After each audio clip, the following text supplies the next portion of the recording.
chubby and unattractive, yet academically exceptional. Hua Chuchu inadvertently finds herself as the esteemed tutor of the fourth son of the Shui family, sharing the same roof with him. However, every individual in this household harbors secrets, and none can be deemed ordinary. Amidst a series of hilariously cunning encounters, she develops subtle feelings for four remarkably distinct young men, transforming both them and herself in the process. Chapter 1. The most overweight campus belle. As May ushers in the sweltering heat, young women don a variety of dresses, gracefully strolling along the streets of Qing City.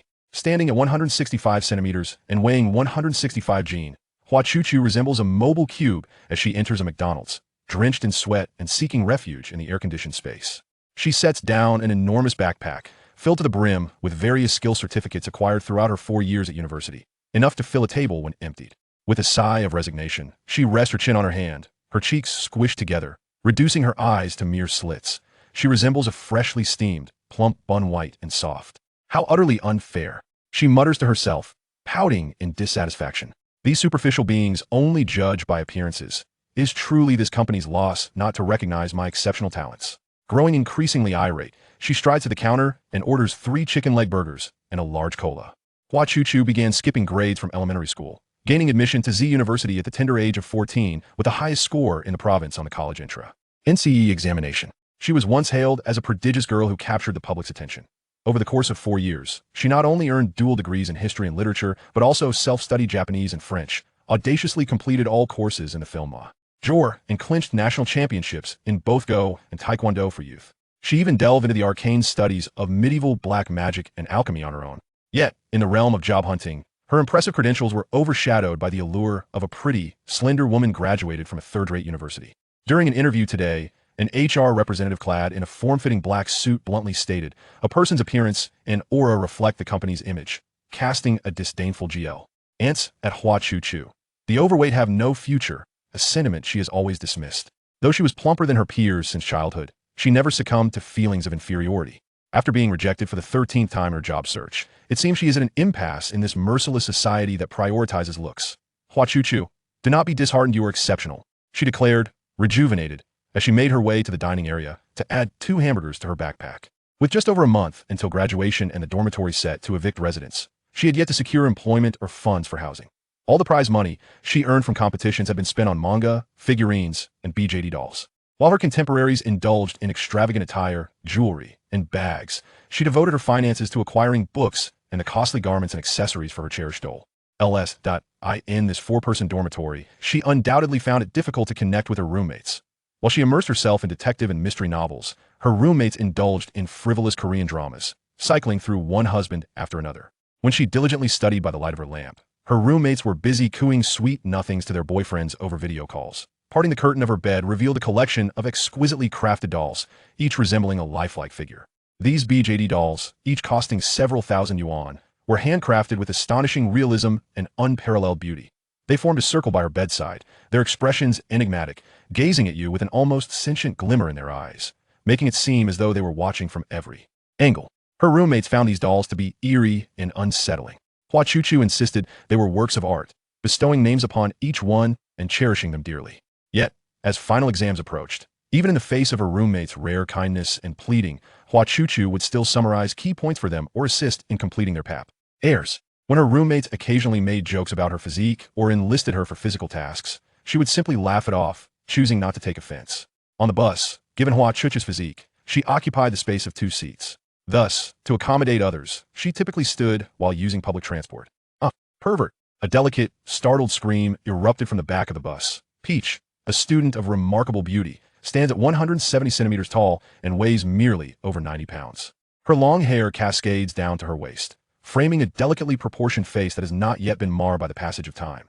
With long, slender legs, large, expressive eyes, and a petite, elegant nose, she exudes an otherworldly charm that has earned her the title of campus belle upon her arrival. She is regarded as a goddess by all the boys, and during her time at school, she has already appeared in several advertisements and portrayed various roles in period dramas. Individuals like Peach, who possess such breathtaking beauty, are often perceived by Hua Chuchu as belonging to an entirely different realm. Due to the incessant mockery and gossip from classmates in her daily life, Hua Chuchu instinctively believes that beautiful girls tend to congregate together, utterly dismissing some. One like her, who she feels diminishes their aesthetic appeal. However, Peach is an exception. The two met during a popular course on the history of world cinema.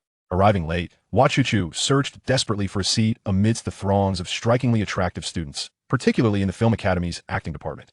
Her larger stature made her conspicuous, attracting a flurry of whispered remarks. Isn't that the renowned department flower from the literature department, Hua Chuchu? What's she doing in this class? Could she possibly aspire to be an actress? Oh dear, your words sting. Actors require a variety of roles. After all, Hua Chuchu passed by. She overheard such jests, her face flushing under the weight of scrutiny. In her quest for a seat, she found herself either confronted with occupied spaces or unwilling classmates who refused to move their belongings. Consequently, she could only awkwardly wander about, her every moment of attention feeling like an eternity. At that moment, classmate Peach moved her bag aside and gestured for her to take the seat next to her, saying, "Please sit here." Hua Chuchu smiled gratefully, but as soon as she settled in, she overheard a few girls in front of her whispering, "Oh my, Peach is such a scheming little vixen," deliberately letting Hua Chuchu sit beside her to highlight her own beauty. Wow, two campus beauties sitting together, what a delightful sight. Ha ha! Hua Chuchu paid no mind to their malicious gossip. She had long developed immunity to such slander. Moreover, she was well aware that when she first entered the university, in the unadorned literary department, her surname being Hua had led those mischievous boys to teasingly call her the campus beauty of the department. However, this title bore no resemblance to the beauty that was classmate Peach. Ah, pervert! A shriek erupted on the bus, followed by a resounding smack as classmate Peach delivered a crisp slap to the lecherous man beside her. This man had committed numerous offenses, typically targeting timid girls who would silently endure and exit the bus in fear. The slap drew the attention of every passenger, and he hunched his head, trembling as he stood up, stumbling towards the door in a desperate attempt to escape. In his panic, he even forgot to fasten his zipper. Hua Chuchu swiftly stepped forward, blocking the path of the lecherous man. With a swift kick, she struck him in the groin, sending him tumbling 3 times before he landed at the back of the bus. Classmate Taozi seized her bag and relentlessly struck the man on the head. Under the combined assault of Hua Chuchu and classmate Taozi, the lecherous man knelt on the ground, clutching his head and howling in agony, as the entire bus erupted in a chorus of curses and cheers. Ultimately, the driver escorted the man to the police station. As a gesture of gratitude, classmate Taozi treated Hua Chuchu to ice cream, and the two of them strolled towards their school, savoring their treat. "Hey, Chuchu, you aren't being bossed around by your roommate again, are you?" Taozi remarked, noticing her friend emerging with an armful of delivery boxes, feeling a sense of injustice. "Ice. Hee, it's nothing really, just a little favor," Chuchu replied with a goofy smile. "Honestly, you're just too honest. That's why people take advantage of you. Next time, you should learn to refuse their unreasonable demands. Here, let me help you." No, it's not heavy," Chuchu insisted. Yet, without further ado, Taozi took 2 of the boxes from her arms and held them close. As they passed by the basketball court, the boys, clad in tank tops or bare-chested, displayed their youthful and muscular physiques, glistening with sweat under the setting sun, filling the air with palpable testosterone. Upon seeing the two beauties walking side by side, all eyes turned towards them, as the sight of Hua Chuchu and classmate Taozi together was undeniably striking. College is coming to an end, Taozi mused, her long legs casting elongated shadows in the glow of the sunset. Indeed, yes. This marked the inaugural occasion for Hua Chuchu to stroll and converse with a girl as friends, her shadow appearing rather bear-like in comparison to that of her class. "Smate Taozi, have you found a job yet?" Taozi inquired. "Not yet. They have all rejected me." Hua Chuchu replied with an embarrassed smile. "Why?" Taozi asked in astonishment. "They said my appearance and demeanor were lacking." "Oh my, how could they say such a thing? You are so exceptional. To be so blunt is utterly outrageous." Taozi's indignant tone brought a modicum of comfort to Chuchu's heart. "Do you know I haven't secured any advertisements lately either," Taozi said, seething with frustration. "Why? During my last shoot for a body wash commercial, the director not only insisted that I strip down to a bikini, but also took liberties to touch me inappropriately while we were rehearsing. When I demanded he show some respect, he became furious and threatened to blacklist me." The two shared a hearty laugh, bonded by their mutual grievances. A boy, intent on tossing a ball to retrieve it, caught Taozi's attention. Unfortunately, as he did so, a senior from the computer science department, Feng Cheng, happened to pass by the court, and the basketball unexpectedly struck him squarely in the face, nearly driving his glasses into his eyes. Witnessing this scene, Hua Chuchu gasped in alarm as she saw Feng Cheng crouching on the ground, clutching his face in pain. The boys who were playing basketball rushed over, and Taozi hurried to join them, while Hua Chuchu hesitated, remaining rooted in place, her heart aching for Feng, but too timid to approach and check on him. That type of boy who carries a water bottle to the library every day, sporting shorts, nylon socks, and sandals. Chuchu, it seems you have a penchant for tea. S sort, Tao teased her. He excels academically. Once, in a Go competition, he defeated me, and even shook my hand afterward. Is that really the reason? A handshake after a match is merely a matter of basic courtesy. My palms sweat, excessively many people find me unappealing. Chuchu said, feeling bashful as she scratched her head, unaware of why she so effortlessly divulged her buried SE. Cret to Tao Tao.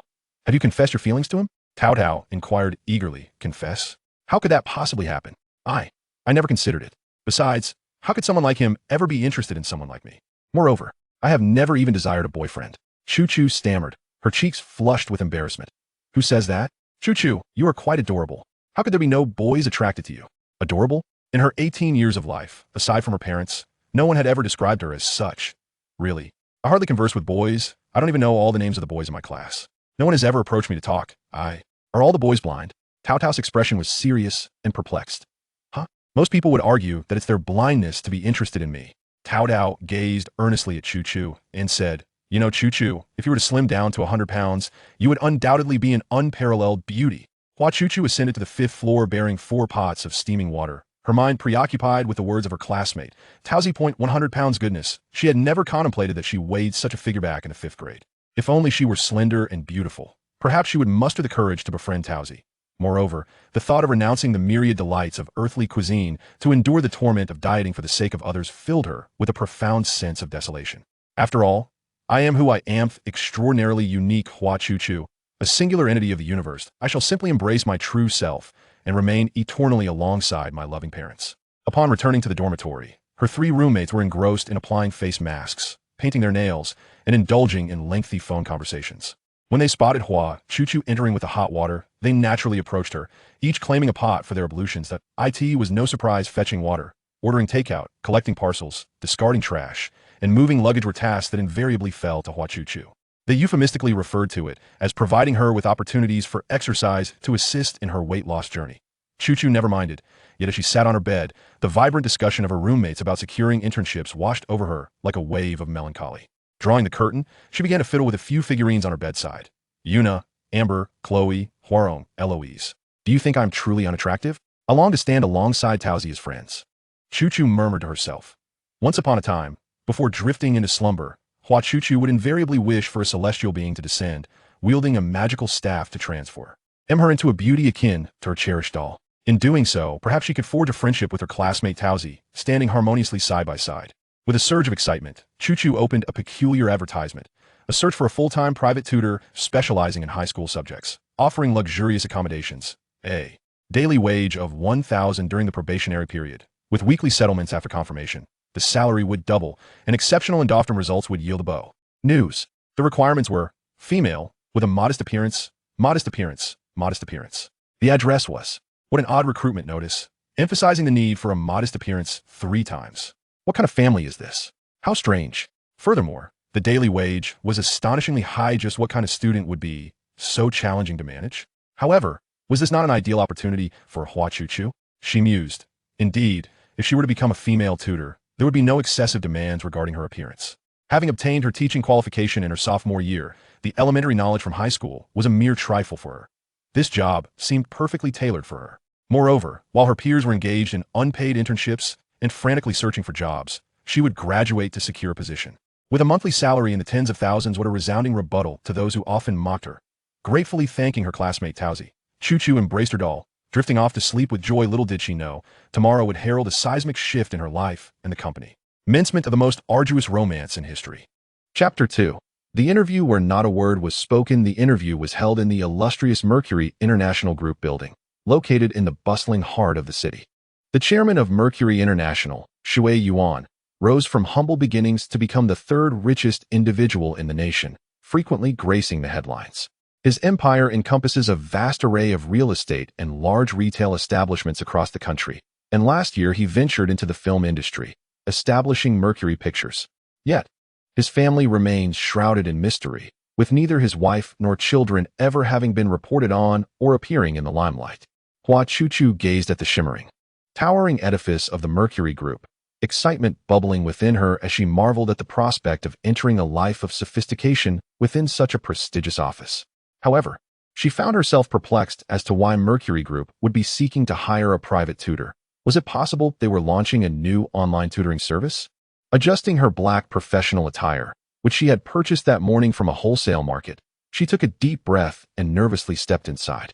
Inside, she was surrounded by fashionably dressed women in high-end designer outfits, their feet adorned with heels exceeding 10 centimeters, and their faces enhanced with exquisite makeup.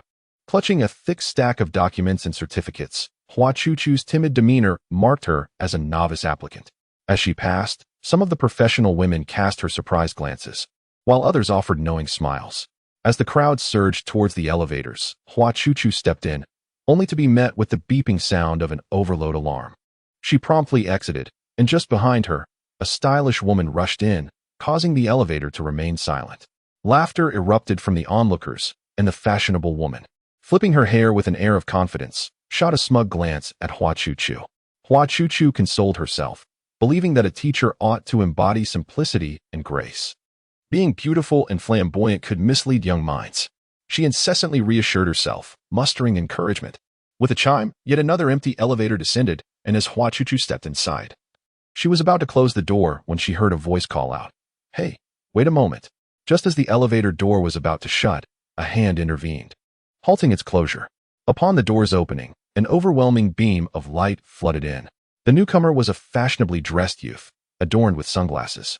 He wore a long black trench coat that reached his knees, his tall and slender figure striking.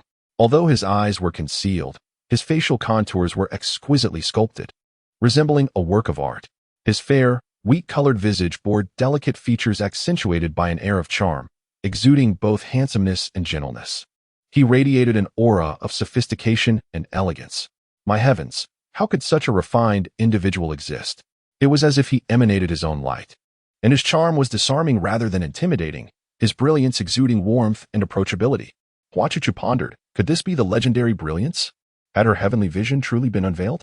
Was her celestial eye now open? Lost in her thoughts, she reasoned it must be the sweltering weather. No, in this upscale office building, the air conditioning was undoubtedly sufficient. Perhaps it was her professional attire, too thick and constricting, that caused her to feel overheated and breathless, beads of sweat forming on her forehead. The elevator's mirror-like surface reflected her round, anxious face alongside the striking figure of the handsome youth behind her. Suddenly, the boy chuckled, breaking the tension. Hua Chuchu glanced curiously at the reflection of the youth before her. What a foolish infatuation, the young man unabashedly declared with a sense of pride. Huh? Hua Chuchu evidently realized he was referring to her. All right, I will take a photo with you. You look rather pitiful being so nervous. The youth narcissistically tousled his hair. What? Hua Chuchu grew increasingly perplexed. If you don't whip out your phone soon, the elevator will arrive, and you'll miss your chance. Don't regret it later. As he spoke, he removed his sunglasses and playfully winked. Although that wink nearly left Hua Chuchu breathless, the entire situation felt bizarre. What was this overly confident person saying? Hey, have you been rendered speechless by this sudden happiness? The young man waved his hand in front of her eyes. With a chiming sound, the elevator doors opened, yet Hua Chuchu remained in a daze, staring at him. There was no choice. The elevator had arrived. It's your own fault for not seizing the opportunity, so don't cry. He gently ruffled her hair before putting his sunglasses back on and stepping out of the elevator. Instantly, the strikingly composed career women outside the elevator erupted into a chorus of excited screams. Everyone rushed to the young man's side, raising their phones to take countless pictures. Oh my goodness, it's Shui. How could he be here? Is there a television crew filming? I can't handle this, support me, I'm about to faint. Shui, Xiaozi's, I love you. Shui, this face. Hua Chuchu shuddered. Was this not the captain of the immensely popular boy idol group T? Oh, boys, Shui, who her roommate Wang Yinan incessantly spoke of and dreamed of marrying. The three members of T. Oh, boys, with an average age of merely 17. Debuted at the tender age of 15, swiftly garnering a plethora of music awards, subsequently venturing into film and advertising, their posters omnipresent on every street corner. However, Hua Chuchu had never indulged in idol dramas or pursued celebrity culture, thus her understanding was scant. If not for her roommate's constant chatter, she would have remained oblivious to who this Shui, who had captured the hearts of Asia, truly was. It was no wonder that when he suggested a photo together, he mistook her anxious demeanor for that of an infatuated fan. Had she known, she would have seized the opportunity to ask for an autograph, which would have undoubtedly sent Wang Yinan into raptures. As the elevator ascended to the top floor, upon the doors opening, Hua Chuchu was left awestruck. Before an ornate European-style door stood two tall, imposing figures resembling bodyguards, while several staff members were organizing waiting areas and maintaining order. Over 100 female educators awaited their turn for interviews, each attired impeccably, their expressions grave. From youthful teachers in their 20s to venerable university professors in their 70s. The air was thick with an aura of integrity and scholarly rigor, amplifying Hua Chuchu's sense of pressure. She realized how naive she had been. Competing for a tutoring position in a prestigious family, despite teaching high school students, with her modest academic achievements against such formidable candidates, felt nothing short of delusional. She was positioned behind a young woman during the interview, who appeared to be around 25 years of age, with lustrous black hair and a delicate visage. Adorned with subtle makeup, the young woman exuded an intellectual and elegant aura, reminiscent of someone who had stepped out of the Republic of China era. Hua Chuchu discreetly glanced at her resume and discovered that she was acclaimed as the most beautiful doctoral candidate from Q University. Hua Chuchu's heart sank, akin to a deflated balloon, as her confidence waned. Yet, surrendering easily was not her modus operandi. Regardless of the outcome, she resolved to seize the opportunity. Furthermore, this interview was introduced by her classmate Taozi, and she did not wish to disregard the effort and goodwill extended towards her. Hua Chuchu encouraged herself. At that moment, the elevator chimed again, and an elderly gentleman emerged, clad in a tailcoat, with hair that was a striking mix of black and white, and a kindly expression. He slowly pushed a wheelchair, upon which sat a youth of about 16 or 17. The boy was wrapped in a gray blanket, his delicate features displaying a sickly pallor. Yet he radiated an air of noble elegance. His gaunt, austere profile bore no expression, and his distant gaze, partially obscured by his bangs, conveyed a sense of aloofness that seemed to keep the world at bay. For reasons unknown, Hua Chuchu felt a pang of sorrow upon seeing the boy. An echo of loneliness that suggested a profound despair, as if he held no attachment to the world around him. This despair was not unfamiliar to Hua Chuchu. As she passed through the crowd, the boy's lifeless gray eyes subtly flickered, locking onto hers. His clear black eyes were tranquil like a deep pool, dark and profound. That fleeting gaze made Hua Chuchu's heart skip a beat. 2 hours had elapsed. Each candidate had 3 to 5 minutes. Some emerged with smiles, while others wore expressions of anger, and there was an elderly professor who sighed and shook his head, seemingly resigned to his fate. The goddess of the Republic, with a radiant smile, confidently stepped through the door. The next to be called was Hua Chuchu. The staff announced her name, and she hurriedly approached the grand, ornate entrance, clutching her satchel filled with certificates. A wave of dizziness washed over her, as each step felt surreal, making her believe that the door radiated an extraordinary golden light, reminiscent of a celestial dream, hinting at another realm beyond. Upon entering, she instinctively raised her hand to shield her eyes. How blinding! What could emit such intense brilliance? Suddenly, a boisterous laughter erupted. An unabashedly mocking male voice rang out. What is this? A meatball? Why is she covering her eyes?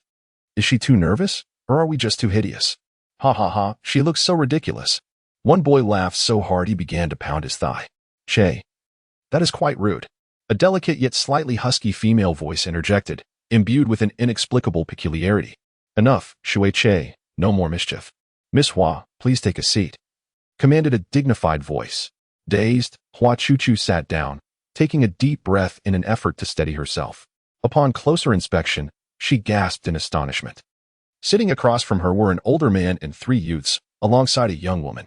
Behind the older gentleman stood the uncle who had just wheeled a wheelchair out of the elevator. The gentleman, whom Hua Chuchu had previously seen in the news, is none other than the illustrious chairman of the Mercury International Group, Shui Yuan. Although he has surpassed the age of 50, he is remarkably well-preserved, tall and imposing, with a complexion that glows with health and not a wrinkle in sight. His prominent, sharply defined nose stands regal and high, while his eyes, deep as the ocean, emanate an unfathomable mystery. Despite the smile gracing his lips, his speech carries an inherent authority that commands respect without the need for anger. Seated beside Shui Yuan are 3 young men, one of whom is Shui Che, the very one who had just teased and laughed at Hua Chuchu. He leans languidly against his seat, observing Hua Chuchu with a playful smirk. Though his demeanor suggests a carefree attitude, his face is strikingly handsome, with features so chiseled they resemble a masterful sculpture. His elongated eyes cast a sidelong glance, exuding an alluring, rebellious charm. Hua Chuchu, under his gaze, feels a chill of apprehension. Such a youth, if found in a school setting, would undoubtedly be irresistible to any girl. Yet, instinctively, she desires to distance herself from him, as she has endured her fair share of mockery and ridicule from such charming delinquents in her school days. Next to Shui Che is Shui Zhe, the self-absorbed young man she encountered in the elevator. Hua Chuchu is taken aback to discover that he is, in fact, Shui Yuan's son. With striking good looks, a wealthy lineage, and the status of a celebrity, his life seems enviable beyond compare. Truly, comparisons can be a bitter pill to swallow. Beside Shui Zhe sits a young woman with cascading, lustrous hair that flows like a waterfall. Her skin was as fair as snow, and her tender, rosy cheeks framed a delicate and elegant little nose.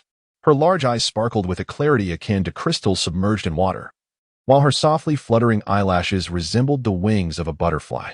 Her slightly curved lips, revealing pearly teeth, were captivating, exuding a beauty that seemed almost surreal, as if she had stepped out from a painting. On the opposite side of the water, there sat a boy in a wheelchair, his dark eyes radiating a chilling glimmer, his expression remaining impassive as he gazed at Hua Chuchu.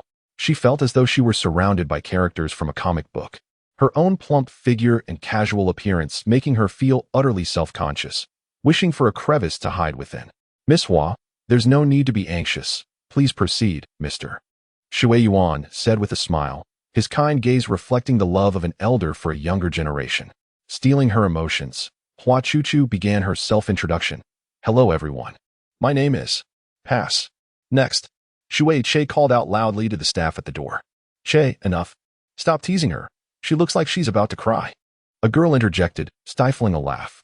"Miss Hua, please disregard my son's antics and continue," Mr. Shui Yuan encouraged. "Hey, old man, why waste time?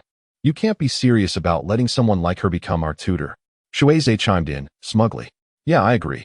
She's my fan. She was trembling with excitement when she saw me in the elevator just now." "I am not," Hua Chuchu attempted to clarify, but found herself unable to interject amidst the lively debate unfolding before her. "I have reviewed Miss Hua's resume. She is of a similar age to you, yet boasts an astonishing array of achievements and credentials. Shui Che, kindly remove your legs from the table. Shui Qing, cease your touch-ups and focus. Shui Zhe, suppress your laughter. It displays a lack of decorum. Look at Miss Hua. If any of you could match her excellence, it would certainly alleviate my concerns, and I could extend my life by a decade."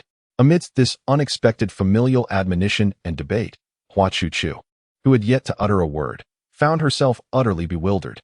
"Miss Hua, your father must take immense pride in raising such an exceptional child," Shui Yuan remarked kindly. Hua Chuchu, taken aback by such praise, bashfully scratched her head, appearing quite silly.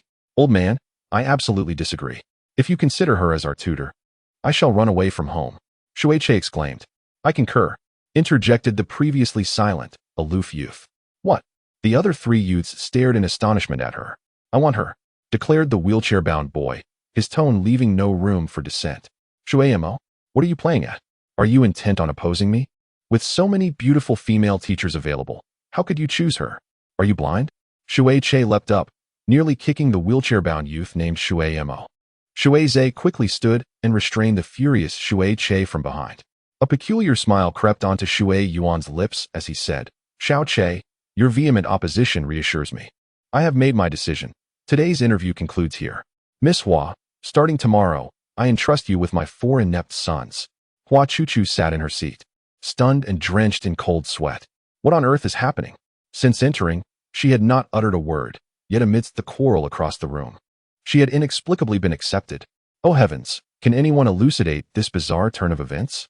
Chapter 3. Moving into the mansion at this moment, Hua Chuchu was clad in an oversized coarse linen dress, her right hand grasping a tattered suitcase, her left hand carrying a tied bundle containing a kettle and a plastic basin, and a sack laden with bedding slung over her shoulder. Disheveled and perspiring profusely, she resembled a rural woman arriving in the city for work. She parted her lips, swallowed hard against her parched throat, and gazed incredulously at the mansion before her. The past 24 hours, from yesterday to today, felt exceedingly surreal, an overwhelming leap devoid of any semblance of reality. After a lengthy journey and extensive inquiries, she had finally located this mansion, which was absent from her mobile map, nestled beside a picturesque lake. She had no time to admire the black and white swans gliding upon the water, nor did she gasp at the peacocks strolling in the courtyard. Instead, She questioned whether she had fallen prey to a reality show ploy designed to capture her current predicament. The house before her was a resplendent amalgamation of the ancient Roman atrium style and colonnade architecture, crafted from white marble imported from Greece. The elegant colonnaded courtyard resembled a white palace, opulent and extraordinarily luxurious. The lofty foyer and grand entrance, adorned with circular arched windows and cornerstone work, exude an air of opulence. Classical yet cheerful, the pointed, sloping roofs harmonize beautifully with the plastered timber frames and columnar decorations, while the natural building materials entwine with climbing vines in a delightful interplay. At the heart of the courtyard lies a petite bronze sculpture fountain, where crystalline droplets cascade onto the surrounding rose bushes, glistening enchantingly in the sunlight. An atmosphere of romance pervades the entire courtyard, evoking the illusion of being immersed in a medieval royal garden of Europe. "Miss Hua, I've been waiting for you. It must have been quite a journey," said the kindly gentleman who had been pushing the wheelchair, standing at the entrance with a warm smile directed at Hua Chuchu. "Hello, sir," she replied, bowing slightly, feeling quite foolish for her earlier astonishment. "Miss Hua is well-mannered. No need for such formality. I am the steward of this residence, and you may call me Uncle Ing," he said, revealing a nurturing smile. "Uncle Ing? Isn't that from Chibi Maruko-chan?" Hua Chuchu murmured to herself unconsciously. "Ha! Indeed, I am the Uncle Ing from the Huawen family. But here there are 4 little rascals to manage, which can be quite a challenge." Uncle Ing chuckled heartily, his humorous tone alleviating much of Hua Chuchu's previous tension and making her feel remarkably at ease. "Miss Hua, your luggage must be heavy. Allow me to carry it for you." No, I can manage. Uncle Ing, please just call me Chuchu. I will be troubling you in the future, so I kindly ask for your guidance." Hua Chuchu respectfully remarked. "All right, please come in." Uncle Ing cast a look of approval. Following behind him, Hua Chuchu entered the garden, feeling an acute sense of incongruity with her snakeskin bag and wash basin amidst the elegant European-style surroundings, awkwardly attempting to conceal her belongings behind her. Suddenly, a Siberian husky darted around the corner of the house like an arrow, immediately knocking Hua Chuchu down, its long tongue lolling out as it eagerly sniffed her.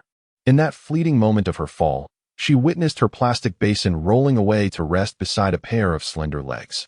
"What is this?" Hua Chuchu thought, glancing up along the graceful limbs, astonished by the girl's height. The backlit visage was bathed in the morning sun, creating an ethereal aura as if she were surrounded by a halo of divine light. The girl leaned down slightly, her cascading black hair flowing like a waterfall, her large, sparkling eyes gazing at Hua Chuchu, who felt as though she were in the presence of a celestial being. The husky continued to lick Hua Chuchu excitedly, panting with enthusiasm. Hua Chuchu's plump form lay on the ground, resembling a pig awaiting slaughter. "Charles, no rudeness allowed," commanded the girl, and the husky obediently settled to the side. "Well, you certainly dared to come." Hua Chuchu rose, finally recognizing her as the beautiful girl named Shui from the interview the previous day. Hello, I'm Hua Chuchu." Hua Chuchu gazed at Shui with an envious glint in her eyes. "What expression is that?" Shui arched an eyebrow, inquiring. "Ah, I beg your pardon. But, because you are, without a doubt, the most exquisite person I have ever encountered in my life. Your beauty is simply captivating, and I could not help but gaze at you. My apologies, please do not take offense." "Ah, you truly are an honest individual, indeed." Shui laughed joyfully. Hua Chuchu joined in with a silly grin. "Hey, seeing as you are so forthright as a fellow woman, I do not wish to put you in a difficult position. Take my advice and leave while you still can, otherwise I cannot guarantee what may transpire once you enter that house," Shui said with a mysterious smile. "But Hua Chuchu hesitated. "Oh, is your family in need of money?" "No." "Are you suffering from a terminal illness?" "What? Are you an only child?" "I have a younger sister." "A masochist?" "Perhaps." "Absolutely not. Then why do you seek out such suffering?" Shui teased. "Well, you know, you are already the 19th tutor I have encountered. The previous 18, TSK. Shui displayed a mournful expression. Hua Chuchu was quite startled, unable to fathom what lay ahead. A chill of anxiety creeping down her spine. "And I have a premonition that your fate may be even graver than that of the previous 18, Shui said, her lips curling into a wicked smile. Just as Hua Chuchu was at a loss, a frail voice echoed from above, "Uncle Ing." Everyone looked up to see a boy in a wheelchair on the octagonal balcony on the second floor, still wrapped in a blanket under the bright early summer sun, gazing at them with an icy demeanor. "Please bring the teacher in," the young man said. "Certainly, young Master Shimo." Uncle Ling picked up the exquisite basin and gently said, "Miss Hua, please follow me. I shall escort you to your room." Upon entering the villa, one was immediately struck by the opulence of the grand hall. The European vintage furnishings gleamed, immaculate in their splendor, while the intricate light fixtures cast a soft, inviting glow. At the center of the expansive living room stood a brown wooden grand piano. As they traversed the long corridor, both sides adorned with priceless oil paintings. Miss Hua felt an odd sensation creeping into her mind. The lavish decor and furnishings could not conceal the underlying oppression and chill that pervaded the house. Perhaps it was simply the sheer size of the residence, she mused. Her room was located at the end of the third-floor corridor. As she pushed open the door, Hua Chuchu could not help but gasp in astonishment. The room, approximately 50 to 60 square meters, was adorned entirely in white. A luxurious upholstered princess bed graced the space, draped in a silk-white quilt, with sheer white curtains gently swaying in the breeze that wafted through the floor-to-ceiling windows.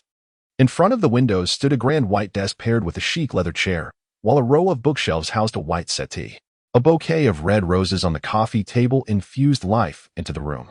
The suite boasted its own private bathroom and dressing area. The bathroom was spacious and elegantly simple, featuring a separate shower and a large, gleaming bathtub, with a complete set of toiletries neatly arranged on the vanity. Hua Chuchu was nearly moved to tears by the beauty of the room. It seemed a fitting residence for her classmate, Taozi. Glancing back at her meager bag of belongings, she felt the stark disparity between the affluent and the impoverished. "Chuchu, please take a moment to rest. I shall return in an hour to show you around the various rooms." "Thank you, Uncle Ling. Please take care on your way." Once the door was closed, Hua Chuchu could no longer contain her excitement and leaped onto the bed, rolling joyfully on the soft blankets. The bed shook with her exuberance. She kicked her legs in delight, exclaiming, "How fortunate I am. Have I exhausted all my luck from the past 18 years in this moment? To have secured a job during graduation season and to be granted such a splendid residence." Without a second thought, she resolved, no matter the challenges that lie ahead, in order to reside in such a beautiful home, I, Hua Chuchu, shall wholeheartedly embrace the responsibilities and duties of a teacher, imparting all that I have learned to these four little rascals. Unbeknownst to her, trouble was looming on the horizon as Hua Chuchu excitedly organized her belongings.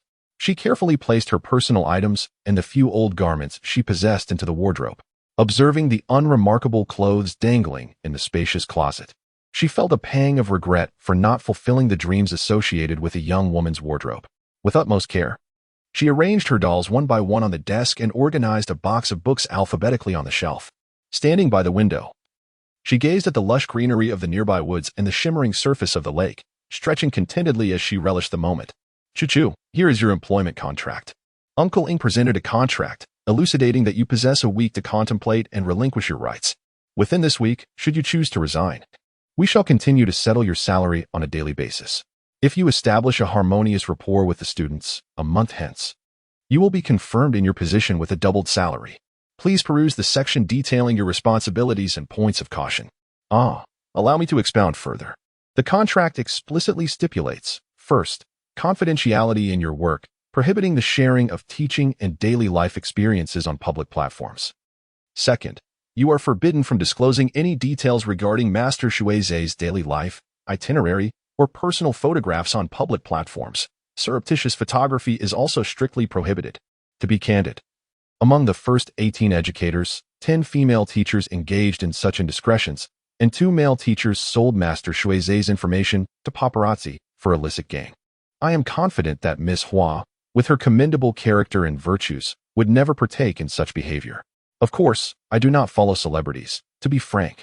Prior to the interview, I was quite unaware of the members of T. Oh, boys. Uncle Ing smiled with satisfaction.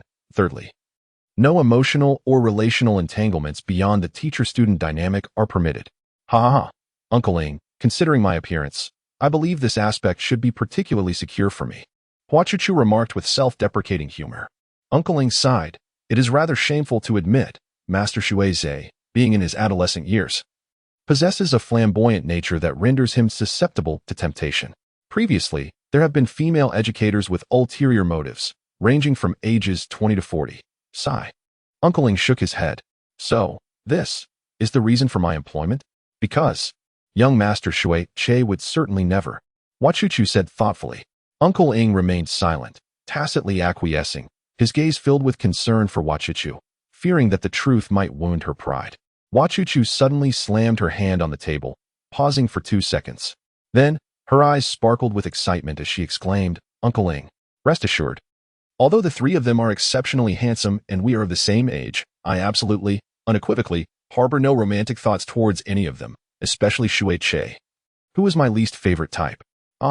She realized that her remarks about someone else's son might seem inappropriate, and quickly added, moreover, it is evident that any normal boy would never be attracted to someone of my type.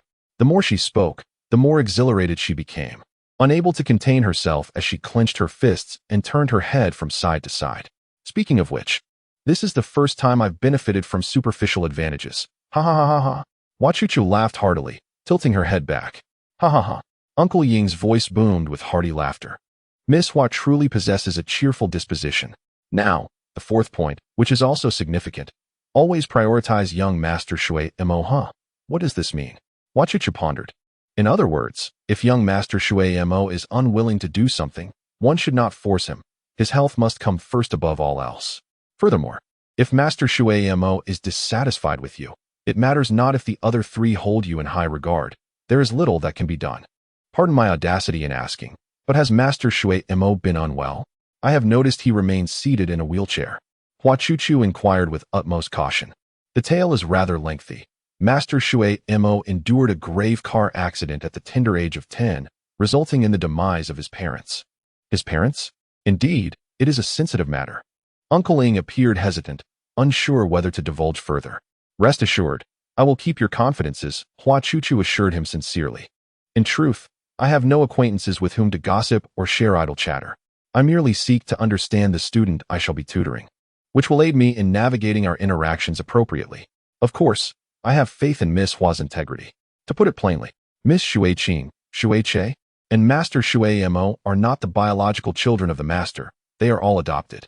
Shui Zhe is the Master's nephew, having resided here since the age of 10, and his parents, for certain reasons, are unable to visit him. Thus, there exists no blood relation among the 4 siblings. What? Hua Chuchu exclaimed in astonishment. Therefore, all occurrences and dialogues within this residence must remain confidential. Uncle Ying's expression shifted, growing grave as he spoke. The psychological impact on Hua Chuchu was indeed significant. Last night, she spent hours researching information regarding the Mercury International Group and the enigmatic Shui Yuan. News reports indicated that he was already married, and his wife was a renowned author. However, there were no photographs of his wife or children to be found. Hua Chuchu naturally assumed this was to safeguard their privacy. Yet, the fact that he was married without children, yet had adopted 4, raised questions.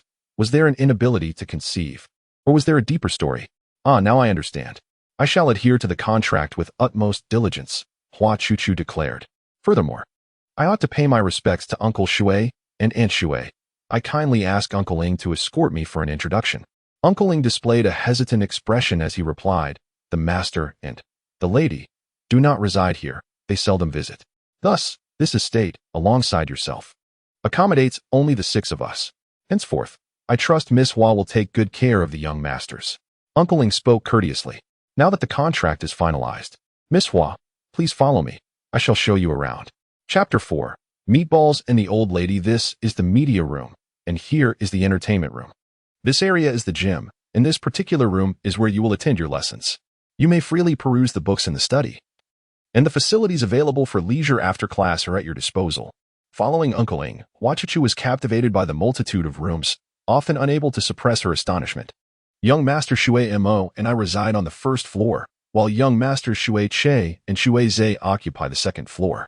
You and Miss Shui Qing will be on the 3rd floor. As Uncle Ing spoke, he guided Hua Chuchu to the 1st floor, where an expansive kitchen and dining area awaited them. Wow, this kitchen is simply magnificent. My goodness, this brand of oven is quite expensive. And there are so many exquisite kitchen utensils. I am truly fortunate, Hua Chuchu exclaimed, unable to resist spinning in delight. Completely oblivious to the floor-to-ceiling cabinet in the corner where a person was kneeling, rummaging for something, Hua Chuchu stumbled and fell onto the back of this individual. So heavy. I feel like my waist is about to break. Who is it? Are you seeking death? A fierce shout erupted.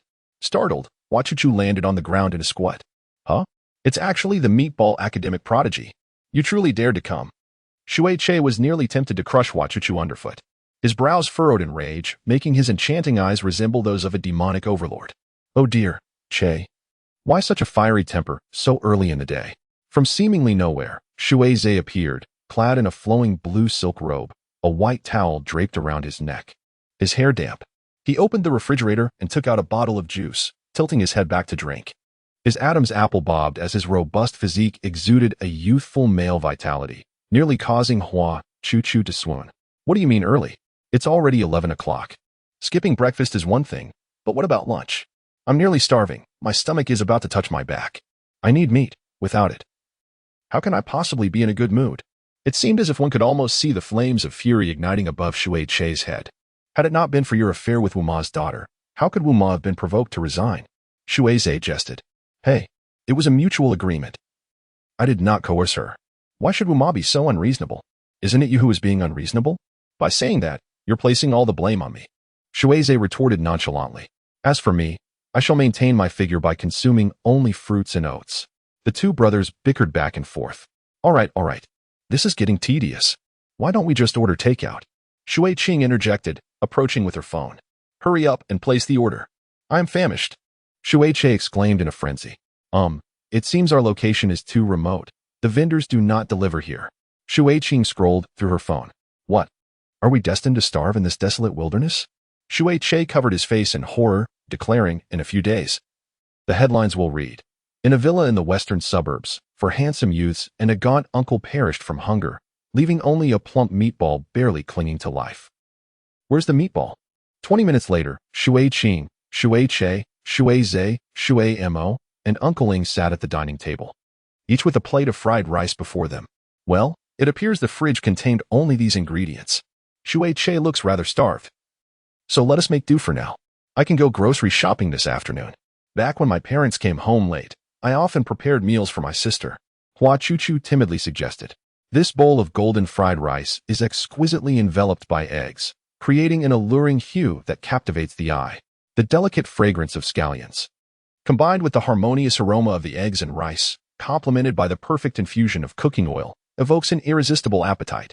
A single bite reveals a delightful amalgamation of oil, rice, and eggs. The tender eggs cradle the resilient grains, each morsel presenting a crisp, savory exterior while the center bursts with chewiness, offering a comprehensive delight for both tongue and teeth.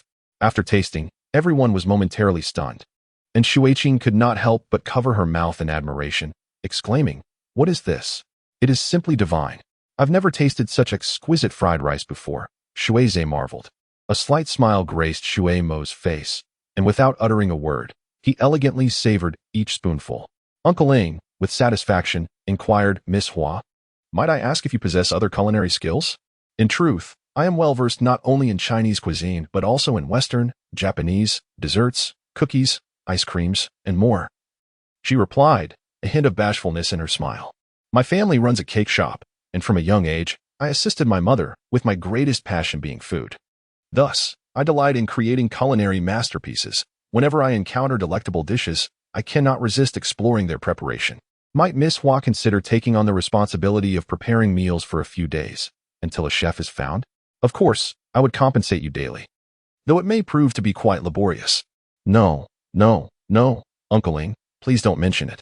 It's not at all troublesome. I simply enjoy cooking. I merely prepared a bit more, and it brings me immense joy to see everyone relish the meals I create. In the blink of an eye, a plate of food had been devoured voraciously by Shui. He glanced at Shui Mo's plate, which still held a considerable portion, and chuckled, Mo, you can't possibly finish all that. Uncle Ling smiled with satisfaction, observing Shui and Shui Mo, reminiscent of two children engaged in a playful rivalry. It had been ages since he had seen Shui Mo smile like that. Uncle Ling, may I inquire about the route to the nearest supermarket? In the afternoon. Hua Chuchu asked, are you off to shop? Yes, I wish to procure some ingredients for dinner. The refrigerator at home is utterly bare, and Shui has been incessantly complaining about his hunger. The nearest one is about 5 kilometers away. I can have a driver take you.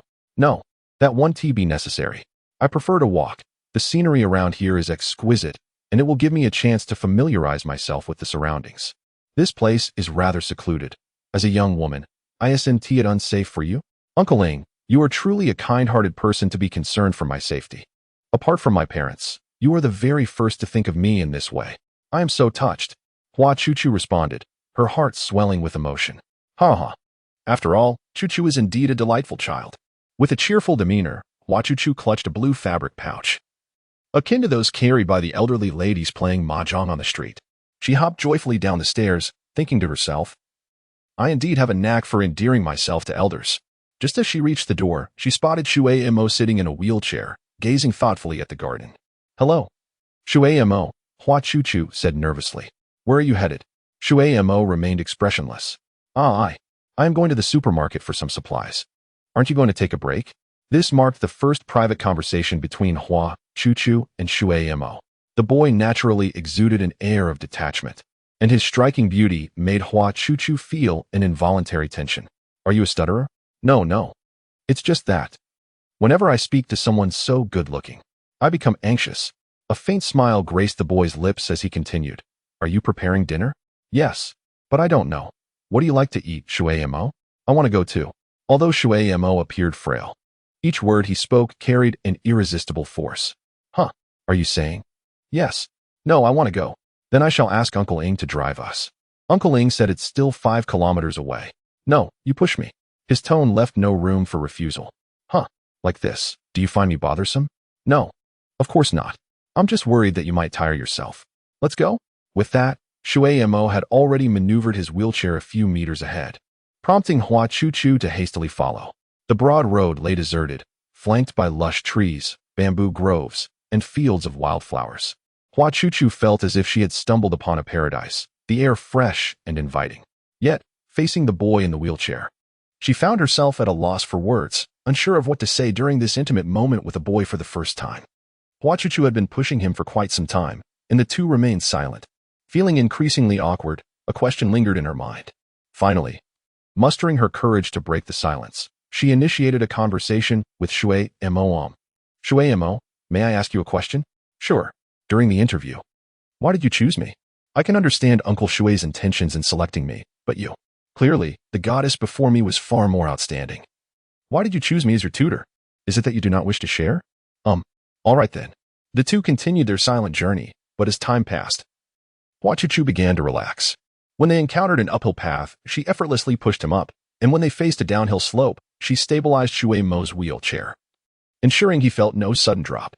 A flicker of vitality seemed to appear on Shui Mo's face. You possess remarkable strength, he finally spoke, a hint of a smile gracing his lips. That's one of my few redeeming qualities, Hua Chuchu replied bashfully, scratching her head. I'm not complimenting you. Got it. You little rascal.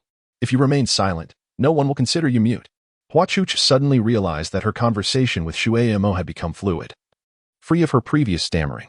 The ability to joke indicated that this little rascal was not as difficult to interact with as Uncle Ing had suggested. After walking for a considerable distance, they finally began to see buildings and crowds. Following the navigation, Hua Chuchu located a large, comprehensive supermarket. Shui Mo, how about this? I will push you, and you can push the shopping cart. Is that feasible? Thus, an unusual scene unfolded in the supermarket, drawing the attention of every passerby. A strikingly handsome youth with an air of elegance sat in a wheelchair, extending his arm to push a shopping cart, while a plump figure trundled behind him, creating a rather peculiar yet endearingly charming sight. Look, what a dashing young man, remarked a passerby. Is that his mother behind him? How could she possibly have such a handsome son? Commented another. What kind of eyes do you have? His mother can't possibly be that young. She must be his caregiver, interjected a third observer. Hua Chuchu, overhearing these whispers, felt a whirlwind of emotions. She navigated him through the aisles, filling the cart with an array of spices, snacks, fruits, vegetables, and kitchenware. Occasionally, Shui Mo would pick up an item, curiously examining it, his expressions reminiscent of someone visiting a supermarket for the first time, with his eyes occasionally sparkling or lost in contemplation. Does Shui Mo like this? Hua Chuchu inquired as she noticed him fiddling with a jelly pudding for quite some time. The last time I had this was 8 years ago. I can't believe they still sell it, he mused. As a child, he would tiptoe to peer into the shop, tugging at his mother's hem, coaxing her for this pudding, and she would always gently, yet helplessly acquiesce. It's been 8 years. Indeed, it's quite delicious. Shall we buy a few more? Hua Chuchu suggested. He replied. Before long. The shopping cart was brimming with a delightful assortment of goods. Hua Chuchu murmured to herself, I wonder if anyone has any dietary restrictions. Shui is allergic to peanuts, Shui said without looking up. Oh, I see. Then we shall skip the peanut butter, she replied. When Shui consumes cilantro, he feels faint. Oh, I see. I will remember that.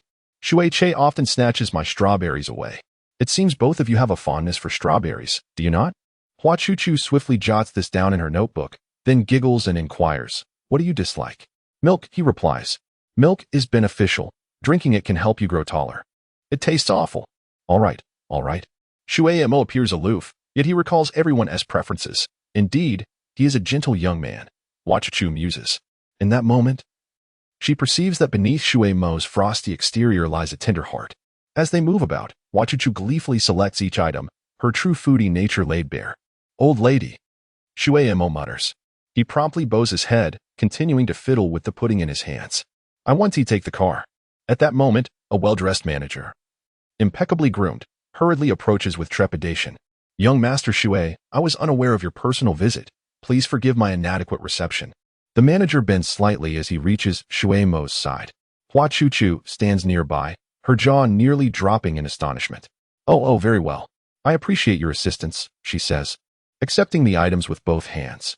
No, it's my duty, Shui responds, maneuvering his wheelchair as he departs the store, with Hua Chuchu trailing behind. Hey, why didn't you mention this was your family's store earlier? Had I known, I would have taken more of those cherries. I've never even tasted such expensive ones, she exclaims, her fingers nearly reaching her mouth. On the way home, Hua Chuchu could be heard incessantly murmuring to herself, oh, how blissful. In the future, I can eat anything without having to check the price, caviar, black truffles, lobsters, conchs, king crabs. As she spoke, she couldn't help but salivate. Shui listened to her ramblings throughout the journey without ever interrupting her. At last, they caught sight of the entrance to Shui Manor, where everyone was gathered. You little rascal, you don't even inform us when you step out. We were worried sick searching for you, thinking you might have run away from home again. Shui exclaimed, approaching with an irritated shout. What a revelation. After 8 years. This must be the first time Shui has ventured out shopping. Shui teased. Huh? The first time out? Hua Chuchu exclaimed in surprise. This kid either never goes out or only does so to escape. Shui remarked with exaggerated gestures. He wanted to go, so I just pushed him out. Hua Chuchu was utterly bewildered by the situation. No.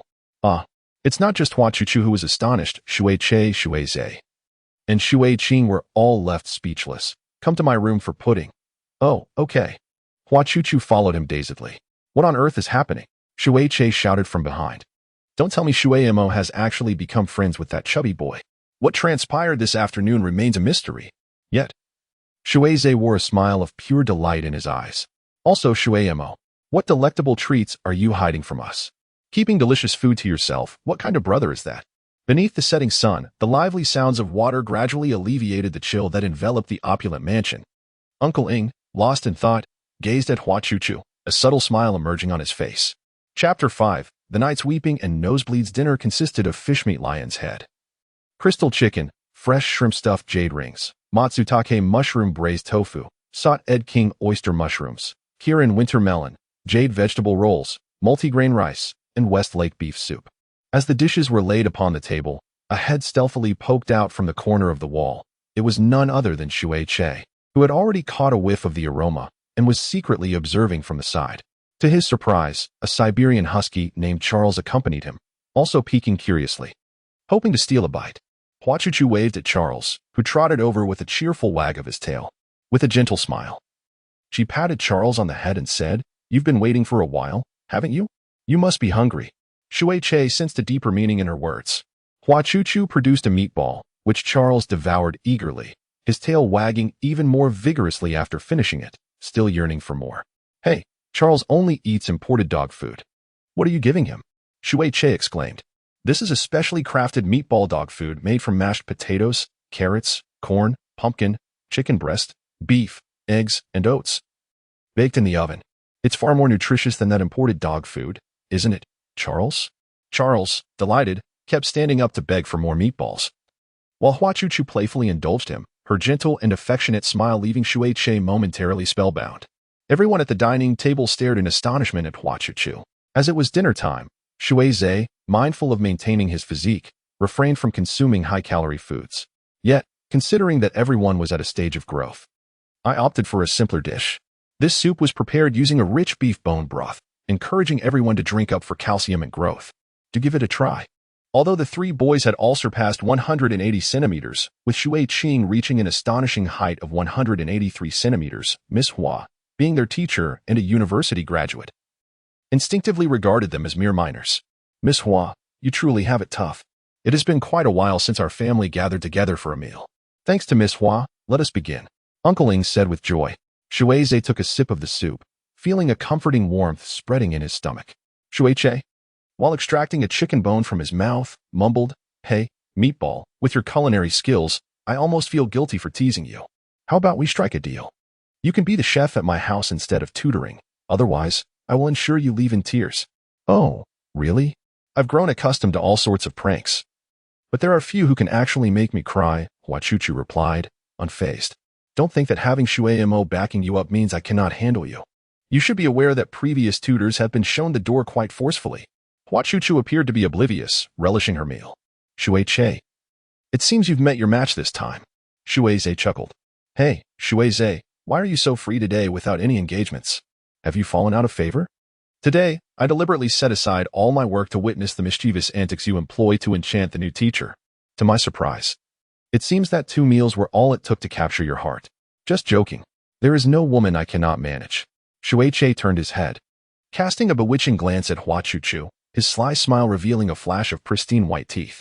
This sight made Hua Chuchu's blood rush, and she felt as though her nose was about to bleed. That scoundrel, so irresistibly charming in appearance, yet possessing such a disagreeable temperament. If only he were a tad more amiable, one would be inclined to shower him with affection and prepare delightful meals for him daily. Hua Chuchu lowered her head and fervently dug into her food to conceal her crimson cheeks.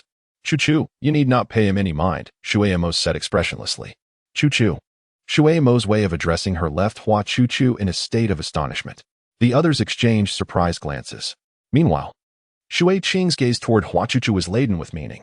At 1 o'clock in the morning, Hua Chuchu leaned over, organizing the lesson plan for the class the next day. On the table, Yuna, Amber, Chloe, Huarong, and Eloise were fixated on her weary face. No, tomorrow marks the first day of tutoring. I absolutely cannot show any weakness, nor allow that rascal Shui to find a flaw. I must be thoroughly prepared. Hua Chuchu continually motivated herself. A cool breeze of early summer fluttered the curtains at her desk, while the bleak moonlight seeped in from the window, unreservedly exuding a chilling sensation. Under the fragmented moonlight, the air was imbued with the subtle aroma of sandalwood. Looking out the window, the black lake shimmered under the light, and the distant woods loomed darkly. The wind stirred an inexplicable current, enveloping the surroundings in an eerie stillness. The magnificent manor, at night, transforms into a desolate castle, enveloped by an unremarkable darkness and boundless indifference. A faint sound of weeping resonates, an ethereal echo that stirs the air. Hua Chuchu pricks up her ears as the mournful cries resound once more, sending a chill down her spine. Who could be crying? Surely, this place is not haunted. Yet, if it were, rather than fear, Hua Chuchu would feel an exhilarating thrill. Listening intently, she discerns that the sobbing emanates from downstairs, and the sorrowful tones do not belong to a female voice. Is it Shui weeping? There is always an air of melancholy surrounding Shui quietly. Hua Chuchu tiptoes down the staircase, the first floor shrouded in darkness, the weeping intermittent. She searches fruitlessly, a wave of confusion washing over her, and at that moment, a flicker of fear begins to creep in. Suddenly, she turns sharply. Moonlight spills through the floor-to-ceiling windows, illuminating the piano in a golden sheen. Beneath it, a shadowy figure curls up, head buried in its knees, shoulders trembling slightly, alternating between sobs and murmurs. Shui, is that you? Hua Chuchu approaches, crouching down, her hand gently resting on the person's head in a soothing gesture. What's wrong? Did you have a nightmare? She whispers softly. Don't hit me. Don't hit me.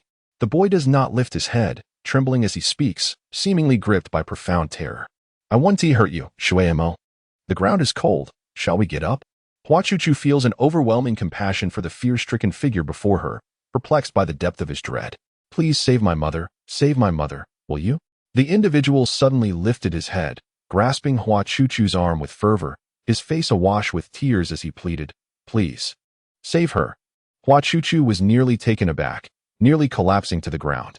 This person was not Shui Mo, but rather Shui Zhe. Shui Zhe? What has happened to you? Hua Chuchu exclaimed, shaking his shoulders. Yet, Shui Zhe resembled a marionette whose strings had been severed, his gaze unfocused as he wept incessantly. Muttering to himself in a daze, Hua Chuchu could scarcely fathom that the strikingly handsome Shui Zhe, who exuded confidence and charm on screen, captivating the hearts of countless young girls across the nation, could reveal such a vulnerable, disheveled, and fragile side of himself. Hua Chuchu waved her hand before his eyes. But Shui Zhe remained unresponsive. Perhaps he was ensnared in a nightmare, or was he sleepwalking? Such were her thoughts. With determination, she hoisted Shui Zhe onto her shoulder. Inadvertently feeling his emaciated ribs, to maintain his appearance for the camera, the 180 centimeters tall Shui Zhe weighed barely 120 pounds. And a wave of sympathy surged within Hua Chuchu. Being an idol was no easy feat. She gently laid Shui Zhe onto the bed, tucking him in with care. Before long, he drifted into a hazy slumber. Hua Chuchu wrung a warm towel and tenderly wiped away the tear stains from his face, cautiously attending to the corners of his eyes, concerned that the salt from his tears might cause him discomfort upon waking. Little did she anticipate that just the night prior, she had gazed upon his posters on the dormitory wall. Yet today, she found herself in his room, by his bedside, tending to his face. If Wang Yinyan were to find out, she would undoubtedly faint. However, even if informed, it would merely elicit a cold, mocking retort from Wang Yinyan about a spring dream. Indeed, Hua Chuchu herself wonders if she is caught in a dream. This entire scenario feels utterly surreal. Until yesterday. She had endured 18 years of ridicule and derision as a downtrodden girl. Today, astonishingly, she finds herself residing under the same roof as three handsome young men in a luxurious mansion. In Water Zhe's room, countless young girls have fantasized about sharing a space with him. Gazing at Water Zhe's serene, sleeping visage, Hua Chuchu's heart races surely. It must be fatigue from climbing the stairs with him earlier. There lies Water Che, the enigmatic figure, clad in a white bathrobe. His chest exposed as he reclines on her bed, a glass of red wine in hand, gazing at Hua Chuchu with a teasing glimmer in his eyes. Chapter 6. Is it Big Brother or Big Sister? At 6 o'clock, the cuckoo from the clock on the bedside wall chirps, heralding the start of a new day. In the early summer morning, the sun emits a soft, orange glow, filtering through the floor-to-ceiling windows and illuminating the bed. Though she has only slept for 4 hours. Today marks the first day of her tutoring job. Hua Chuchu sits up, inhales deeply the fresh air from the window, and stretches lazily. She resolves to give her best effort on this inaugural day. By 7 o'clock, she prepares breakfast for 6, setting the table. In the entire house, apart from Uncle Ing, no one else has risen. Young Master Water Che swims every morning. Why don't you go to the pool to call him for breakfast? I will wake the others. Uncle Ing suggests. All right, Hua Chuchu replies, hurrying towards the backyard. In the splendidly adorned backyard, a vast swimming pool shimmered like 1,000 diamonds under the soft morning sunlight. Sun umbrellas, lounge chairs, corner sofas, and a barbecue pit gleamed enchantingly, epitomizing the luxurious lifestyle of the affluent. Hua Chuchu mused to herself. Within the pool, a lithe figure glided through the water like a darting fish, head submerged, powerful arms cutting through the surface.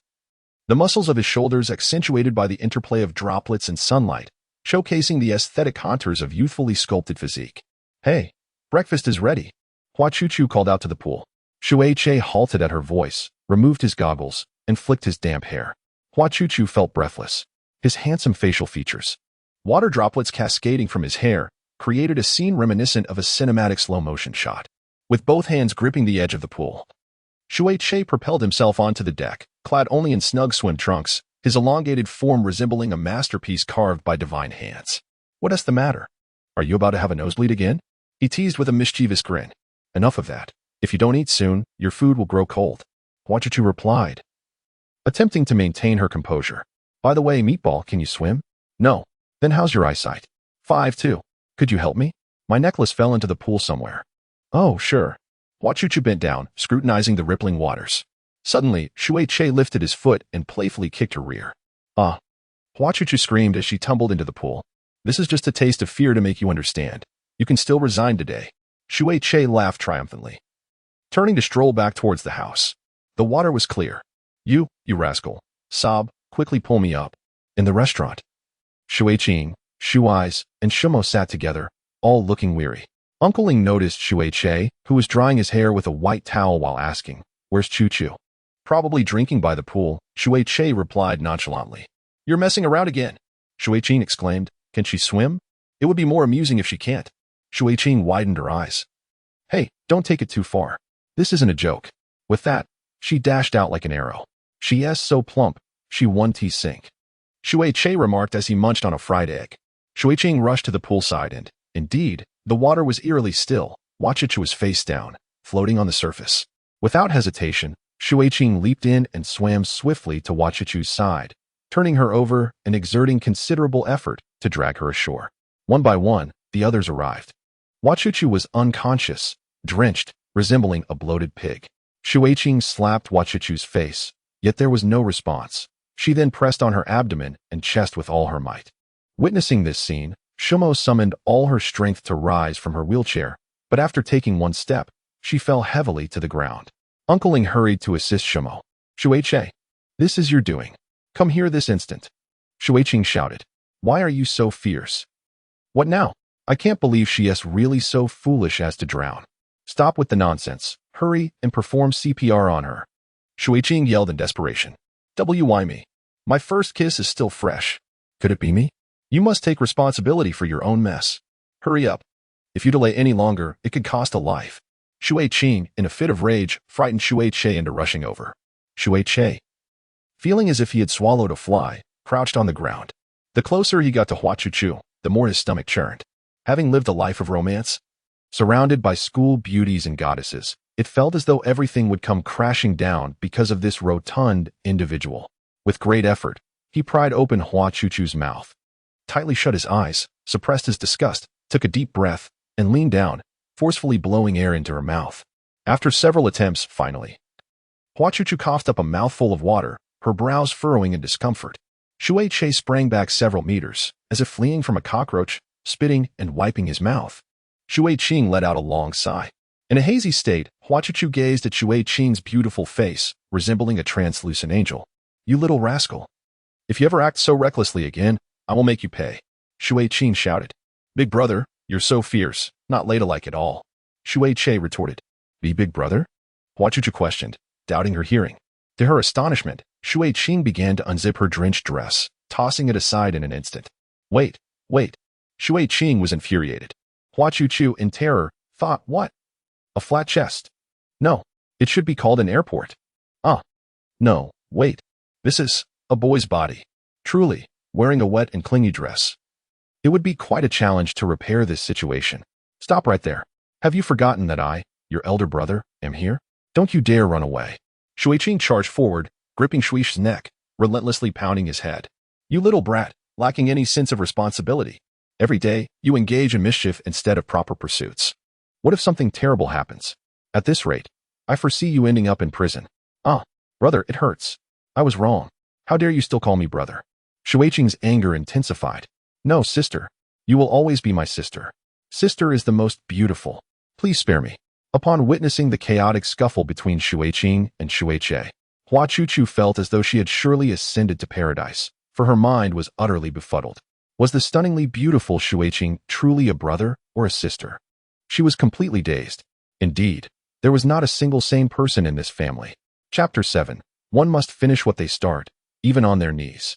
Hua Chuchu lay languidly on the bed, her body limp, her head buzzing with a ringing sound, and her vision blurred as if starved of oxygen. Miss Hua, as an apology, today's tutoring session will be postponed for a day, and your salary will remain unaffected. Please take a good rest, and do not blame young Master Shui Che. He is actually a good child, albeit a bit mischievous and willful, Uncle Ling said, standing by her bedside. Uncle Ling, that's not necessary. I'm fine. I just need a little rest. We can start an hour later, at 9 o'clock, Hua Chuchu replied. Are you truly sure your health is not a concern? It's nothing to worry about. I am quite robust. Very well, I shall inform the young masters. As Uncle Ing was about to turn and leave, he suddenly recalled something and turned back to say, Miss Hua. Miss Shui Qing has established a rule at home. Everyone must refer to her as Miss or elder sister, or Miss Shui Qing. It is forbidden to address her by her gender. Otherwise, she will be displeased. Oh, understood. I will be careful. Thank you, Uncle Ing. All right, then rest well. Uncle Ing exited and closed the door. Hua Chuchu gazed at the gauzy curtains draping over the bed, reflecting on how an otherwise invigorating tutoring session had nearly led to disaster. Yet, a lingering sensation of something amiss tugged at her thoughts. Upon regaining consciousness earlier, she had a peculiar impression of a soft, moist touch against her lips. How strange. Once she fully recovers, she must express her gratitude to Shui. Thinking back, she should have anticipated that Shui, standing at 183 centimeters, possessed a voice that was sometimes delicate yet tinged with a hint of huskiness. Uncle Shui and Uncle Ing had seemingly referred to their son as the young masters, but she could never reconcile the breathtakingly beautiful Shui with the notion of a man. Alas, how could a man be so exquisitely handsome? As a woman, she felt a profound sense of inadequacy. At 9 o'clock, rejuvenated and spirited, Hua Chuchu stood at the entrance of the classroom, clenching her fists to rally her courage. Ahead lay a battlefield. This job was hard won, and she was determined to excel, resolutely refusing to be outdone by that insufferable brat, Shui. Pushing open the door, she beamed with enthusiasm. Good morning, everyone. In the classroom, there are 4 desks. A large blackboard, a projector, and a podium. In one corner stands a printer, while a wall is adorned with floor-to-ceiling windows through which sunlight pours into the vacant room. Only Shui sits quietly in her seat, engrossed in a book, the other 3 absent. Shui, why are you the only one here? Where are the others? Hua Chuchu inquires, astonished. They won't be attending class, Shui replies nonchalantly. Why not? It's always been this way. There's no need to force them. One less is just the same for me. Fury ignites within Hua Chuchu. This is unacceptable. This is my responsibility. No one is allowed to skip class. Shui observes her. Noting the resolute expression on her clenched fist, a blend of foolishness and charm. Shui, you 4 are of similar ages, and it isn't even summer vacation yet. Why do none of you attend school? If it's convenient, could you enlighten me? Hua Chuchu probes cautiously. The school is too crowded and noisy. I dislike it. Shui answers coldly. Is that truly the only reason? Shui has been absent for nearly all of his first year due to running errands. Oh, right. That's also the case. Shui was suspended after a confrontation with the headmaster. What? That rascal. Shui. He should be in his 3rd year, but he dropped out in his 1st year. As you can see, he was bullied by the others at school. Shui states with an air of indifference. A tightening sensation grips Hua Chuchu's heart. The notion of bullying at school evokes vivid memories of the tragic high school experience. Indeed, as Shui, a boy donned in feminine attire, he would undoubtedly face ridicule and bullying from male classmates, while the girls would harbor envy towards his beauty. How could he possibly find a place in school, living as a normal individual? This thought caused a subtle ache in Hua Chuchu's heart. No. I must summon them for a serious lesson. Just as Hua Chuchu was about to turn away, Shui, absorbed in his book, remarked without lifting his gaze. There's no use in your efforts. Those 3 have just left. What? Where did they go? Shui mentioned something about running errands. Shui went out to have fun. And Shui seems to have taken up a job. Shui is working. Yes, it has been a while. I wonder what he needs the money for. Do you know where they are? No. Then I shall inquire with Uncle Ing. Chuchu. Shui called out to him. It's futile. Those 3 won't be diligent in their studies and might end up making your situation worse. Hua Chuchu replied resolutely, this is my first job, and in my dictionary. The phrase to do something half-heartedly does not exist. As she dashed out with a determined stride, a hint of warmth crept onto Shui icy countenance under the sunlight. Hello? The phone rang, revealing an unfamiliar number on the screen as Shui answered. Where are you, you little rascal? A voice boomed from the other end. Who are you? Shui retorted brusquely. How did you get my number? Ask Uncle Ing, and you shall find out. Hey, you recovered so quickly. Indeed. A robust physique facilitates a swift recovery. I have no interest in the burdensome task of studying. I have a date today. Please do not disturb me. You are still a minor. What date could you possibly have? Yet, I am in the prime of my youth. Shui, with a playful grin, remarked, All right, Sensei. You have the exemplary student Shui. Isn't that accomplishment enough for you? Go spend time with him. With that, Shui abruptly ended the call, and subsequent attempts to reach him were met with silence. Hua Chuchu felt a surge of frustration, nearly gasping for breath. What should she do? On the very first day of class, things were already going awry. How would she manage from here on out? Chuchu. Shui Emo spoke. Hmm? Are you feeling any better? Though his tone remained cool and distant, Hua Chuchu was touched. How could siblings raised in the same household exhibit such stark differences in temperament? At that moment, Hua Chuchu was overwhelmed with a desire to lament to the heavens. Suddenly, her phone chimed with a message. It was from Shui Che. Zhongshan Road Garden CAF. Come quickly to rescue me. Hurry. What is that troublesome boy up to? Another message arrived. Hurry, take a taxi. I will reimburse the fare. Hua Chuchu, disinterested, presumed it was yet another prank. If you come to save me, I promise to attend class obediently tomorrow. 5 minutes later, another message pinged.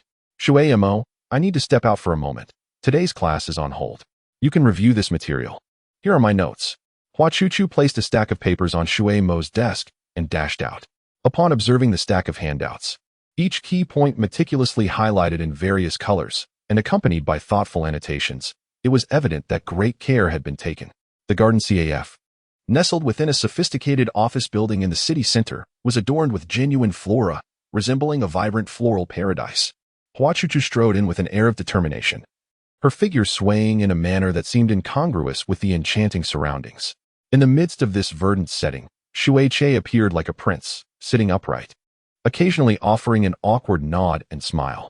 Opposite him sat a girl, noticeably plumper than Hua Chuchu, with sun-kissed skin, clad in a tank top and shorts that accentuated her robust shoulders and deep neckline.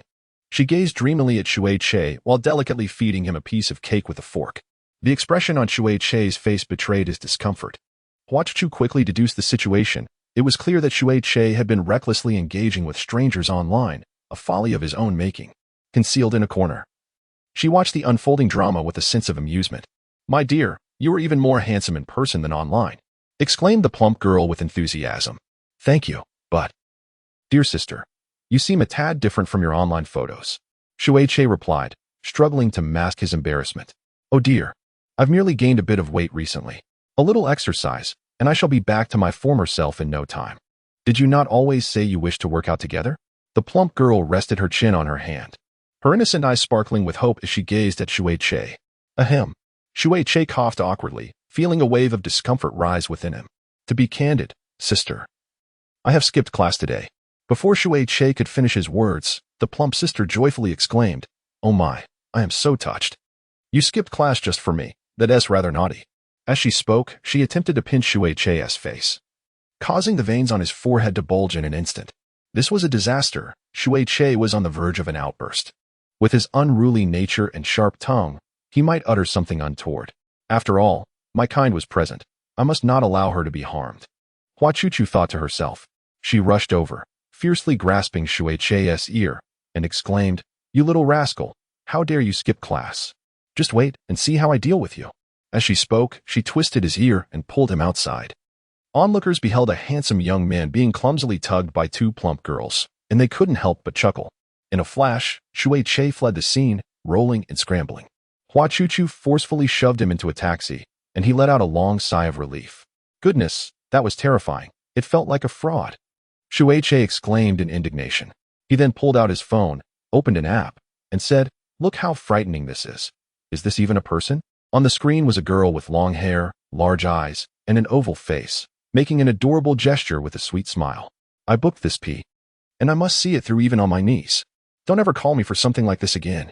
Hua Chuchu retorted angrily. You claim to be a top student, yet you know this phrase. It seems you haven't missed out on the chaotic nonsense online. Do you dare to say it again? Hua Chuchu playfully splashed water on Shui Che's head. Hey, why are you hitting me? The roleplay has concluded. Shui Che exclaimed as he dodged. This is precisely why you look down on others. What does it matter if someone is overweight? That is a form of discrimination. Why are you defending your kind?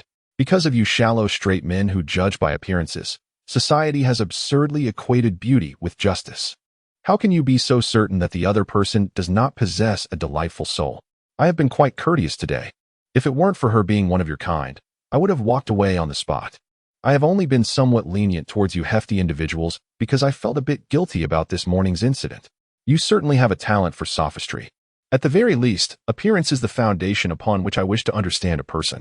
Tell me, in your past, has there ever been an insightful young man who, seeing beyond your dumpling-like exterior, confessed his feelings to you? Hua Chuchu fell silent. Indeed, there had not been. You see, I will tell you this. All men are visual creatures, and you ought to have some self-awareness, at the very least. Try to lose some weight and present yourself like a girl. At your youthful age, you resemble a woman in her 30s. Your youth is being squandered. Mind your own business. Hua Chuchu retorted stubbornly. Understanding the appreciation of food is far more important than romance. Ah, foodies are hopeless. Shui shook his head. You little rascal, if you have the audacity, don't eat the meals I prepare. The two conversed back and forth, refusing to yield to one another, causing the taxi driver to chuckle at their banter. Chapter 8. Hello, I am Hua Chuchu's boyfriend. Hey, stop, driver. Just let us off here, Shui urged. What are you up to now? It's noon. I'm starving. I want to eat ramen. There's no one at home to cook. Come eat ramen with me. What kind of statement is that? Shui Mo and Uncle Ing are not human beings? Shui Mo barely eats. He can manage with a little something. This ramen place is exquisite. Just have a bowl before we leave. I'll treat. No. Hey, meatball, I'm inviting you to dine with me. A so-called exceptional handsome man, as a form of compensation. And you dare to decline? Goodness, how shameless can one be to proclaim oneself as an exceptional handsome man? The term exceptional handsome man is indeed quite amusing. You chubby fellow, why are you so fierce now? During the interview, you were timid. You stuttered upon first encountering us. How is it that you can now be so brazen? Indeed, I used to feel quite insecure, but ever since I met you, this superficial buffoon, my confidence has soared. Stop rambling, come inside. Shui exclaimed, wrapping his arm around Hua Chuchu's neck and practically dragging her into the ramen shop.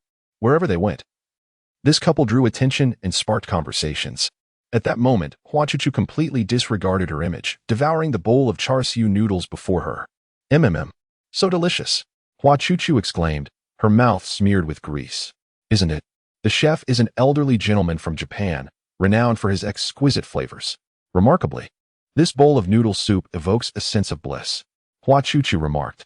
Shui smiled with satisfaction and replied, once we finish this bowl of noodles, we shall consider our morning affairs settled. Is my life truly worth but a bowl of ramen? Hua Chuchu mumbled while chewing on the char siu. Having lunch alone with me is worth 10 million. Shui boasted unabashedly. I cannot endure your self-absorption. You and Shui share this trait, Hua Chuchu retorted, rolling her eyes.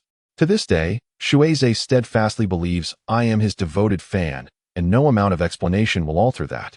So tell me, among the three of us brothers, who is the most handsome? You are such a child, so immature. Hua Chuchu couldn't help but give Shui a significant eye roll. You girls are simply fond of comparing handsome men. Speak up. Shui Mo. You fatso, how dare you? It's the truth. Stop eating. Return my ramen. Shui exclaimed, attempting to snatch Hua Chuchu's bowl away. This ramen is earned with my life. Dare you to take it from me? The two engaged in a playful duel with their chopsticks. Just then, the wind chime of the noodle shop rang, and a group of college students, backpacks in tow, entered. The speaker was Wang Yinyan, accompanied by several classmates from the Go Club, including Feng Cheng. Hua Chuchu's heart raced, her demeanor tense and restless. You all. What a coincidence. You're here to eat too. Ha. Ha ha Feng. Feng Cheng, you are here as well. Feng Cheng, typically disinterested in social gatherings, was clearly present at this graduation party alongside the club members. A wave of sadness washed over Hua Chuchu as she realized that, despite her significant role in the Go Club, no one had thought to invite her. Feng Cheng replied. Who is this? Wang Yinyan's eyes sparkled as she gazed at Shui, her expression one of disbelief as she turned back to Hua Chuchu. Oh, this is Hua Chuchu was at a loss for how to introduce Shui. A friend? Certainly not with the scoundrel. A classmate? Yet. She had not disclosed to her roommates that she was tutoring for a wealthy family. Wang Yinyan's incredulous expression, as if questioning how someone like Hua Chuchu could dine with such a handsome lad, irked Shui. With a playful grin, he declared, girlfriend, hello. I am Hua Chuchu's boyfriend. What? The collective gasp echoed among everyone present. Hua Chuchu practically leaped from her seat to confront Shui. You rascal, what nonsense are you spouting? Have some awareness of the situation. You truly are flustered and at a loss for words to scold Shui. She hurriedly turned to her classmates to clarify. No, everyone, please don't misunderstand. Feng Cheng just don't believe him. This brat loves to joke around. He is simply the son of an acquaintance who will finish our meal now. You all stay here, goodbye.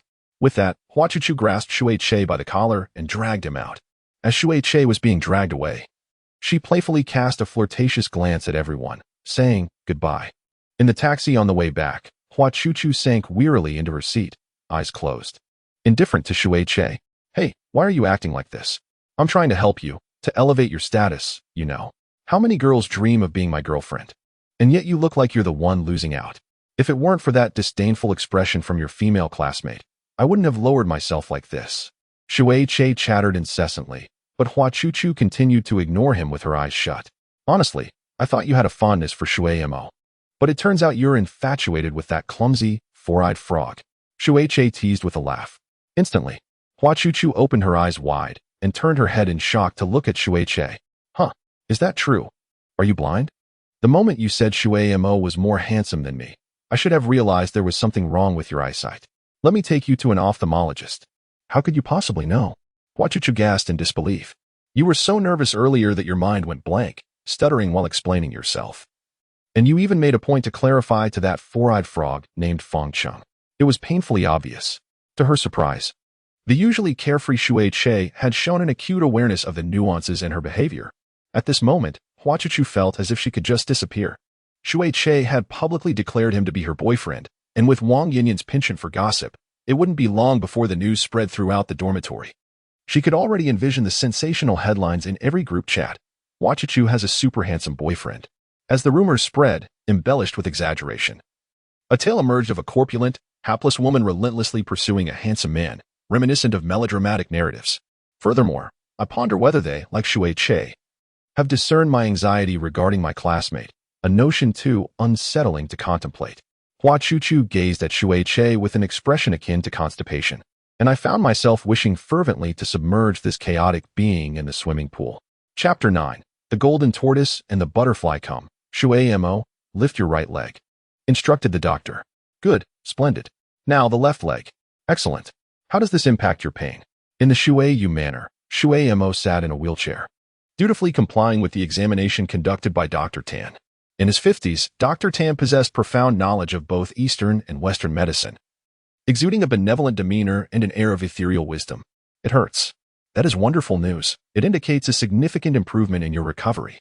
You appear to be in good spirits today. Have you been feeling well lately? Dr. Tan inquired kindly. Yes, Shui replied. Has something joyful occurred that you might share with me? Maintaining a positive outlook greatly aids recovery. If you feel comfortable expressing your thoughts, I believe Dr. Zhuang would be delighted to hear them. Dr. Zhuang is Shui psychologist who visits weekly for counseling. There is an intriguing person at home. An intriguing person? The house is no longer cold. Cold. It is already late May. Do you still often feel cold, Shui? Shui cannot manage her. Shui muttered to herself, chuckling at this thought. Dr. Tan was somewhat astonished. For many years, since she was 10, he had been the attending physician for Shui, and he had never seen her smile. Who is she? You must have seen the golden tortoise, Shui replied. The golden tortoise? Are you referring to the insect? Yes. She resembles that. That sounds intriguing. I truly wish to meet her, Dr. Tan remarked.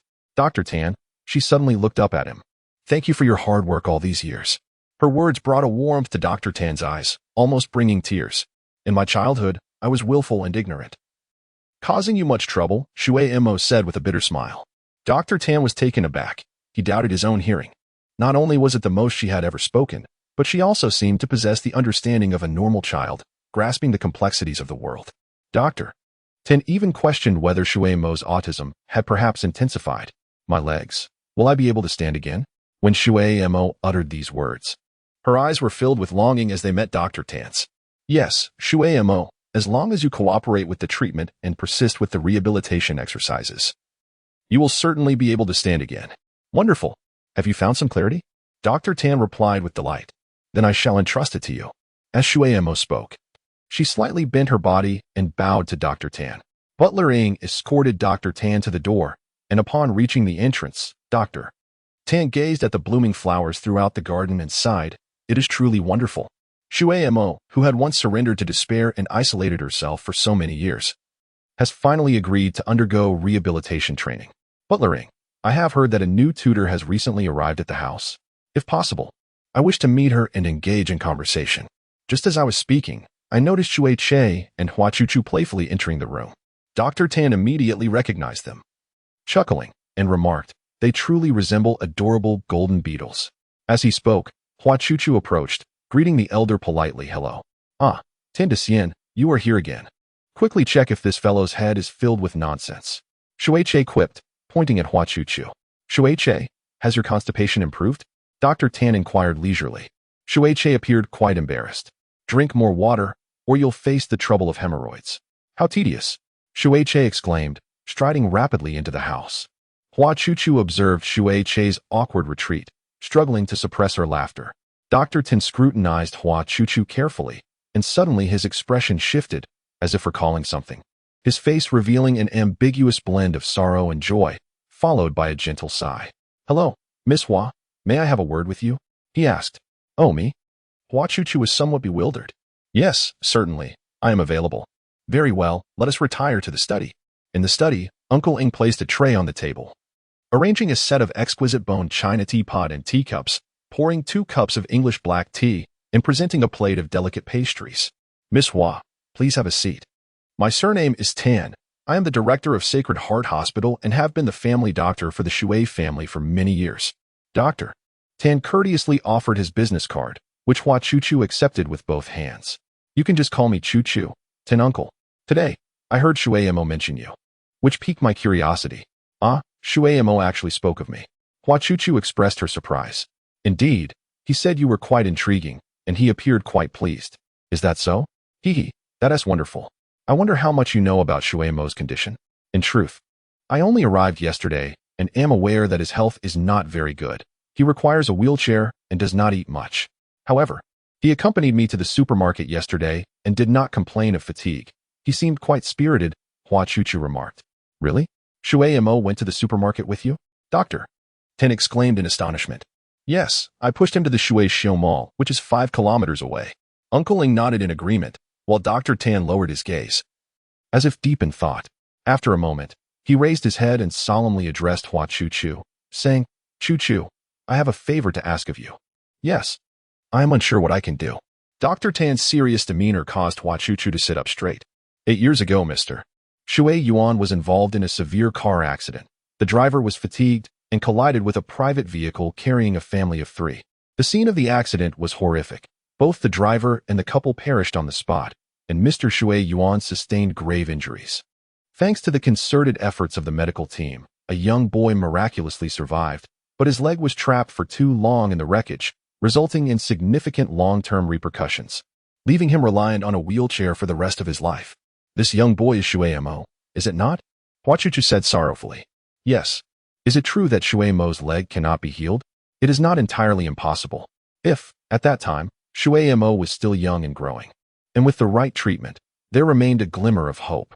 However, as a mere 10-year-old child, he was confronted with a sudden and brutal blow, leaving him disheartened and longing for death, rendering him utterly uncooperative with the doctors.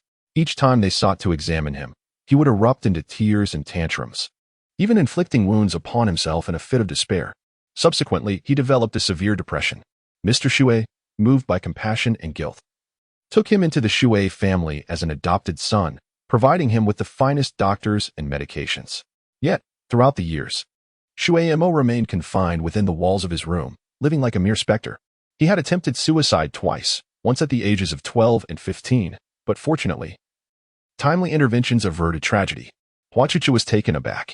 She could scarcely fathom the depths of suffering that the young Shui Mo had endured, how he had weathered countless long, lonely nights in profound sorrow. She had believed that her own childhood isolation and loneliness were unbearable, only to discover that Shui Mo had been enduring far more merciless torment. Yet today, astonishingly, he sought to rise again, his eyes shimmering with newfound light. I believe that a significant part of this resurgence is attributed to you. Me? How could that be? Hua Chuchu exclaimed in disbelief. I only arrived here yesterday. I heard that Shui Mo specifically requested you to be his tutor, is that correct? Yes. Did he not disclose the reason? I inquired, but he seemed reluctant to share. Oh, I see. Dr. Ten cleared his throat, his expression shifting rapidly. Then she said, perhaps he has found a sense of warmth or security in you. He certainly deserves a close friend with whom he can share his innermost thoughts. This would greatly aid in his recovery. If I can be of any assistance to Shui Mo, I would be most willing. Very well, Doctor. Ten replied with a satisfied smile. I wonder if you could spare an hour or 2 each day to assist him with his rehabilitation exercises. I shall visit every 3 days, and in my absence, I entrust Shui to your care. Of course, I will take this responsibility seriously. I just need some guidance on how to conduct the rehabilitation exercises. Come, allow me to teach you. After Dr. Tan was seen off by Uncle Ing, Hua Chuchu approached the door of Shui Mo's room and knocked gently. Shui Mo, may I have a moment to chat with you? Came a voice from within. Hua Chuchu entered to find Shui Mo seated by the window, enveloped in a soft, ethereal glow of sunlight, which illuminated his pale, gaunt face, rendering him akin to an elfin prince. Before him stood an easel, and he was diligently painting with watercolors. What are you painting? She inquired as she walked closer. You. Oh, a painting of me? Hua Chuchu leaned in, intrigued. A mischievous yet proud smile crept upon Shui Mo's lips. A round, speckled, enormous golden beetle sprang to life on the canvas. Hua Chuchu squinted her eyes and looked at Shui Mo helplessly, saying, hee hee. Thank you for not painting me as a pig. At that moment, a butterfly fluttered in through the window, its wings shimmering with exquisite iridescence beneath the slanting rays of sunlight, resembling a spirit of the flowers. It alighted upon the easel, and Hua Chuchu dared not stir, fearful of startling it. She gently remarked, Shumo, do you know that before butterflies become these beautiful creatures, they are once hideous and terrifying caterpillars? Indeed. Yet, at the moment they emerge from their chrysalis, they must endure the torment of shedding a layer of skin, with many succumbing to the pain at the very moment of their emergence. Those resilient caterpillars that endure must summon all their strength to break free from the confines of the cocoon, their crumpled wings yearning to unfurl. After the agony of metamorphosis, they transform into exquisite butterflies, becoming a different kind of wondrous life. Shumo listened intently, silent. If a butterfly wishes to revel in the joy of flight within a garden of blooms, it must first endure the anguish of breaking free from its chrysalis. However, if the butterfly within never awakens, the life of a withered leaf butterfly remains but a voiceless, desiccated leaf. Shumo, let us undergo this transformation together. With that, the beautiful butterfly gracefully danced out of the window, encountering another butterfly, both pursuing each other in a whimsical chase. Chapter 10. The calm before the storm. At this very moment, Hua Chuchu stood at the entrance of a nightclub named Rose, situated 20 kilometers from Shui Manor, where she was halted by a bouncer clad in a black suit, donning dark sunglasses even in the late hours, his physique akin to that of a bear. After presenting a plate of sweet and sour ribs to Charles, Shui surrendered. In Hua Chuchu's perception of the tedious nightlife over the past 18 years, nightclubs are deemed perilous environments. She envisioned all the potential scenarios of Shui Qing working there, her anxiety escalating, prompting her to hasten toward the venue. Yet, that fool Shui, displaying an air of indifference, refused to budge despite Hua Chuchu's earnest pleas, instead engaging in a rib-stealing contest with Charles. How can one know unless they try? Hua Chuchu declared, already dashing out the door. At the entrance of the nightclub, Hua Chuchu was indeed intercepted by the security guard. I'm sorry, miss, you cannot enter, the burly guard stated. Why not? She inquired. Because your attire is inappropriate, he replied, his demeanor suggesting a lack of interest. How is my attire inappropriate? Are there not others here dressed even less appropriately than I? Hua Chuchu retorted defiantly. The guard regarded her as if she were an extraterrestrial, then disdainfully lifted his chin, ignoring her completely. Lowering her gaze, Hua Chuchu assessed her outfit, a faded, oversized green t-shirt paired with knee-length brown baggy shorts. Her sturdy calves exposed and soiled canvas shoes revealing the edges of her socks. In stark contrast, the throng entering and exiting comprised tall, long-haired individuals clad in fitted mini-dresses, slender high-heeled shoes, and exuding the heavy scent of perfume, their faces adorned with bold makeup. Among them were also fashionably attired young men and middle-aged gentlemen sporting Hermes logos on their belts, casually brandishing car keys.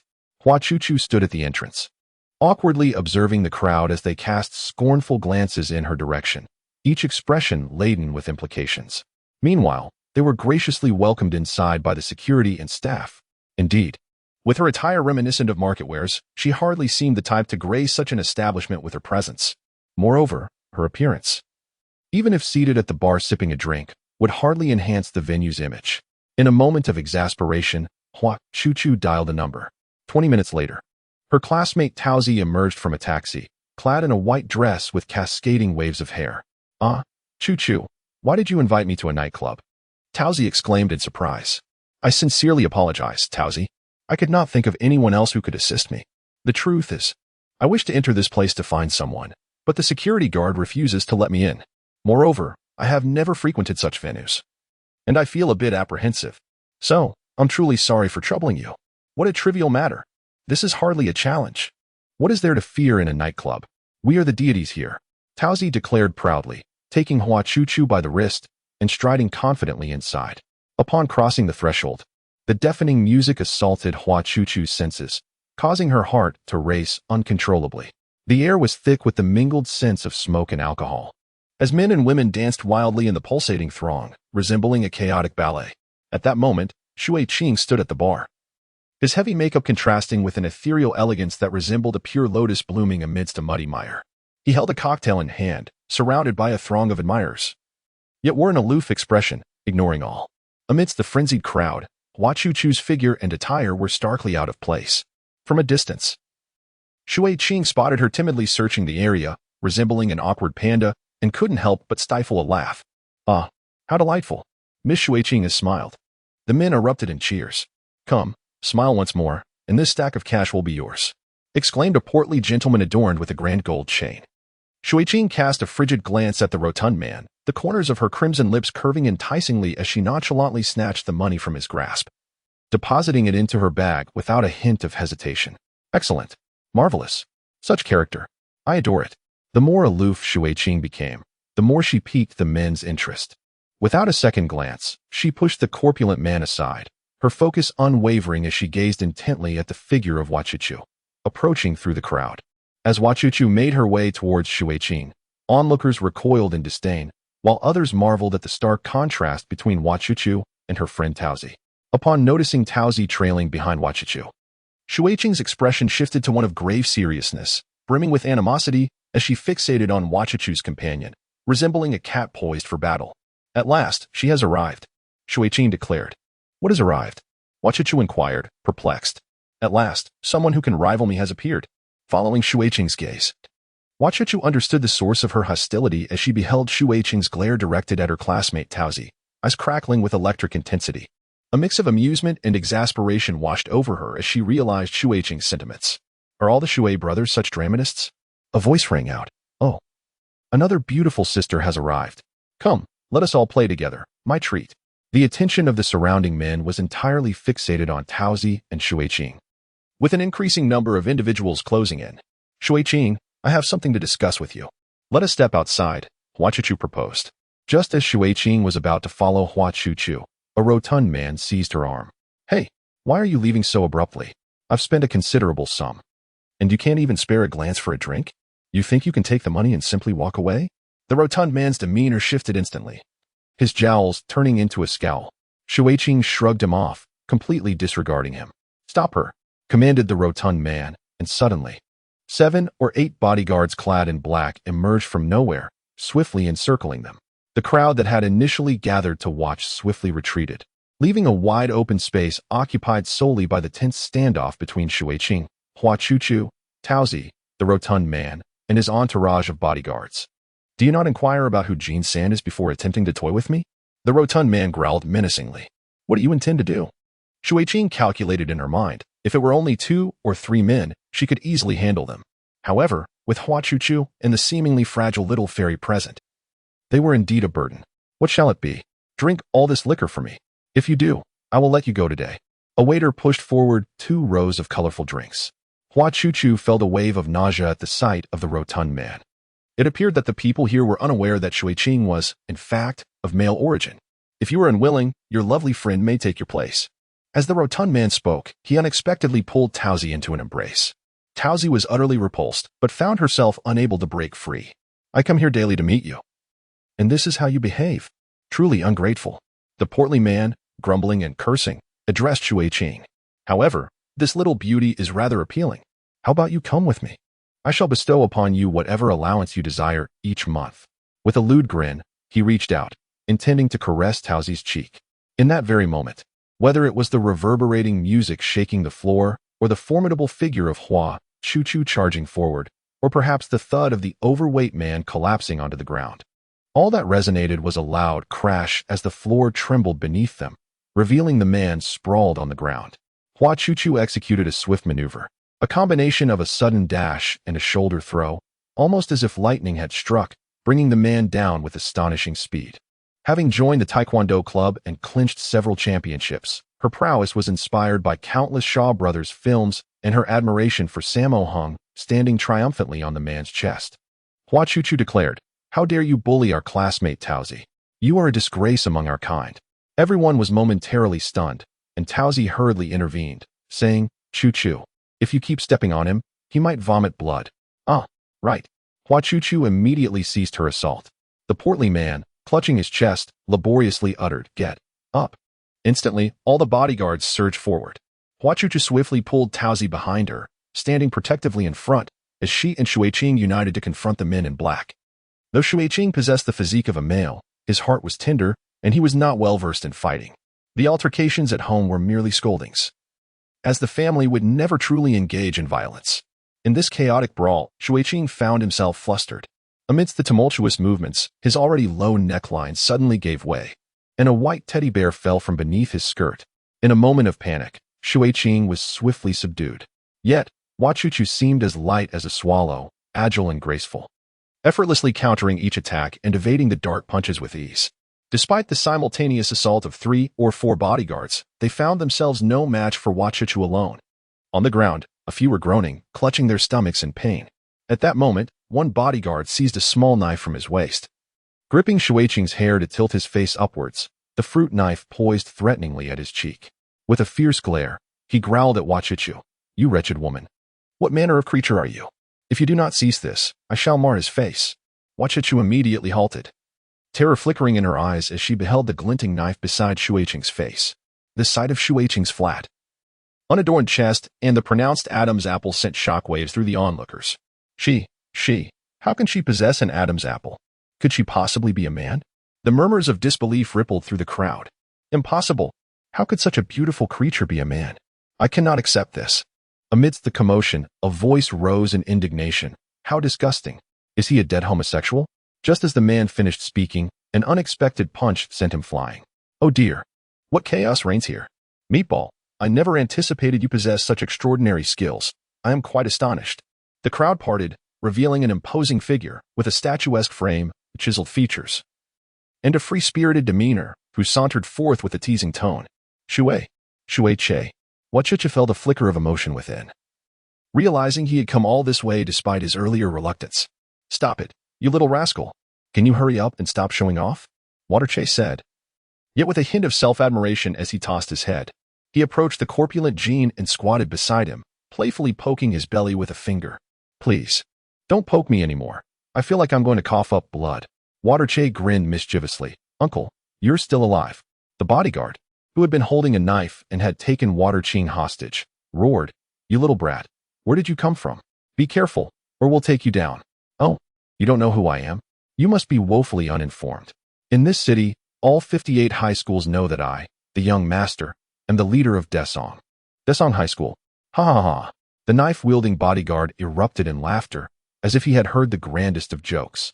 "A high school student dares to act so arrogantly? You truly are a foolhardy little brat. Today, I shall teach you what society is all about." As he continued to laugh heartily, Hua Chuchu executed a flying kick, instantly sending the fruit knife spiraling from his grip. Oh dear, how frightening. The security guard can't even handle a little girl. It makes me want to rush out and reclaim my place in the world. Hua Chuchu feigned a look of regret as if time were slipping away.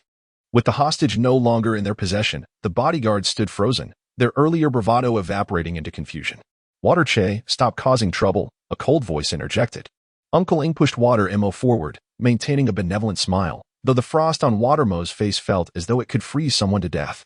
The nightclub's manager, upon witnessing Mr. Ying's extraordinary demeanor, was convinced of his capability to take charge and promptly approached him. Mr. Ying whispered a few words into the manager's ear, leaving him visibly shaken and at a loss for words. Maintaining a benevolent expression, Mr. Ying produced a pre-filled check from his pocket and graciously extended it to the manager, stating, "Consider this as compensation from our young master and miss for your losses. Children can be mischievous. We kindly ask for your understanding." The manager, eager to appease, nodded and replied, "Of course, it is nothing serious. Harmony breeds prosperity." Mr. Ying then inquired, "So, may we take our young miss with us?" The manager, visibly relieved, responded, "Certainly, please do." Thus, Shui, Hua Chuchu, Tao Tao, and Mr. Ing exited the Rose establishment together. Tao Tao glanced at Shui and quietly asked, "Is this the legendary boyfriend of yours?" Chuchu? What? The school is buzzing with rumors. Upon hearing Tao Tao and Hua Chuchu's hushed whispers, Shui flicked his hair back and, attempting to appear suave, declared, "Hey, beautiful. If you fancy me, I could easily ditch this guy to be with you." Enough of that. Hua Chuchu thought only of delivering a punch to send Shui into outer space. He is not my boyfriend. If my first love were to be with someone like him, I would rather have been beaten to death by those people just now. Tao Tao erupted into laughter, while Shui Qing, with a serious expression, turned to Tao Tao and asked, "Hey, are you a boy or a girl?" Tao Tao, perplexed, replied, "Of course. I'm a girl." To everyone's surprise, Shui Qing seized Tao Tao's shoulders and shook her back and forth, gritting her teeth as she exclaimed, "Damn it, trade bodies with me." Chapter 11. Yet another challenging day in a quaint izakaya. Tao Tao clinked her sake cup against Shui Qing's and declared, "I concede defeat. You are a male yet possess such beauty. I have lost to you. It is the first time I have encountered someone who can rival my beauty. After waiting so long, you have finally appeared. You cannot fathom the solitude that accompanies such overwhelming beauty." Shui Qing, slightly tipsy, replied, "I understand, I truly do. When you do nothing, a crowd will inevitably regard you as an adversary. Hence, let us become the best of friends." How wonderful! Shui Qing and Tao Tao clasped hands, appreciating each other, and raised their cups in a toast. Hua Chuchu, in exasperation, covered her face. Though the children of the Shui family were all adopted, their narcissistic tendencies truly resembled those of biological offspring. The profound solitude stemming from such beauty was an experience Hua Chuchu would never comprehend in her lifetime. "You have no idea." Shui Qing, now intoxicated, burped and confided to Tao Tao, "I am truly frustrated. To have been born not a girl, I envy you ladies so much. I toil relentlessly in that place merely to save enough for gender reassignment surgery." "Shu, do not reveal this to them," Shui Qing said, placing her finger to her lips, signaling Tao Tao to keep the secret. However, everyone heard her, and all were taken aback, swiftly turning their heads in shock. Shui Qing, if I become a woman, you won't love me, will you?" Shui Qing playfully delivered punches to Shui Qing's chest. "I would rather castrate myself," Shui Qing retorted, feigning nausea. Shui Qing let out a soft sigh, immediately noticing Hua Chuchu's wide-eyed expression of astonishment. With a firm pat on Hua Chuchu's back, she exclaimed, "The person who frustrates me the most is Hua Chuchu. How fortunate it is to be a woman. Shouldn't every girl embody the essence of a flower? Yet, look at her. Just look at her, reducing herself to this state. She hardly resembles a woman. Such a waste. Such a waste." As she spoke, she shook her head in disappointment. After the initial shock and a vigorous pat on her back that nearly left her choking, Hua Chuchu stammered, I'm truly sorry. If you were to lose weight, down to 90 pounds, well, perhaps you could barely join our circle of friends," Shui Qing said earnestly, patting Hua Chuchu on the shoulder. "Dear sister, getting her to 90 pounds might be more challenging than transforming you into a woman," Shui Qing retorted sharply, adding with a playful elbow jab to Hua Chuchu, "Meatball, I must say, I never imagined you had such a beautiful friend.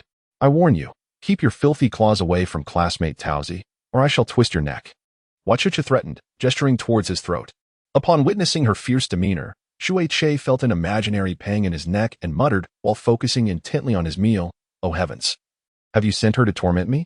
Meanwhile, Shui Mo, who had been silent, continued to eat without raising his head, coolly inquiring, "Chuchu, did you sustain any injuries just now?" "No, not at all. Thank you, Shui Mo. You have no idea. I was the champion of the Taekwondo club throughout my 4 years in college. You're the best." With a flourish, she transferred a large fried shrimp from her plate to the ink-colored dish. Shui Qing frowned in disdain, exclaiming, "TSK, TSK, TSK, how revolting. Your chopsticks are coated in your saliva. Are you not aware that Shui Mo is a germaphobe?" Hua Chuchu appeared awkward, while Shui Mo, maintaining a stoic expression, skillfully picked up the shrimp with his chopsticks and placed it in his mouth. Shui Qing, slightly inebriated, giggled and babbled nonsensically, playfully ruffling Shui Qing's hair and pinching his cheek, saying, "Our little Qing, how adorably charming you are. Come, let your sister give you a kiss. You little monster. If you continue like this, I shall retaliate." The two soon became embroiled in a playful scuffle. Noticing Shui Mo seated in the front passenger seat, silent and contemplative, Hua Chuchu cautiously inquired, "Shui Mo, are you comfortable in the car? Are you feeling unwell?" Uncle Ling chuckled. "Speaking of which, This is actually the first time Master Shui Mo has ever traveled by car. Oh? Hua Chuchu exclaimed in surprise. Uncle Ling continued, as soon as you dashed out today. Master Shui Mo insisted on accompanying you, fearing for your safety. Thus, we had no choice but to drive. But it's a good thing. This marks a significant breakthrough for Master Shui Mo. Hua Chuchu felt a surge of emotion in her heart and, imitating Shui Qing, playfully pinched Shui Mo's cheek while smiling. Our Shui Mo is truly adorable. Shui Mo, with an expression of displeasure, turned his face away, yet his cheeks betrayed him, flushing a subtle shade of red. At 1 o'clock in the morning, everyone had retired for the night. The crickets in the garden chirped melodiously, and a gentle floral fragrance wafted through the air. Hua Chuchu sat on a swing in the garden, battling drowsiness as she swayed back and forth, waiting in a state of tedium. A minivan halted at the entrance of the estate, as Shui Zhe alighted, dragging his weary form toward the house. Noticing a substantial figure nestled on the swing chair, he approached and prodded Hua Chuchu, exclaiming, "Hey, why are you sleeping here? Aren't you afraid of catching a chill?" Hua Chuchu rubbed his drowsy eyes and beheld Shui Zhe standing beneath the vast expanse of stars, his entire being aglow. "Why are you waiting for me? You could just as easily wait inside. Is there something on your mind?" "I wish to discuss the supplementary lessons scheduled for tomorrow," Shui Zhe replied. Rolling his eyes, he retorted, "I have advertisements to shoot, films to act in, interviews to conduct, and songs to record. When on earth do I have time to study?" "Precisely because of this. We must devise a plan.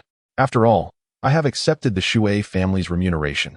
This is my responsibility," Hua Chuchu declared with unwavering determination. "You need only teach Shui Mo. Uncle Ling won't deduct your salary." "Ah, I must admit, I never anticipated your capabilities. I am genuinely intrigued by the means you employ to manage both of them," Shui Zhe remarked, his curiosity piqued. "Let us set that aside for now, Shui Zhe. I saw your Weibo. You boast an astounding 50 million followers." Hua Chuchu exclaimed in astonishment. "Indeed. Isn't it impressive?" Shui Zhe replied, basking in his own self-admiration. "I noticed that a considerable portion of your followers comprises middle and high school students. And so what?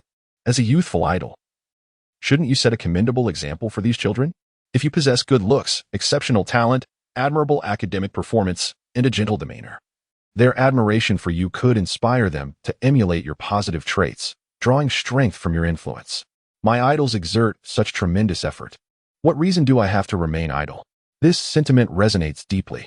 Shui Zhe pondered seriously, and it seemed to hold merit. If my idol were to fail in gaining admission to university, I might conclude that academic pursuits are inconsequential, believing that mere good looks could suffice for financial success. The entertainment industry is rife with mere ornamental figures. Do you wish to bear such a label? Unfazed, Shui Zhe continued his walk home, while Hua Chuchu hurriedly trailed behind him. Noticing that Shui Zhe seemed unresponsive, Hua Chuchu unleashed her ultimate argument. "Do you genuinely think you can maintain enduring popularity in the entertainment realm? I recently watched your film, and your acting was utterly lackluster." Indeed, Shui Zhe halted, turned around, and furrowed his brow, his gaze piercing like an arrow directed at Hua Chuchu, his forehead seemingly on the verge of bursting with frustration. Hua Chuchu asserted with conviction, "Do you understand why your acting is woefully inadequate? Firstly, it is due to your lack of formal training, and secondly, you possess nothing within." She pointed emphatically at the area of his heart. Only through extensive reading and travel can one truly empathize with the joys and sorrows of life and others, achieving a performance devoid of superficiality. Without a foundation in culture and depth, how can one grasp the essence of a character? To put it bluntly, it relies merely on the uncritical support of mindless fans. Yet if this continues, your acting career will stagnate. Hua Chuchu produced an extraordinarily thick notebook. At least 10 centimeters in thickness, its side adorned with numerous sticky notes filled with annotations, containing various critiques from magazines, clippings, and her extensive notes on films and literature. Shui stood in the living room, holding the weighty notebook in his hands, gazing thoughtfully at Hua Chuchu's weary figure swaying back and forth. Chapter 12. The first lesson. In the early morning, before the cuckoo's alarm had sounded, a piercing scream echoed through the Shuanyu manor. Charles in the courtyard was startled into a standing position, barking towards the house. The door to Hua Chuchu was flung open with a loud crash. There stood Shui Qing, clad only in a pair of boxers, rushing to Hua Chuchu's bedside with wild gestures. He grasped her and shook her shoulders vigorously, causing the still drowsy Hua Chuchu's head to spin in disorientation. "Hua Chuchu, wake up. You must tell me what happened yesterday." Shui Qing's long hair was disheveled, his upper body exposed. And although he bore the physique of a boy, His delicate features and waist-length hair swayed in a manner that seemed discordant. Huh, what is it? Hua Chuchu rubbed her eyes, only to have a trickle of blood rush from her nose, nearly causing her to faint. Why are you not wearing clothes? She exclaimed, pulling the blanket over her head and curling up inside it. Is this your idea of sleepwear? Did you take this from your grandmother because she didn't want it? Shui Qing's lips twitched as he spoke. Hua Chuchu sat up, glancing at the phone Shui Qing held before her. It displayed a video from a WeChat group, captured by an unknown bystander last night. The footage showed Shui Qing's underwear falling out during a scuffle, along with a close-up of his prominent Adam's apple as he was threatened with a fruit knife. Someone had even taken the liberty of screenshotting the moment, drawing conspicuous attention to his throat. The men in the group erupted in chaos, while the women reveled in their misfortune. Many male patrons lamented feelings of deception or wept openly. Shui Qing sat despondently on the edge of the bed, her hands covering her face from the side. Her long legs and back were visible, the blanket concealing her underwear, giving the impression of nudity at first glance. Hua Chuchu felt dizzy, as if the past few days had been more surreal than a dream. It was over. Finding employment would become impossible. Yet the thought of going to a gay bar to encounter those unattractive individuals filled her with dread. Her plans and aspirations had all come crashing down. How much does it cost to undergo surgery to become a woman? Hua Chuchu inquired cautiously. What? How could you possibly know? Shui Qing turned in shock to look at her. Yesterday you mentioned it at the izakaya. We all heard you. Shui Qing rolled her eyes and collapsed onto the bed, expending her last ounce of strength to plead with Hua Chuchu. I beg you, please suffocate me with a pillow now, would you? Barking echoed through the air, heralding the dawn of a new day. At the breakfast table, Hua Chuchu took away the bottle of cola that Shui Che had just opened and placed a cup of honey water in front of him. Shui Mo received warm water. Shui Zhe was served milk, and Shui Qing was offered rose tea. Hua Chuchu dutifully presented each drink. Shui Qing lay limply on the table, appearing utterly disenchanted with life. What's wrong, big sister? Did you not sleep well? Shui Zhe inquired. Ha ha ha. Shui Zhe, you missed quite the spectacle yesterday. You have no idea. Our elder brother is saving money to undergo surgery in Thailand. Ha ha ha ha. This is killing me. Shui Che laughed heartily, slapping the table. Shui Zhe was astonished. Yet he stifled a laugh, evidently struggling to contain his amusement. Shui Qing, in a serene tone, remarked, You'd best hope I transform into a girl, because as a boy, I would be the first to eliminate you. How annoying. Last night, you insisted on kissing me. Shui Zhe mimicked Shui Qing's gestures and intonation, leading to a tumultuous clash of utensils before the composed Shui Mo, who was leisurely savoring bacon and eggs. At 8 o'clock, Hua Chuchu stood at the entrance of the classroom, fist clenched, rallying herself, reminiscent of the previous day as seen. Ahead lay the battlefield. This was a hard-earned job that she was determined to excel in, resolutely refusing to be outdone by that insufferable Shui Zhe. The thought floated above her like a caption. She imitated the female teacher from Gakudo Kyoshi, crouching slightly while raising her fist and proclaiming, Fight on. A rather foolish posture. She then pushed the door open, her face alight with fervent enthusiasm, exclaiming, Good morning, everyone. A radiant golden light enveloped her, reminiscent of the dazzling spectacle she had first encountered during her interview in that office. This time, instead of fear and anxiety, she felt a sense of familiarity and joy. Bathed in the soft morning sunlight, accompanied by the melodious chirping of birds and the fragrant blossoms outside, for charming young men, each with distinct styles, idly propped their chins on their hands, all wearing sullen expressions as they gazed at Hua Chuchu. Yet to Hua Chuchu, this gathering of youthful spirits evoked an endearing image akin to that of kindergarten children. My name is Hua Chuchu. From today onwards, I shall serve as your tutor. I kindly ask for your guidance and support. As she spoke, Hua Chuchu beamed with joy and bowed gracefully. Yes, we are all aware, Shui Che replied, nonchalantly propping her leg up and holding a pen in her mouth, a bemused expression on her face. This morning, we shall refrain from delving into new material, focusing instead on getting to know one another, such as familiarizing ourselves with each other's preferences and personalities. We are already quite acquainted, thank you, Shui Che retorted, her lips twitching in exasperation, clearly questioning the purpose of this exercise. Undeterred, Hua Chuchu continued with a radiant smile. In a moment, I will distribute a test to each of you, allowing me to gauge your foundational knowledge and areas of weakness. Should you have any inquiries, please feel free to approach me at any time. 3 Sai. Shui Che exclaimed earnestly, raising her hand. What is it, Shui Che? Hua Chuchu responded warmly. Indeed.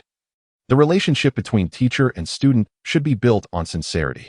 Her eyes sparkled with genuine intent. What do you fear the most? To be honest, there is nothing that truly terrifies me at present. Hua Chuchu, having seen through Shui Che's little ploy, was not easily swayed. 3 Sai, you are not being forthright. Shui Che protested. The teacher speaks only the truth, Hua Chuchu replied, maintaining her friendly demeanor. I fear neither snakes, insects, nor ants. They are all delightful little creatures. Shui Che regarded her with a look of utter boredom. Teacher, do you have a boyfriend? Shui Zhe inquired, raising his hand. Thank you for your polite question, Shui Zhe. It is quite amusing that you might think I could have a boyfriend, but I regret to inform you that I have never been in a romantic relationship. Shui Qing let out a soft laugh. Allow me to introduce you to a boyfriend. Seize this splendid opportunity to indulge in romance and refrain from lecturing, if you please. Water Zhe earnestly suggested. Thank you, Water Zhe, but at this moment, your academic achievements hold greater significance for me. Do you have someone you fancy? Water Qing inquired with sudden enthusiasm. Hua Chuchu was momentarily rendered speechless. Even Shui Mo, who had been engrossed in his book, lifted his gaze. Yes, there is someone from a club. I harbor a certain fondness for him. Though we have exchanged but a few words, Hua Chuchu confessed. A hint of embarrassment evident as she scratched her head. I know. I saw him last time. He is a rather peculiar-looking bespectacled fellow. And he was so nervous that he stuttered while speaking. Water Che animatedly gestured towards Water Qing. Oh, how I long to see what he is like. Water Qing and Water Che erupted into laughter. At that moment, Shui Mo interjected, excuse me, having ranked first in the province in the college entrance examination. Do you possess any study techniques? His grave tone interrupted the merriment of the group. Is your youth so mundane? Do you have no other pursuits? Water Zhe remarked with a touch of ennui. Speaking of which, it is somewhat embarrassing, from elementary school through high school. I was often ridiculed by my peers due to my appearance, and my passive nature left me at a loss for how to initiate friendships. The academic elites regarded me as a rival. I found myself unable to engage in discussions about fashion or idols that my fellow students enjoyed, and I was unwilling to assist struggling students in cheating. Thus, I remained in a state of isolation. In truth, there were times when I felt despondent, striving to escape by advancing grades. With little else to occupy my time, I resorted solely to reading and studying. However, this experience has led me to read numerous books, broadening my horizons and nurturing my spirit, ultimately preventing me from succumbing to feelings of inferiority or isolation. Now, I find joy in my own company. Thus, I do not perceive my youth as mundane.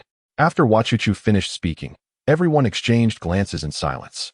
Now, allow me to pose a question. What dreams do you all hold? What kind of individuals do you aspire to become in the future? Hua Chuchu inquired enthusiastically. To become a woman, Shui Qing stated nonchalantly while tending to her nails. To be the world's foremost idol, Shui Zhe exclaimed, his eyes sparkling with excitement. To become the most formidable gang leader in the universe, Shui Che declared passionately, clenching his fists. Hua Chuchu's mouth twitched in amusement, caught between laughter and tears. Shui Mo remained silent. What about you, Shui Mo? I have never considered.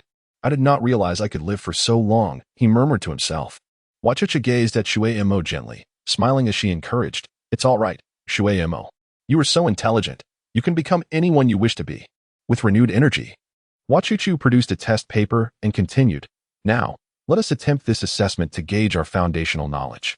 A chorus of complaints arose in response.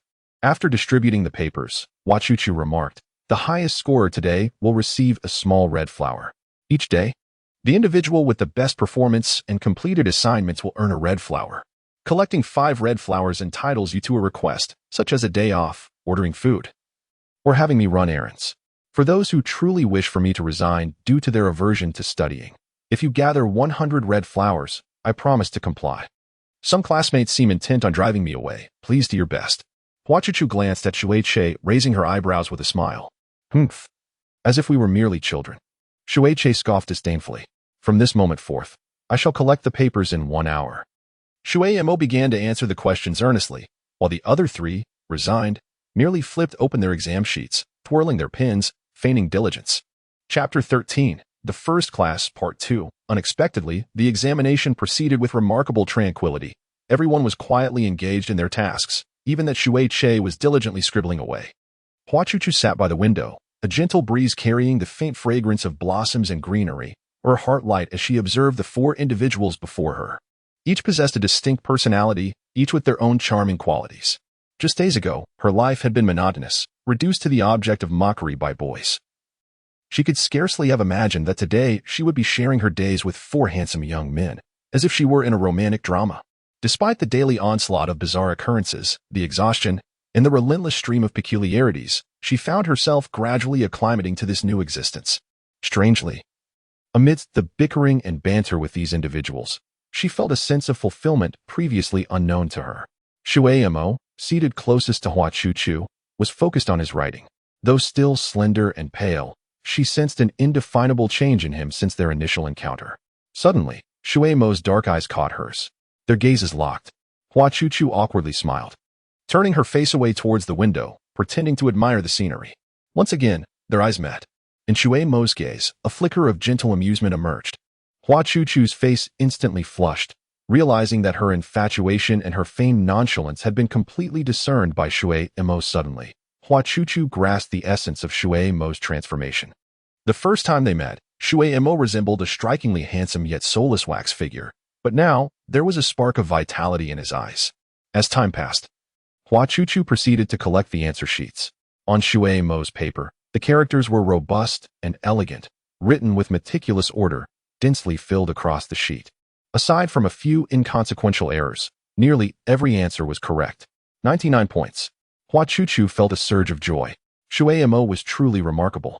She presented him with a small red flower, which he accepted, examining it closely, fiddling with it for quite a while before tucking it into his book. Approaching Shuize, she noticed that of the 20 questions, half were unanswered, yet it was evident that Shuize had been earnestly writing, albeit at a leisurely pace. 60 points, just barely passing. Shuize needed to step up his game. Moving on to Shui Qing, she found that apart from his name, his paper was entirely blank. Shui Qing, you? In a state of utter disinterest, he remarked lazily, what is the point of even writing an exam? Stop making excuses. These are questions from the first semester of high school. Why are you being so harsh? Everyone has their own strengths. If you were to test me on fashion, I would surely score 100. The national exam does not cover fashion. I haven't been to school in 2 years. I've forgotten everything. I used to be the top student in our class. Shui Qing pouted playfully. Hua Chuchu closed her eyes, inhaled deeply, and then, with a serious demeanor, remarked, Shu Qing, do you remember our classmate Taozi? The stunning beauty with whom you forged a bond last night, forming the peerless sisterhood. Compared to her, I dare say I am a tad more beautiful. Moreover, I am also slightly younger than she is. Shu Qing, with a flick of her hair, confidently proclaimed, you know? Our classmate Taozi gained admission to Z University by ranking first in the national examination for the film department, coupled with her outstanding artistic scores. Furthermore, her classical literary cultivation undoubtedly surpasses mine. When she participates in period dramas, even in supporting roles, her delivery of classical lines outshines that of the leading actors, rendering dubbing unnecessary. Do you know why? There is a saying, a wealth of knowledge and poetry brings forth natural elegance. If one relies solely on innate beauty without any scholarly pursuits, believing that life will unfold seamlessly, one is gravely mistaken. Should this continue, even if you accumulate enough wealth to undergo gender reassignment surgery and transform into a true beauty, you would merely become an empty vessel devoid of substance. In today's societal context, there is not yet ample tolerance for such transformations, and it will undoubtedly become a focal point of criticism in the future. Do you not aspire to silence their judgments with your talent? To be a person whose beauty is impeccable both inside and out? What right do these individuals, who lack even a modicum of respect, have to evaluate me? A confident and radiant beauty? Shui Qing gazed in astonishment at Hua Chuchu, whose serious expression lent an imposing quality to her round, bun-like face, while simultaneously exuding a hint of charm. Lowering her gaze, Shui Qing contemplated her reflection in the small mirror resting on her desk. With a decisive snap, she covered the mirror, exclaiming, compile a reading list for me. Clenching her fists, she felt as though a fierce fire ignited atop her head. I absolutely refuse to accept the existence of any woman more beautiful than I. Peach, let us engage in a decisive battle. At that moment, the drowsy Taozi, brushing her teeth in front of the mirror, let out a tremendous sneeze. Next came Shui's examination paper, which lay upon the desk. Shui Che, with an air of smugness, held a pen between his teeth and swung his legs back and forth. Judging by his expression, could he possibly have answered every question correctly? Hua Chuchu approached and, upon opening the exam paper, nearly fainted. The entire page was adorned with various Q-version caricatures of herself, some resembling pigs, others insects, some fierce, some voraciously eating, and even a few with noses bleeding. With her round face and three-layered belly, though the drawings were rather endearing, it was, after all, a mathematics exam. How about that? Am I not talented to have captured your likeness so well? Shui swayed back and forth in his chair. Noticing the veins threatening to burst on Hua Chuchu's forehead, he added, "Hey, why so serious? You look just like an old lady. This is a classroom. This is my responsibility, and I must take it seriously." "But I don't know anything," Hua Chuchu retorted, her frustration boiling over. "What is the point of studying? Consider, for instance, your own situation. Despite being the top student since childhood and receiving numerous accolades in university, what does it amount to? Upon graduation, several companies turned you away, ultimately leading you here to be subjected to our ridicule. Within the ranks of the Mercury Group, there exists a multitude of master's and doctoral graduates, who after years of study, find themselves toiling for my family, earning a meager salary of 10 to 18,000 per month, exhausted and overworked. What is the significance of it all? The elder's wealth is inexhaustible, destined to be inherited by us in the end. Hence, the pursuit of education appears futile. Life is fleeting, and one ought to indulge in pleasure." Upon hearing Shui's remarks, Hua Chuchu was infuriated. Yet she restrained her anger and endeavored to respond with composure. "Do you truly believe that? Very well, allow me to explain the purpose of education," she stated earnestly. "First and foremost, studying is not an obligation, but rather a pursuit one willingly engages in. Throughout the extensive journey of life, individuals encounter countless experiences, both beautiful and grotesque, joyful and sorrowful, bewildering and even despairing. In such moments, as human beings, it is only natural to seek greater understanding and knowledge. Those who have lost their curiosity and thirst for knowledge cannot be deemed truly alive. They are but mere shells of existence. If one shows no interest in comprehending the world in which they reside, what else can they hope to achieve? The instant curiosity wanes, one is as good as dead. History is replete with tales of resilient heroes. When faced with adversity in life, reflecting on their remarkable deeds reveals that our own struggles are trivial by comparison. The profound wisdom of countless sages can shape a comprehensive and independent worldview, empowering you to withstand the trials that life may impose. Secondly, you assert that the master's and doctoral students within the Mercury Group lead arduous and seemingly futile lives. However, allow me to elucidate. Education and the pursuit of knowledge are not merely for the sake of examinations or admission into prestigious institutions. They are pathways towards becoming remarkable individuals. I am determined not to forfeit any enriching life experiences. A modest salary and relentless toil do not equate to an insignificant existence. Rather, the essence of a meaningful life transcends mere hedonism. In this world, each person has their role to play. It is through diligently fulfilling our responsibilities that societal order can thrive. Even the most humble occupations possess their own significance and contributions. Furthermore, there exists a theory suggesting that only 6 of individuals attain true happiness. In other words, among 100 people, merely 6 experience genuine joy, while the remaining 94 languish in discontent, lamenting societal injustices. Another theory posits that 80 of individuals serve the interests of the remaining 20. Within this privileged class, a select few bask in their superior advantages and services, enjoying exquisite material comforts, exclusive provisions, and, even in times of illness, bypassing queues to access premier hospitals and cutting-edge technologies. Indeed, Uncle Shui Yuan is one of those within the elite 20, which is why tens of thousands within the group labor on his behalf. Nevertheless, is it not true that these accomplishments were forged through Uncle Shui Yuan's youthful diligence? Even enterprises inherited from previous generations require wisdom to safeguard and expand. Social strata undeniably exist. The inequities within societal structures have persisted throughout history. And one might ponder the reasons behind this reality. It is because, in this world, those who are foolish and indolent ultimately suffer from discrimination and endure injustice. At this juncture, Shui revealed a faint smile, poised to speak, but was interrupted by Hua Chuchu. She remarked, "Shui, I am aware of your intended discourse. You believe that the 4 of you represent this fortunate 6%, do you not? Let me assure you, even emperors are not exempt from the uncertainties of life. Some children begin their journey from a starting line that mere mortals can only dream of reaching. Yet, what of it? Can the fortunes amassed by their parents shield them for eternity?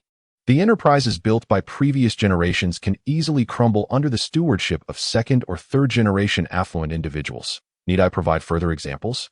They merely linger in the shadows of their fathers, indulging in a life of leisure without acquiring knowledge, akin to parasites. I pose this question to you. If one day, Uncle Shui were to meet with misfortune, which among you four could bear the weight of the Shui Xing group? A responsibility that impacts the livelihoods and families of tens of thousands? At this moment, Shui Mo, Shui Zhe, Shui Che, and Shui Qing were all momentarily stirred. What I find even more contemptible than those prodigal heirs born with a silver spoon is your consumption of Uncle Shui's sympathy or compassion, trading your lineage for a life of privilege.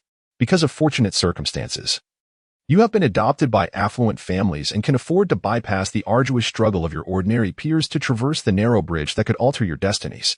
If you were merely children of average households, would you not find those diligent undergraduates, masters, and doctoral students at Shui Xing Group to be far more remarkable? The air was enveloped in a deathly silence as Hua Chuchu realized she had misspoken, observing the rigid expressions of those around her. She felt a dryness in her throat and a pang of regret. Suddenly, with a loud crash, Shui Che kicked over the desk in front of him, his face pallid. And without uttering a word, he stormed out. Shui Zhe, his complexion ashen, rose to his feet, his gaze cast downward, obscuring his expression. I forgot I have an engagement today, he said, before exiting through the door. Shui Qing also stood up, wearing a sullen expression, and stated, I'm not feeling well. I need to rest. Only Shui Mo remained, and Hua Chuchu was frightened, pondering whether Shui Mo would have left too if not for her physical limitations. She was unaware of the profound hurt her earlier words had inflicted upon Shui Mo, who was already ensnared in the painful memories of losing both parents. She regretted bringing up the topic of adoption. It was merely a reaction to Shui Che's provocation, as she had been informed by Uncle Eng. I'm sorry. Hua Chuchu bowed respectfully to Shui Mo, her voice trembling.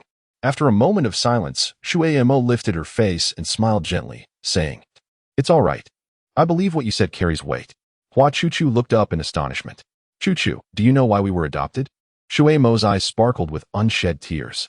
Chapter 14. The Secret of Adoption. 7 years ago, Shui Mo was known as Yun Mo. The 10-year-old Yun Mo lay in his mother's embrace, her body motionless, droplets of blood trickling down her forehead, landing on his tender face. 1 drop, 2 drops. Yun Mo's legs were trapped beneath the twisted chair, rendering him immobile. The blood trickled into his eyes, warm and viscous, until it congealed into a chilling coldness that rendered him unable to open them. From that moment on, Yun Mo's left eye perceived everything in shades of red. Whenever he wept, he felt as though the tears flowing from his left eye were the very blood his mother had dripped into him. That was until the day he encountered Hua Chuchu. A jolt coursed through his heart as his left eye suddenly regained its normal hue. Time passed slowly, each second stretching into an eternity of oppressive silence. His throat felt constricted, rendering him voiceless, unable to cry out. It seemed that to open his mouth would allow life to slip away with the exhalation of icy breath. Above him, his mother lay with her right cheek a gruesome mess, her eyes closed. In the instant of the accident, she instinctively shielded Yun Mo with her body. The vehicle was struck, flipping through the air before crashing heavily onto its roof. Her soft form absorbed some of the impact, tightly clutching the frail Yun Mo. Succumbing to unconsciousness, the driver responsible for the crash perished on the spot, while Shui Yuan, seated in the back of the offending vehicle, sustained severe injuries. Time became an indeterminate blur as Yun Mo felt his mother's once warm body grow increasingly cold. He harbored no desire for survival, wishing only to perish within the embrace of his mother. At that moment, the sounds of police, firefighters, and ambulances enveloped him. He saw someone on the ground shouting, "Child! The child is still alive." With utmost care, they began to lift the car, using tools to dismantle the doors and remove the seats. At last, a firefighter crawled inside and attempted to pull Yun Mo out, but he remained utterly immobile. The mother clutched him tightly, and the firefighter, confronted with the horrific scene before him, sighed in regret as he attempted to pry open her fingers, which had turned blue from strain, yet they would not yield. After several futile attempts to move even an inch, the firefighter implored, "Sister, I understand your reluctance, but there is still hope for the child. Please, help us." With renewed effort, he miraculously managed to pull Yun Mo free. In Yun Mo's gaze, his mother grew increasingly distant, her body bloodied and contorted. He let out a wail, breaking into tears. As the firefighter lifted him, he shielded Yun Mo's eyes, preventing him from witnessing his father's state in the front seat. placed on a stretcher and loaded into the ambulance. Yun-Mo gazed at the clear sky above, where clouds floated by, all stained in crimson. Upon awakening, he found his legs bound in heavy bandages and plaster, his mind foggy and his throat parched. Yun-Mo noticed a kind stranger standing by his bedside, gazing at him with warmth. Unable to utter a sound, he merely moved his eyes. The gentleman said, "Good boy, you are awake. You may call me Uncle Ing. I have come specifically to care for you." Yun-Mo blinked in response, and Uncle Ing hesitated before assuring him, "Rest easy, your parents are fine. They are recuperating in the adult ward. You must also take care of yourself. You will recover soon." Instantly, Yun-Mo felt a wave of relief wash over him as he opened his mouth. Uncle Ing poured a glass of warm water, inserted a straw, and brought it to Yun-Mo's lips, who drank eagerly. With his eyes closed, he drifted off to a peaceful slumber. In the stillness of night, he was awakened by a sharp pain in his legs. As he opened his eyes, he found himself alone. A sense of helplessness washing over him as he yearned to call for a nurse, yet could not move, unable to reach the call button. Time slipped by, indeterminate, until he noticed a small boy carrying a sputum bowl passing by the glass window of the wooden door. The boy seemed to sense his gaze, glancing towards the glass pane as he walked past the hospital room. With all his might, Yun-Mo lifted his hand, and the boy gently twisted the door handle and stepped inside. "What's wrong?" he inquired, his charming and handsome face illuminated by innocent, bright eyes as he observed Yun-Mo's legs. Yun-Mo gestured subtly with his eyes. "Do you need to urinate?" The boy tilted his head, questioning. Yun-Mo nodded in affirmation. The boy glanced at the sputum bowl in his hands, pondering, "But how can you get up to use it?" Even if he handed the bowl to Yun-Mo, the latter would still be unable to rise to relieve himself. "I will go fetch the nurse," the boy declared before darting out of the room. Moments later, the nurse entered, holding a mineral water bottle. She cautiously began to remove Yun-Mo's underwear. Yun-Mo shook his head vigorously. "Oh, still feeling shy, are we?" The nurse chuckled. Yet, Yun-Mo remained resolute in his refusal. Sighing with resignation, the nurse suggested, "Come on, In-che, you're both boys. Could you assist this young friend?" In-che nodded, and the nurse, suppressing a smile, exited the room. In-che took the mineral water bottle and positioned it appropriately, saying, "You really are quite troublesome." Yun-Mo cast an embarrassed glance at him. All right. I'll turn away," In-che exclaimed, turning his head to the side. Shortly thereafter, Yun-Mo felt the bottle gradually warming in his grasp. In-che, with a look of disdain, poured the contents into the toilet. Upon exiting, he noticed Yun-Mo stretching out his arm, attempting to reach for a water cup. Hey, perhaps you should take a break. Allow me," In-che exclaimed. "If you were to drop it, that would only complicate matters further." He filled the cup with warm water and positioned the straw by Yun-Mo's lips. After Yun-Mo drank, In-che climbed onto the adjacent hospital bed, resting his chin on his hand while swinging his legs, and inquired, "What happened to your leg? Did you fall while skateboarding down a slide?" Yun-Mo shook his head. "When I was 7, I had a similar accident. I hurt my leg, but it was nothing serious. It healed within a few days." "You needn't worry." Yun-Mo nodded. "Where are your parents? Why is no one here to look after you?" Yun-Mo lowered his gaze, remaining silent. "What is your name?" "Yun-Mo. And you?" "I am In-che. I have been in this hospital for quite some time. If you need to use the restroom, just wait for me." "What illness do you have?" "It's my mother who is unwell. She vomits every day, so I come here to care for her after school. I do my homework in her room and sleep there at night." "It's strange. Why hasn't my father come today?" In-che innocently remarked. "Are the adult wards on this floor as well?" "There are wards on every floor." Yun-Mo's excitement surged instantly. "Could you help me find out which ward my parents are in? I'd like to see how they are doing. But there are 6 floors here, and numerous patients occupy some of the wards. How could I possibly search?" "Please, I beg you. I will tell you my parents' names. They were in a car accident. And I am so worried." Yun-Mo pleaded with him, her voice choked with emotion, nearly on the verge of tears. "Oh dear, please don't cry. All right. I shall help you find them. Just tell me their names."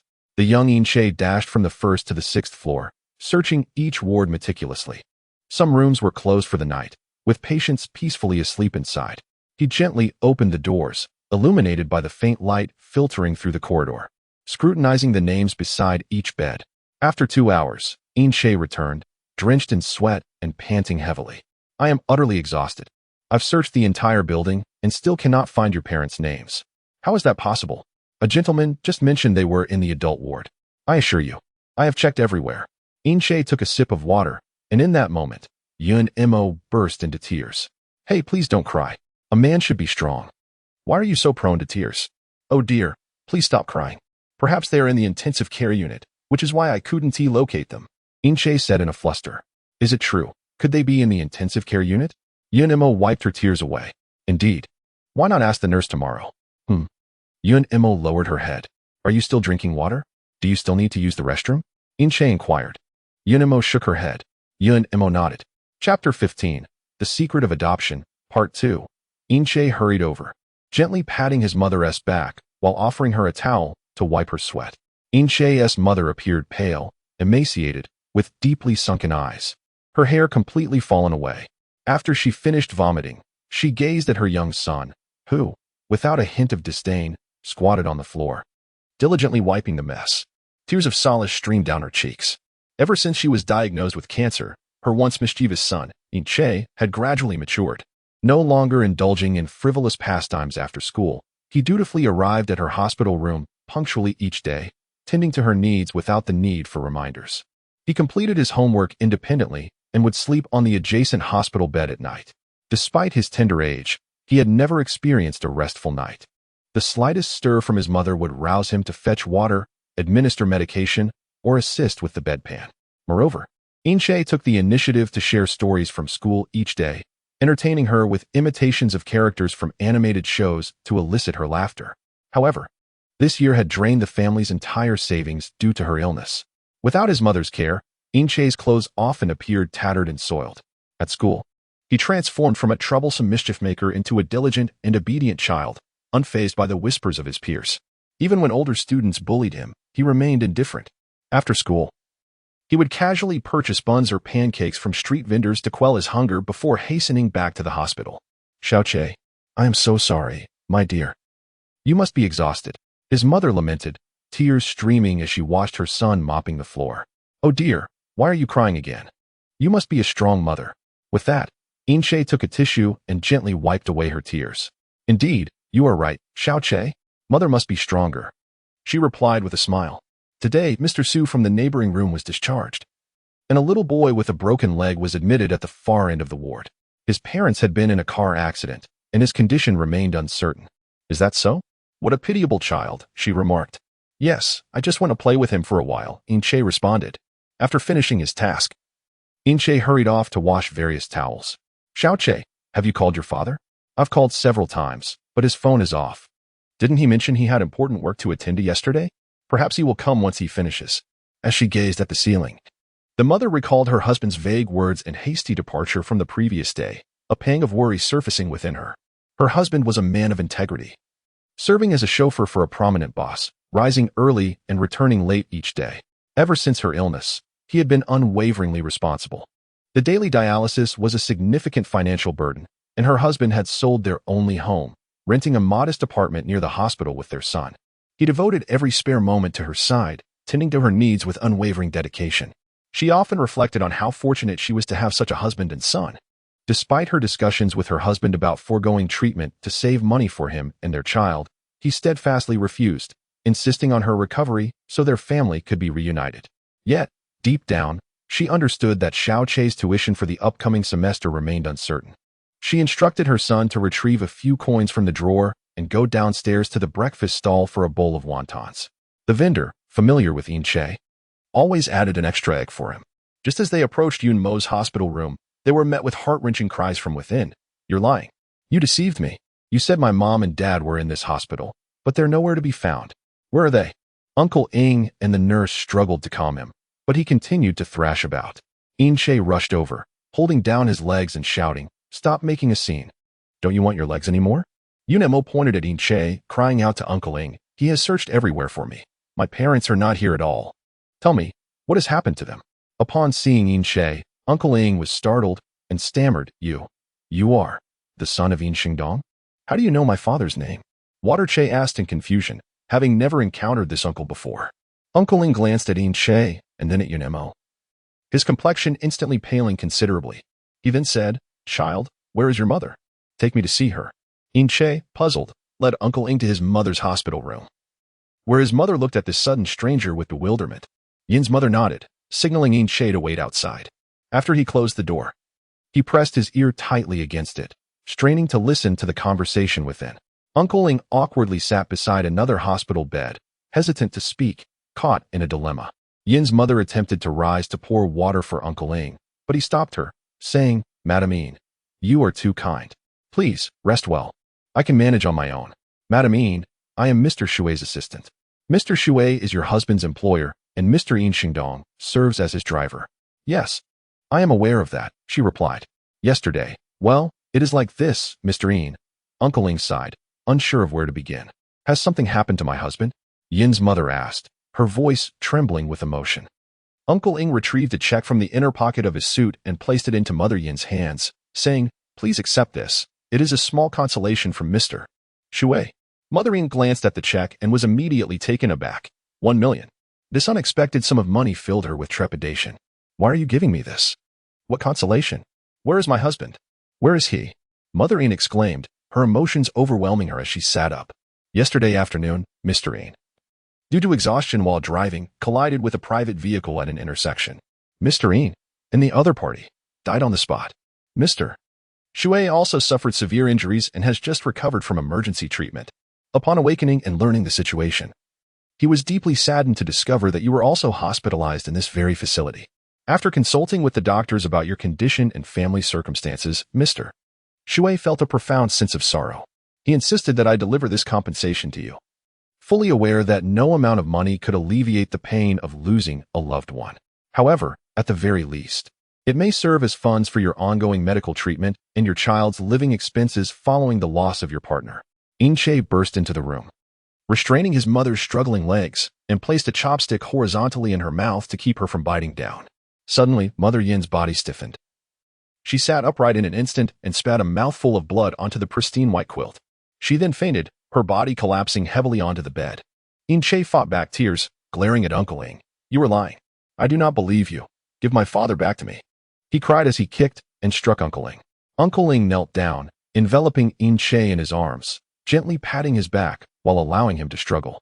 Suddenly, Yin Che recalled something, abruptly halting his sobs. Trembling, he gazed at Uncle Ling in terror and inquired, "Yesterday, Yun Mo mentioned he was also in a car accident, so his parents, they cannot also be." Uncle Ling sorrowfully nodded. "His parents? And my father?" Yin Che quivered all over. Uncle Ling steadied Yin Che by the shoulders and said, "Xiao Che, you have grown up. You are now a man. When your mother awakens, she will need you. You must be strong." As if emerging from a dream, Yin Che stared with his tear-filled eyes and affirmed, "Yes, I still have my mother. She cannot be harmed again. I must not cry. I cannot let her worry. I must take good care of her." Uncle Ling gently patted Yin Che's frail shoulders, unable to contain his own emotions as he stepped outside, wiping his eyes, yet the tears continued to flow. In a single day, 2 families were shattered, leaving 2 10-year-old children to confront and endure the cruel realities of life. Yun Mo stared at the ceiling, his tears having dried. Only the pain in his eyes remained. He closed them, opened them, and all that appeared was the distorted visage of his mother, with droplets of blood staining his vision. "Let me perish as well," he murmured. Yet, he was immobile. Just yesterday morning, the family had been at the amusement park, joyfully playing. The sounds and smiles of his parents were still vivid in his mind.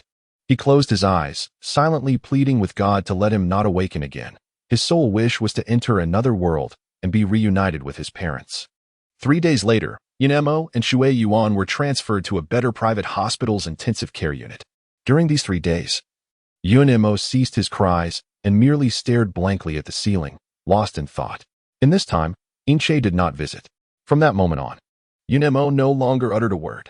"Xiao Che," his mother murmured in her slumber, calling out Yin Che's name, tears flowing uncontrollably from the corners of her eyes. Yin Che frequently replaced the warm towel with a cool one, attending to his mother who had been in a high fever and unconscious since receiving the dreadful news. "I'm sorry, my dear. Xiao Che." Yin's mother continuously repeated this phrase in her delirium, while Yin Che diligently wiped away the tears from her eyes. "Mother, please be all right. You must wake up. You promised to cook for me," he whispered fervently at her side. Resting his head beside her, he refrained from crying out loud, fearing that his mother would feel even more distressed upon awakening to find him in tears. For the past few days, he had slept beside her. "I'm sorry," his mother kept reiterating. A week later, as Yin Che awoke in the morning, he followed his routine of wringing out a warm towel to wipe his mother's face, only to discover that her body was cold as ice. Chapter 16. The Secret of Adoption, Part 3. Uncle Ing visited the hospital to see Yin's mother and Yin Che, but he found several middle-aged individuals arguing heatedly at the door of the ward. Little Yin Che sat silently on a bench in the hospital corridor, his head bowed and expressionless. At this point, why are we still quarreling about this? A short middle-aged man remarked. It seemed to be Yin Che's uncle and aunt. How can we not clarify this? What about the funeral arrangements? How do we divide the expenses? Where shall we bury the grave? How shall we account for this money? Why bring this up in front of the child? Uncle was incensed. Don't tell me you intend to take him to her home. Aunt pointed at Yin Che. Uncle ignored her and hastily signed the document. Shui Che clutched the $1 million check tightly in his hand, biting his lip. He quietly tucked it into his pocket and zipped it shut. Uncle Ing approached and knelt down before Yin Che, observing the tears welling in his eyes, struggling not to let them fall. Little Che, would you be willing to go with your uncle? Uncle Ing asked him earnestly. Hey, who are you? Anne approached, raising her voice. Uncle Ing produced his business card and presented it to her. After reading it, she scrutinized him, her demeanor softening somewhat. Mr. Shui, I trust you both are aware that I have come on behalf of Mr. Shui to inquire whether Yin Che would be willing to become the adopted son of the Shui family, with Mr. Shui assuming responsibility for his future. Uncle Ing stated with a serious yet polite tone. Is he the Shui Yuan from Shui Xing Real Estate? Indeed. My heavens. Aunt staggered slightly. You must be aware that Mr. Yin Shidong, the driver for Mr. Shui, is the principal responsible party in this tragic accident. However, Mr. Shui, moved by the plight of Mr. Yin's family, is concerned that Mr. Yin's offspring may be left without care. Thus, he entrusted me to negotiate with other relatives to adopt Yin Che, changing his surname to Shui, making him the second young master of the Shui family in order of age. What? You claim you can adopt just like that? We have raised such a fine and healthy child, and you would simply hand him over? Upon perceiving the situation, my aunt's demeanor swiftly transformed. Indeed, regardless of the circumstances, he is the very essence of the Yin family. How could one simply take him away at will? My uncle remarked with a tilted expression. Uncle Ing retrieved a checkbook from the inner pocket of his suit and stated, I understand your intentions. Compensation is indeed warranted. With swift strokes, Uncle Ing inscribed an array of figures on the check and handed it to my aunt. 1, 10, 100, 1,000. My aunt unabashedly counted the zeros, her astonishment escalating. 7 digits, 1 million. Oh my heavens. My uncle's eyes widened in disbelief. I will not go. Suddenly breaking his silence, Yin Che lifted his head, tears brimming in his eyes as he defiantly declared, I will not accompany you, nor anyone else. I can manage on my own. I will not perish. My aunt's expression softened immediately as she gently replied, Oh dear Che, you foolish child. If you go to the Shui family, you will indulge in unparalleled wealth and splendor, which is unlike our humble existence. This is your fortune. Yin Che glared at my aunt with disdain. Realizing her misstep, she quickly clarified, it is a blessing born from misfortune, indeed, a blessing from adversity. A nervous laugh escaped her lips. Uncle Ing knelt down and assured, Little Che, I promise you, life there will be far better. Your parents, watching from the heavens, will rest easy knowing you are there. Moreover, Yunemo is also there. Yunemo is there too? Yin Che exclaimed in surprise. Indeed, came the confirmation. Uncle Ing rose solemnly and addressed Uncle and Aunt Yin. Since we have all reached a consensus, I shall take Yin Che away today. The funeral arrangements for Yin Xingdong and his wife will be handled by us. Please sign this document, and from now on, no one shall disturb young Master Shui Che at the Shui residence. Any breach of this agreement will incur a penalty of double the compensation. Yes. The uncle nodded vigorously, respectfully signing the agreement. Then, standing tall, Uncle Ing turned to Yin Che with a kind and respectful demeanor and said, Let us depart. Young Master Shui Che. As Yin Che grasped his hand, tears streamed down his face, for Uncle Ying's hand was warm. A torrential rain began to fall from the heavens.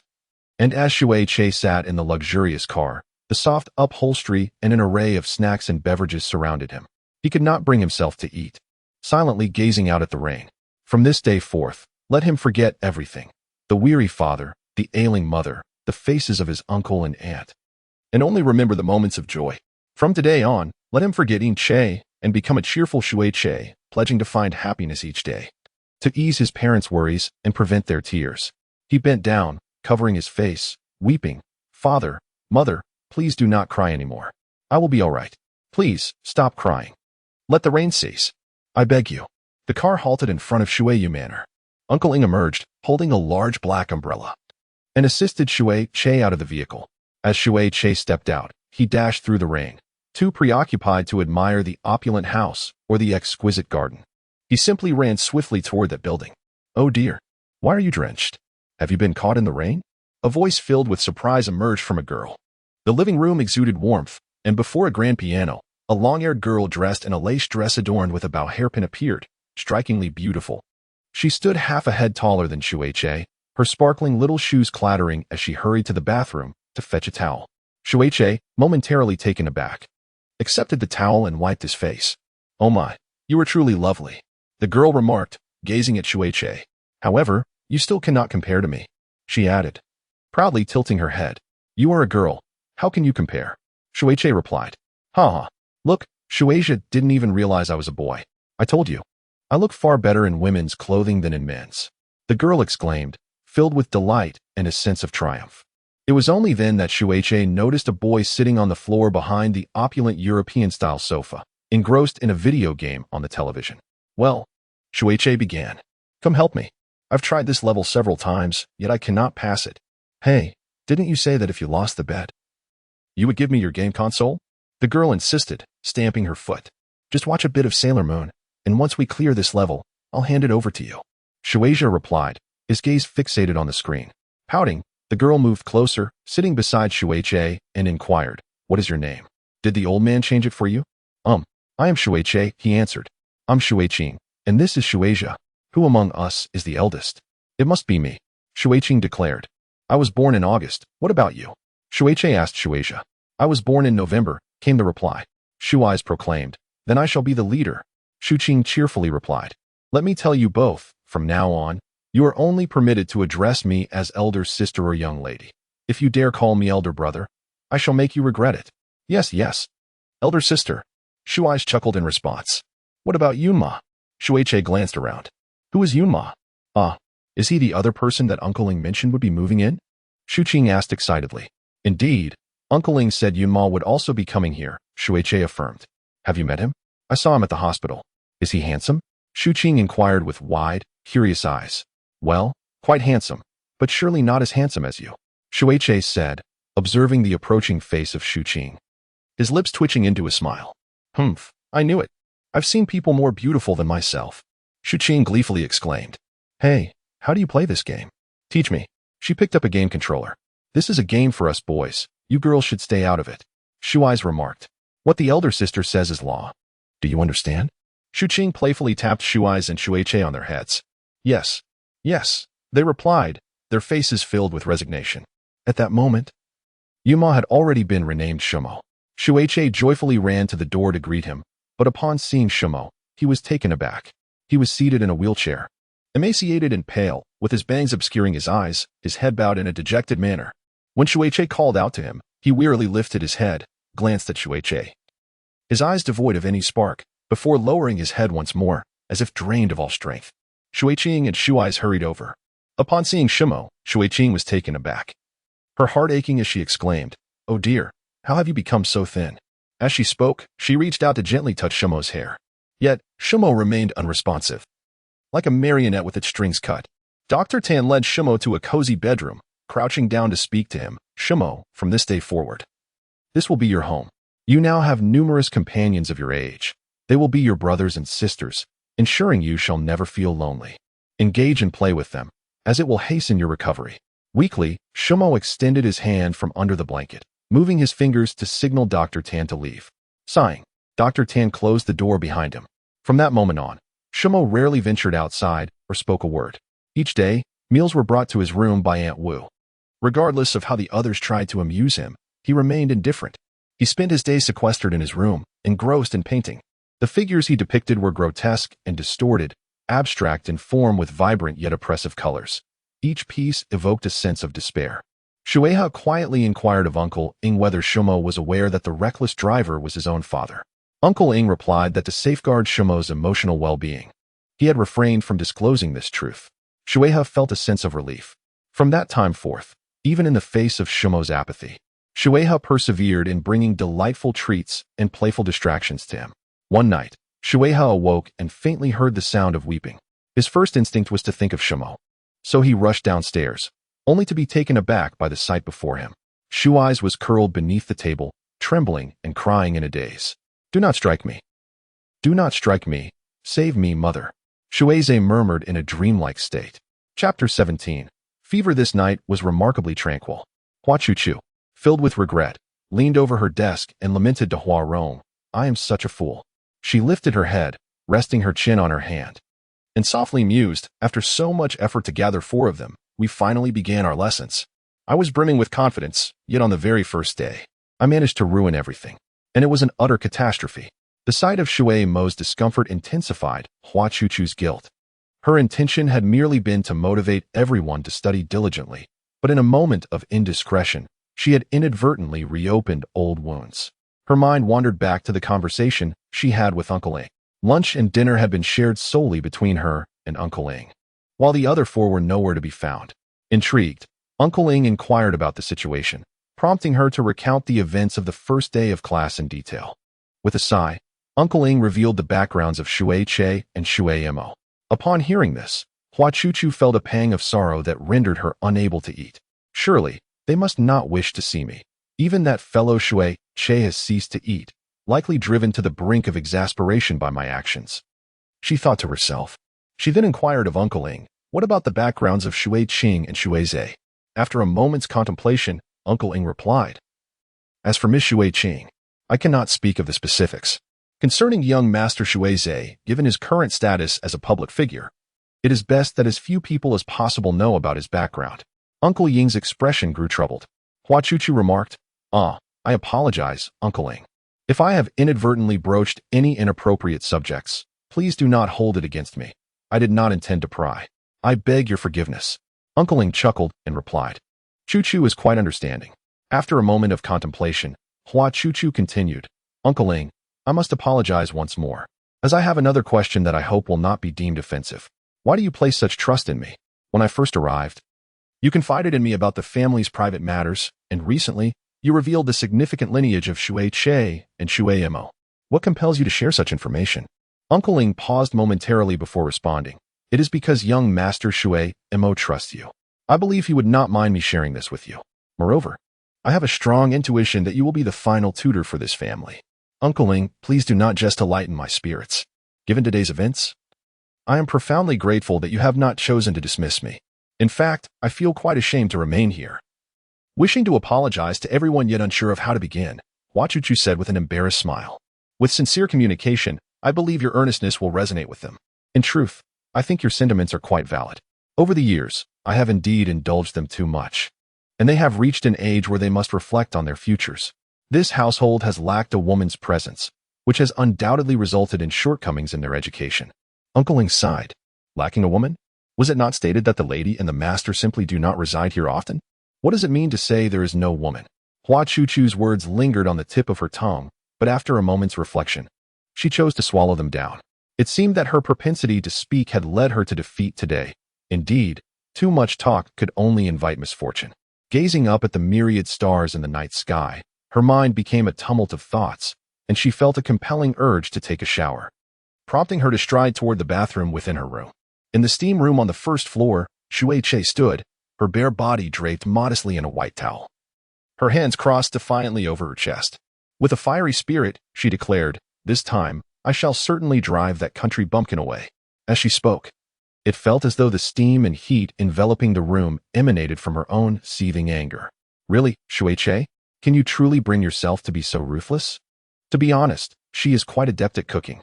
Shui Zhe chimed in, similarly swathed in a towel, leaning against a wooden bench. "If we were to hire a Michelin-starred chef, I doubt they could surpass her meatballs." Shui Che furrowed her brow in response. "Oh dear, your words echo those of a pampered young master, much like Hua Chuchu." Shui Zhe teased. "Do you wish to meet your doom, Shui Zhe?" Shui Che retorted, playfully grasping Shui Zhe by the neck. "Hey, cough cough. I happen to have 50 million followers. If they see marks on my neck tomorrow, it will surely make headlines." Cough cough. Shui Zhe gasped, his face flushed from her playful grip. "By the way, I must say, I find Hua Chuchu's remarks to be rather insightful. A coarse yet calm female voice interjected from the side. Excuse me, why are you here? Shui Che mimicked Shui Qing's tone, raising her leg as if to kick Shui Qing. Beside the tranquil waters, Shui Qing appeared as pristine as the liquid itself, with a towel discreetly wrapped around his most intimate areas. His long hair framed his profile so elegantly that a cursory glance would lead one to believe a woman sat beside him. Yet, upon a closer inspection, the flat contours of his chest revealed a stark contrast that could bewilder the senses. It evoked a sense of confusion, akin to a woman inadvertently entering a male bathhouse. Do you understand? Shui Che exclaimed. Is this your first day meeting me? Shui Qing replied nonchalantly. Then, as if recalling something, he remained composed and added, by the way, are you two still comparing sizes? Shui Che rose, his face flushed with embarrassment, and exclaimed, Sister, such words are hardly befitting a lady of distinguished lineage. Why the shyness? Are you afraid you cannot measure up to me? I could easily fulfill your dreams right now. Do you believe me? Shui Qing waved his hand dismissively, saying, You truly are quite the straightforward man. What do you mean by that? Shall we compare then? Shui Che shouted. At that moment, Shui Zhe stood up and grasped Shui Che's shoulders from behind, desperately trying to restrain his agitated friend. Just then, the door to the sauna swung open. Hua Chuchu, with her plump figure clad in a loose-fitting tank top, donned a headset and carried a plastic bag of toiletries, humming a tune as she entered. As the mist before them dissipated with the influx of fresh air, Hua Chuchu beheld the striking tableau before her. Shui Che, caught mid-motion, only adorned with a towel, and behind him, Shui Zhe, similarly undraped above the waist, while Shui Qing, in the same attire, sat on a wooden bench, his expression frozen in shock. The four of them exchanged glances, and time seemed to freeze in that very moment, the air thick with an eerie silence. At that instant, the clear towel slowly unfurled and gently slipped away. In Hua Chuchu's earphones, Richard Sanderson's classic tune reality reached its crescendo. Dreams are my reality. The only kind of real fantasy. Suddenly, with a loud crash, Hua Chuchu's body stiffened and fell straight backward, her hands scattering the bottles and jars across the floor, blood streaming from her nostrils. Behold, the woman who had intruded into the men's bathhouse. Shui Qing nonchalantly pointed at Hua Chuchu with her thumb. The three were entirely nude, or rather, wrapped in towels that threatened to slip with every step they took. Shui Qing lifted Hua Chuchu's head, while either Shui Che or Shui Zhe hoisted one of her legs, all the while struggling to keep their towels from cascading down. With tremendous effort, they managed to carry the unconscious Hua Chuchu to a room on the third floor and tossed her onto the bed, each of them drenched in sweat. Just then, the sound of Uncle Ing tinkering with the shower head echoed from the bathroom. Oh, you four aren't thinking of taking a shower together, are you? Uncle Ing emerged. Astonished at the sight of the three, their peculiar appearances and exhausted forms sprawled on the floor. Uncle Ing, spare us the commentary. Tomorrow, let this fatso get lost. I promise I will behave from now on, all right? Shui Che gasped, utterly despondent. Ha ha ha ha. Uncle Ing, this fellow has turned bashful. Just now, he almost exposed himself before Hua Chuchu. Shui Zhe laughed heartily. Is Chuchu all right? Uncle Ing inquired with concern. Hey, is there anyone who cares about me? I am utterly terrified inside, you know. Shui Che shouted. Shui Zhe, go fetch a towel. She seems to be running a fever. Shui Qing gently touched Hua Chuchu's forehead. Shui Zhe hurriedly dashed off to fetch the towel, all the while clinging to the bath towel around his waist to prevent it from slipping. Shui Qing glanced at the pile of exam papers and teaching materials on Hua Chuchu's desk and shook her head, saying, TSK, TSK, TSK, in just 3 days. It's either fights, drowning incidents, or nosebleeds leading to fainting. She hasn't had a single good night's sleep and even had to be driven away by Shui Che. TSK, TSK, TSK, what a wretched child. Shui Qing sighed. Shui Zhe returned with the towel, and Shui Qing wiped away the blood from Hua Chuchu's nose, checked her forehead once more, and asked Shui Zhe to fetch a clean towel. She folded it and placed it on Hua Chuchu's forehead. Then, she tucked her in properly and set a glass of water on the tea table beside her bed. No, there is no one I cannot handle. Hua Chuchu, come, let us fight to the bitter end. Shui Che thought to himself as he walked away, his fists clenched. Upon arriving at the doorstep of the tenant, I noticed a tray placed on the ground, adorned with several exquisite plates containing an array of delicacies and a bowl of meat porridge, accompanied by a handwritten card that bore the words I'm sorry, alongside a drawing of a pleading bun face. Chapter 18. Fever, Part 2. In the early morning, before the cuckoo's alarm had sounded, a piercing scream resonated through the Watermoon Manor once more. In the courtyard, Charles was startled, jumping to his feet and barking helplessly at the house. Shui opened the door to Hua Chuchu's room, and the tray of porridge she was holding clattered to the floor, shattering into pieces. Hua Chuchu, awakened by Shui's scream, opened her heavy eyelids to behold a familiar, handsome profile, so radiant that it nearly blinded her, mere inches away from her own face. She could discern his long eyelashes and the subtle movement of his eyelids, feeling the gentle rhythm of his breath. This time, it was Hua Chuchu's turn to emit a blood-curdling scream. Immediately, she noticed Shui standing at the doorway, frozen in shock, before suddenly snapping back to reality. With a swift leap onto the bed, she furiously grabbed a pillow and began to strike Shui incessantly. "You little rascal, you beast! You even dare to lay a hand on Hua Chuchu. Are you even human?" Shui shouted, alternating between blows and kicks. Shui abruptly awakened, opened his eyes to find Hua Chuchu staring at him in utter bewilderment, while Shui continued her assault with punches and kicks. "Big sister, what on earth are you doing? That hurts." Shui raised his arm to ward off the descending pillow, covering his head with a quilt, and exclaimed, Stop hitting me, it hurts. What is going on?" He continued to question, "What are you up to? You scoundrel, you actually employed this tactic against Hua Chuchu. You truly spare no effort to evade studying. What's wrong with me?" Shui curled up in the cup. "You still pretend to be innocent? You've already taken to someone else's bed. Do you still wish to deny it?" Shui lifted the quilt, prompting Shui to sit up and survey his surroundings. He noticed the bed curtains strewn across the floor, then glanced at the disheveled and bewildered Hua Chuchu, and finally looked down at himself. Despite both wearing pajamas, he was bewildered to find himself in Hua Chuchu's bed. At that moment, Shui appeared at the doorway, clutching a pillow. Rubbing his eyes, he muttered, "Why can't every morning be peaceful? What has happened again today?" However, upon witnessing the scene before him, he was rendered speechless.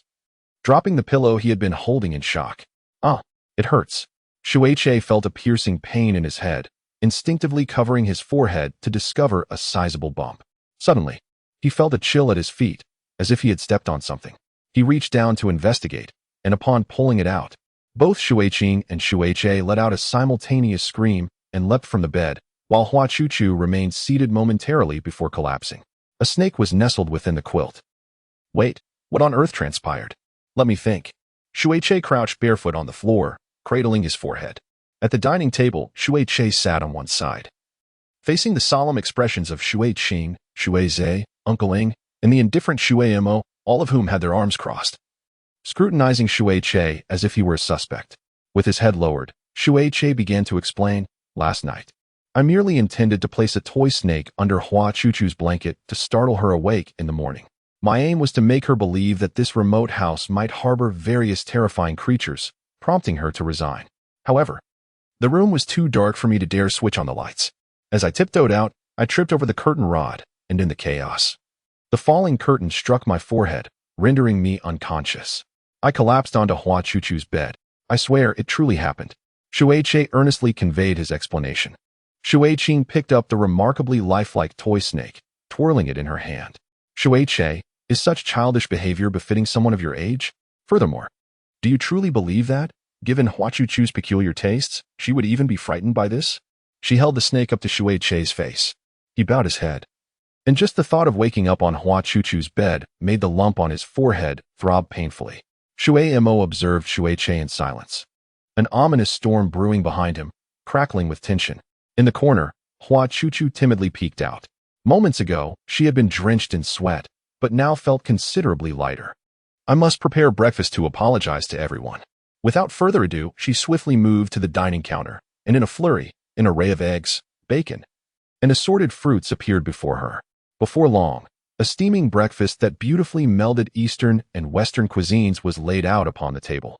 Hua Chuchu stood to the side, her gaze lowered, nervously fidgeting with her fingers as she murmured, Yesterday, during class, I said something I shouldn't have.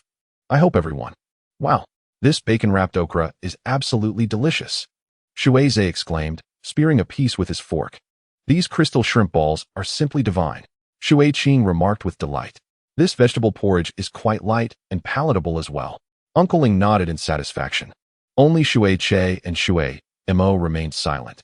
engrossed in their meal, particularly Shui, whose head almost dipped to the plate, too timid to meet Hua Chuchu's gaze. About yesterday. Hua Chuchu attempted to finish her thought, yet the others were entirely absorbed in their feast, each clamoring for more. Hey, aren't you eating? Shui puffed out his cheeks, speaking through a mouthful. Hua Chuchu lay in bed, staring at the ceiling, tossing and turning, no matter which way she turned. Shui's peaceful visage seemed to loom before her, ready to startle her the moment she opened her eyes. Furthermore, the mere thought of him having spent the night on her bed sent a rush of warmth to her cheeks. She retrieved a thermometer from the drawer and placed it in her mouth. Yet, an unsettling feeling nagged at her.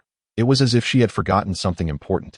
Wisps of memory swirling like ethereal smoke, hinting at something just out of reach. She realized, she still had to get up for class. But with the way things ended yesterday, how was she to begin today's lesson? Should she pretend nothing had transpired and proceed directly with class?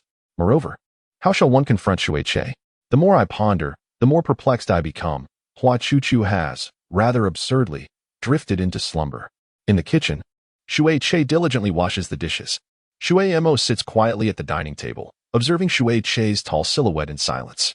The others have busied themselves with their own affairs, leaving only Shui and Shui in each other's company. You must be angry, Shui states, his back turned. Though I do not comprehend why you chose her as a tutor, nor do I grasp your tendency to coddle one so unremarkable. It is evident that whether you smile at her or frown at me, at the very least, you are no longer a mere shell of a person. Shui remained silent. Do you have any idea how terrifying your expression was during dinner today? It was truly the first time I witnessed such a fearsome countenance. Speaking of which, Shui, you are 17 now, are you not? It is the age to develop affections for young ladies. Could it be that you fancy that rather unremarkable girl? A knife hurtles towards Shui's side. Shui does not flinch. He retrieves the knife and rinses it under the tap. Unable to stand on your own, yet your arms seem quite strong. Shui remarks with a cold smirk. Did the knife come flying at me because I claimed you have feelings for her? Or was it merely because I referred to her as unremarkable? Shui turns his wheelchair and begins to leave. Hey, if you wish to protect her from my bullying, then you ought to stand up and defend her properly. Otherwise, she will only endure further torment at my hands. With a scoff, Shui retorts, you cannot manage her. Very well, Shui, let us engage in a contest. Let us see whether you can rise to protect her first, or if I can whisk her away before you do. Chapter 19. May I stay here tonight? When Hua Chuchu awoke, it was already evening. The amber sunlight streamed through the floor-to-ceiling windows, flooding the entire room with its warm glow. Every piece of furniture was adorned in a golden hue, including the young man quietly seated by the window, absorbed in his book. He appeared both earnest and serene, completely immersed in the world of literature, creating a scene that resembled a picturesque painting. Shui, how did you end up here? Hua Chuchu exclaimed, momentarily stunned. Shui closed his book and smiled at her. The books here are quite fascinating. He raised the comic in his hand. Hua Chuchu focused her gaze and nearly fainted. She leapt from the bed and rushed over, snatching the comic from him with an urgency that bordered on desperation. Shui, you mustn't read that. I don't quite understand why two men would love each other so intensely, Shui said, tilting his head in genuine perplexity.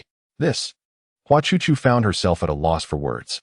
Shui had confined himself to his room for a decade, oblivious to the world outside and devoid of any internet access. How could she possibly explain the existence of such niche comics to him? This book is intriguing as well. How to communicate with ghosts. Your interests are indeed diverse.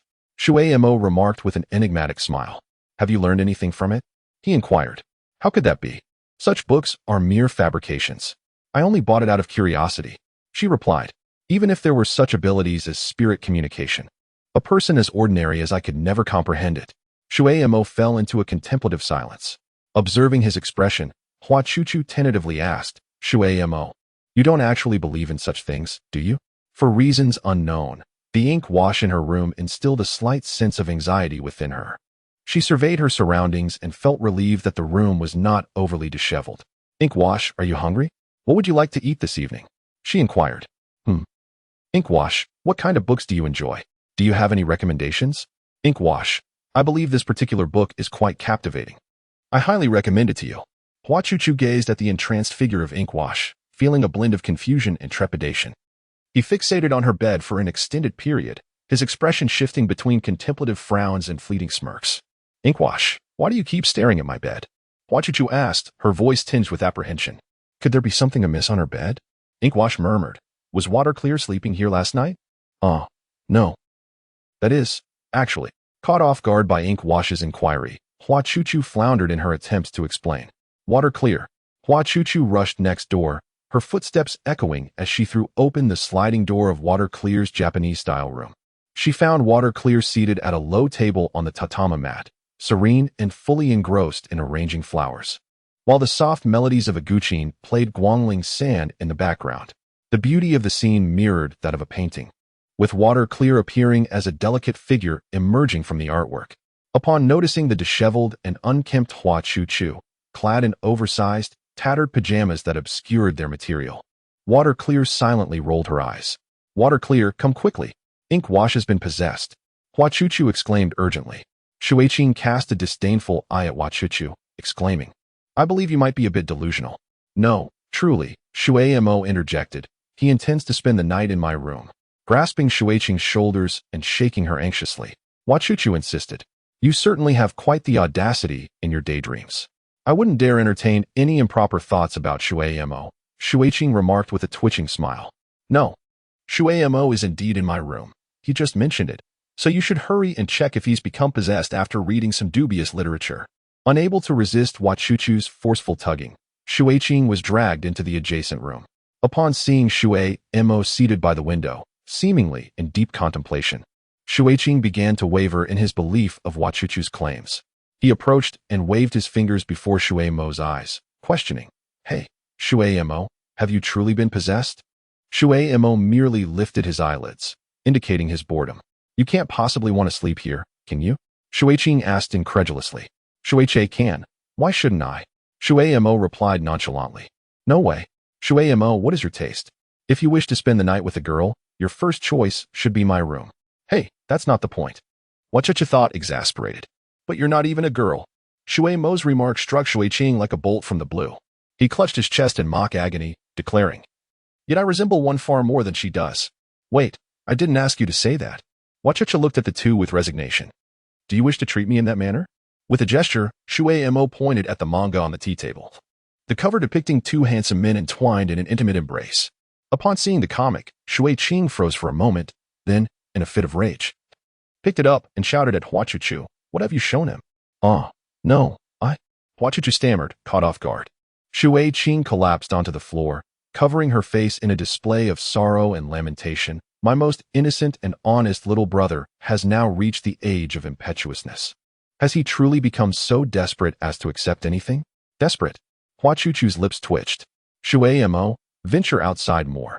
The world is filled with countless beautiful blossoms. No girl your age could possibly resist your charm. Even rabbits do not eat the grass beside their burrows. What is happening? Hua Chuchu felt another headache coming on. Hua Chuchu, Shuiqing interrogated, Have you slipped something into our food or cast a curse upon us? Ever since you arrived, everything in this household has become utterly disarrayed. No, I haven't.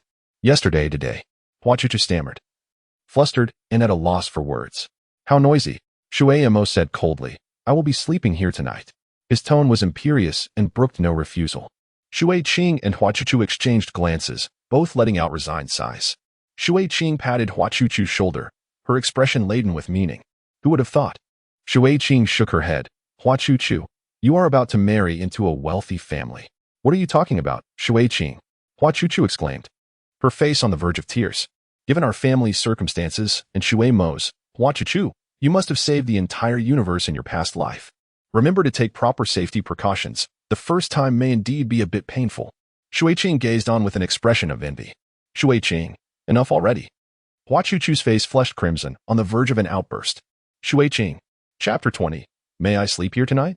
Part 2. Shumo reclined on Hua Chuchu's bed, the quilt drawn up to his chest, his hands resting on his abdomen, eyes fixed upon the ceiling. The atmosphere was thick with tension, the silence almost palpable, as if the fall of a feather could shatter the stillness. Shumo rolled his eyes, surveying his surroundings. His room on the first floor was adorned in shades of gray, while this space radiated a warm, creamy white. With a soft mattress and quilt that felt as though he were nestled among clouds, the faint fragrance of flowers wafting in through the window. Tomorrow, I wish to redecorate my room. Shimo broke the silence, his tone cheerful. Oh, all right. Hua Chuchu replied, her voice trembling. Is it cramped where you are sleeping? No. I find it quite comfortable here. The sofa is very cozy. Hua Chuchu hastily clarified. At that moment, her robust figure was curled up on the sofa by the bookshelf, covered with a thin blanket, trembling slightly, though it was unclear if it was from excitement, anxiety, fear, or cold.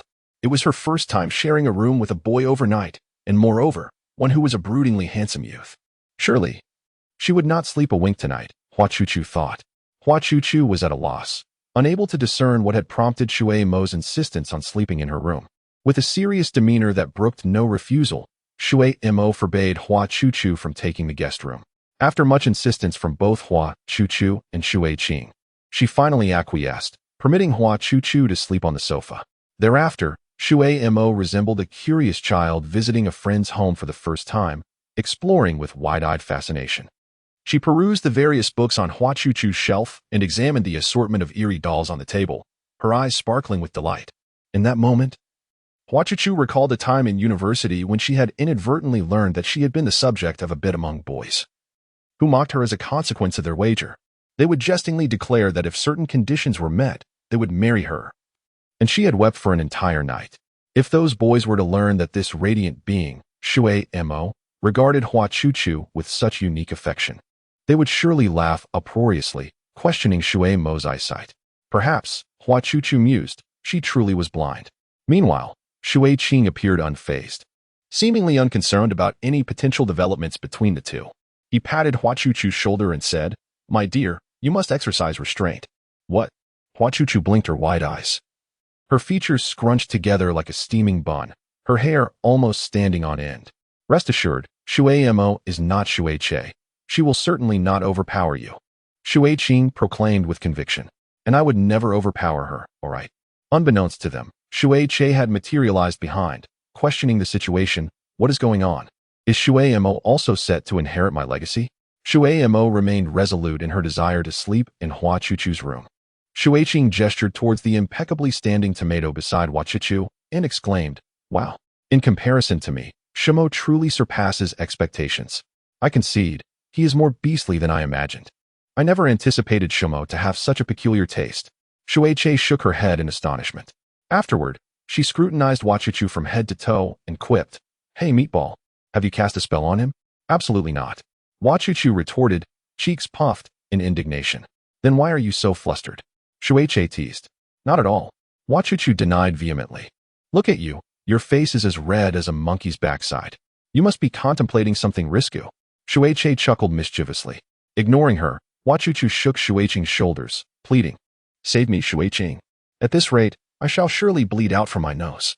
Not only have I never spent a night in the same room with a boy, but I haven't even shared a meal with one. Wait, just a couple of days ago, did you not share ramen with me and sleep over?" Shui Che grinned wickedly. Flustered and enraged, Hua Chuchu retaliated with a punch, and soon they were entangled in a playful scuffle. "You hit me, I trip you. You strike my head, I pinch your flesh. You choke me, I throw you over my shoulder." They wrestled, neither willing to concede victory. Meanwhile, Shui Qing remained aloof, elegantly flipping through a BL novel with a delicate gesture of her fingers. "What do you think of a grass green?" Shui Mo inquired. Painting the room grass green."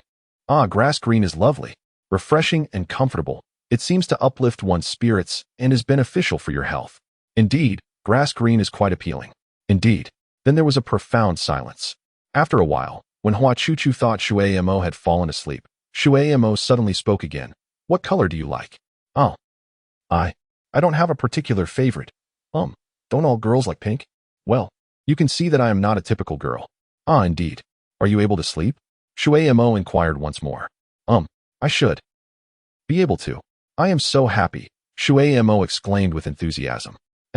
This place feels very comforting." "Oh, thank you. It would be wonderful if you could come and sleep on the bed too." "What?" Hua Chuchu could hardly believe her ears. Just then, a flurry of commotion erupted at the door. Hua Chuchu hurried to open it, discovering Shui Qing, Shui Che, and Shui Zhe, who were all pressing their ears against the door, eavesdropping. "You all." Hua Chuchu squinted her eyes, gazing at them in disbelief. We are here to protect you.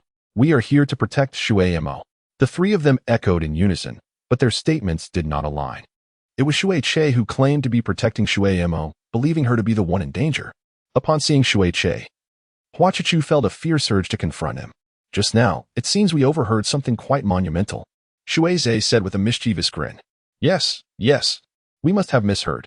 Shui Qing chuckled softly. Indeed, you misheard. I was already asleep. Hua Chuchu retorted. You are also tedious. Lying on the bed, they suddenly exclaimed.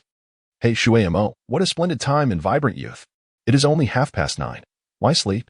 Let us play cards. Shui Zhe boisterously entered the room. No. I wish to sleep, Shui Mo replied, seemingly collapsing onto the bed, utterly unwilling to rise.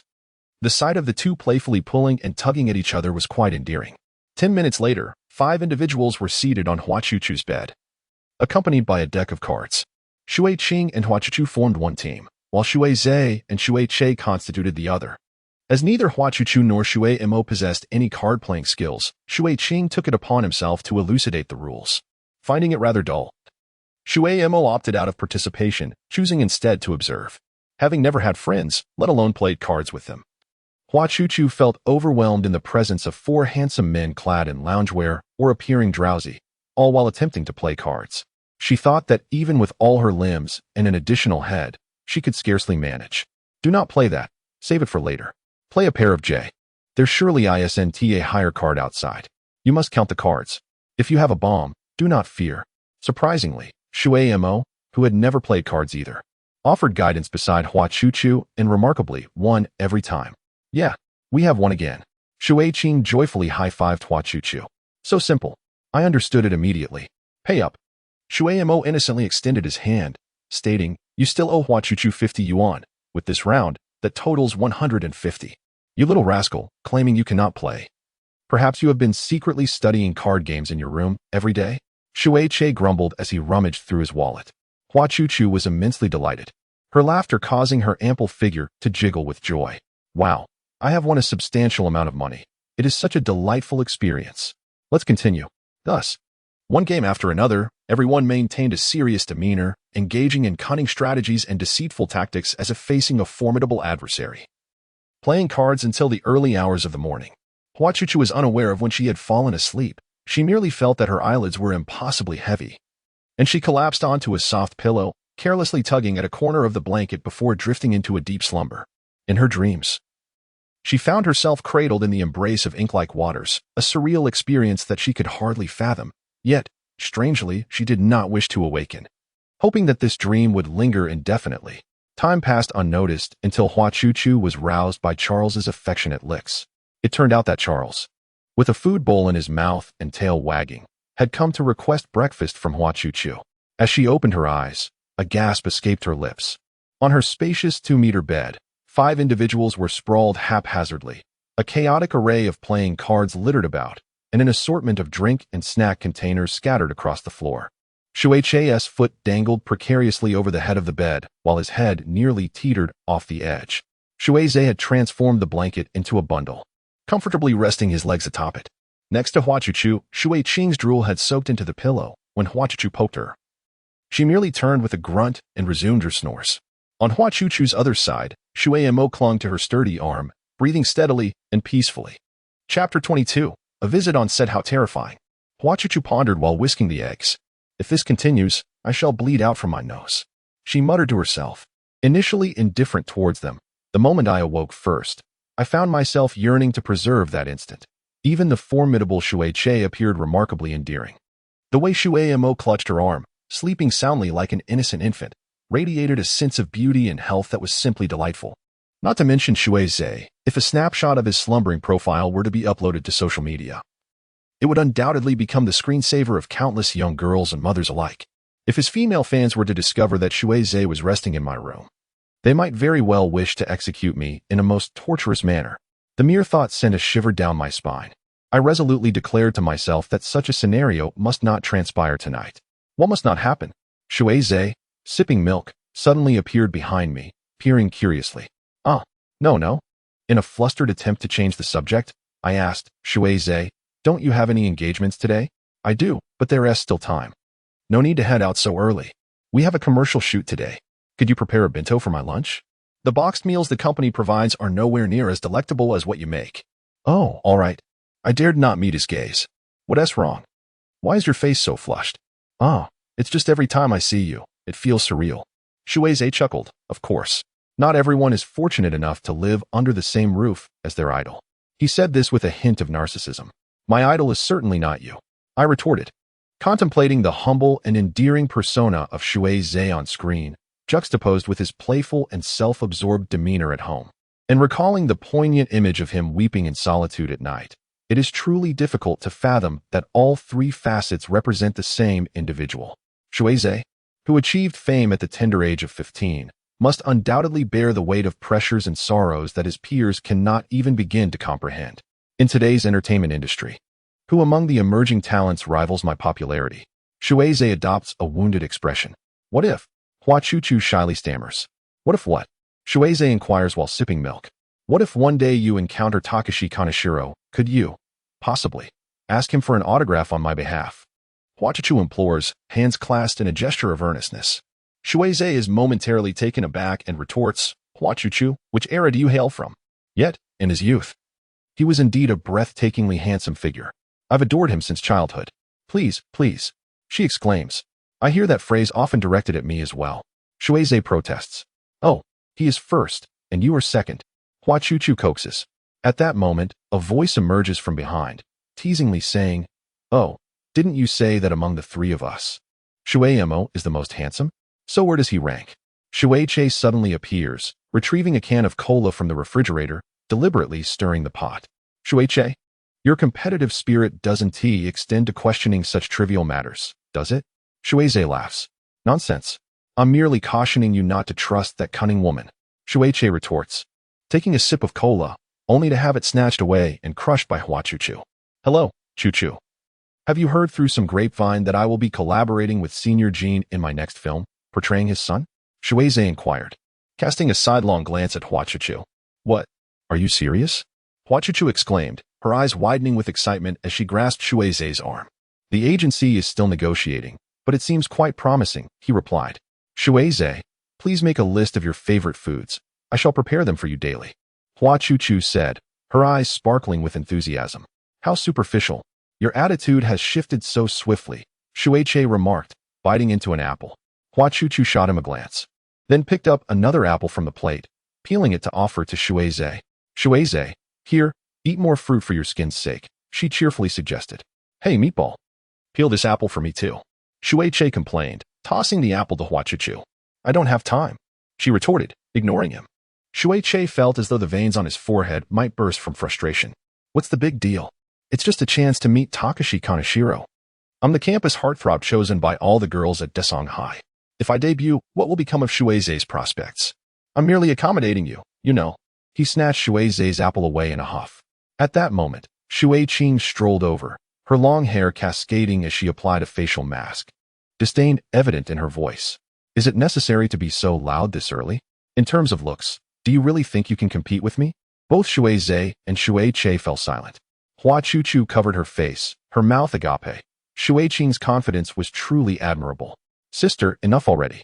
You two should abandon any thoughts of causing trouble, Shui remarked, bewildered as he glanced at both Shui and Hua Chuchu. Shui, with her face concealed, feigned shyness as she exclaimed, Takashi Kaneshiro is indeed my type. How I wish to transform into a woman and stealthily approach him under the cover of night. She pondered whether to accept the role in the play, feeling a disquieting premonition. It must be accepted. Both Shui and Hua Chuchu declared earnestly in unison. Shu, guiding Shui approached. Shui appeared to be in high spirits. I am famished, he remarked. Ah, very well. I shall set the table immediately. Upon seeing Shui, Hua Chuchu blushed and became flustered, hastily arranging plates and utensils. Shui noticed her demeanor keenly. Shu, I wish to renovate my room, Shui announced. Wow. This is truly unprecedented. Shui, you have finally recognized the dreariness of your space. Shui exclaimed in surprise. Had you not mentioned it, I would not have realized. It does seem rather gloomy, Shui replied nonchalantly. Every time I enter your room, it feels as though a storm cloud looms overhead, threatening to pour. It has long been overdue for a renovation. Shu, could you assist me in scheduling workers today? I desire to paint it a grass green. Grass green? Everyone echoed in unison. Yes, Chuchu said grass green is lovely. How could you possibly trust the aesthetic of a country bumpkin, given your elegance? Your decor should reflect an English aristocratic vintage style, Shui remarked. Certainly, Baroque or Rococo romantic wallpaper would be most appropriate, Shui added. Additionally, there ought to be a grand fireplace. Your room feels exceedingly cold, Shui suggested. Why not take this opportunity to renovate my room as well? Shui proposed. Dear sister, over the past few years, how many times have you rearranged your room? In elementary school, it was entirely adorned in pink. During middle school, it was draped with lace curtains and tablecloths. Last year, you replaced everything with a Japanese tatami style. And this year, what new transformation do you plan? I have never been picky, so this time, I shall also indulge in a renovation. Speaking of which, my wardrobe has become quite cramped. Perhaps I should install a few more cabinets, Shui suggested. Today is Saturday, and since there are no tutoring sessions, why not visit the home goods store today? Shui Qing's eyes sparkled with excitement. Hey, are you deliberately provoking me? I am supposed to be shooting at the home goods store today. And you all are going on a shopping spree, Shui exclaimed.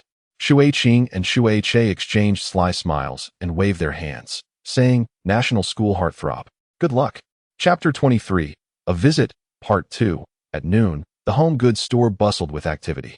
The advertising company had specifically cleared a section of a brand's home goods shop in preparation for the afternoon's advertisement shoot. Shui arrived early to apply makeup and change outfits. However, a considerable number of fans gathered outside the venue, waiting by the floor-to-ceiling glass windows of the store for Shui's appearance. Today's advertisement features the daily life of the star, capturing moments of waking up, dining, reading, composing music, and bathing, all showcasing the brand's environmentally friendly home goods and high-quality lifestyle. For Shui, this posed little challenge. In the makeup room, the agent delivered a meticulously prepared boxed meal, but Shui waved it away, insisting that he would only eat the bento brought from home, leaving the agent quite perplexed. Shui delicately unveiled a meticulously wrapped double-layer bento, adorned in a blue checkered cloth. As she opened it, a smile graced her face, revealing a sumptuous array: braised beef in rich broth, red wine and basil chicken rolls, stir-fried shrimp, pan-seared salmon with black sesame, button mushrooms with snow peas, and colorful tofu cubes. Atop the wholesome grain rice lay a star-shaped, runny yolk fried egg, embellished with a cheerful face. She raised her phone, positioning the smiling egg near her lips, winking with one eye, and capturing a snapshot of both the delightful bento and herself, accompanied by the caption, a bento that embodies the taste of home. She pressed send and then relished the meal with great enjoyment. Shui Qing had spent an hour preparing herself. To placate the impatient Shui, she turned on the television, tuning into a recently premiered drama series that had debuted the previous night. Did you know how high the ratings soared? The internet is buzzing with it. Prince Shui's has topped the trending charts, Shui Qing exclaimed. Hua Chuchu and Shumo sat eagerly in front of the screen, awaiting the show's commencement. The grand orchestral music filled the air as the backdrop unfolded into a palace intrigue set in the Qing dynasty, with Shui's portraying the youthful prince. Why should I care about what he is acting in? I have no interest in these silly, sweet historical idol dramas. Shui slumped on the sofa, utterly disinterested. Could you at least show some concern for your family? Shui's works hard every day, Shui Qing remarked, applying her eyebrow makeup.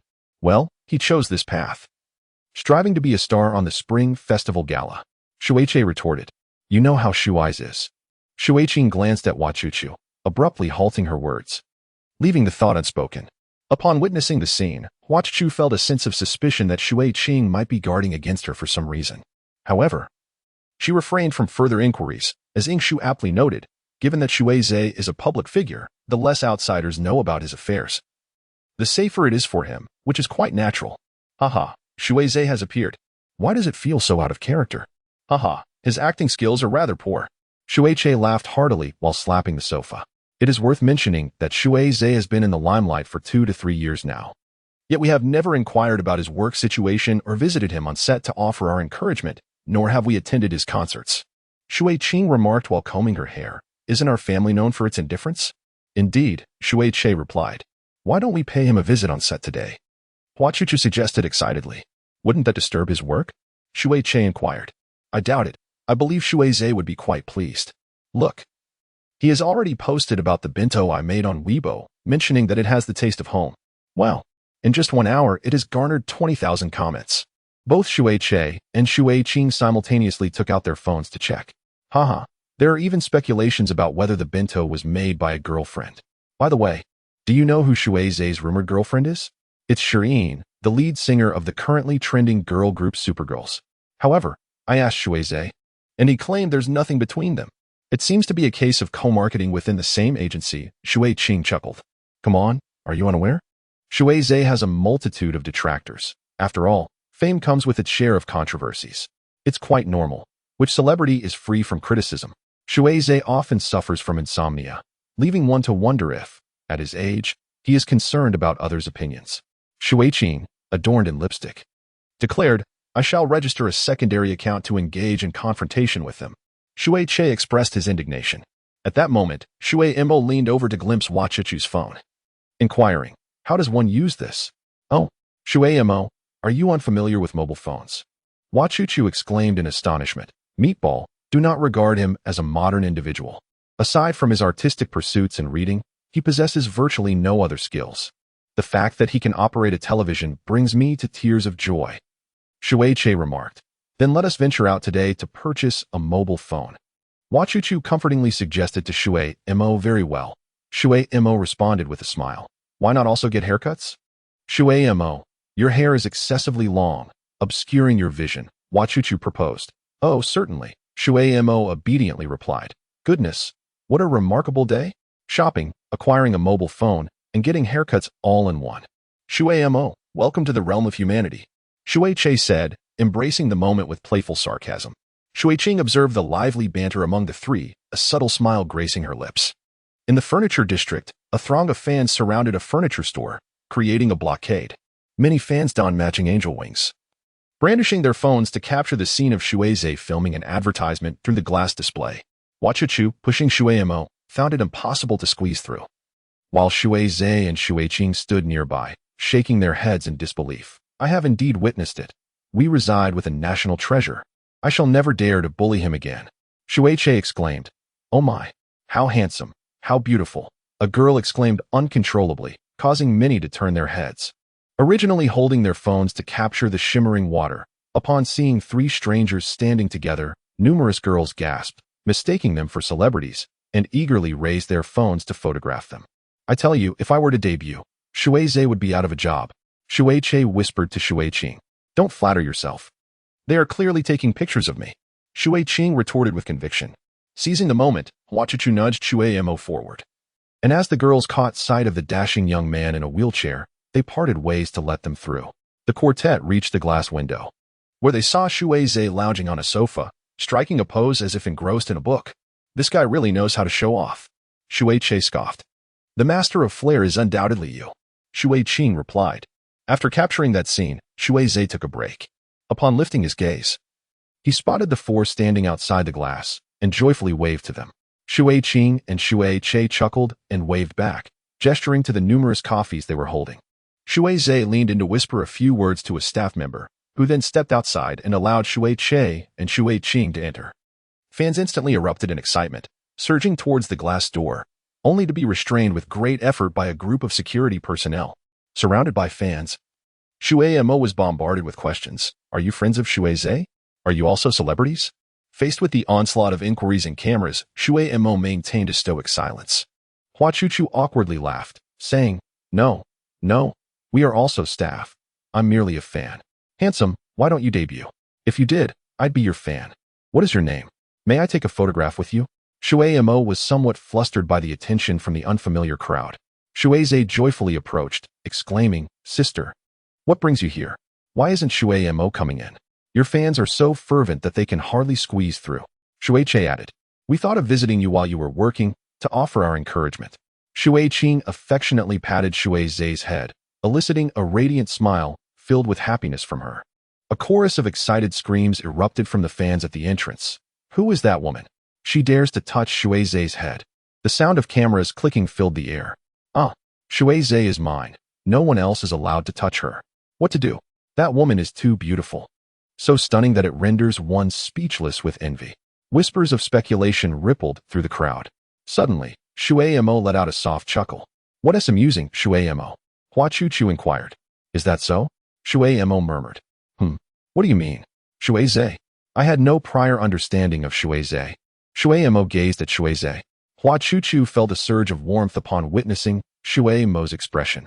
Shui Che and Shui Qing distributed cups of coffee to the staff, with Shui Qing politely expressing, "Thank you all for taking care of our Shui Zhe." Each staff member gasped or widened their eyes upon seeing them. The director and photographer approached as well. May I ask your relation to Shui Zhe? The director inquired. Shui Qing smiled and replied, We are Shui Zhe's elder siblings. The director scrutinized Shui Qing and Shui Che with great excitement, exclaiming, How rare, how remarkable. It has been many years since I have encountered such promising talents. You too. And the young man outside in the wheelchair, are you siblings of Shui Zhe? Shui Zhe approached and introduced, Director, this is my sister Shui Qing, and my brother Shui Che. The one outside is my brother Shimo. He is unable to come in and greet you due to his mobility issues. The photographer, astounded, remarked. Your family's genes are truly exceptional. Although you all bear no resemblance to one another, each possesses unique features, and the recognizability of each face is remarkably high. You are all born to be stars. The director replied, Shui Zhe, why did you not mention earlier that you have such extraordinary siblings? Frankly, if the three of you were to enter the entertainment industry, you would undoubtedly become top-tier celebrities. I have been in this business for over 30 years and have never been mistaken. I have discovered many leading stars. So, what do you say? Would you consider joining my company? Several female staff members nearby gazed at Shui Che with admiration. Prioritizing academics, Shui Che stifled a laugh. My sister truly knows how to act. Shui Zhe chuckled inwardly. Miss Shui, with your physique and beauty, I could certainly elevate you to the status of a world-class supermodel. Do not squander such remarkable natural gifts. The director, relentless, handed over a business card. Thank you, director. We will consider it. Shui Qing politely responded with a slight bow. However, my brother may not be safe outside. So we must take our leave and not disturb your work. All right, I await your good news. The director proclaimed. Shui Qing and Shui Zhe maneuvered through the throngs of fans, guiding Hua Chuchu and Shimo as they swiftly departed the scene. Chapter 24. The first photograph within the confines of a CAF, Shui Qing proudly unveiled the director's business card, exclaiming, He believes I can be molded into a world-class supermodel. What do you think? Perhaps one day you shall see me gracing the Victoria's Secret runway. Shui Qing cheerfully sipped her lemonade. Shui Zhe, with a look of sheer horror, gasped, You going to Victoria's Secret? That image is too splendid for me to contemplate. Shui Qing shot him a glance of disdain. If it weren't for my insufficient savings, I would have undergone the surgery already. Victoria's Secret is hardly a distant dream. It's merely a matter of 2 million. Just borrow it from Shuai's. I saw on the news recently that his earnings last year exceeded 100 million. Both Hua Chuchu and Shui Qing were taken aback, nearly choking on their drinks. What? That insufferable brat. With such wealth, he never took me shopping. Truly. He has a heart of stone, and my affection has been squandered. We have raised a wide-eyed wolf. Oh dear, weren't you just displaying sibling affection on set? Your acting far surpasses Shuai's. Shui Zhe teased. Of course, if I were to debut, I would undoubtedly be a superstar. This is unbearable. I am utterly envious that Shuai's possesses such wealth, while I am left to feign smiles and bars. Are we truly both children of the Shui family? Shui Qing lamented. Why must you insist on earning it yourself? A little charm directed at the old man would suffice. How could I ever dare to speak such things to him? Moreover, in such matters, one can only feel justified when spending one's own money, leaving others with no grounds to criticize or meddle. The elder in our household should, in all likelihood, be more comprehensible than other fathers, Shui Che remarked with profound significance. Shui Qing shot Shui Che a fierce glare, signaling him to cease his words. Shui Che, with a complex expression, immediately fell silent, leaving Hua Chuchu and Shui Mo perplexed. Just then, Shui Qing's phone rang. Hello, esteemed national heartthrob. She answered. Sister, where are you? Came Shui Zhe's voice, sounding somewhat stealthy. I've just finished work and am sneaking out through the back door to meet you. Are you sure you want to join us for shopping? If you're recognized, it could cause quite a commotion. Don't worry. I have experience in disguise. All right then. I'll send you the location. We'll wait for you, but be cautious. After hanging up, she turned to Hua Chuchu, saying, Today is destined to be extraordinary. Speaking of which, this is our first time going out together since we've grown up. Shui Che remarked, sipping his coffee with a sense of nostalgia. Finally, We resemble a normal family, Shui Qing said, touched. Shortly thereafter, a tall and slender youth entered the CAF, dressed in a simple hoodie, wearing a cap and a black mask, rendering his features unrecognizable and completely inconspicuous. Shui Zhe sat beside Shui Che and nonchalantly grabbed Shui Qing's lemonade from the table, taking large gulps. I'm utterly exhausted. I barely managed to evade the relentless pursuit of fans. Your attire is so ordinary that one could scarcely find you in a crowd, Shui Qing remarked. There's no help for it. It's a rare occasion for me to venture out shopping, so I want to be able to compete with you all in terms of glamour today. What shall we do next? Shui Zhe inquired with eager anticipation. Shui Mo intends to purchase a mobile phone. How intriguing. I've decided to indulge in a lottery ticket as well, Shui Che replied. Shui Zhe was nearly moved to tears as he exclaimed, Shui Mo, you have finally emerged from that gloomy room. For your inaugural mobile phone, shouldn't you consider my latest endorsed model, the XXS9? Pray tell, how much did S9 pay you for your endorsement that you are so devoted? Shui Che teased. I heard you earned over 100 million last year. Is that true? Hee, you flatter me. In truth, it may be even more. I haven't kept track myself, he admitted. Shui Qing's eyes blazed with jealousy as she remarked, it's remarkable that we are sharing tea with a spokesperson. By the way, my old phone has been rather sluggish of late. Shui Che chimed in. Mine has also become rather unresponsive after being dropped. You too. Shui Zhe's face was a picture of exasperation, with only his piercing eyes visible. In the X store, Hua Chuchu urged Shui Mo forward, who curiously examined various electronic devices.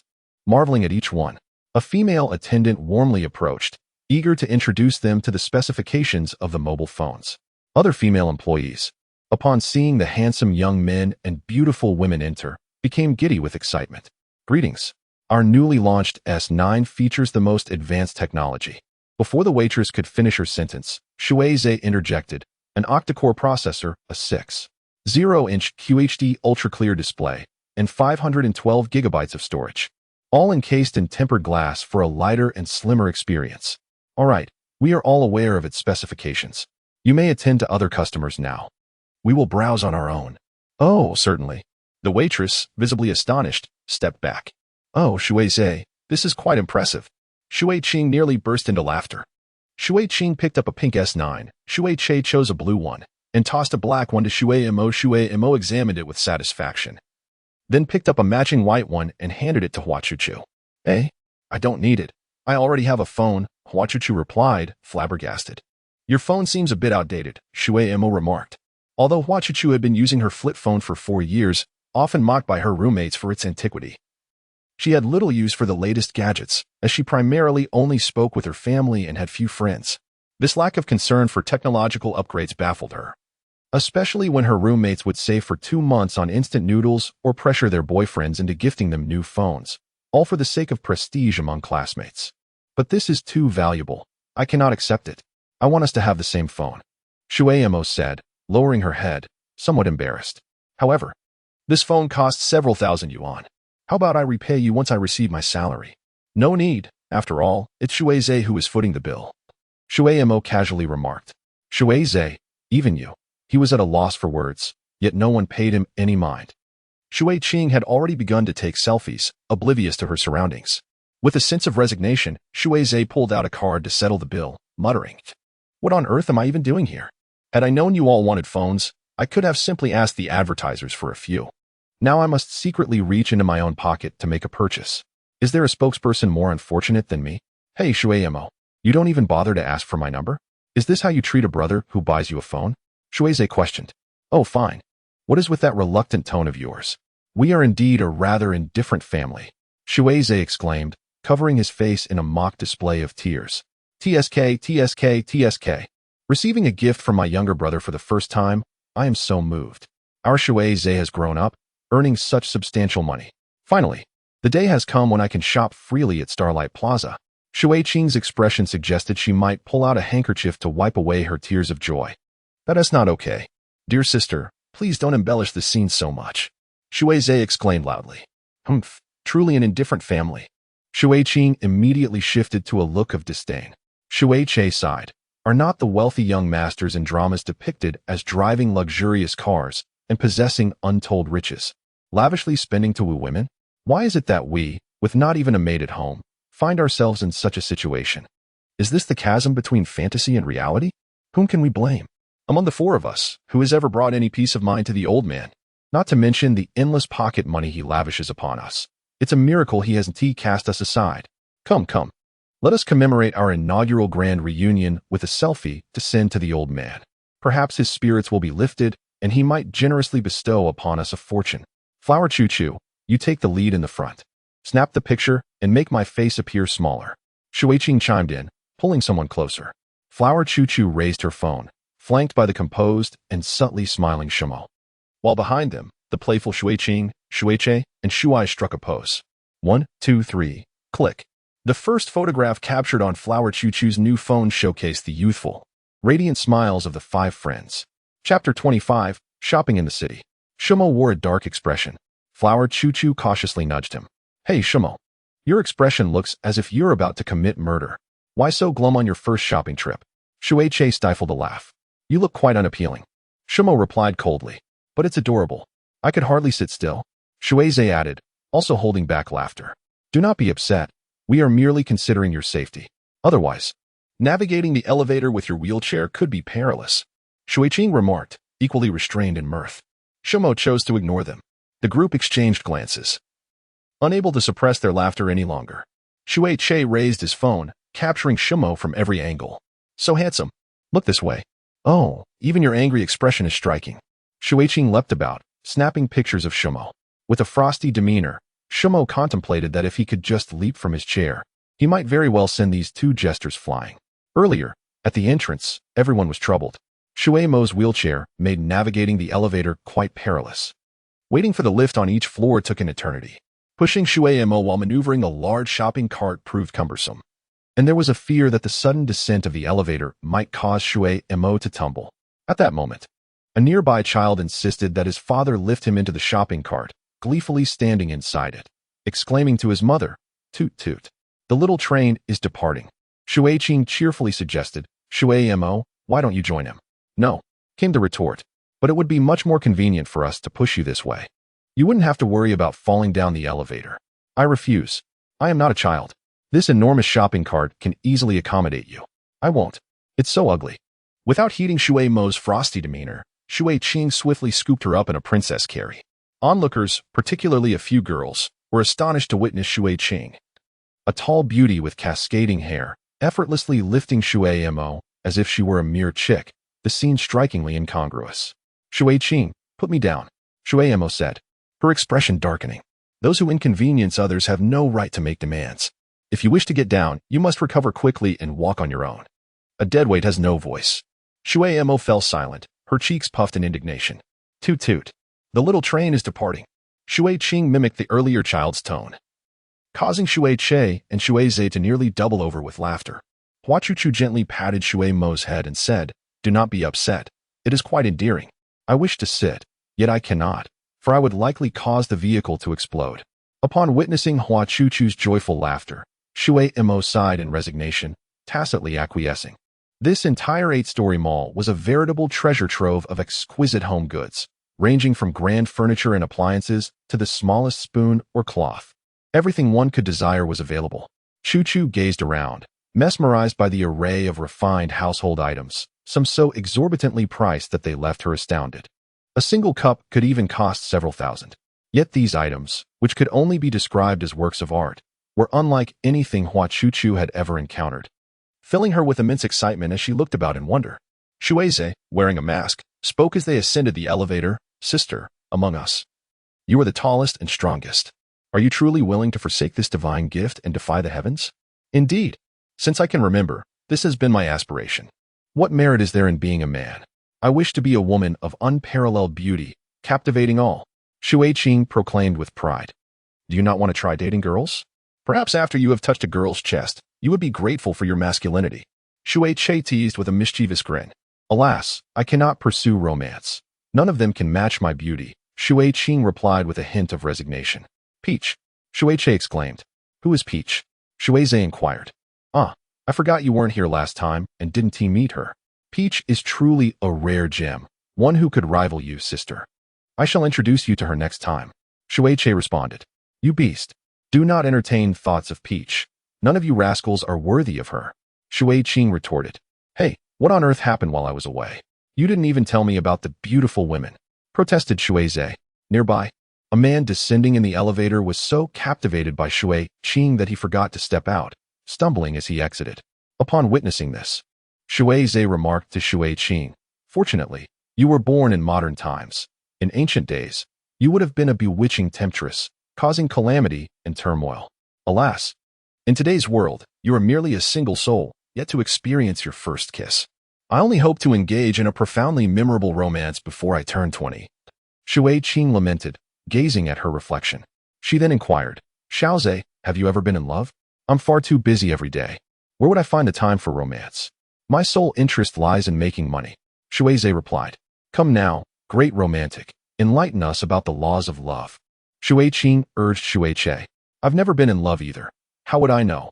Shui Che shrugged, feigning innocence. How can you say that when you constantly change the girls around you?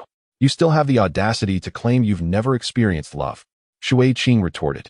My first love is still intact. It's always them who are enamored with me, willing to do anything for my sake.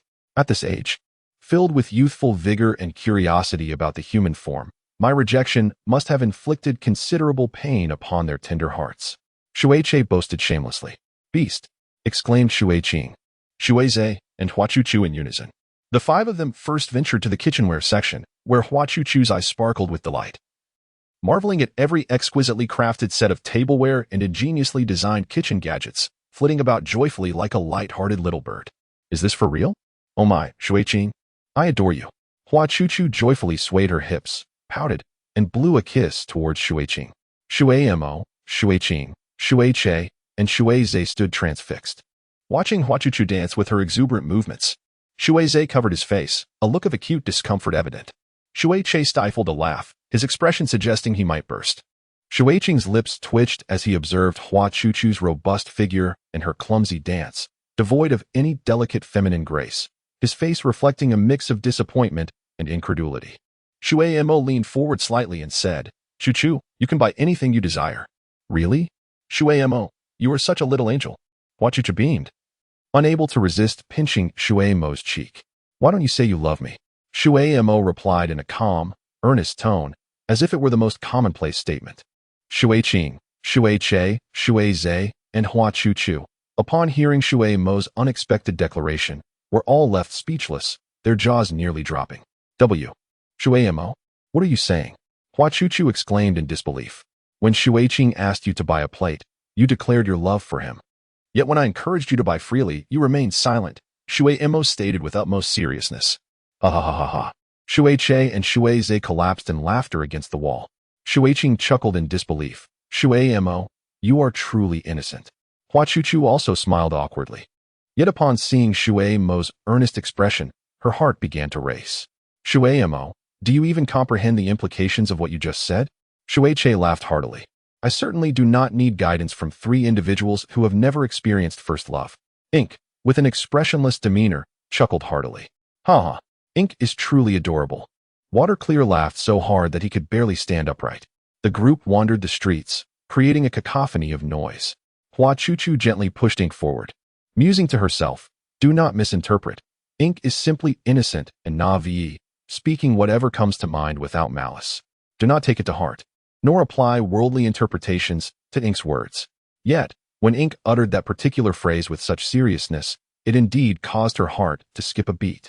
Hua Chuchu, you cannot be so self-deluded as to think that Ink's kindness equates to affection.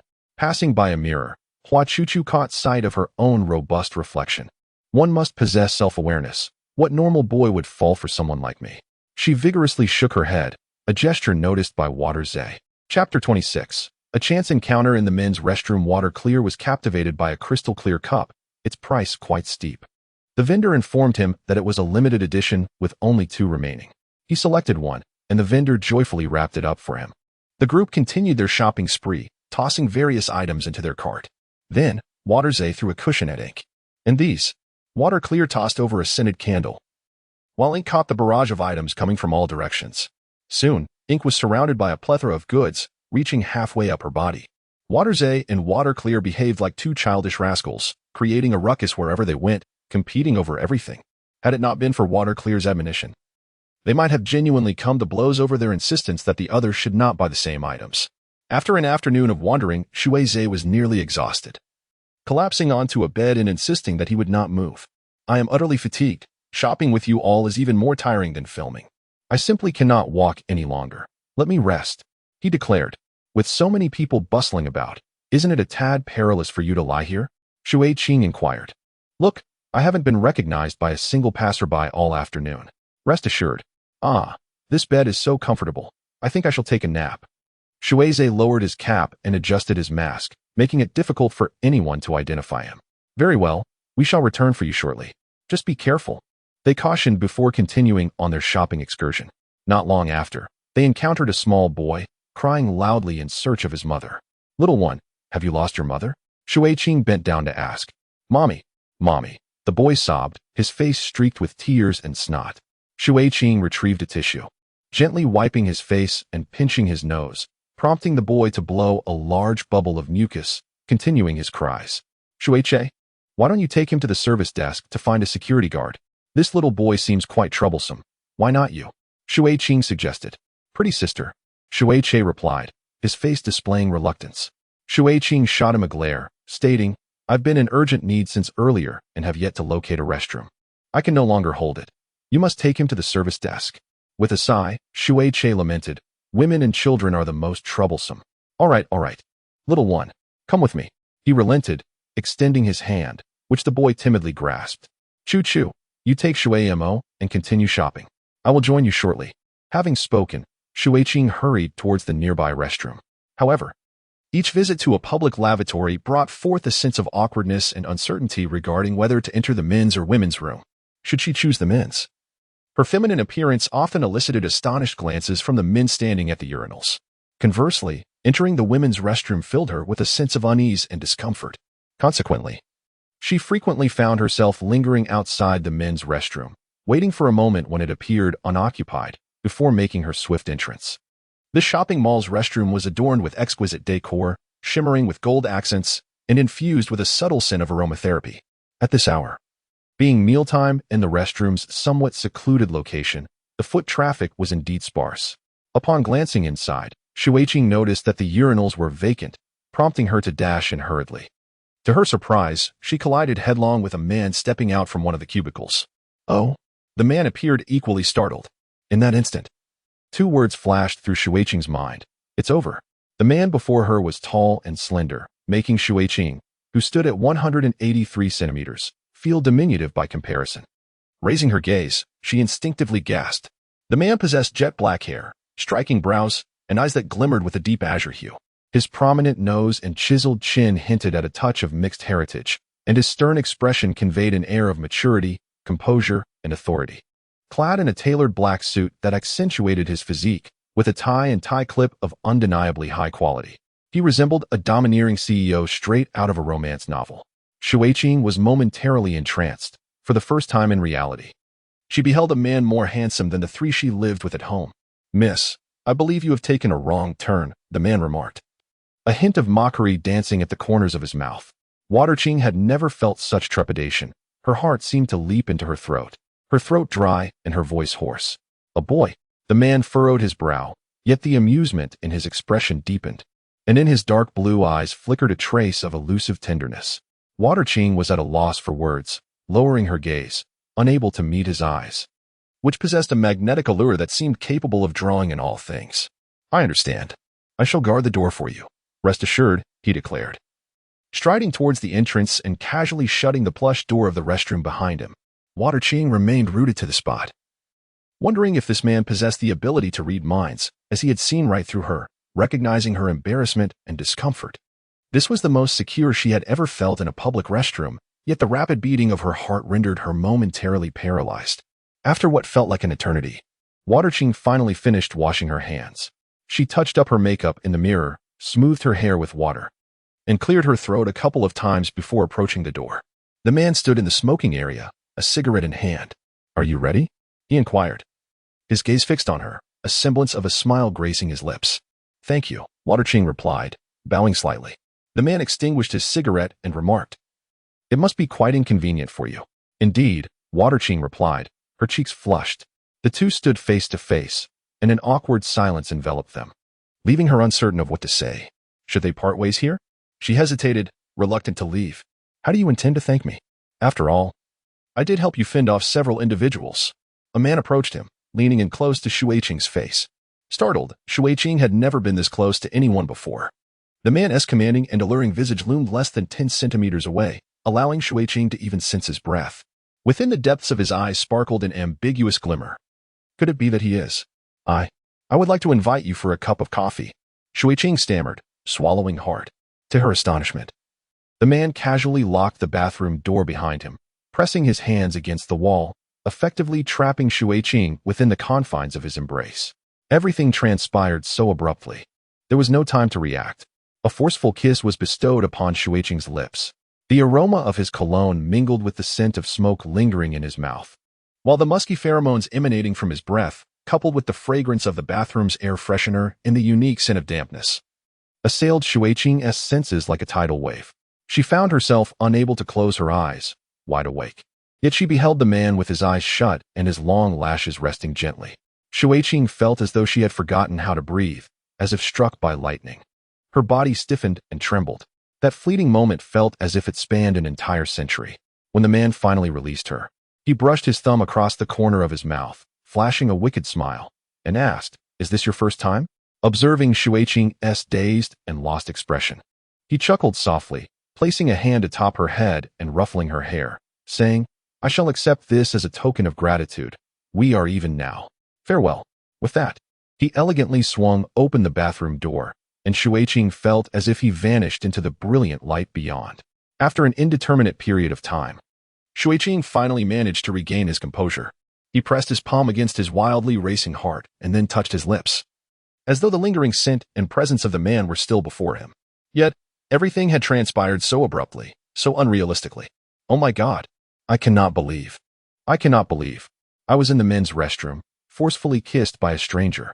Chapter 27. The trending incident. Shui Qing sprinted out like a 100-meter dash, desperately searching for the man, but in the chaotic crowd and amidst the merchandise displays, he could no longer catch sight of him. Shui Qing even questioned whether he had momentarily slipped into a hallucination, yet the sensation of that tongue still lingered on his lips, sending tremors through him at the mere recollection. He dashed to the bedding and furniture section, locating Shui Zhe, who was blissfully asleep on a bed. He shook him vigorously, gripping his shoulders and imploring, "Shui Zhe, wake up, wake up. I was just assaulted in the restroom. Just now, my first kiss was stolen from me." Shui Zhe felt as though his vision was blurring from the shaking, his hat dislodged in the process. He removed his mask and shouted furiously at Shui Qing, "What the hell is wrong with you?" A few passing female customers, witnessing the commotion, let out a collective gasp. "Oh my God, it's Shui Zhe." In response to the ear-piercing shriek, a throng of female customers converged, surrounding the display room in layers. They encircled the bed, countless phones raised, snapping photos of the startled Shui Zhe and Shui Qing in a frenzy. Hua Chuchu propelled herself forward, hastening with urgency. Shui Zhe and Shui Qing were relegated to a corner of the bed, observing with dismay as an increasing throng of fervent female fans clamored for their attention. Some even scrambling onto the bed while others perched atop furniture to capture the moment. A multitude of arriving staff attempted to intervene, but their efforts proved futile. In a fleeting moment, a sensational headline materialized in Shui Zhe's mind. Shui Zhe and a beautiful woman caught in a passionate encounter on a bed in a furniture store by fans. Shui Zhe hastily lifted the blanket, concealing both himself and Shui Qing beneath it, and exclaimed, "Sister, are you an idiot? What do we do now? We can't escape. This is a disaster. Prepare for tomorrow's headlines." I had no inkling this would transpire. Indeed, a significant event in my life has just occurred, Shui Qing replied, her eyes brimming with unshed tears. This is a monumental event in my life as well, you know, trapped beneath the blanket. They could only hear the relentless onslaught of cameras clicking and murmurs from the crowd, with one girl even fainting amidst the chaos. Shui Che shouted, "Everyone, make way." Upon seeing Shui Che, the girls erupted in excited gasps, subsequently redirecting their attention to him. Hua Chuchu, with Shui Mo in tow, surged through the crowd like a small train, with Shui Mo seated inside the cart, exuding a simultaneously cold and adorable demeanor that further incited the girls' ecstatic reactions.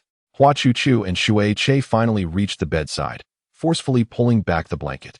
Shui grabbed Shui while Hua Chuchu seized Shui, and together they began to push their way out.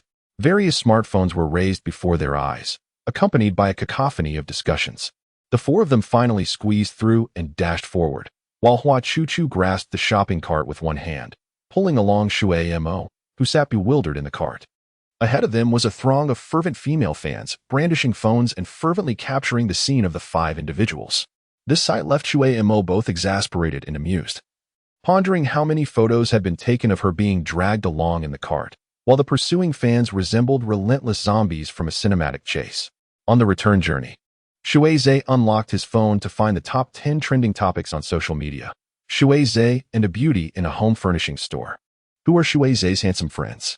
Shui's bedroom photos, a chance encounter with Shui while shopping, a beauty visiting Shui endorsing a home furnishings advertisement, Prince Shui, who made Shui's bento.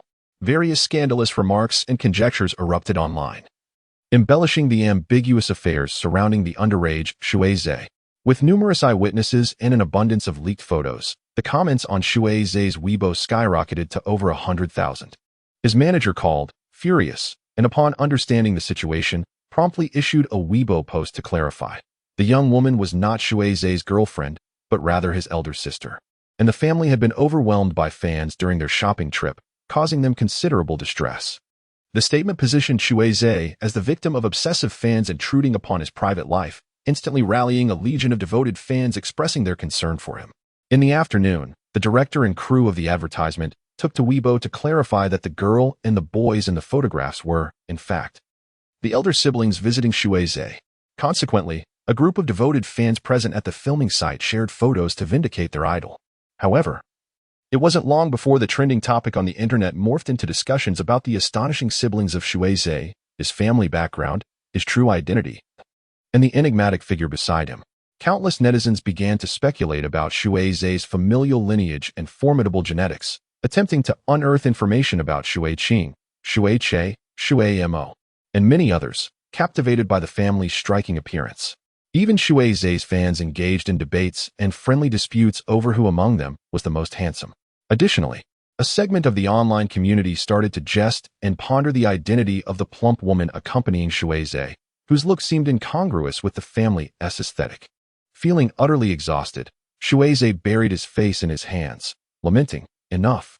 I am utterly drained, devoid of any desire to continue. How on earth did this get exposed?" Hua Chuchu gasped for breath. "It's all because of that foolish older sister." Shui replied, But is it really such a significant matter? Please, do not blame me. My emotions have been in turmoil for a brief moment, nearly leading to a heart failure. What could possibly be such a big deal that it has left me feeling like a maraca, my hat flying off in the process?" Shui shouted. I encountered a man in the restroom, and he forcibly kissed me.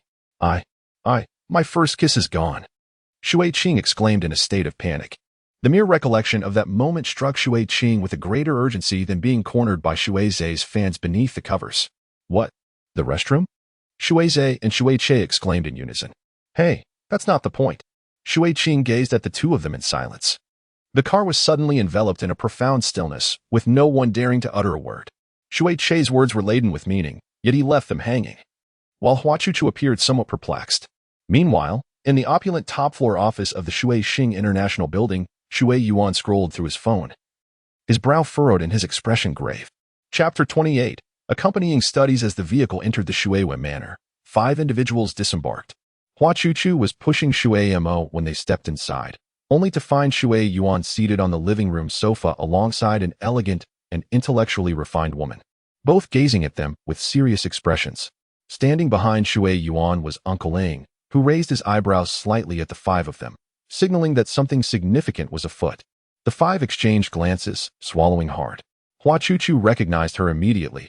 It was the renowned author Zhuang Ruoming. Elation surged within her, for she was one of her favorite writers. She had heard rumors that Shui Yuan's wife was a writer, but she had never imagined it would be the best-selling author Zhuang Ruoming, who had enjoyed fame for over a decade. She quickly shook her head in disbelief. It was impossible. None of these individuals possessed the depth of emotion and tenderness characteristic of the protagonists in her novels. She was simply indulging in fanciful thoughts, with a hint of disappointment. Hua Chuchu ascended the stairs. As she passed by Zhuang Ruoming, she couldn't help but steal a few more glances at her. By all accounts, the woman should be nearing her late 40s, yet she appeared to be in her early 30s. Her skin was fair, her figure slender, adorned with a light touch of makeup, and dressed in a fitted white ensemble.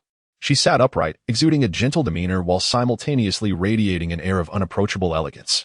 She is truly the person Hua Chuchu has always aspired to become, yet their encounter unfolds under such circumstances. Were it not for the anticipation of Shui Yuan reprimanding Shui Qing and the others, Hua Chuchu would have eagerly approached Zhuang Ruoming for an autograph and a photograph. In the study, Shui Yuan sat behind a long table crafted from pear wood, while Ling Shu arranged leather chairs for the 4 individuals, who sat upright, too apprehensive to utter a word. Shui Yuan scrolled through his phone, calmly reading each trending topic, sending a chill down their spines. It was rare to witness such a serious expression on the old man's face. Shuai's is on a date with a beautiful woman at the home city. Well, our little Zay has grown up. Although Shui Yuan's tone was teasing, it was laced with an unsettling gravity. Uncle, you know this is a misunderstanding, right? Ha! He. Shui Qing said nervously. Indeed, Shui Qing. Even I can hardly discern your gender anymore. Having a daughter I assent so bad. Dad, father, I will cut my hair tomorrow. Shui Qing declared with utmost seriousness. Who is more handsome, Shui Che or Shui Mo? I am inclined to cast my vote. The expression in Xiao Mo's photo is truly unappealing. After all, who would be pleased to find themselves in a shopping cart? Shui Yuan's teasing tone made everyone break into a cold sweat. My legs are gradually regaining sensation.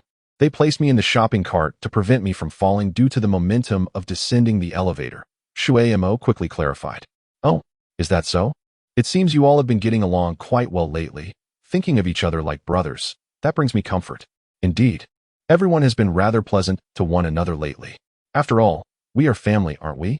Shui Che awkwardly chuckled. The 4 of them exchanged a knowing glance, laden with unspoken understanding. In the afternoon, I received photographs from Shui Qing, depicting the camaraderie among the 4 of you, which brought me joy. I harbor no objections to your outings together, yet I urge you to exercise caution and maintain a low profile. This nation knows far more individuals associated with Shui Zhe than with me.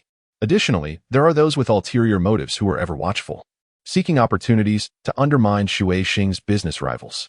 Indeed, the 4 of them murmured in unison. I have already communicated with the executives of major media outlets, instructing them to refrain from reporting on this matter. Once the fervor subsides tomorrow, all Weibo posts and images concerning the 3 of you will be deleted. If we were to impose a blackout tonight, it could inadvertently stoke curiosity and speculation among netizens. Fortunately, the public discourse remains manageable, and thus far, no one has uncovered the connection between you, myself, and Shui Xing Group. In your future endeavors, I advise you to be vigilant. Understood? The 4 of them exhaled in relief, their bodies relaxing as they slumped into their chairs. Now, let us discuss your academic progress. Upon hearing his words, Shui Yuan observed the sudden shift in their demeanor as they straightened in their seats, their expressions tense. A smile involuntarily crept onto his face. Recently, we have indeed been diligently focused on our studies, Shui Qing earnestly proclaimed. Yes, yes. Our new tutor is simply exceptional, perfectly aligning with our expectations. Shui Che chimed in. The current circumstances are hardly conducive to criticizing Hua Chuchu for expelling her. Otherwise, the old gentleman might very well send a helicopter to cast him onto a deserted island. Is that so? I heard you kicked the desk in front of your teacher, remarked Shui Yuan with a smile that concealed the blade. However, Shui Qing wished to protest, but upon witnessing the piercing cold light in the old man's eyes, he forcefully swallowed the words that nearly escaped his lips and replied, All right. Shui Che, your suspension has also come to an end. Upon the commencement of the new term, should any disturbances arise, I shall be unable to protect you from expulsion. Yes, Shui Che replied sulkily. Shui Mo, I have heard from Dr. Tan that your condition has seen a remarkable improvement recently. After staying at home for so long, it is time for you to step out, mingle with the crowd, and reintegrate into society. Let us attend school together. At your age, you ought to be studying and making friends, Shui Yuan suggested. Shui Mo pondered for a moment before raising her head and stating, I am willing to go to school, but I have one condition. Her tone brooked no refusal. Shui Qing, Shui Che, and Shui Zhe gazed at Shui Mo in astonishment, partly shocked that she, who had not ventured outside for a decade, would agree to attend school.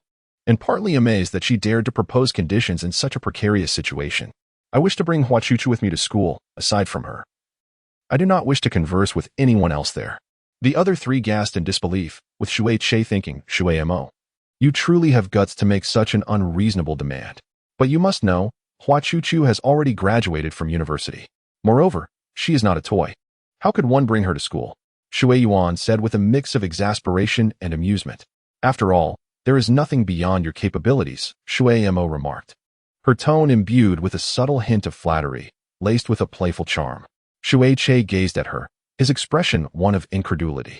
Shui Yuan's fingers lightly tapped the table as he regarded Shui Mo, pausing for a moment before breaking into a smile.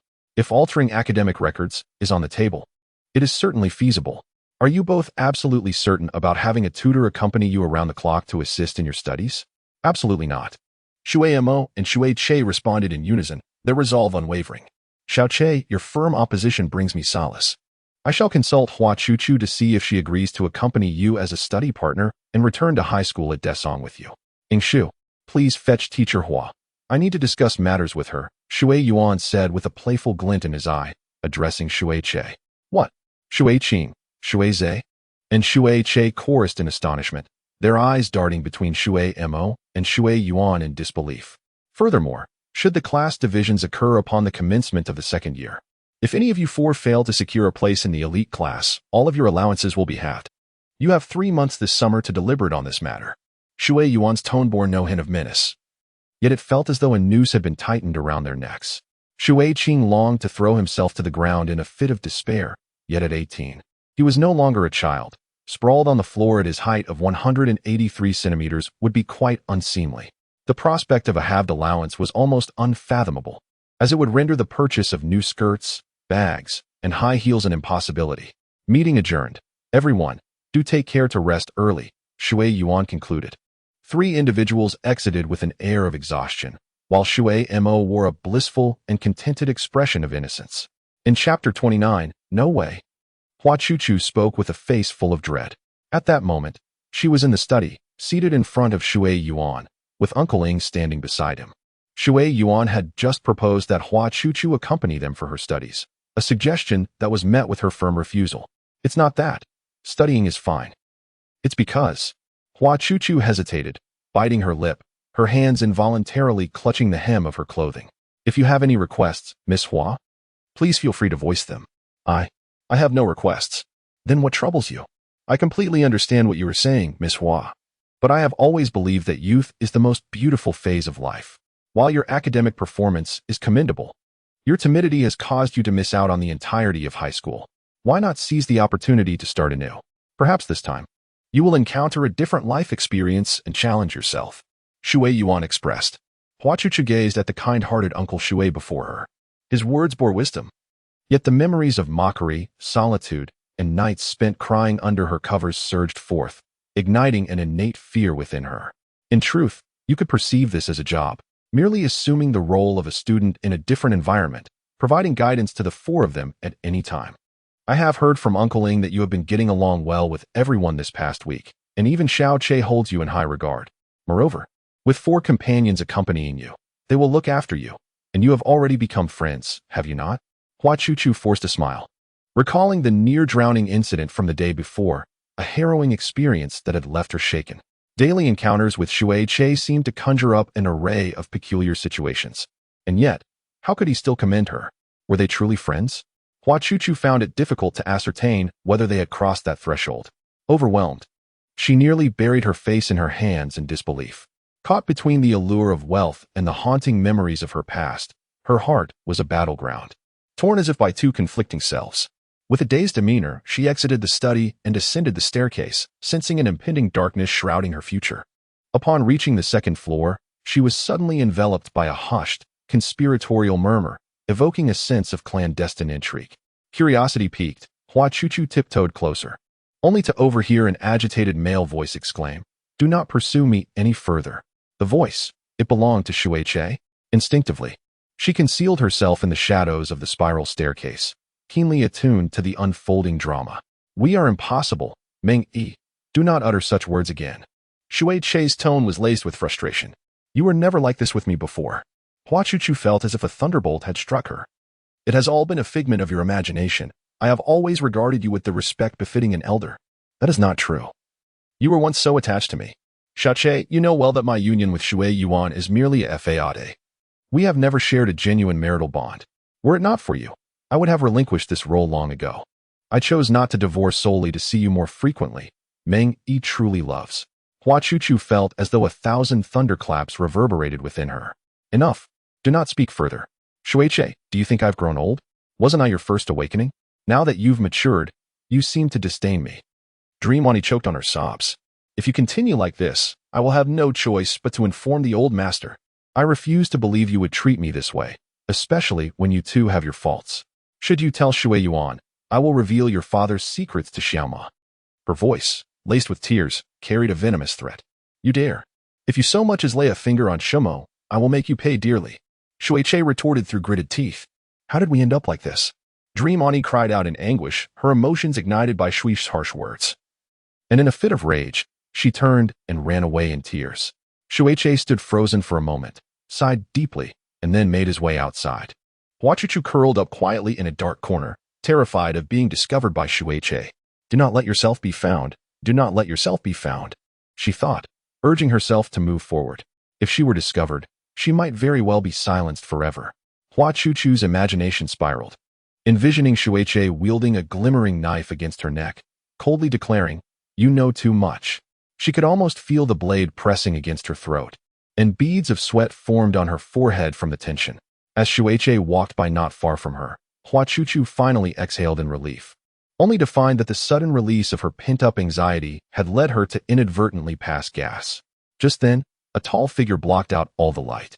Shui pinched his nose and disdainfully remarked in a shrill voice, Meatball, what are you hiding here for? Ah, ha ha hee. Well, Shui, your voice while pinching your nose sounds rather like a eunuch. Hua Chuchu attempted to divert the conversation, inquiring, What have you heard? Shui frowned. In that fleeting moment, Hua Chuchu recalled the incantations from the book she had been studying, collection of spells, which seemed to be her last lifeline.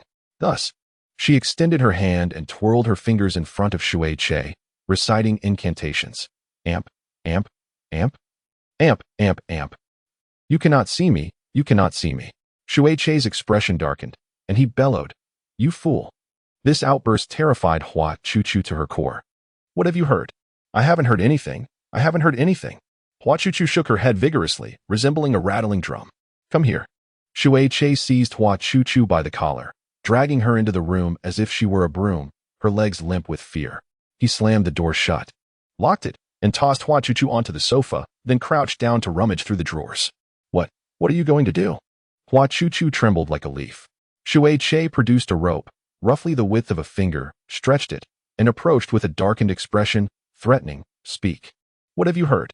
Hua Chuchu burst into tears, exclaiming, Shui, I won't say anything reckless. Please spare me. I will listen to you from now on. Hua Chuchu's tears startled Shui, who nearly doubled over in laughter, thoroughly amused by her comically distressed expression. I knew you must have misunderstood, he chuckled. Ah? Weren't you just? Hua Chuchu sniffled through her sobs. Sighing deeply, Shui fell into silence, seemingly pondering how to articulate his thoughts. Shui, you wouldn't truly be involved with your foster mother, would you? Hua Chuchu asked, her voice trembling with caution. But what you just said, she questioned, perplexed. Given your extensive reading of various yaoi comics, I believe you should be able to comprehend. Shui replied. What does this have to do with yaoi comics? If you hadn't eavesdropped just now, I wouldn't have felt compelled to explain to prevent any misunderstandings. This matter is quite intricate, a taboo within the Shui family. Otherwise, you would never have been privy to it. You must swear that you will never disclose this. If you do, you shall remain unmarried for all eternity. Shui stated with utmost seriousness. All right, I swear that if I ever reveal this, I shall never marry. Hua Chuchu earnestly raised her hand in solemn pledge, though she had never held much hope of marrying anyway. Satisfied, Shui nodded and continued. Do you know why the old man was furious today about our trending topic? Why? It is not out of fear of our identities being exposed and consequently facing abduction. Nor is it due to the apprehension of our commercial rivals instigating trouble. It is not even about the potential impact on Shui's stellar career. The true concern lies in the possibility of our adoption being revealed, which would, in turn, unveil his identity. His identity? Shui merely shrugged, adopting a nonchalant demeanor. Hua Chuchu was taken aback, covering her mouth in shock, her complexion paling. In their youth, he and Aunt Meng were intimate confidants. It is said that the old man had a lover who tragically passed away at a young age, after which he never sought another partner. As his career flourished, he supported Aunt Meng. You see, in an era 3 or 4 decades ago, such relationships were frowned upon by society. To shield their family from scrutiny, the old man entered into a contractual marriage with Aunt Meng, providing her with both name and fortune. One of the reasons for adopting us was also to maintain discretion. In today's social climate, if a prominent and reputable entrepreneur were to have such a private affair exposed, it would be difficult for the public to accept, as our country has yet to reach the level of openness seen abroad. Hua Chuchu's mouth could hardly contain her astonishment. In her childhood, Aunt Meng resided here, and I regarded her as a mother, growing quite attached to her.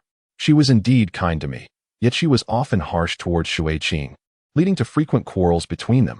When I turned 16, she would often, either intentionally or inadvertently, caress my face and touch my chest, displaying excessively intimate gestures.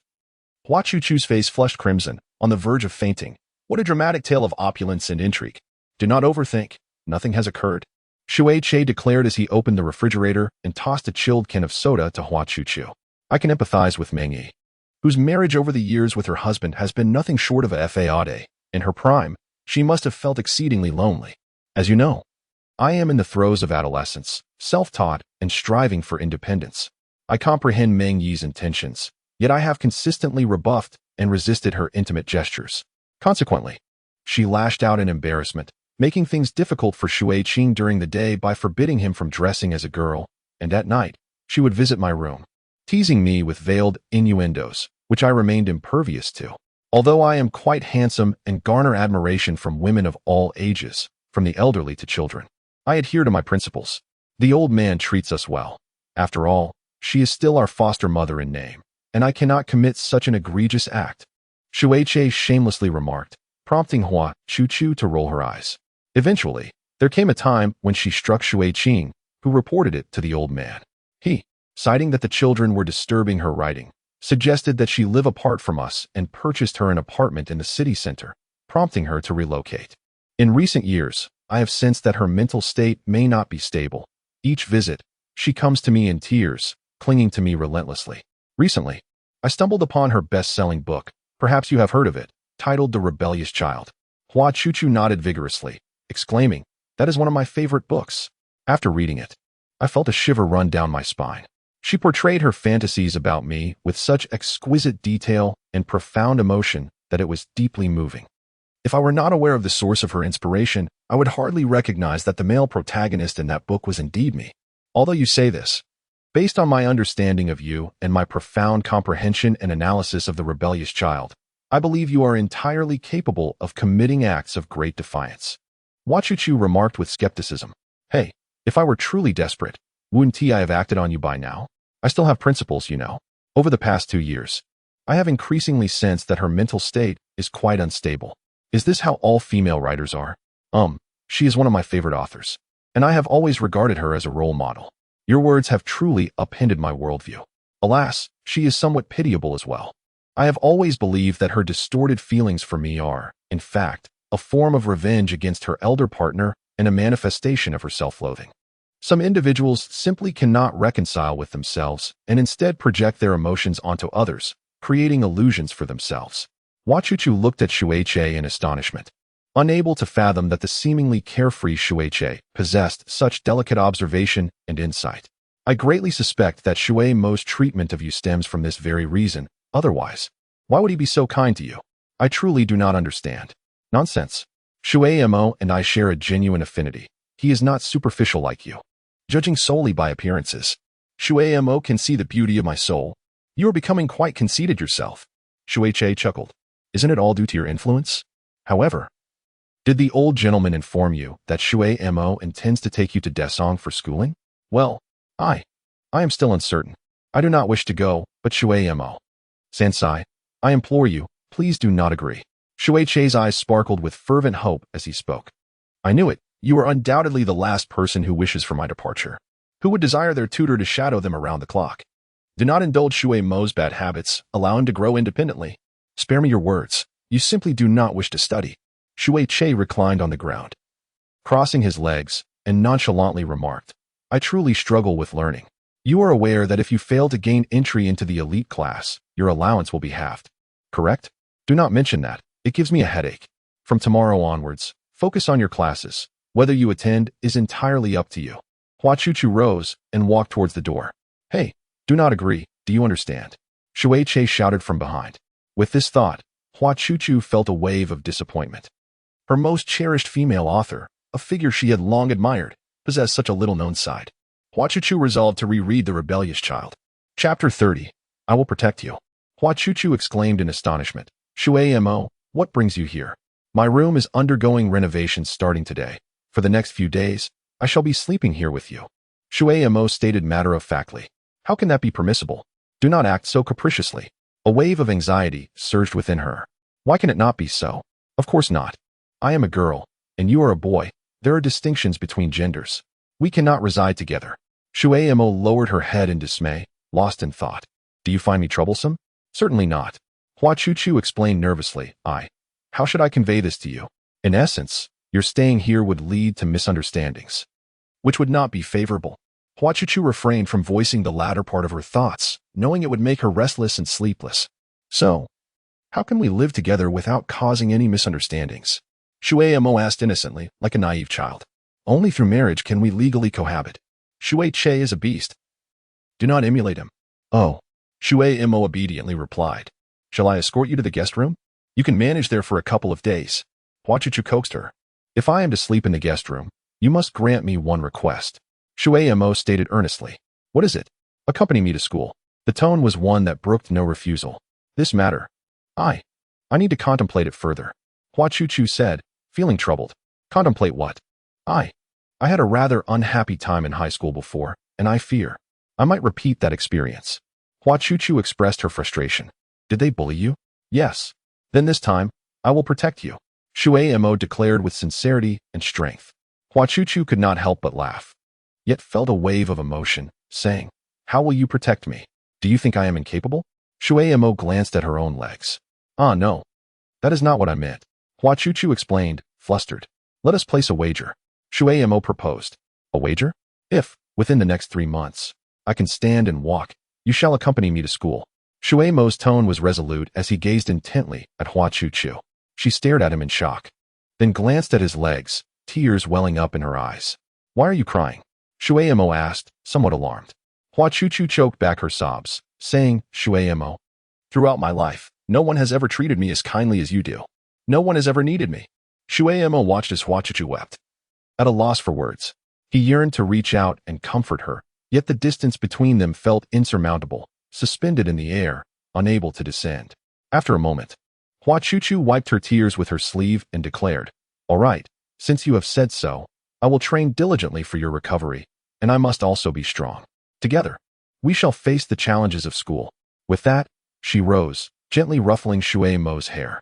Hua Chuchu guided Shui Mo to the adjacent guest room, prepared his bed, fitted the quilt cover, and assisted him in lying down.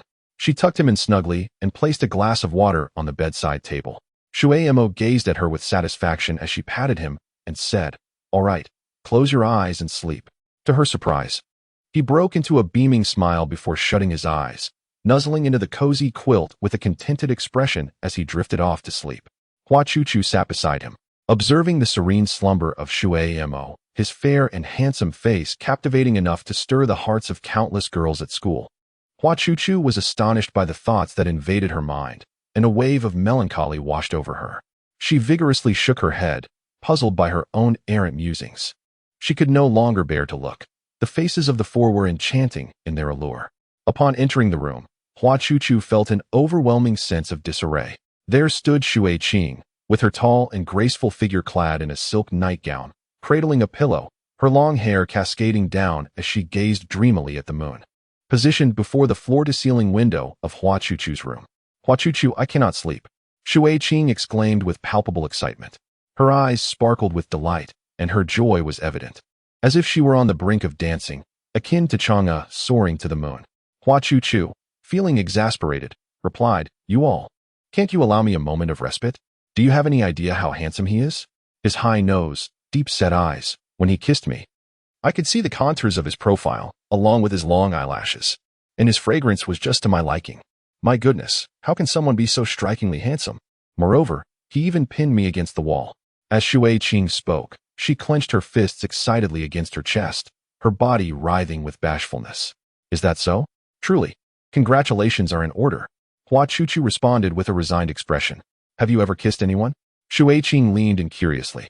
How could anyone be so brazen? Hua Chuchu retorted, self-deprecatingly. Indeed. Shui Qing surprisingly concurred. Oh dear, I am simply too excited to sleep. Being the only girl in the house, I can only confide in you. Shui Qing implored. Oh, do not sleep. Get up and listen to my tale. She tugged at the slumped Hua Chuchu on the bed, only to find her efforts futile. Hua Chuchu, if you continue to gain weight like this, you may never experience your first kiss. Shui Qing remarked with her hands on her hips. Hua Chuchu weakly waved her hand, saying, I don't care. All I want right now is to sleep. Shui Qing lay beside her, covering her flushed face with her hands, lamenting, I don't even know his name, and I wonder if I will ever see him again. Did you not ask for his number? Hua Chuchu mumbled sleepily. I was so dazed at the time that I completely forgot to ask for it.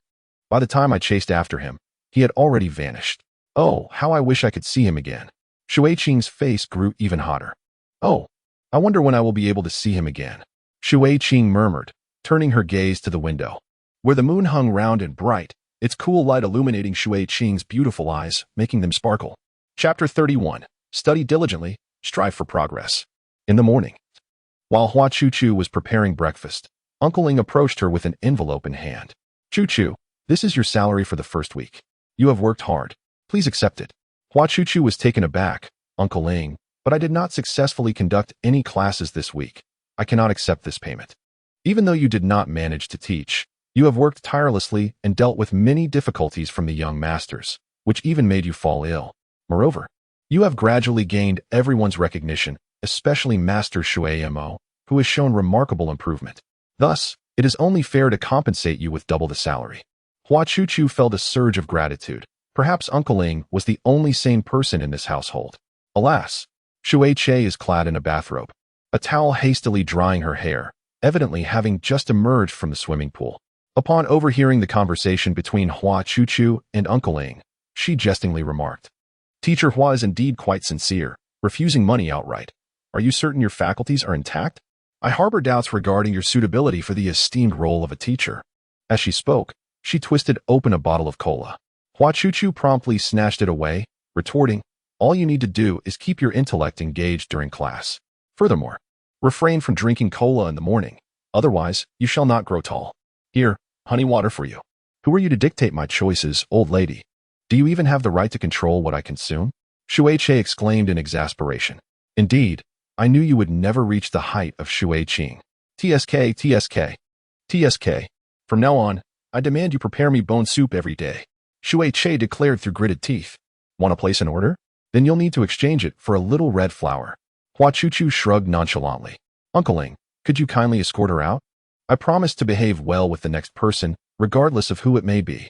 Shui Che was so incensed she felt like kicking Hua Chuchu away. Behind her, Shui Qing's laughter echoed. Hee, Shui Che, you can't handle her. Hua Chuchu, reveling in her triumph, clenched her fist to cheer Shui Che on, saying, go for it. Little Shui Che. At 8 o'clock, Hua Chuchu stood punctually at the classroom door, pumping her fist to rally her spirits. This gesture had been repeated thrice, yet not once had she successfully commenced a class.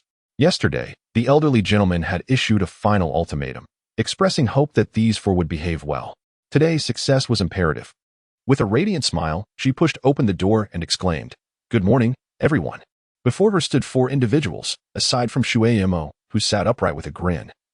The other 3 were sprawled across the table, appearing utterly lethargic. Hey, you all haven't you even started class yet? And here you are, already dozing off. Hua Chuchu lamented. Last night had been a tumultuous one, filled with a public relations crisis and incessant phone calls, leaving her with hardly any rest. Shui Zhe rose from the table, sporting dark circles beneath his eyes, propping his chin on his hand as he gazed at Hua Chuchu. I was on the phone with Taozi all night. He confessed. Fortunately, there aren't many photos online that captured your face. Mostly just your broad back. I assured Taozi that she could trust me to keep it a secret, Shui Qing remarked while applying eye cream. A gaggle of classmates kept pestering me last night, demanding that I get Shui Zhe's autograph. It was so annoying, Shui Che complained. Oh, by the way, Shui Zhe, could you possibly give me an autograph? Shui Zhe replied smugly, what is this? You were pretending not to acknowledge me before, but now you're revealing yourself as my fan. Hua Chuchu shot him an exasperated look. Enough of that. I'm asking for my college roommate. She is your staunch admirer. She then added, oh right. I'm going to buy a photo book of your boy band. Could you do me a favor and have each member sign it, addressing it to Wang Yinyan? I want to give it to her as a graduation gift. With her hands clasped together in a gesture of entreaty, Hua Chuchu beseeched Shui Zhe. Wang Yinyan? Could it be that female classmate I ran into at the ramen shop? Shui Che inquired. Yes, indeed. I can't believe you still remember. The young lady has been unkind to you. Why do you still bestow gifts upon her? Oh, after all, we have shared the same dormitory for 4 years. And she has a particular fondness for Shui Zhe. A gentleman must appreciate the beauty in others, Hua Chuchu remarked, glancing towards Shui Zhe. Hua Chuchu was also quite delighted, and thus proclaimed, from this day forth, we shall diligently attend our classes morning, noon, and night. We aim to complete the entirety of the first 2 semesters of our first year in just 3 months. Although the task is formidable, I have faith that with the collective intellect of the 4 of you, it shall pose no challenge. When the school year commences and the class placement exams arrive, I trust you will all secure a place in the elite class, preserving your pocket money while establishing a solid foundation that will render the second year significantly smoother. During this upcoming summer, I kindly ask for your guidance, Hua Chuchu said with a radiant smile. All right, the group responded weakly. Are you foolish? That is so ugly. What an embarrassment. Shui Che protested. Very well, very well. The teacher Shui Zhe looked at Hua Chuchu with a resigned expression. Evenings must not be neglected. I will organize various games or films, allowing us to learn while we entertain ourselves. Such enjoyable experiences will enhance our memory far beyond traditional classroom settings. What? We can't rest or go out in the evenings? Shui Che objected. Of course, you may. But you must request leave with the little red flower. Do not forget about our adorable little red flower. Only the most exceptional individuals can earn it. I trust none of you would dare to concede that you are less capable than those beside you. As they exchanged glances, a spark of competitive spirit ignited within their eyes. As long as everyone fulfills my requirements punctually, I firmly believe that in the face of the mighty ruler of pocket money, victory shall undoubtedly be ours.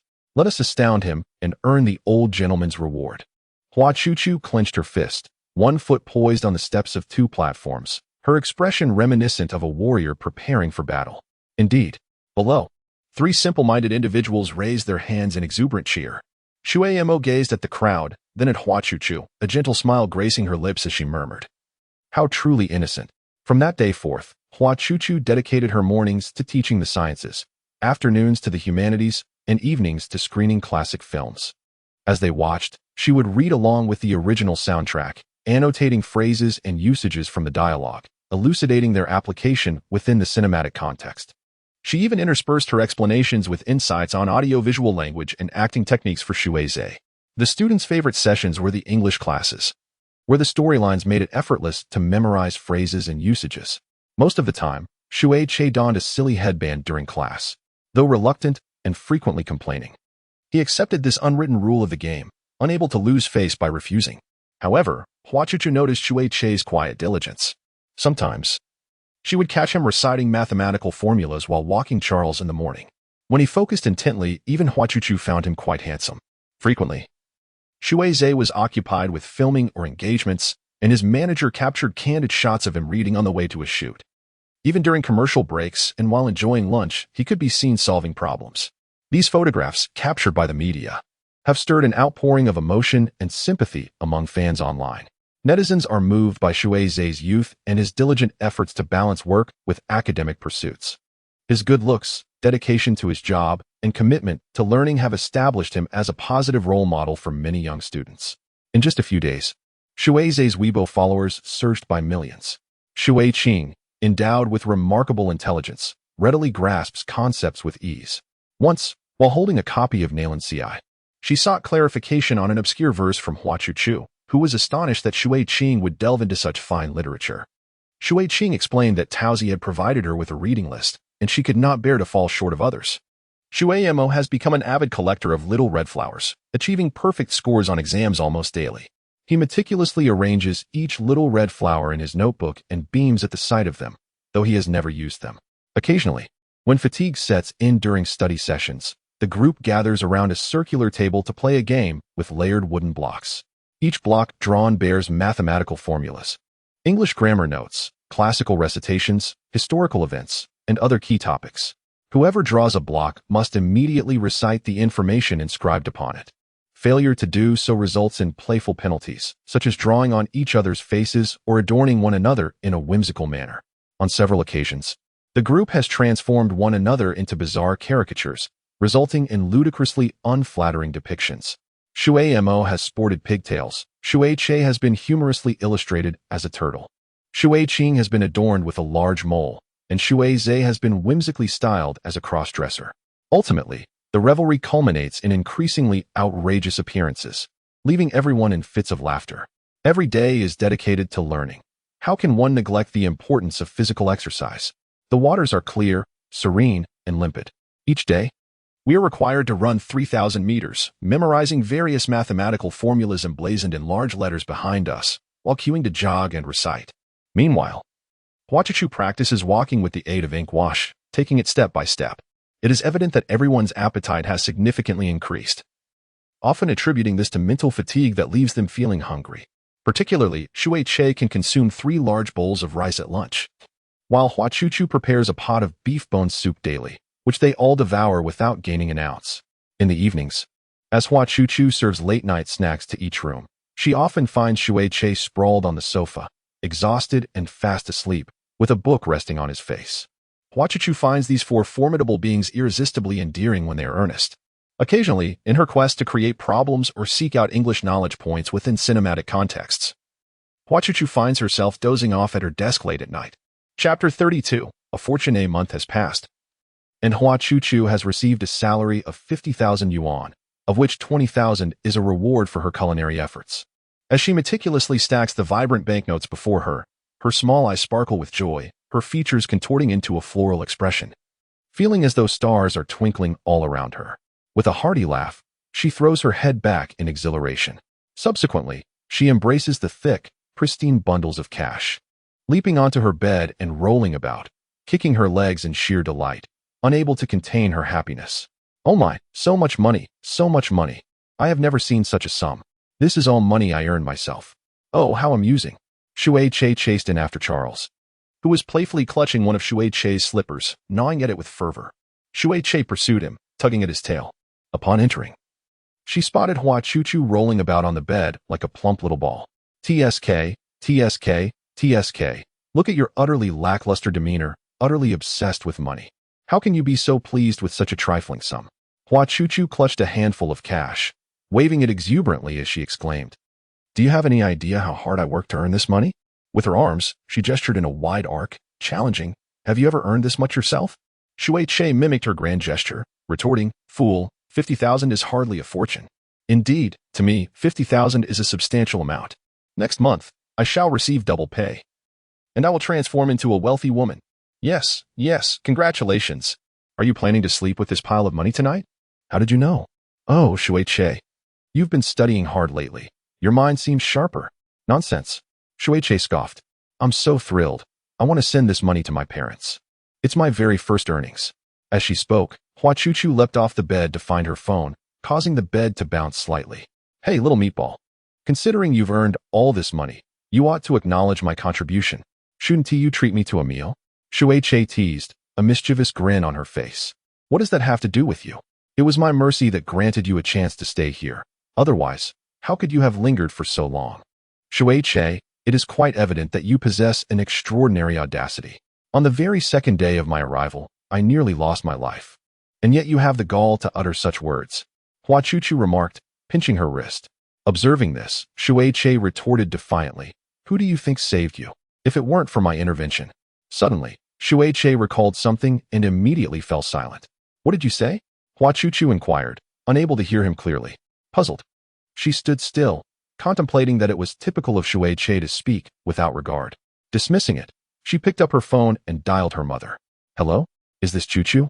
Her mother replied gently from the other end. Upon hearing her mother's voice, Hua Chuchu felt a lump in her throat, yearning to be pampered. Throughout her life, only her family had ever accepted her without reservation. Her parents shared a deep bond, and her younger sister was both obedient and endearing. Had it not been for the warm support of her family during the dark times of her youth, she might have succumbed to cynicism and distorted views, and she could never have healed from the dreadful incidents she had endured at school. Hua Chuchu's father served as an ordinary civil servant in a small county town, while her mother ran a modest bakery by the street. From a young age, Hua Chuchu grew up amidst the fragrant aroma of the bread her mother baked. Whenever she faced bullying at school, she would retreat to her mother's bakery after class, quietly consuming a couple of pastries, which would invariably bring a smile to her face. She never confided in her family about her experiences at school, and her younger sister, still too young, could not articulate her feelings. As she matured, Hua Chuchu learned to bake bread and desserts from her mother. After entering university, I often find myself reminiscing about the sweet aromas of the bakery. Occasionally, my dormitory roommates tease me, which leaves me feeling a bit disheartened, prompting me to call my mother in a choked voice, merely expressing my longing for home. However, during this latest call, upon hearing my mother's gentle voice, I too felt a lump in my throat, but this time it was not from sadness, but rather from joy. "Mother, I am graduating this month. I have secured a job and received my first month's salary along with a bonus, totaling 50,000 yuan. I exclaimed with delight. "What kind of job offers such a high salary?" My mother responded, astonished. "I am working as a private tutor for high school students. I am performing exceptionally well, which is why my employer awarded me a bonus." "Really? That is wonderful. Is it exhausting? Is the work strenuous?" "Not at all. My classmates are delightful and easy to get along with." "That's great to hear. I always knew our dear Chuchu was the most outstanding child," my mother said with pride. With a satisfied smile, I replied, "Well then, take care of yourself while I'm away, and don't overexert yourself." "All right, by the way, I will send you 45,000 yuan. I only need 5,000 for myself. Mother, please buy something nice for yourself, and also pick out gifts for father and my sister." "Oh dear. Earning money is not easy. We lack for nothing, so I will save it for you. Just make sure you don't compromise your own comfort while you're out there." I nodded in agreement, and after hanging up, I felt an overwhelming sense of happiness. "Oh, even the devilish teacher has a day off? Hee hee. Tomorrow I shall take the stage to represent the distinguished graduates and deliver a speech." In the past, I was too timid to speak publicly. Had it not been for your classes that bolstered my courage, I would certainly have faltered and shied away from the spotlight. "Want to take a leave of absence?" "Not a chance. You must offer something in exchange." Shui, reclining with crossed legs, provocatively sought to stir trouble. "But I have nothing to barter." Hua Chuchu lamented. "We exchange small red flowers for leave. You cannot simply depart at will. You must lead by example." "It's a matter of principle," Shui insisted relentlessly. "Chuchu, you need not heed him." Shui interjected while combing her hair. "Shui, you are unaware that this fellow pocketed last month's salary, a hefty sum of 50,000 yuan, and has been holed up in his room, counting money since dawn. If you wish to take leave, you must treat us to a meal first." Shui chimed in, thumping the table. "Hooray, hooray. Hua Chuchu shall treat us to a meal. I have completed all my assignments this month, and if you don't treat us, I shall not study properly next month. Indeed, if you do not treat us, mischief shall ensue next month." Shui joined in the raucous cheer. The three of them clapped the table in jubilation, while Shui gazed at Hua Chuchu, a faint smile gracing her lips. Chapter 33. Transformation. The following day, before the cuckoo clock had chimed, Shui roused Hua Chuchu from her slumber. "Rise and shine. Quick, get up." Shui exclaimed enthusiastically. "Shui, why so early? What is the rush?" Hua Chuchu, disheveled and rubbing her eyes, replied, "Are you not to speak on stage today as the representative of the graduates? What will you wear?" "Just that black t-shirt over there." Hua Chuchu casually pointed to the garment tossed on the sofa. "I had a feeling, Hua Chuchu. This is indeed a momentous occasion in your life. How can you dress so casually?" The graduation ceremony at Z University is a globally anticipated event, and undoubtedly, numerous media outlets will be present. You might find yourself captured on camera, yet you appear akin to a janitor. This simply will not do. Isn't that a bit excessive? This is real life, not a television drama, and there aren't theatrical moments at every turn. Moreover, I have always adhered to a style of simplicity and austerity. To dress ostentatiously would only invite ridicule from my classmates. Hua Chuchu fell back asleep. Is it possible that you might encounter your beloved four-eyed frog? Hua Chuchu's eyes snapped open. Classmate Fong Chung. It has been quite some time since she last saw him, and he occasionally crossed her mind. She had harbored a secret crush on him throughout her university years, yet they had scarcely exchanged a few words. Perhaps, after this graduation ceremony, as everyone goes their separate ways, this will be her final opportunity to see him. Furthermore, 2 weeks prior, Hua Chuchu had prepared graduation gifts for each of her roommates and fellow Go Club members. Though she had meticulously arranged these gifts, she lacked the courage to present one to classmate Fong Chung. Her confidence was non-existent. Hua Chuchu sat up and asked, "So, how should I dress?" Water Ching pulled Hua Chuchu into her room and opened the wardrobe door, leaving Hua Chuchu in awe. The spacious wardrobe was neat and bright, with shoes and bags meticulously arranged on shelves along both walls. At the back, there were 3 rows of clothing. The top row housed furs. The second row featured formal dresses, and the bottom row contained casual wear. In the center of the wardrobe stood a circular sofa and a vanity table, its drawers filled with an array of dazzling jewelry. Hua Chuchu felt as though she had been transported to the filming set of the movie Sex and the City. The scene in the dressing room was something she had only witnessed on screen, as she recalled the few t-shirts and oversized shorts floating about in her own closet. She could not help but feel that, as a woman, she must have been a whimsical creation of a weary deity.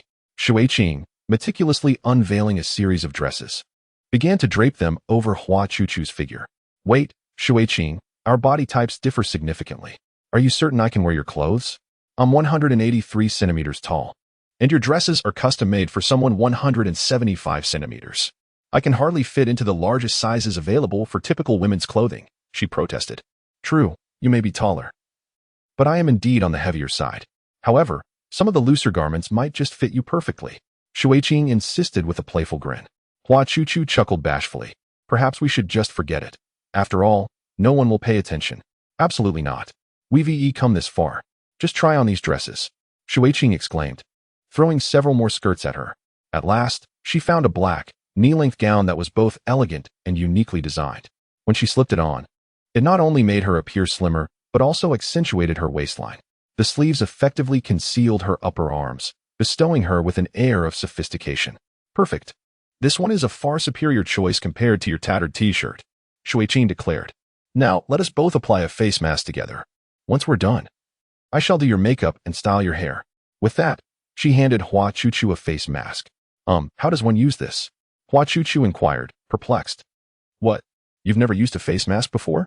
My goodness, how have you navigated life until now?" As Shui Qing gently pinched Hua Chuchu's face to observe closely, she exclaimed, "Oh, your skin is quite nice." With a chuckle, she continued, "I usually just apply a few inexpensive creams, or use what my roommate generously gives me when she has leftovers. After all, I am a bit plump, so my skin remains relatively fair and tender." "Huh, you're treating it like a favor just because they didn't want it," Hua Chuchu retorted, incredulous. "Are you foolish? They aren't bad people, they simply enjoy joking around. This face mask, however, costs 200 yuan per piece. My affection for you is genuine, you know." "What? 200 yuan per piece? My goodness, Shui Qing, can I monetize this?" Hua Chuchu was evidently taken aback. "I'll hit you." Shui Qing hurled a necklace at her, shouting. The two of them lay on the bed, each adorned with a mask.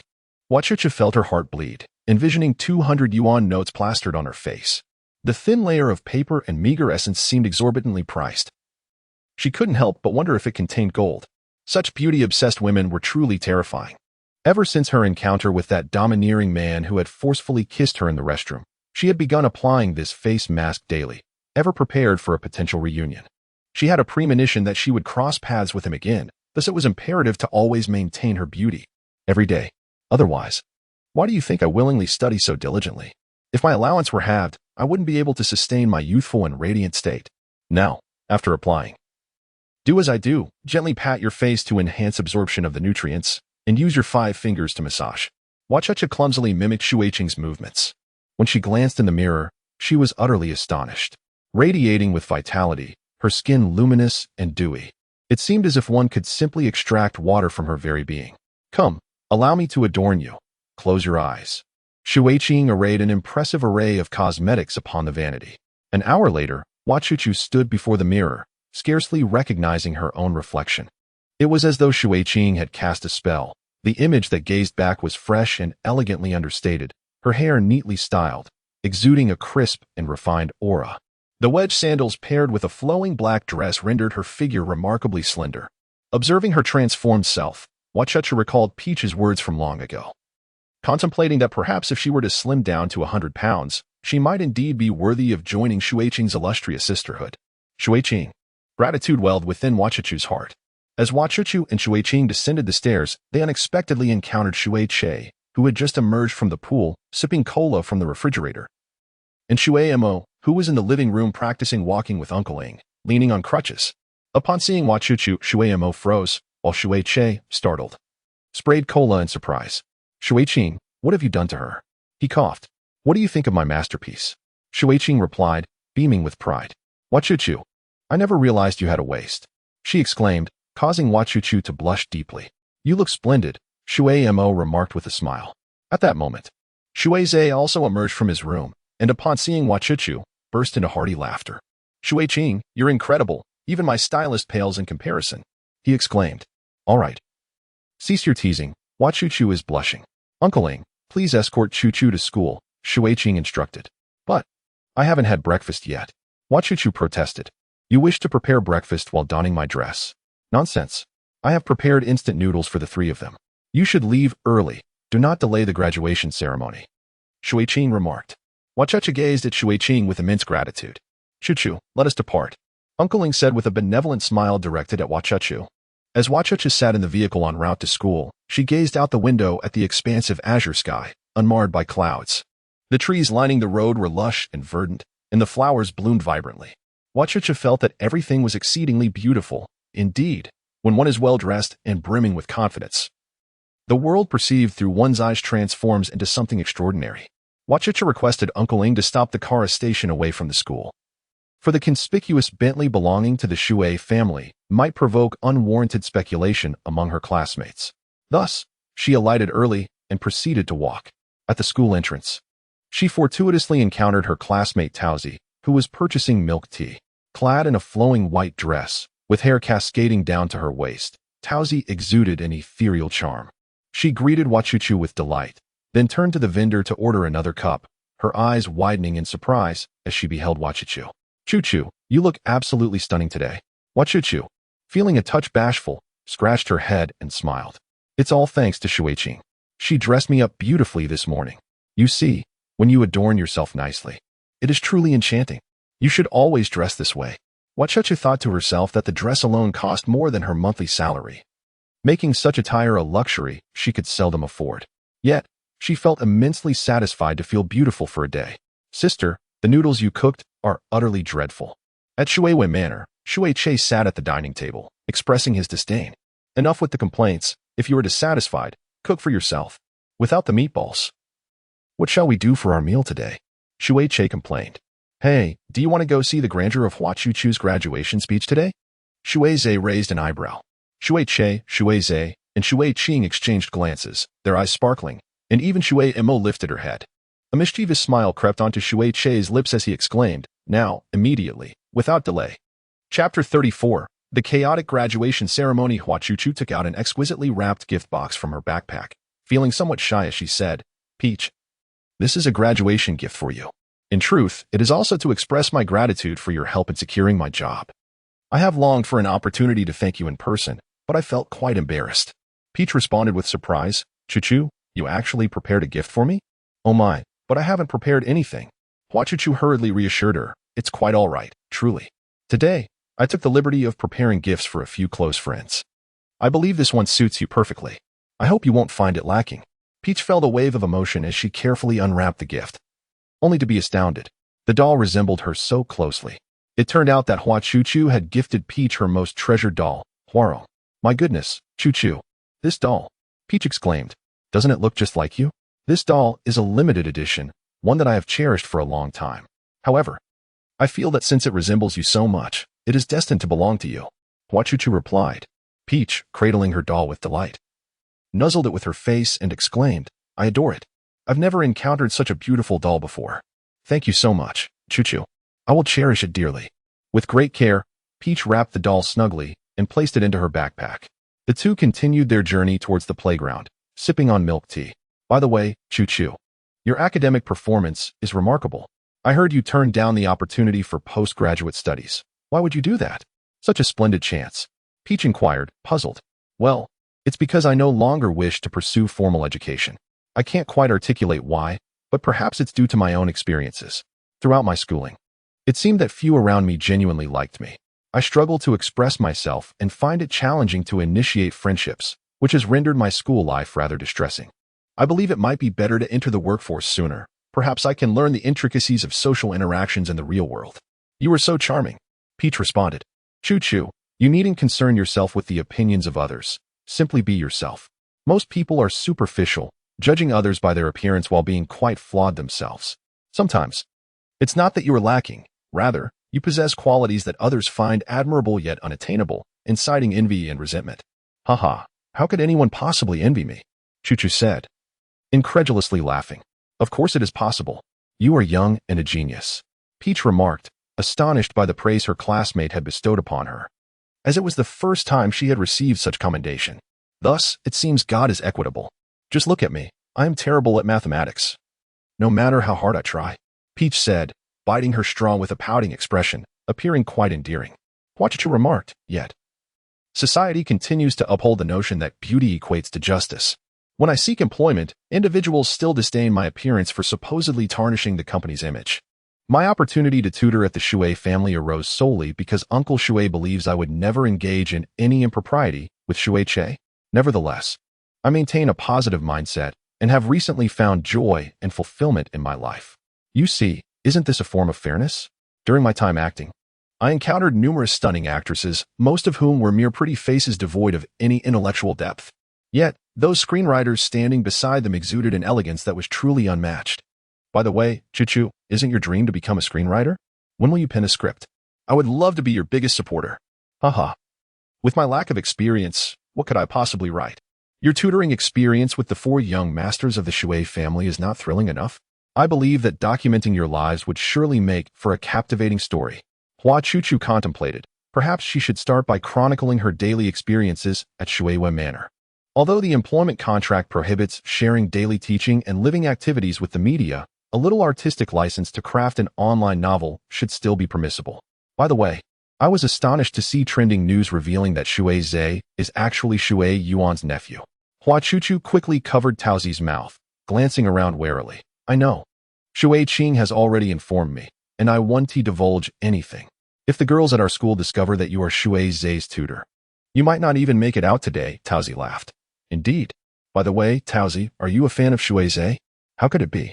How could I possibly be fond of that young heartthrob? My idol is none other than Takashi Kaneshiro. My dear friend Shui Qing shares the same admiration for him. Hua Chuchu exclaimed with delight. No way, Takashi Kaneshiro is mine. I shall not relinquish him to you. Ha ha ha. If Shui Qing were here, she would undoubtedly vie for him with you. Ha ha ha. Taozi laughed heartily, then added, oh, Chuchu, did you know that I will be the host of the ceremony shortly? Wow, really? That's fantastic. I was feeling quite nervous, but if you're by my side, I won't feel anxious at all. How wonderful. Have you prepared the speech? Yes, I completed it last night. Do your best out there. After all, we are the finest graduates of our school. Ha ha. The innate confidence exuded by Taozi and the 4 brothers from the Shui family always inspired Hua Chuchu. If only she could possess such self-assurance. Together, Hua Chuchu and Taozi made their way to the backstage of the ceremony on the playground. Many male students from the student council gathered around Taozi, eager to offer their assistance. Some brought water, others handed her the script, while a few presented portable fans. Hua Chuchu often pondered whether the world would appear entirely different if she were naturally endowed with Taozi's beauty. The 3 girls from her dormitory and several boys from her class were also present as staff, and they greeted her as they passed by. The 3 girls were astonished, taking a long look at Hua Chuchu. Is that really Hua Chuchu? I almost didn't recognize you. You look stunning today, remarked the male class monitor. Hua Chuchu shyly expressed her gratitude.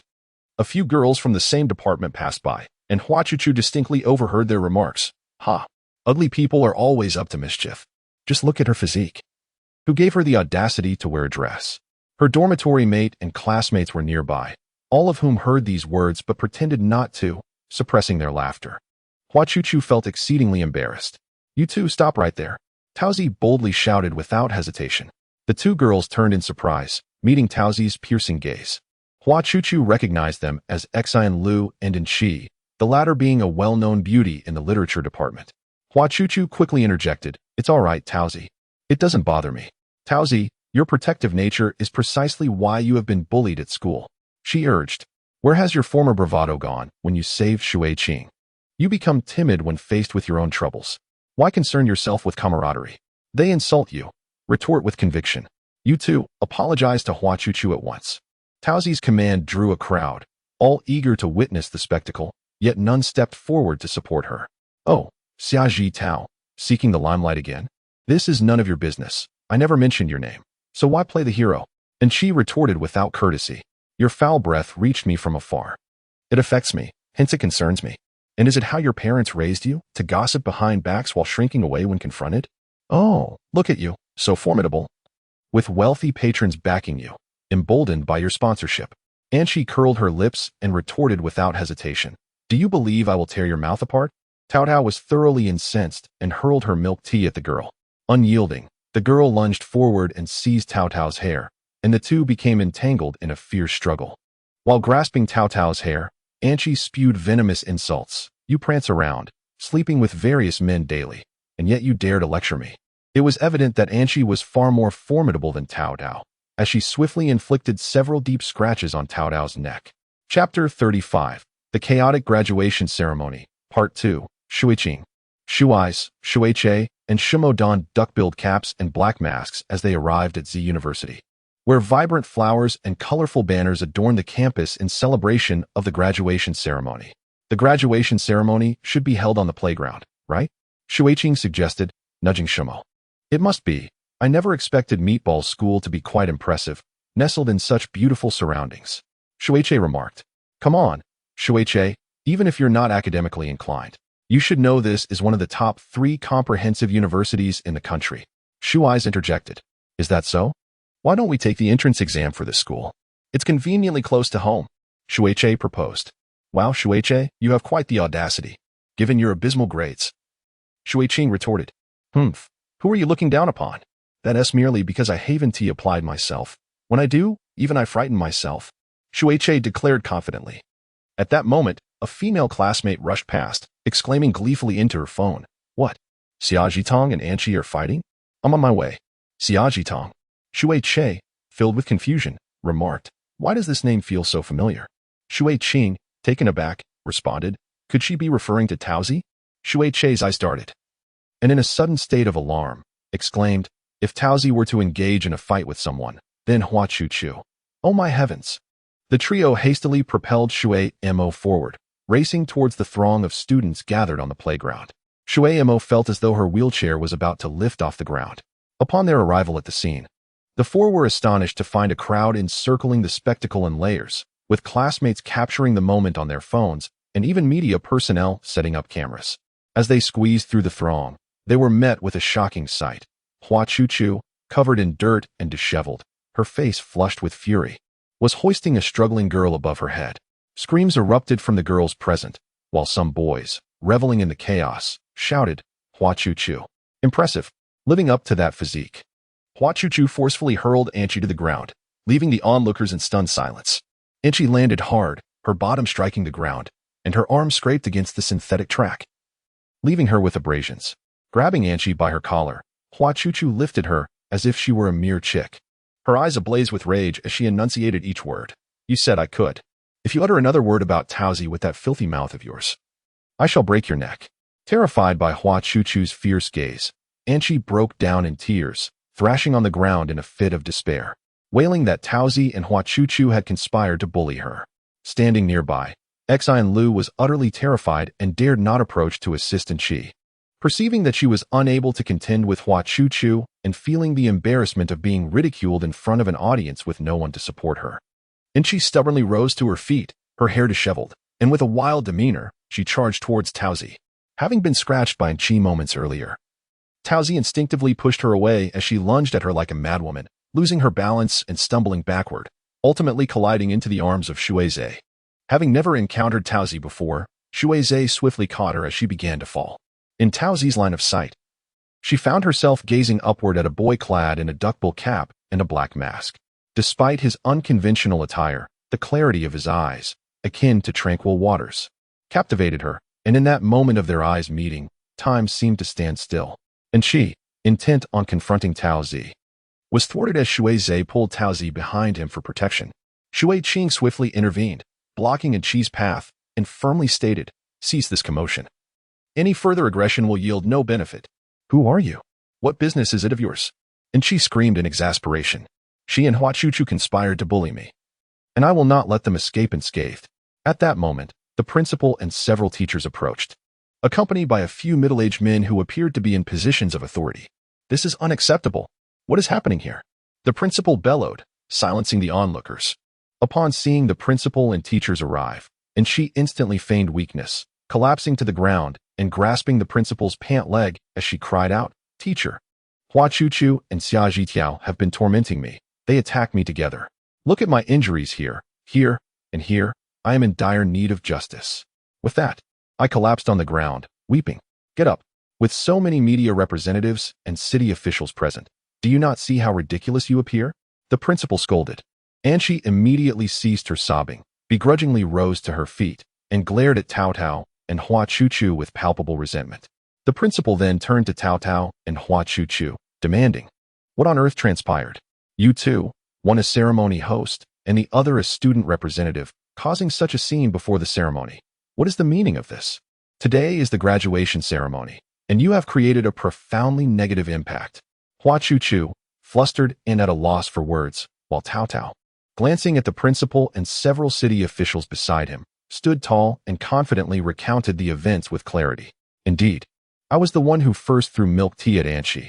I initiated the confrontation. However, it was Anshi who maliciously accused me of being kept by someone, claiming I was promiscuous and making unfounded allegations that were egregiously offensive. It was this provocation that drove Hua Chuchu to lose her composure and retaliate against her. This is not Hua Chuchu's fault," Tao Tao asserted, her gaze directed at the middle-aged man beside the principal. "Vice Mayor Xiao, I apologize for this childish quarrel that has amused you. It is a trivial matter. Please proceed to the podium and allow the teachers to handle the situation here." The principal intervened diplomatically.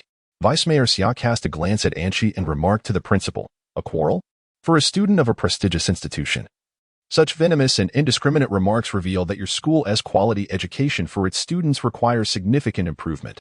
After finishing, he turned to Peach, reprimanding her with indignation. "You bear some responsibility in this matter as well. Why must you be so impulsive? How have I taught you to conduct yourself? To remain humble and undisturbed amidst praise and blame. Engaging in a brawl before the ceremony is utterly disgraceful." "But, Father," Peach protested defiantly. "Father?" The crowd gasped in astonishment, and Chi stood frozen, her mind racing, as she trembled all over. The onlookers erupted into a flurry of whispers and speculations. Several teachers immediately shouted to restore order. "All right, everyone, disperse. Find your seats according to your class. No more lingering around." The crowd scattered like startled birds. Shui Qing approached Hua Chuchu and noticed her dress was covered in dirt, footprints, her hair disheveled, makeup smudged, and a bloody scratch marred her face. She looked like a different person from the one who had left home that morning. It was evident that Hua Chuchu had been engaged in a fierce struggle within Chi before they arrived.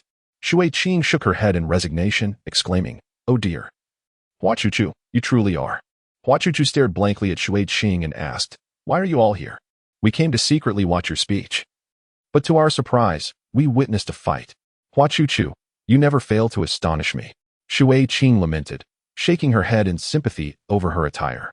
Seeing Shui Qing and the others, a wave of grievance and gratitude surged within Hua Chuchu, her lips quivering as she fought back tears. "Hey, don't cry. If you do, I want to come to your aid," Shui Qing said, brushing the dirt from Hua Chuchu's head. The department head approached, visibly irate, and admonished Taozi and Hua Chuchu, saying, "You two must refrain from taking the stage. This is most unbecoming. To brawl just before your presentation as esteemed graduates is unacceptable. Anshi, you three, come to the department office shortly." Anshi, panting and indignant, was reluctantly escorted away by her classmates. "Come on, let's first tend to the infirmary," Shui, masked, suggested to Hua Chuchu and Taozi. Recognizing Shui, the now immensely popular star, Taozi understood the implications of the Shui family's circumstances upon seeing his eyes. Chapter 36. The Infirmary. The six of them arrived at the infirmary, only to find it deserted. Is there no school nurse at your institution? Shui Qing inquired. Then let us attend to ourselves. You two should wash up first. Shui Che, go fetch some bottles of water. Shui Qing commanded. Though Shui Che displayed reluctance, he complied and went on an errand. Shui Qing handed 2 wet wipes to the girls, who, while cleaning their faces, exchanged glances of disarray and couldn't help but chuckle. We, too, are figures of renown at school, yet here we are, creating quite the spectacle just before graduation, Taozi remarked with a smile.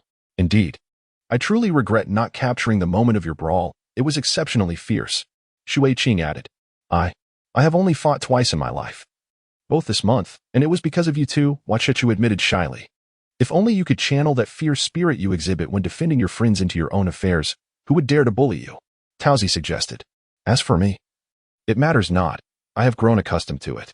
Hua Chuchu spoke, wiping her face with a wet tissue, and in an instant, her eyeliner and mascara smeared into a dark mess around her eyes.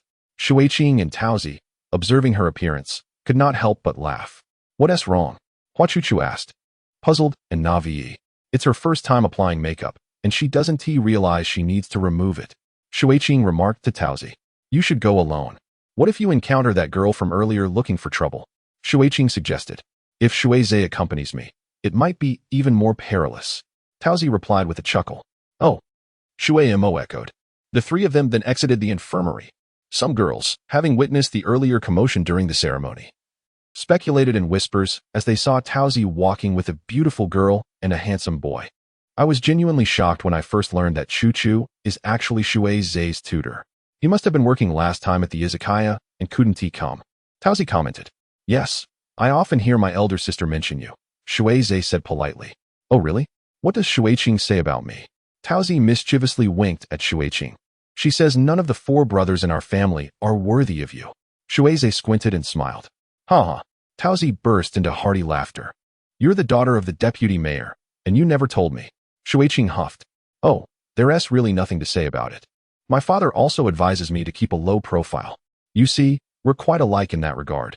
So let our enchanting sisterhood provoke jealousy among those mediocre girls. Shui Qing laughed heartily. The 3 of them reached the base of the girls' dormitory, where Taozi dashed upstairs while Shui Qing and Shui waited in the shade of a tree. How is she? Isn't she a delightful girl? Shui Qing inquired. What are you doing? It feels rather strange since just now. Shui smiled, lowering his head, remaining silent yet amused. In the infirmary, Shumo carefully applied medicine to Hua Chuchu using a cotton swab. Hua Chuchu, her face smeared with cosmetics, felt a touch of embarrassment as she faced Shumo, their proximity unfamiliar and disconcerting. Shumo's dark eyes locked onto hers, intensifying her nervousness. Does it hurt? Shumo asked, observing her closely. No, it doesn't hurt, Hua Chuchu replied, averting her gaze. Shumo tore open a bandage and placed it gently on Hua Chuchu's face. His fingers brushed against the bandage, then tenderly caressed her cheek, his expression melancholic as he gazed at her. Hua Chuchu was taken aback, experiencing the sensation of a boy's touch on her face for the first time. A wave of discomfort washed over her. As if a legion of ants were crawling over her skin, she shyly recoiled. Shumo furrowed his brow, his face shadowed by sorrow as he lowered his head, sighing softly. There's nothing I can do. Huh? What do you mean? Hua Chuchu responded, her heart racing. Aren't you helping me with the medicine? I can neither protect you nor avenge you, Shumo stated quietly. Huh? Avenge? It's not that serious, Shumo. He lowered his head, his throat moving slightly. Shumo, you needn't worry about me. Look at my stature. I didn't suffer any harm earlier. Rest assured, I'm not in pain at all. Hua Chuchu reassured him. As the ink-like figure slowly extended a hand, it gently clasped Hua Chuchu's. Hua Chuchu's eyes widened, and she took a deep breath, feeling as though smoke were emanating from her head, her heart racing to her throat. This was her first encounter with a boy, her first experience of holding hands. Could this truly be described as such? She felt her palms beginning to sweat. The ink figure gazed at her with profound affection, seemingly on the verge of speaking yet holding back. Looking into his eyes, she felt irresistibly drawn to the misty depths, longing to dispel the haze and reveal the clarity within. At that moment, Hua Chuchu sensed she was experiencing a dazzling pinnacle in her life. Suddenly, the sound of water echoed as Shui entered, carrying a bottle. However, all this had already been observed by Shui, who chose not to break the silence. Instead, he twisted open a bottle, lowered his mask, and drank heartily. Then he remarked, "What a hot day it is. I was so well disguised at the supermarket that an older sister actually asked for my number. Indeed, college girls are quite bold. Hey, meatball, you look rather unappealing like that." He laughed, pointing at Hua Chuchu's panda eyes. "You boastful fool." Hua Chuchu shot him a sidelong glare. "Unlike you, who actually let one slip the last time I heard you. Are you even a girl?" At that moment, Hua Chuchu merely wished to hurl the scissors from the plate beside her at Shui's chest. Earlier, she had been enchanted by the magic of Shui Jing, believing there was still hope for him, but looking at his current state, she found it utterly hilarious. Their playful banter effectively dispelled the tension that had lingered between her and the ink figure. "By the way, did you see your beloved, the bespectacled frog? What was it called again? Trigonometric functions? If he had not seen you so meticulously dressed, wouldn't he that have been in vain?" "Silence!" Hua Chuchu exclaimed, involuntarily glancing at Shui Mo, who wore a solemn expression. "Chuchu." At that moment, Wang Yanyan suddenly leaned in from the doorway. "Oh, Yanyan, what brings you here?" Hua Chuchu responded in surprise. Upon noticing Wang Yanyan, Shui immediately pulled up her mask. "You can't go on stage. The teacher instructed me to replace you. So I came to retrieve your speech." Wang Yanyan, unable to recognize Shui, scrutinized Shui Mo in astonishment. "Who are they?" she inquired, her tone tinged with incredulity. "Oh, they are friends of Taozi." Hua Chuchu hastily concocted an excuse, wishing to prevent Wang Yanyan from weaving fanciful stories. She rummaged through her backpack and handed Wang Yanyan the speech. Receiving this explanation, Wang Yanyan nodded in understanding, accepting the speech with her innocent eyes wide open. "Chuchu, I'll deliver your graduation speech. You won't be upset, will you?" "Ah, of course not. Prepare well. The ceremony is about to commence, so you should hurry," Hua Chuchu encouraged. Wang Yanyan smiled briefly and said, "Then you take a good rest. I'll be off." As she turned to leave, a fleeting smile graced her face, concealing a hint of malice.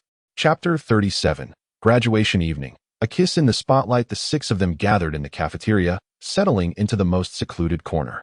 At that moment, the undergraduates were either attending classes or watching the graduation ceremony, leaving the cafeteria sparsely populated with students.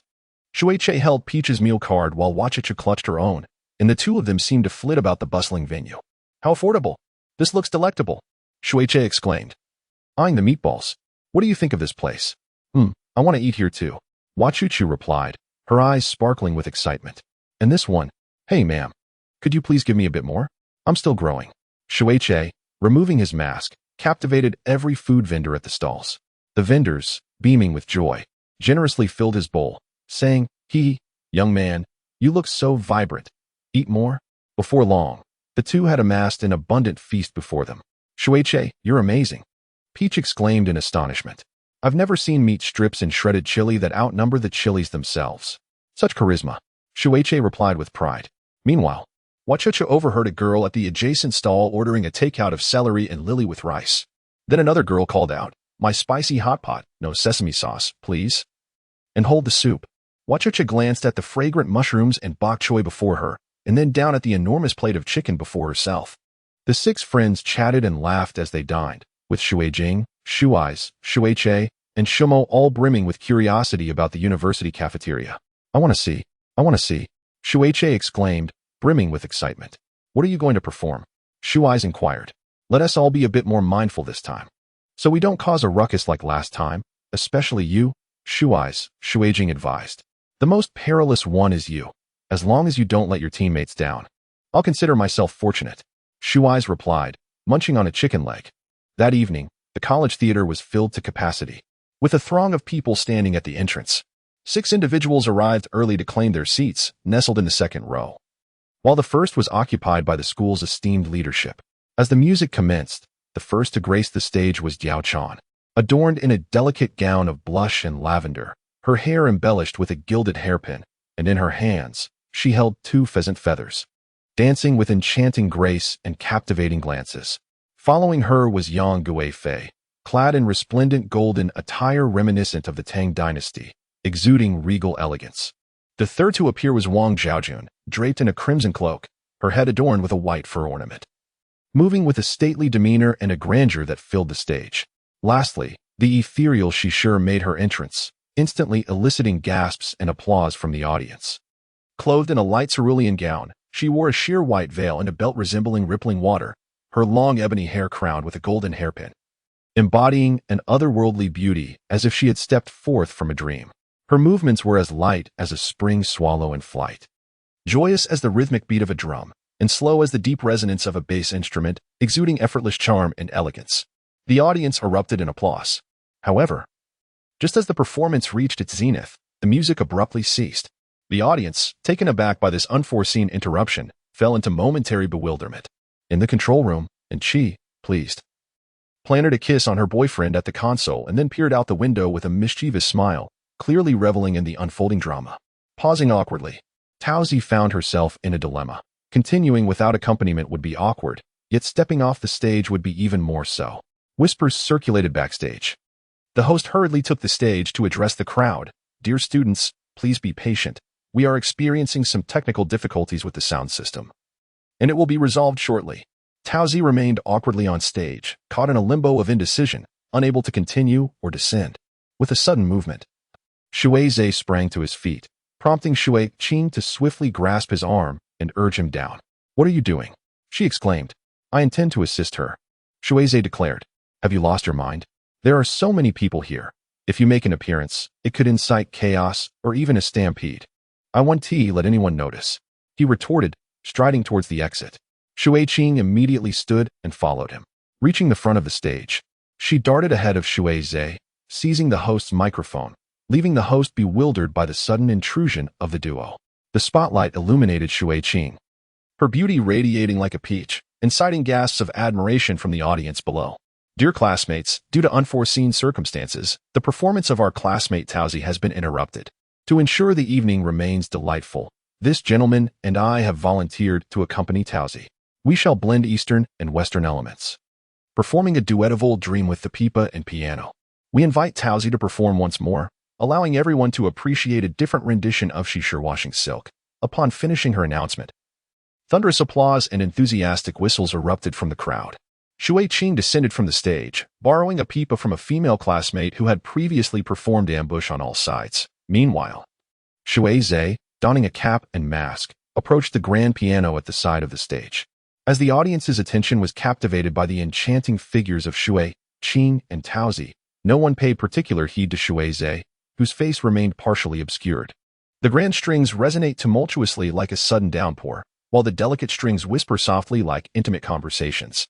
The discordant yet melodic interplay of notes, like large pearls and small pearls cascading onto a jade platter, evokes the gentle and graceful sound of the pipa flowing from Shu Qing's fingertips. Hua Chuchu is reminded of the verses from Bai Juyi's Pipa Xing accompanied by the piano of Shui. The piece acquires a distinctive charm. As Taozi dances gracefully, the live accompaniment intensifies the realism of the music, as if she were a beauty traversing through time from ancient days, leaving the audience spellbound, lost in a trance. From the broadcasting room on the second floor, and she gazes down, her frustration palpable, yet she finds herself utterly helpless, unable to fathom how these two individuals emerged to provide live music. "It is simply captivating. I had no idea Shu Qing could play the pipa," Hua Chuchu exclaims. Not only can Shu Qing play the pipa, but he also excels at the guqin, the flute, and the violin, and his calligraphy is exceptionally refined. He is truly passionate about classical arts. Shui has been playing the piano since primary school, and just before your arrival, he completed the piano professional level 10 examination. The Steinway in their living room was a reward from his father, reportedly costing over 10 million. Shui dismissively remarks. Hua Chuchu is taken aback, realizing that the piano she passes by daily is worth such an extravagant sum. No wonder Shui claims that her monthly salary of 50,000 is mere pocket change. With Shu Qing and Shui remarkable talents, and Shui Mo's artistic abilities, what do you excel at? Hua Chuchu inquires. Shui grins mischievously. I excel at fighting. TCH. Hua Chuchu rolls her eyes at him. As the dance concluded, the audience erupted in enthusiastic applause. Hua Chuchu clapped vigorously, while Shui Qing and Taozi descended the stage together, drawing cheers from the boys in their wake. What is the big deal? Shui has even made an appearance yet? If he shows up, this performance will surely make headlines. Shui Qing whispered. Hua Qing, I'm truly in awe of you. Not only are you stunningly beautiful and exceptionally talented, but you also possess an admirable poise. The way you and Taozi synchronized movement and stillness was simply breathtaking. I might just become a fan of both of you. Now do you see my prowess? Shui replied with a sense of pride. Make sure to thank me for saving the day. She turned to Taozi. Yes, yes. I'll treat you to a late-night snack later. Taozi cheerfully responded. Hey, isn't that your crush, fried toad? Shui teased. Shut your mouth. Hua Chuchu shot back at him. After a moment, she glanced at Shui who was observing the stage with an impassive expression. Once the performance concluded, Wang Yanyan approached the host and whispered a few words before taking the microphone. As we all know, the Go Club has consistently been one of the most outstanding organizations in our school, with its members frequently receiving accolades in various competitions. Notably, Hua Chuchu, a key member of the club, won first place in a national competition last year. Just before taking the stage, we learned that Hua Chuchu has a heartfelt wish she hopes to share today on her graduation. She kindly requests your assistance in fulfilling this wish. Hearing her name mentioned by Wang Yanyan took Hua Chuchu completely by surprise. The gaze of all those around Hua Chuchu was fixed upon her. I was utterly oblivious. No one had forewarned me. Hua Chuchu was completely bewildered. What on earth is happening? Taozi remarked in confusion. Next, let's welcome classmate Hua Chuchu to the stage. Wang Yanyan, standing on the platform, smiled at Hua Chuchu as she spoke. Chapter 38, Graduation Gala, The Kiss of Many Eyes, Part 2. Hua Chuchu stood there like a statue. And once more, Wang Yanyan called out her name. Chuchu, come on. With a wink, she beckoned her forward. Hua Chuchu was at a loss regarding Wang Yanyan's intentions. Yet the collective gaze of the audience compelled her to rise and walk towards the stage. She had never before graced such a gala stage, and the spotlight made her feel dizzy with anxiety.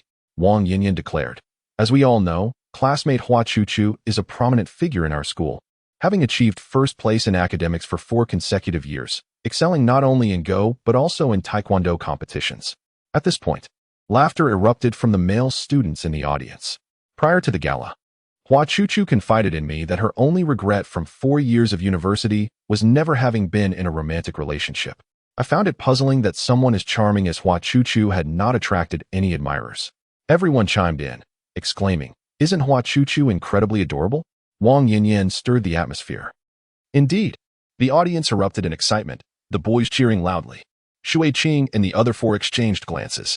In truth, Hua Chuchu had harbored a secret crush on a boy for 4 years, hoping to confess her feelings today, determined that her youth would not be marred by regrets. Hua Chuchu gazed in astonishment at Wang Yanyan and stammered, Yanyan, what? What are you doing? I haven't. As Hua Chuchu lacked a microphone, the audience could not hear her words. Wang Yanyan feigned ignorance, her smile unwavering as she addressed the classmates from the Go Club who had just concluded their skit. Feng Cheng, please step forward. She called out suddenly, leaving Feng Cheng bewildered, yet he complied with her request without hesitation. Feng Cheng, may I inquire if you have a girlfriend? Wang Yanyan cheerfully tossed the question to him. Confused, Feng Cheng replied, No, I don't. Instantly, excitement danced across Wang Yanyan's face as she reiterated to Hua Chuchu, Chuchu, Feng Cheng says he doesn't. At that moment, realization struck Hua Chuchu like a thunderbolt, as if someone had dealt her a crushing blow. Feng Cheng, are you aware that Hua Chuchu has harbored a secret crush on you for 4 years? Wang Yanyan proclaimed. The audience erupted in laughter and applause, with some shouting, Feng Cheng, you're amazing. Get together, get together. Shui and the other 4 wore solemn expressions, fully aware that Wang Yanyan had orchestrated this to publicly humiliate Hua Chuchu. Seeing her stand on stage, utterly flustered, Shui felt a surge of anxiety. What should we do? Taozi exclaimed in distress. Shui and Taozi were at a loss for how to salvage the situation for Hua Chuchu. Shui could not reveal himself. Shui was hindered and unable to approach. And Shui that rascal would be far too preoccupied with his own antics to assist Hua Chuchu. At this moment, Hua Chuchu stood on stage. Gazing at the surging tide of cheers and applause from the audience below, beads of sweat cascading down her forehead. She had never experienced time dragging on so interminably. The excited faces of the spectators appeared to her as if captured in slow motion, each expression etched indelibly into her memory. The lights were blinding, rendering her unable to discern the expression of her classmate, Feng Cheng, beside her. At that moment, she felt a ringing in her ears, drowning out the words of Wang Yanyan, who tirelessly stirred the atmosphere. She would have preferred to faint right there rather than endure the humiliation of standing on stage. Fong Qing, since you are both single, would you be willing to date Hua Chuchu and fulfill her wish? Today, Hua Chuchu stood before so many, bravely confessing her feelings. A courage not possessed by all young women. Wang Yanyan wore a jubilant smile. Together, together. The crowd chanted in harmonious waves. The microphone was brought to Fong Qing's lips, and he hesitated for a moment before attempting to alleviate the awkwardness with what he thought was humor, saying, "That wouldn't be appropriate. One cannot marry a pig." Laughter erupted from the audience. The phrase "one cannot marry a pig" felt to Hua Chuchu as though she had been ruthlessly torn apart. Each word pierced her heart like a knife. Shui Mo, seated in a wheelchair, turned pale and trembled as he attempted to rise, only to be steadied by Shui Che, who stood beside him. Shui Che removed his hat and mask, navigating through the crowd with a serious and solemn demeanor, striding purposefully toward the stage. Hua Chuchu never anticipated that it would be Shui Che who approached her. She was aware that Shui Qing and the others were powerless to assist her. They could not simply drag her off the stage. However, she could not have foreseen that it would be Shui Che who ascended. Hua Chuchu had never imagined that the notorious Shui Che, the so-called big boss of Shuiwen Manor, the one who sparred with her daily, would now stand before her like a celestial being. As she gazed at Shui Che, her eyes welled with tears, and her trembling lips rendered her speechless.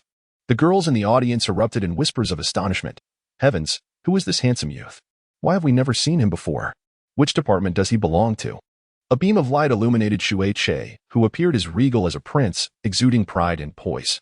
His face bore an expression of anger and gravity, as if he were ready to unleash fury upon someone. His cold gaze fixed upon Hua Chuchu. Confusion enveloped Hua Chuchu at his demeanor. Wang Yanyan recognized the young man as Shui Che from the noodle shop and gasped in surprise. Shui Che snatched the microphone from Wang Yanyan and, with a serious yet domineering tone, bellowed at Hua Chuchu. "Did you not proclaim that your heart belongs to me? What?" Hua Chuchu stared at Shui Che in shock. Meanwhile, Shui Zhe, who had been sipping cola, abruptly spewed it out.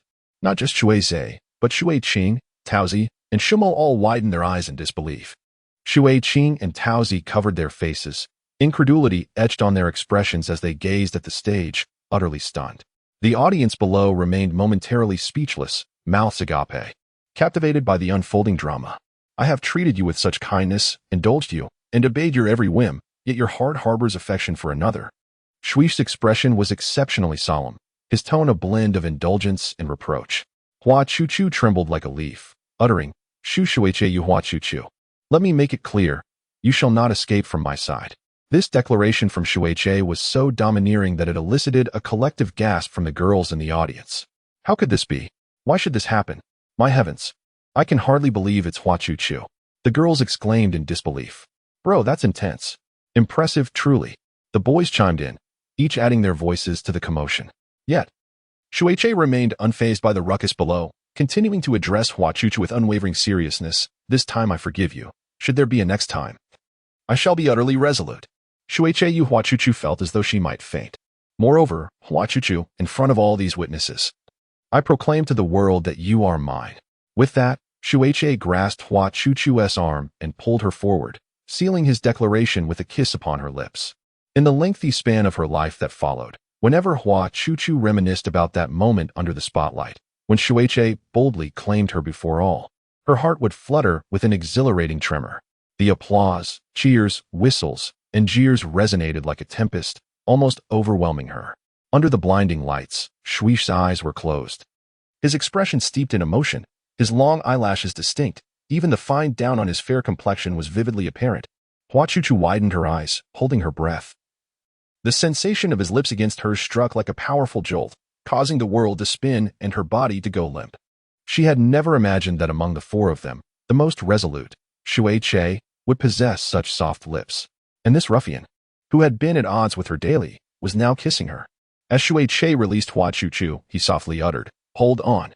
In that instant, Hua Chuchu awoke with clarity. Don't faint, hold on," a voice incessantly echoed in her mind. "Thank you all for your support. We will be happy." Shui Che joyfully waved to the audience below. He then grasped Hua Chuchu's wrist and strode purposefully off the stage towards the exit. As they passed by the audience, the girls gazed adoringly at Shui Che, enviously eyeing Hua Chuchu. The other three of Shui Qing hurriedly rose to follow him. with a firm grip on Hua Chuchu's arm. Shui briskly walked out of the school gates. Chapter 39. The unbelievable scene. The moonlight was clear, illuminating Hua Chuchu's tear-streaked face, glimmering like gold. Shui was momentarily taken aback, then shouted, "Hey, you fat crybaby. Why are you weeping? I endured my disgust to save you. And you look as if you've suffered a great injustice." Shui, you. Hua Chuchu trembled, her words incoherent, as if she were on the verge of collapsing. What expression is that? Are you trembling with joy or anger? Surely it can't be that severe.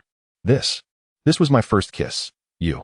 Hua Chuchu, overwhelmed with sorrow, sank to the ground, utterly drained. I certainly know that if I hadn't seen you being so pitiful, I would have preferred to be beaten than resort to such a desperate measure. Shui bellowed. All right. Shui, stop talking about her. Chuchu has been taken aback by the sudden shock and is surely unable to comprehend it at the moment. Shui remarked. You have no idea, Shui. The girls in Dasong have but one wish, to offer their first kiss to this young master. If I were willing, I'd have a queue of admirers ready to embrace me. Yet this fellow not only fails to express gratitude, but instead reduces me to tears. I am the true victim here. Shui retorted, fuming. You fool. She is not crying because you kissed her. You truly misunderstand a girl's heart. Taozi knelt down and gently patted Hua Chuchu's head, saying, Chuchu, don't cry. In that moment, Fangchen was certainly at a loss as well, and attempted to alleviate the awkwardness with what he thought was humor. I believe that was not his true intention. It was merely a jest. Please do not take it to heart. Shui interjected. Even if it was a joke, it was excessive. Chuchu, please stop crying. I shall confront them. With that, Shui strode toward the grand theater behind them. Harboring resentment without retaliation will only leave psychological scars. Sister, do not stop me. Shui exclaimed as he dashed away. Oh dear, this is serious. Shui exclaimed, catching up to him. Taozi pulled Hua Chuchu up urgently, saying, Chuchu, quickly get up and stop Shui. If he shows his face, it will certainly cause an uproar. However, Hua Chuchu appeared dazed, swaying slightly as Taozi dragged her toward the theater. Wearing a mask and a hat, Shui made his way backstage, weaving through the cacophonous crowd. He spotted Wang Yinyan in the back, surrounded by several girls, including An Chi and Xin Lu, who had fought with Taozi earlier that morning. Isn't that the handsome guy we saw last time at the noodle shop? Last time, he mentioned being Hua Chuchu's boyfriend, only to be denied by her. How fortunate is Hua Chuchu to have such a handsome boyfriend? I can hardly believe it. You say Hua Chuchu has feelings for Fangchen? Is that credible? I had never heard of it before. And she remarked, I overheard their conversation in the infirmary today. Who would have thought that the boy is indeed Hua Chuchu's boyfriend? Wang Yinyan hurriedly clarified. Shui walked over, approaching Wang Yinyan with an air of sharp intensity, as Wang Yinyan beheld the fashionably dressed, tall young man approaching.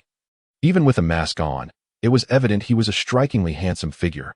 Yet, there was something familiar about the eyes peering from beneath the mask that she could not quite articulate. You are Wang Yinyan, Shui said coldly. And you are? Wang Yinyan asked, puzzled. Yet, as she gazed into his eyes, her heart inexplicably began to race, a tumultuous mix of exhilaration and fear swirling within her. Shui broke free, grasped Hua Chuchu's shoulder, and earnestly declared, Hua Chuchu, listen to me. My experiences over these past few years have taught me that if there is a grudge, it should be settled immediately. Do not allow those despicable individuals to wound you further, causing you to silently weep and bleed through the night. Punishing yourself for someone else's mistakes is not kindness. It is hypocrisy and cowardice. If you truly wish to forgive, then you must never shed tears over this matter again. Hua Chuchu had never witnessed Shui's seriousness before. Beneath his furrowed brow, those typically enchanting eyes glimmered with a piercing coldness, as if he were determined to forcefully extract the multitude of arrows that had pierced Hua Chuchu's heart moments ago on stage. Who was taken aback by Shu Zi's piercing gaze, rendered momentarily speechless in the face of the unfolding scenario. Shu Zi released her, imperatively commanding Why New York in, you must apologize to Who Why should I? Who do you think you are, demanding an apology from me? I did nothing wrong. I was merely assisting her. Your goodwill is misconstrued. Why New York in retorted defiantly.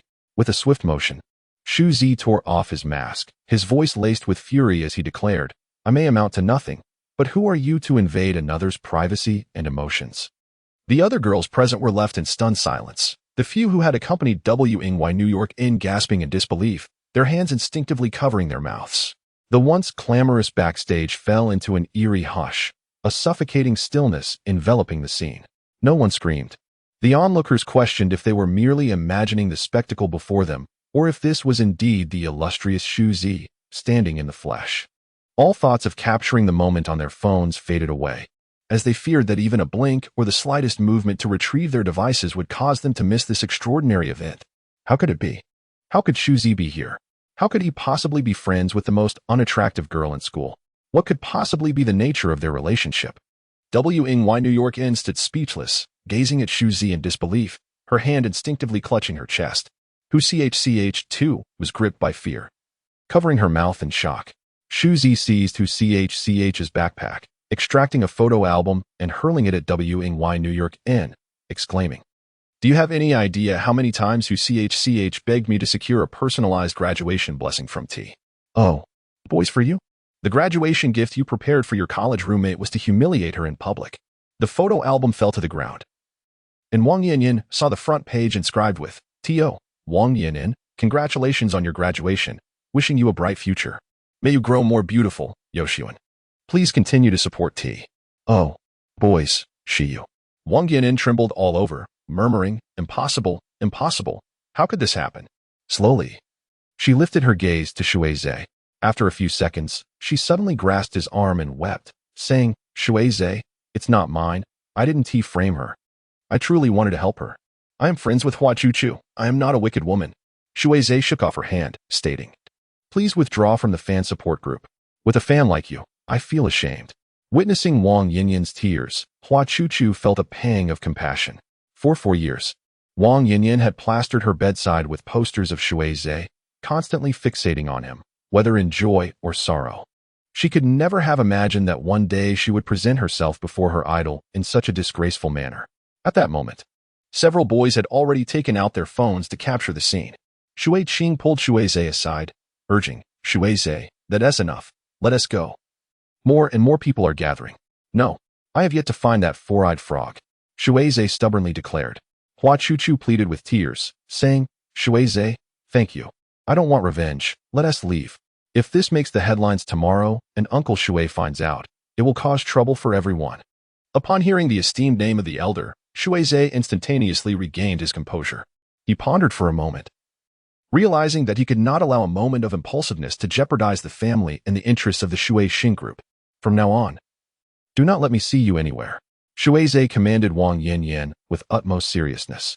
Having said that, he turned and departed, while Shui Qing shielded the group from the raised phones, pulling Shui away forcefully.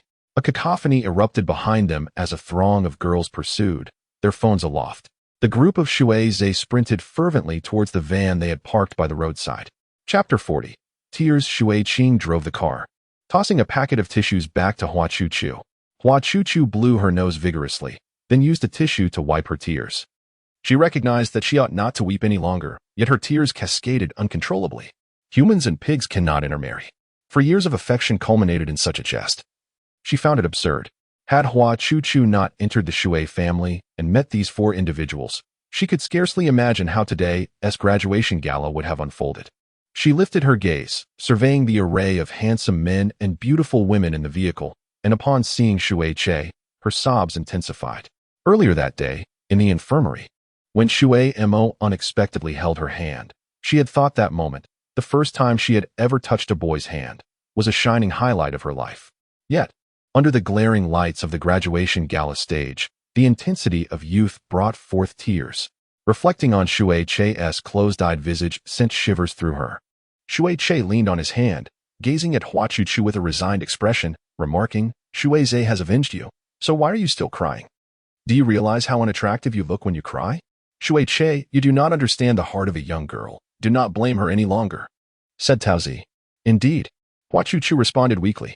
"Shui, check Weibo to see if anything has been revealed," Shui Qing urged. Shui glanced through, stating, "There are only a few photos, but none capture my face, so there is no evidence linking me, and thus no discussions have ensued." "That is a relief," Shui Qing replied. Hua Chuchu looked at Shui, tears once again welling in her eyes as she choked out, "Thank you, Shui. I. Shui gently patted her head, soothingly saying, "Do not cry. Those kinds of people are not friends and do not merit your tears. Indeed, she had spent her life seeking the approval of those around her, burdened by her own insecurities and sensitivity, always feeling that others would not regard her as a friend. At Shui Manor, the initial rejection she faced, where everyone wished to drive her away, gradually transformed into acceptance. At some point, Shui Zhe and Shui Che had also come to see her as a friend. Reflecting on this, Hua Chuchu was deeply moved, tears cascading down her cheeks. A profound sense of vitality blooming within her heart. As the vehicle came to a halt at Shui Manor, Charles joyfully darted over, leaping up to lick Hua Chuchu incessantly. The garden was alive with roses, blooming under the night sky, exuding the sweet fragrance of love. Hua Chuchu knelt down, embracing Charles as she sobbed, realizing that there was indeed a place in this world where she was needed, and that there were those who would love her. Was it not so? As night enveloped the world, Hua Chuchu's eyes felt parched and her body weary, yet sleep eluded her grasp. Each time she shut her eyes, visions of ink-washed hands, Wang Yinyan's radiant smile, Feng Cheng's words, and Shui Che's tender kiss danced incessantly within her mind, leaving her tears long since dried. Yuna, Amber, Chloe, Eloise, you all ponder, am I merely lost in a dream? This feeling has lingered not just today, but since the moment I entered the Shui Manor. Everything has unfolded like a surreal reverie. A girl like me should not find her life entwined in such a narrative, wholly unprepared and caught off guard. You suggest I should exude more confidence, as Tauzi once remarked. Perhaps their indifference is not a reflection of my worth, but rather their own shortcomings. Why did Shui Mo suddenly clasp my hand, seemingly on the verge of revealing something unspoken? How am I to face Shui Che in the future? His presence stirs a pang in my heart. After all, it was merely a first kiss. Should I not be so affected? Perhaps I ought to express my gratitude to him, for if he had not rescued me, the consequences could have been far worse than losing that fleeting moment. Hua Chuchu seated herself by the window, conversing softly with her dolls. Rising, she descended the stairs, illuminated the kitchen, and gathered the ingredients for dessert, arranging them meticulously before embarking on the serene task of crafting a cheesecake. She separated the egg yolks, sifted the flour, mixed and whipped, each step executed with utmost diligence. In my childhood, whenever I was bullied, I would seek solace in my mother's cake shop, inhaling the sweet aroma of cakes, which would restore my faith in people and the world. As I grew older, whenever I felt disheartened, crafting an exquisite cake in the shop would dispel the clouds of gloom. The comforting scent enveloped me, and perhaps there is no sweeter remedy than this. However, experiencing heartbreak for the first time is a different story. I am uncertain if cakes can heal my wounds. All I can do is create one cake after another, perhaps exhausting myself to the point of sleep. I no longer wish to cry, nor can I. This tearful version of myself is not only detestable to others, but to myself as well. Shui Zhe was right. I should not punish myself for the mistakes of others. And if I am to forgive, I must not weep over this matter again. Yet, how can human emotions settle in an instant? They once stirred with such intensity, gazing deeply, only to be shattered in a fleeting moment, while that very person remains unaffected. Shui Zhe, why are you still awake? Hua Chuchu inquired. I had a hunch you might come looking for food if you couldn't sleep, Shui Zhe replied. Hua Chuchu shyly smiled, saying, at times like this, making food is more comforting. What are you preparing? Chiffon cake and chocolate cookies. Shui Zhe approached Hua Chuchu, picking up a piece of chocolate cookie and savoring it, licking his fingers. It seemed this was the first time Hua Chuchu observed Shui Zhe's profile so closely. The kitchen spotlight illuminated Shui Zhe, who appeared to have just stepped out of the bath, exuding a gentle fragrance. His hair was slightly damp, and his prominent nose and sharply defined profile contrasted with his soft and innocent eyes. Unlike the alluring and mischievous gaze of Shui Che, Shui Zhe's eyes radiated warmth and purity, evoking a desire to cherish him. It was no wonder that he had an abundance of female admirers and enthusiastic aunties who adored him. Perhaps he was indeed a child favored by the heavens. Delicious, Shui Zhe remarked. Could you prepare a bit more? I would like to take some with me while filming. Of course, Hua Chuchu replied. Actually, I should express my gratitude to you properly, but there are so many things I find difficult to articulate. Her voice trembled with nervousness. Silly, I already know. You need not say a word, Shui Zhe said gently. In truth, it is I who should be thanking you. I am aware, Shui Zhe continued. What? Hua Chuchu exclaimed, her heart swelling with a warm sensation. Shui Zhe, how did you come to? Hua Chuchu hesitated, uncertain if her inquiry might be inappropriate. You wish to ask why I experience sleepwalking and often weep in the middle of the night. Shui said with a wry smile. If you prefer not to discuss it, that is completely fine, Hua Chuchu stammered. After a brief silence, Shui maintained his bittersweet smile and said, Chuchu, you know we are both adopted, correct? Yes, Uncle Ling has informed me. Did he tell you why I came to this family? Shui lifted his gaze, and Hua Chuchu noticed a tear, no larger than a bean, fall from his eye. Chapter 41. Intent to kill 10-year-old Gongza returned home from school and found his mother in the kitchen, preparing dinner. It was the sweltering heat of July, and the steam enveloped her, causing beads of sweat to form on her forehead. Behind the mist, one could see her disheveled hair and the bruises around her eyes. His mother, named Shui, was remarkably beautiful, with a gentle countenance that always bore a hint of soft, tender smiles. Gongza had inherited his mother's striking features. However, the marks of violence marring her lovely visage were profoundly heart-wrenching. As Gongza approached, the rich aroma of chicken soup wafted toward him, and he instinctively swallowed. He devoured the meal voraciously while his mother sat across from him, watching him with a look of contentment. Mom, aren't you eating? He asked, pausing to glance at her. Please eat more. I'm not really hungry, she replied. Why do we have chicken today? Gongza queried, puzzled. Because you seem too thin. I sold a bracelet to buy you some chicken, she explained. Gongza looked at his mother's bare hand, the last remnant of her dowry from his grandmother. Now the only piece of jewelry she had parted with. From his earliest memories, his father, Gong Chong, had only provided him with recollections of violence, beating his mother, demanding money, and seizing her jewels to sell them off, only to squander the proceeds in underground gambling dens. Even when his mother was brutally assaulted, she hesitated to surrender her jewelry. His father would then lift Gongza as a threat to his mother, making her weep and plead for mercy, eventually compelling her to relinquish her treasures. His father, a burly figure with a penchant for idleness, dreamed of wealth through gambling, repeatedly proclaiming each time he left, "This time, I will recover my losses," yet invariably returning home dejected and defeated. In our household, the mere utterance of the word lose is strictly forbidden. Even innocuous items like combs or books would provoke a tirade from my father, who would accuse the two of us of being harbingers of misfortune, claiming that marrying my mother had brought him ill luck. Each year during my youth, my New Year's wish was to escape this home with my mother. I had inquired more than once why we did not flee. A home like this was hardly worth keeping, and I would gladly accept my mother remarrying if it meant liberation. She would merely sigh and respond, I can live without a husband. But you cannot live without a father. Thus, we endured for a decade. I failed to comprehend what my father could possibly contribute to my life. Other than despair and tears, I had never experienced warmth or protection from him. Why not seek refuge with Uncle? I suggested. Your uncle's business is just beginning. He is exceedingly busy and struggles as well. Besides, we would be burdens to him, unable to impose ourselves indefinitely. Your father was once a good man before he fell into despair. I believe he can change, for you are his own son, and we are his family. My mother always spoke to me with such optimism. The nightly cacophony of violence and tears gradually became a part of my existence. I found myself sleepless for countless nights, staring into the inky void of the night sky, listening to the terrifying sounds emanating from the adjacent room.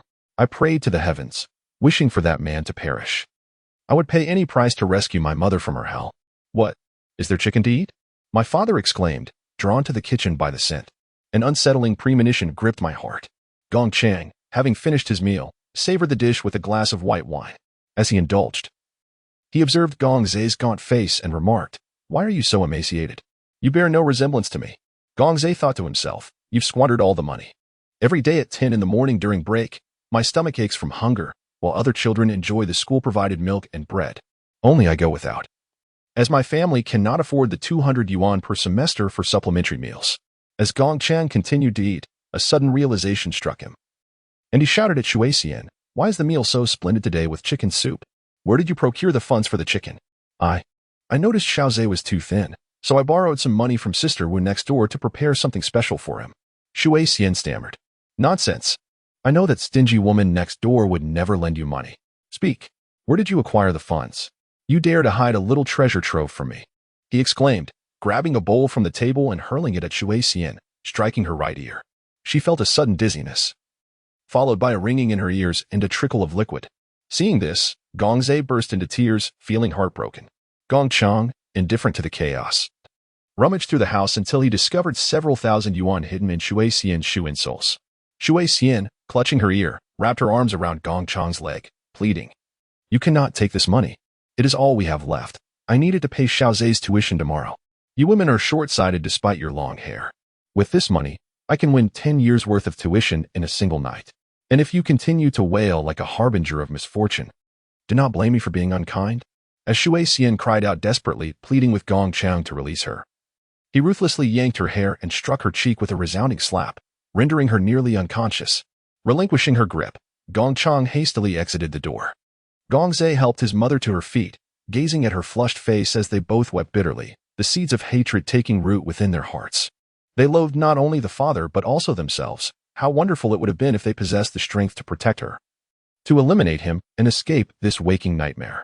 Gongze, tenderly holding an alcohol-soaked cotton ball, meticulously cleaned the blood crust from his mother's ear, while she insisted there was no need for a hospital. It was only later that Gongze learned his mother had lost her hearing in her right ear from that day forward. He had never imagined that the wish he had made to the divine would manifest so swiftly, yet it arrived with such cruelty. The ringleader, bearing a terrifying scar across his face, surveyed the dilapidated home, menacingly declaring, "You scoundrel, you deceived me. Look at your wretched abode. What on earth could you possibly offer as repayment?" In haste, Shui Xian donned her clothing and emerged, witnessing Gong Chang in a pitiful state, bloodied and kneeling on the ground. Upon seeing Shui Xian, the scarred man's eyes gleamed with interest. He whispered a few words in Gong Chang's ear before promptly loosening his bonds.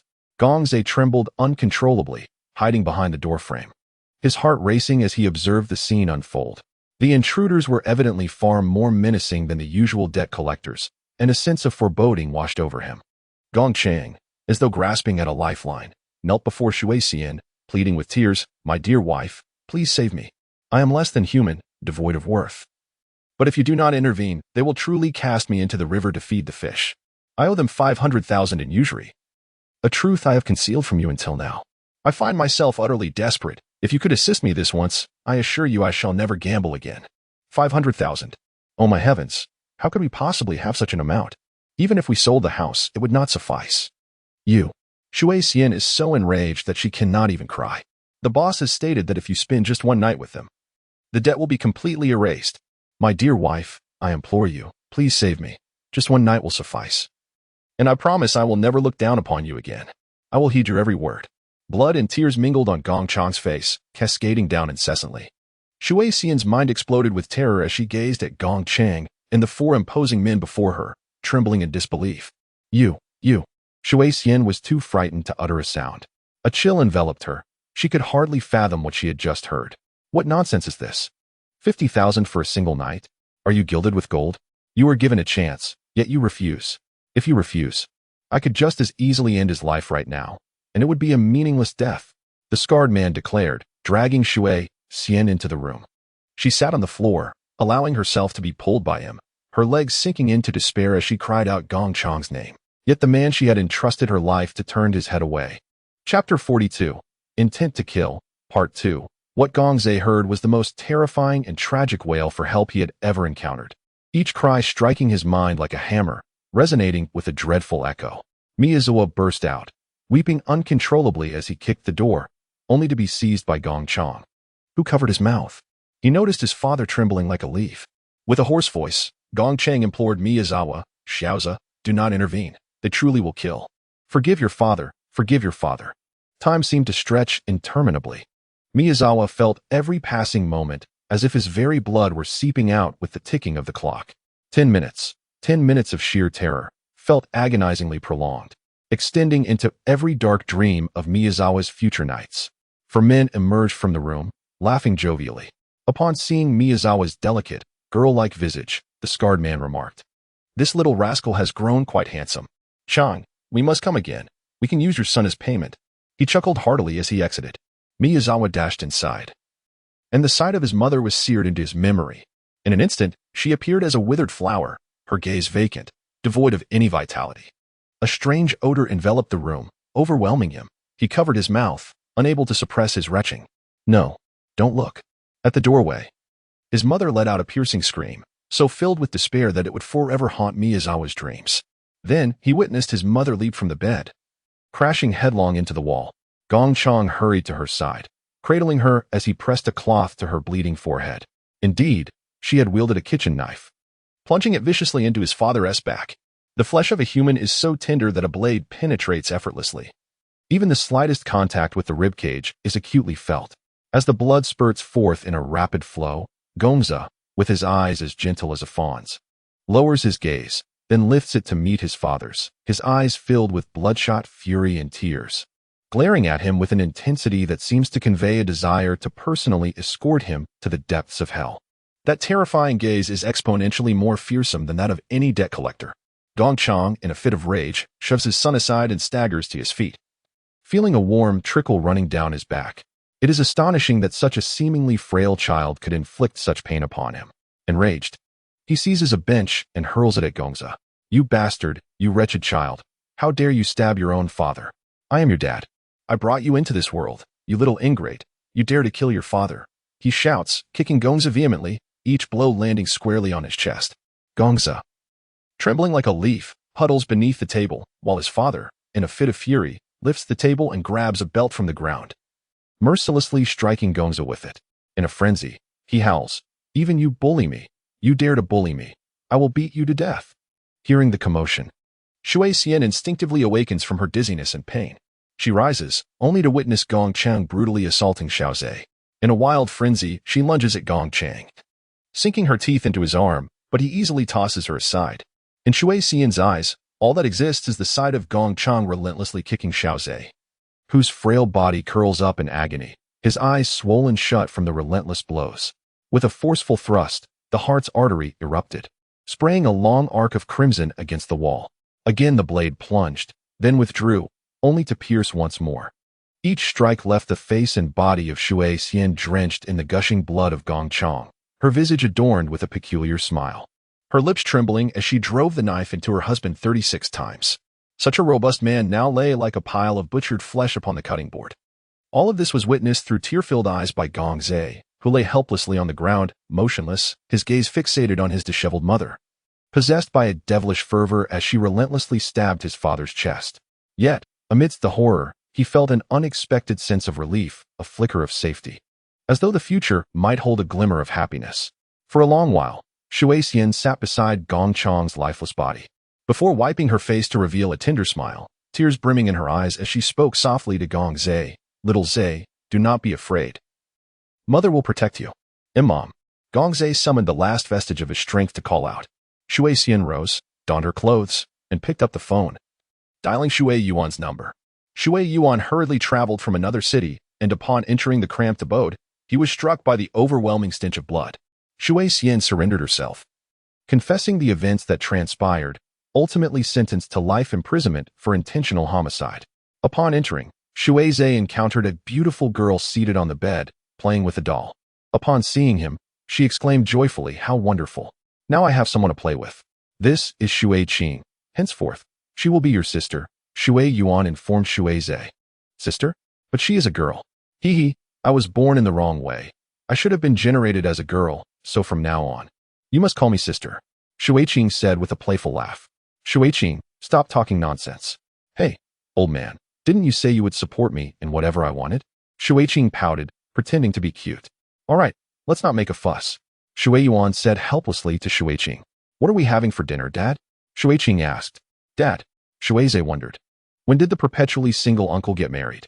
He had never heard his mother mention it. "Egg noodles. More egg noodles. When will your lousy company ever get off the ground?" Shui Qing said bluntly. "All right, little Qing, just make do with this for now. When your father has money, I'll buy you a whole room full of dolls, all right?" he said, cracking the only 2 eggs left in the fridge into the pan, serving one to Shui Qing and one to Shui Zhe. Strangely enough, ever since Shui Zhe came into this household, his luck had improved remarkably.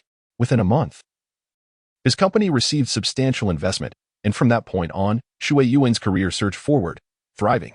In less than 5 years, the company went public, and 7 years later, Shui Yuan found himself on the national rich list. One day, Shui Yuan took Shui Zhe to visit Shui Xian in prison. Shui Yuan, leveraging various connections, managed to secure a deal that placed Shui Xian alongside economic and political prisoners. By day, she worked as a seamstress, and if the cell was rated as exemplary, she could earn an extra meal of braised pork each month. Through the glass, Shui Zhe spoke with his mother over the phone, tears welling in his eyes as he nodded. Mother said, "Xiaozhe, do not be afraid. From now on, no one will ever harm us again." As Shuizhe and Shui Yuan emerged from the prison, the 12-year-old Shuizhe turned to Shui Yuan and declared, "Uncle, I wish to become a star." "What?" Shui Yuan exclaimed in surprise, questioning if he had misheard. Every night at 7, the prison organized a viewing of the news broadcast for all inmates. "If I become a star, perhaps I could endorse the advertisements at the beginning, allowing my mother to see me every night. If I perform at the Spring Festival Gala, then on New Year's Eve, she could watch me, making it feel as though I am by her side every day." Shui Yuan was taken aback by Shuizhe's ambition. Gazing into his resolute eyes, he pondered for a moment before responding, "Being a star is arduous. Are you certain you can endure it?" Shuizhe smiled, a grin that bore no resemblance to that of an ordinary 12-year-old. "Nothing could be more difficult than the life I have lived before." Shui Yuan's heart tightened, and he replied, "If you are determined, I will use my connections to help you rise to fame." Shuizhe nodded firmly. At the age of 12, Shuizhe, alongside Yu Sun and Shiryu, formed the boy band T. Oh, Boys. After 3 years of rigorous practice, he debuted at 15, achieving instant success. His music albums sold in the millions, garnering numerous awards, and he starred in a youth idol drama adapted from Zhuang Ruoming's novel, earning the title of National Campus Heartthrob. By 17, he topped the youth millionaire rankings with an annual income exceeding 100 million. Yet, he had yet to fulfill his goal of performing at the Spring Festival Gala. Thus, the already immensely popular Shuizhe approaches every task and event with unwavering diligence, humility, and respect, devoid of any semblance of a celebrity's arrogance. He has garnered unanimous acclaim within the industry. His intention is to quietly accumulate strength and popularity, eagerly awaiting the opportunity to appear on the Spring Festival Gala, to allow his mother to witness his presence on the eve of the new year. However, 2 years prior, Shuizhe inadvertently caught a glimpse of a news report detailing a fire at an underground casino in his hometown, where several staff members perished, unable to escape the blaze. Upon further investigation, he discovered that 4 individuals were listed among the deceased, and the fire alarm and exits of the casino had been deliberately sealed. Authorities suspected foul play but were unable to uncover any leads. That night, Shui Yuan prepared a midnight snack of egg noodles for Shuizhe, just as he had done on the day Shuizhe first arrived at this home, yet this time it took place in the Shuiyu manner. Hua Chuchu covered her mouth in disbelief, tears streaming down her face as she gazed at Shuizhe. This pure-hearted youth, who appeared so radiant on the television screen, was merely wearing a mask at Fade. In the darkness, harrowing nightmares and anguish enveloped him. He would hide beneath the piano, trembling in despair and seeking solace. At 17, Shuizhe had never truly escaped that blood-soaked room. His large tears fell like droplets into the sweet flower. Unable to contain herself, Hua Chuchu opened her arms and embraced the weeping Shuizhe. Waterze, nestled in the delicate curve of Hua Chuchu's shoulder, wept inconsolably like a helpless little beast. Meanwhile, Shuizhe, standing on the staircase, witnessed this poignant scene and lowered his head in sorrow. Chapter 43. The Dark Overlord. In the morning, Shui Qing descended the stairs lazily, adorned in a silk robe and sporting a fluffy hairbun. Charles approached, wagging his tail in a bid for affection. Upon closer inspection, Shui Qing inquired with curiosity, "Charles, why do you have so much cream on your mouth?" Before him lay a vast kitchen countertop, dominated by a grand dining table set for 10, adorned with an array of cakes, cookies, and desserts. There were cream-filled delights, mousse, honey-infused treats, and rainbow candies, alongside some oddly colored and bizarrely shaped culinary concoctions. Shuizhe, clad in an apron and dusted with flour, excitedly approached with a peculiar creation resembling a mound of excrement in vibrant red and yellow. Instinctively, Shui Qing felt the urge to flee. "Big sister, you're awake. Come and taste my exclusive invention, old ganma cake, kimchi chocolate, and mustard crepes, all surprisingly delectable. You see, even the dog won't touch it. I shall not be your culinary critic." Shui Qing gently declined. "You all truly lack taste." Shuizhe huffed. Shui Che descended from upstairs, clad only in swim trunks, his upper body bare. Astonished by the chaos before him, he exclaimed, "What on earth happened in the kitchen? Did it explode? Why was there no noise last night?" "Oh, nothing of the sort. Hua Chuchu claimed that baking could heal wounds, so I kept her company all night." "Making cakes." Shuizhe twirled and leaped with his cake, radiating excitement. "So, have you two opened a bakery? There is no pigsty in the backyard. Who is going to eat it?" Shui Che looked at Hua Chuchu and Shuizhe with a bemused expression. Shui Che, do not belittle my masterpiece. I intend to share them on Weibo with my fans. Shui Zhe declared, hands on his hips, laughing heartily. Are you certain you want to be banned the next day? Those peculiar flavors are more terrifying than homemade explosives. I pity your fans. Shui Che replied solemnly. Irritated, Shui Zhe ignored him and chased Charles, urging him to taste the cake. Charles darted around the kitchen like a mouse, far quicker than expected. Noticing Hua Chuchu's demeanor, Shui Che swaggered over, wrapping an arm around her neck, exclaiming, Meatball, what was that dismissive attitude you displayed earlier? What do you intend to convey? Let go of me. Hua Chuchu stammered, her face flushed crimson. Shui Che released her, observing her blushing visage and evasive gaze as she stood awkwardly, fidgeting with her fingers. He raised a hand, pinning her against his arm, and with a wink, cheekily remarked, So, have you fallen for me? Shall we do this again? He then playfully blew into her ear. Suddenly, a resounding slap echoed through the air. Shui Qing and Shui Zhe gasped in shock. Out of sheer nervous instinct, Hua Chuchu had unintentionally slapped Shui Che. He froze for 3 seconds before erupting in fury, lifting his foot to kick her, only to be restrained by Shui Qing and Shui Zhe, each holding an arm, hastily dragging him away. Hua Chuchu, I will have my vengeance, Shui Che shouted. Hua Chuchu, with a flushed face, defiantly shouted, I would rather die than fall in love with you. Without further ado, I shall stake the dignity of the notorious delinquent king, Desong, and engage you in a duel to the death. That title is utterly foolish. I am a Taekwondo champion, and who is afraid of whom? If you dare to corner me again, I shall remove your. Hua Chuchu could not utter those 2 words, her face burning with embarrassment. Shuai's finally managed to drag Shui Che into the swimming pool, tossing him in, and then they commenced a swimming competition together. So, how was it? After a night of baking cakes, are you healed? Shui Jing. Shuai's told me everything last night. Told you what? About his background, his parents, and the reason for his arrival here. Hua Chuchu said thoughtfully, her expression tinged with a subtle sadness. Shui Jing was taken aback. He actually confided in you. Then he chuckled wryly, adding, Shuai's hasn't even told me. It was the old man who informed me, urging me to take good care of him. Hua Chuchu was equally astonished. Observing the peculiar cakes, Shui Jing expressed his satisfaction. It seems that after all these years, Xiaoza has finally managed to open his heart. This is truly wonderful. In front of the floor-to-ceiling windows in the living room, the scene of Shuai's and Shui Che competing in swimming, splashing water, and playfully tussling, unfolded beautifully. Shui Qing gazed at them, her smile faltering as concern filled her eyes. The 2 of them are unlike Shui Mo. They bury their pain deep within, donning forced smiles. In truth, none of them are faring any better than the others. Look at Shui Che. He seems carefree, yet he is the one who elicits the most sympathy. He simply never reveals his emotions. Over the years, I have never witnessed Shui Che shed a tear or show any signs of unhappiness. He appears excessively joyful, as if he has deceived even himself. What? Hua Chuchu asked, bewildered. Never mind, you wouldn't understand. In any case, your daily banter with Shui Che is rather entertaining, Shui Qing remarked.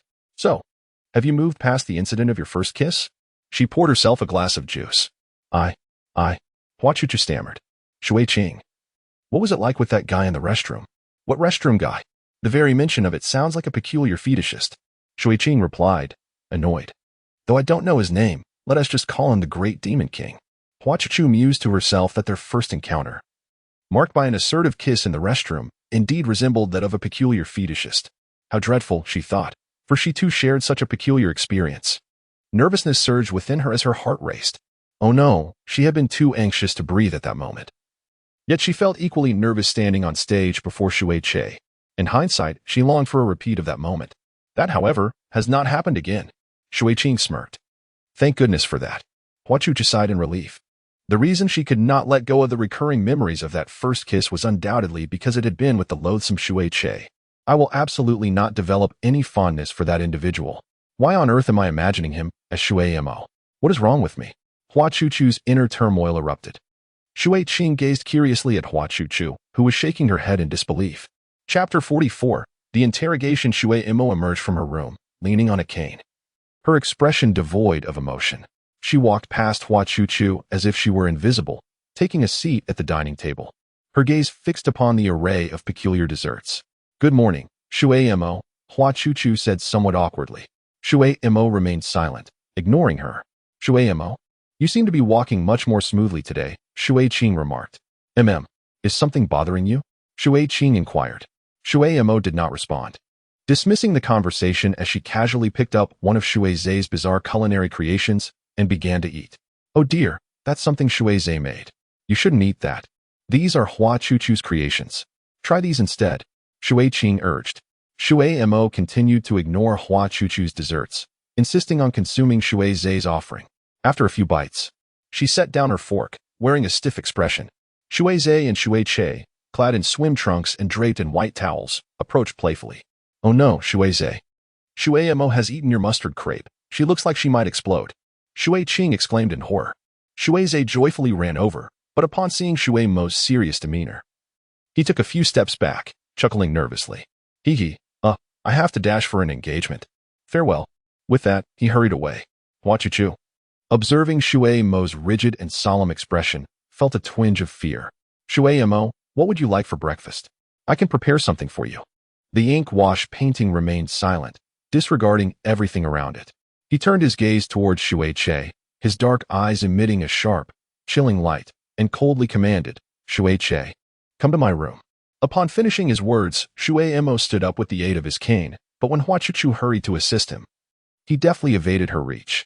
Hua Chuchu, bewildered by Shui Mo's irate expression, pondered what could possibly be troubling him. In the room, Shui Mo and Shui Che confronted each other, Shui Che observing Shui Mo's fierce glare directed at him with confusion. What are you throwing a tantrum about this time? Shui Che questioned. Shui Mo regarded him for a moment, seemingly struggling to suppress his anger and sorrow, his eyes glinting like swords, as if he wished to devour Shui Che whole. Do you have feelings for Hua Chuchu? Shui Mo's words struck like a bolt from the blue. Shui Che stared at Shui Mo in shock, paused momentarily, then erupted into laughter, clutching his stomach as he nearly lost his breath from mirth. Without uttering a word, he retrieved his phone and began scrolling through photos. This is Su Anqi, this is Yin Shuya, this is Han Xia, and this is Lu Di. These are the 4 beauties of Desong, all part of my harem. Open your eyes and behold, are any of them less beautiful than Hua Chuchu? Shui Mo scrutinized the array of charming, demure, rebellious, and classical girls, some pouting playfully, others smiling modestly, some radiating exuberance, and others exuding an artistic freshness. Superficial and insipid, he declared, his tone asserting an undeniable authority. They are not attractive? Who do you find appealing? Shui Che responded in astonishment. Hua Chuchu. Shui Che could barely contain his laughter, clutching his stomach as he incredulously pointed at Shui Mo. Shui Mo, you, a genius in painting. Are you certain your aesthetic sense is functioning normally at this moment? You behold these nonsensical creations you have drawn.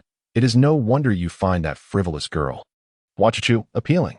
Everyone must pass gas. Hua Chuchu is indeed the goddess of Titian. Shui Mo cast a disdainful glance at him. Then why did you kiss her? Shui Mo pressed. For heaven's sake, the situation was dire at that moment. Should I have let Shui Zai take my place? Hua Chuchu had to make her exit. By the time you got there, she would have already been utterly ruined. Do you think I relished the idea? If I had any other choice, I would never have risked tarnishing my lifelong reputation. If you truly dislike her, how could you bring yourself to kiss her? Shui Mo remained skeptical. Shui Che shook his head in resignation, then donned the demeanor of a love sage, resting his arm on Shui Mo's shoulder as he said, Shui Mo, you have yet to awaken to the truth. The desires of a man as spirit and flesh are often disassociated. For instance, I do not harbor affection for these girls. Yet when they seek my embrace, I graciously accept their advances. Impossible. I refuse to believe it. These are the fruits of my labor over the years. Had it not been for you, I would never lend my treasures to my younger brothers. What do you think? Is it not intriguing? Shui Che casually flipped open a book and continued. Once you have perused these, you shall understand the essence of beauty. Shui Mo, blushing, fell silent. I truly cannot fathom how you could be fond of Hua Chuchu. Shui Che lounged on the sofa, legs crossed. Do not misconstrue. It is not as you imagine. Shui Mo anxiously attempted to clarify. Then why take your frustration out on me? The inkwash painting remained silent, disregarding my inquiries. Instead of pressing me for answers, you might as well take the time to counsel Hua Chuchu, that naive girl, to swiftly forget about that bespectacled frog. Last night, I witnessed him and Shui Zai embracing each other in tears.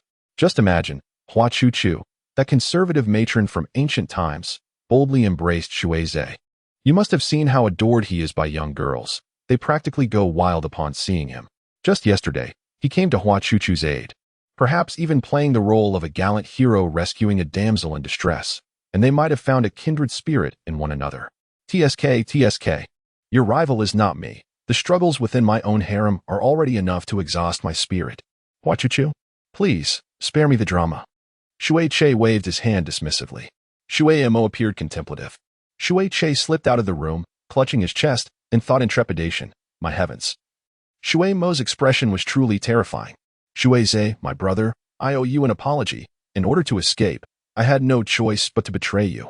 After all, you could never possibly harbor feelings for Hua Chuchu, and Shui Mo won't be able to catch you out. That statement makes it sound as though I have feelings for Hua Chuchu and Shui Mo has discovered my secret. Absurd. How could I ever fancy that plump woman? Knowing Shui Mo's obstinate nature, if I don't clarify things for him, he might very well spiral into depression again. As Shui Che mused, he made his way to the kitchen, patting his belly while shouting, meatballs, where's breakfast? Meatballs. No one responded. Hua Chuchu had vanished.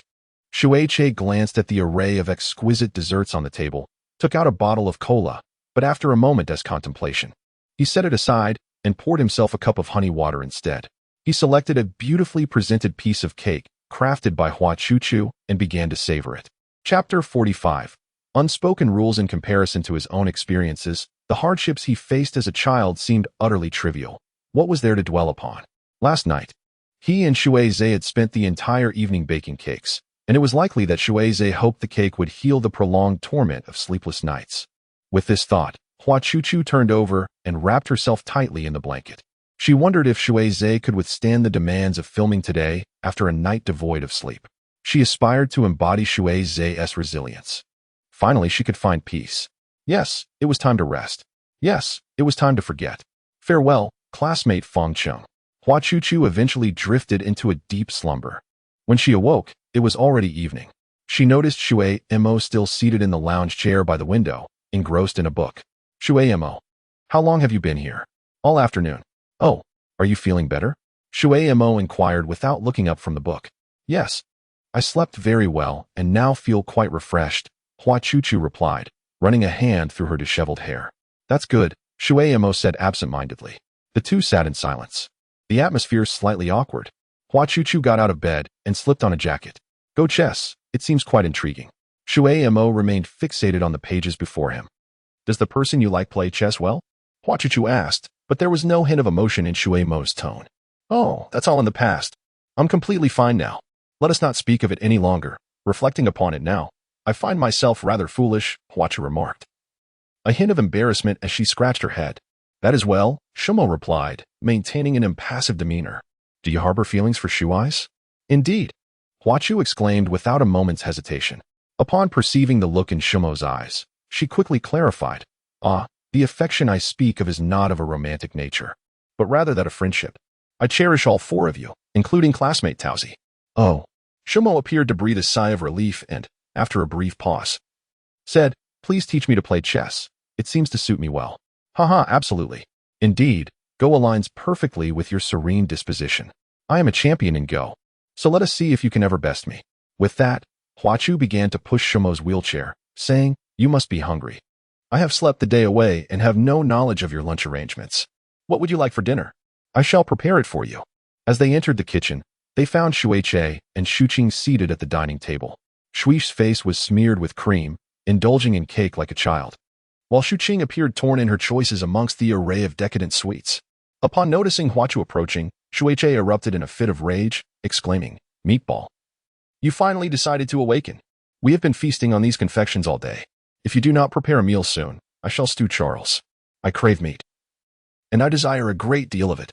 Hearing this, Charles let out a yelp and scampered towards Hua Chuchu. All right. If you wish to dine expeditiously, a hot pot is the quickest option. Otherwise, we shall have hot pot for dinner tonight. How wonderful. With a bright smile, Shui Qing raised her hand and exclaimed, Meatballs. Didn't you promise to treat us to a meal?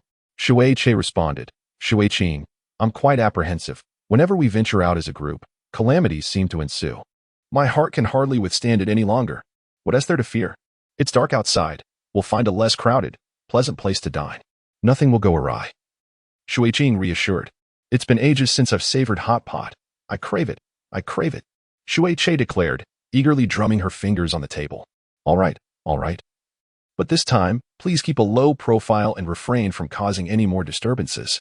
Call Shui Zhe and inquire when he finishes work. I shall drive. You all prepare. Shui Ching said, grabbing the car keys as she exited the house.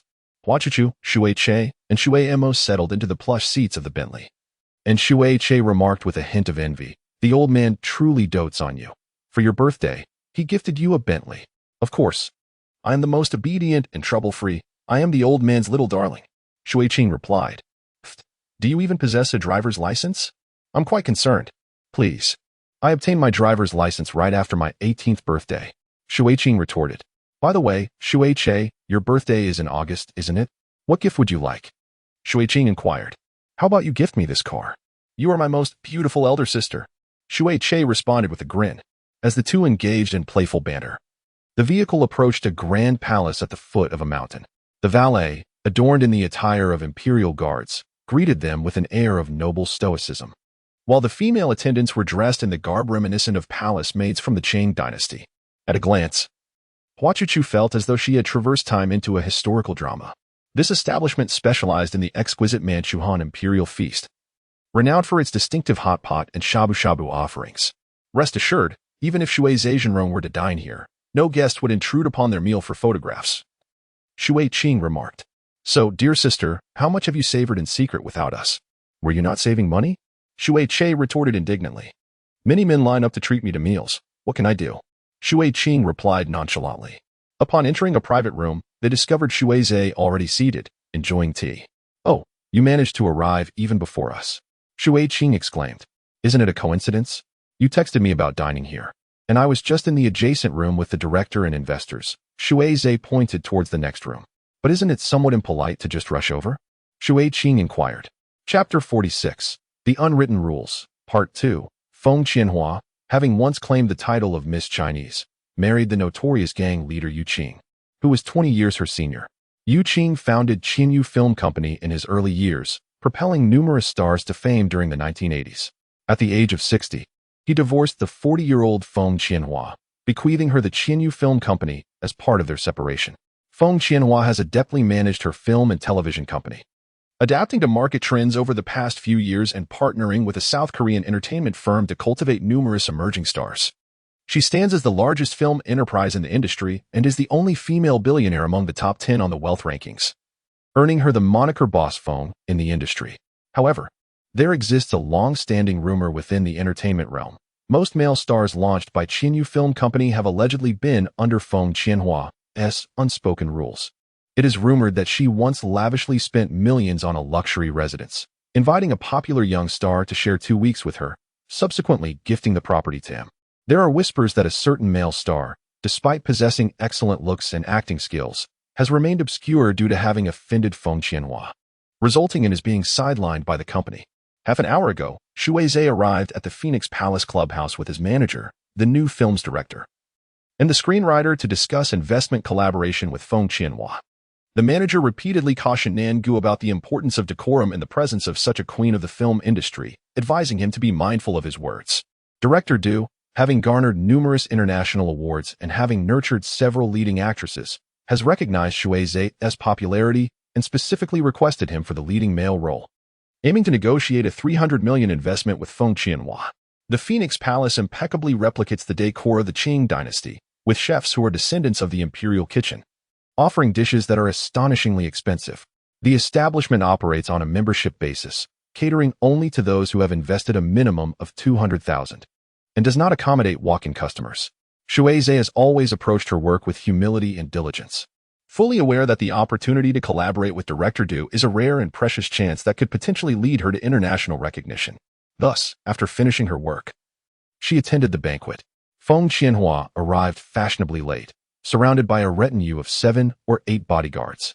At the age of 48, Feng Qianhua exuded an air of elegance and opulence. Though slightly plump, her fair skin and impeccable maintenance made her appear to be in her early 30s. Were she to portray a middle-aged Yang Guifei, she could almost perform the role in her natural essence. With a radiant smile, Feng Qianhua approached, prompting Director Du to rise and bow slightly in respect, a gesture that Shui Zhe followed suit. honoring her elder with a respectful bow. Please, take a seat. Oh, Shui, this is our first meeting. What a charming young person you are. Many of the trainees in our company are your fans, and I, too, am an admirer. Feng Qianhua exclaimed with a smile. I am honored, and I hope for your guidance, teacher Feng, Shui replied respectfully. Feng Qianhua took her seat and graciously invited Shui to sit beside her. She signaled for the waiter to open a bottle of 50-year-old Fengjiu in a blue and white porcelain bottle, pouring a glass for each attendee. This exquisite bottle was priced at $9.99 on the menu. The director raised his glass, and everyone followed suit in a toast. This toast is for Boss Feng. May you provide us with your continued support in the future, he proclaimed, finishing his drink in one gulp. Observing this, the agent followed suit, downing his drink as well, and then exchanged a knowing glance with Shui. With a deep breath, Shui steeled herself and drank her glass in one go, instantly feeling a burn in her throat. Good, good, Feng Qianhua said, her eyes sparkling as she looked at Shui. We are all part of the same family here. There is no need to call me Boss Feng or Teacher Feng. Just call me Sister Feng. With that, she instructed a maid-like server to refill everyone's glasses, which brought a smile to the director's face. Shui hesitated, replying, Sister Feng, I am still underage, and my family does not permit me to drink alcohol. I also have a low tolerance for it, so I hope you can understand. Feng Qianhua dismissed his concerns nonchalantly, saying, This is royal wine. Indulging in a few more cups is perfectly acceptable. As a young person, you ought to build your tolerance, for there will surely be many occasions to drink in the future. Indeed, Shui, do not hesitate to toast Sister Feng, the director urged. Shui felt a twinge of displeasure, yet in the presence of such esteemed seniors, he knew he must not show it. Mustering his courage, he said, Sister Feng, I raise this glass in your honor. With that, he emptied yet another cup. Feng Qianhua signaled the waiter to pour a third glass. Shui's throat and face were already ablaze. Feng Qianhua lifted her glass, proclaiming, For this third cup, I toast to my younger brother whom I meet for the first time.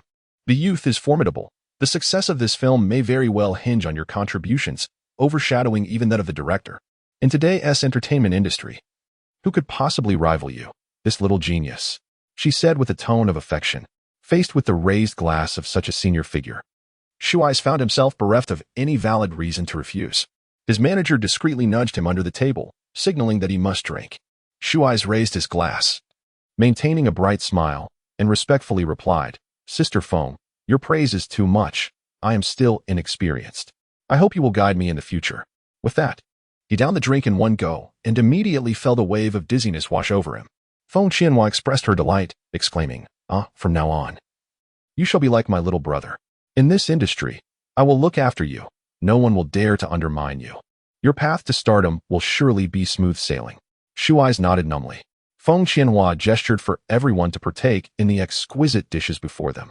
Yet Shui found himself unable to swallow a single bite. Director Du remarked, I have perused the script and found it quite captivating. However, the budget for this film is truly substantial, likely to set a new record in Chinese cinema. Initially, I estimated the budget at 200 million, but I have since adjusted it to 300 million, hoping to engage Feng Qianhua or other investors in a bit of haggling, ultimately aiming for a psychological budget of 200 million. The investment is indeed considerable, yet we are working with prominent actors.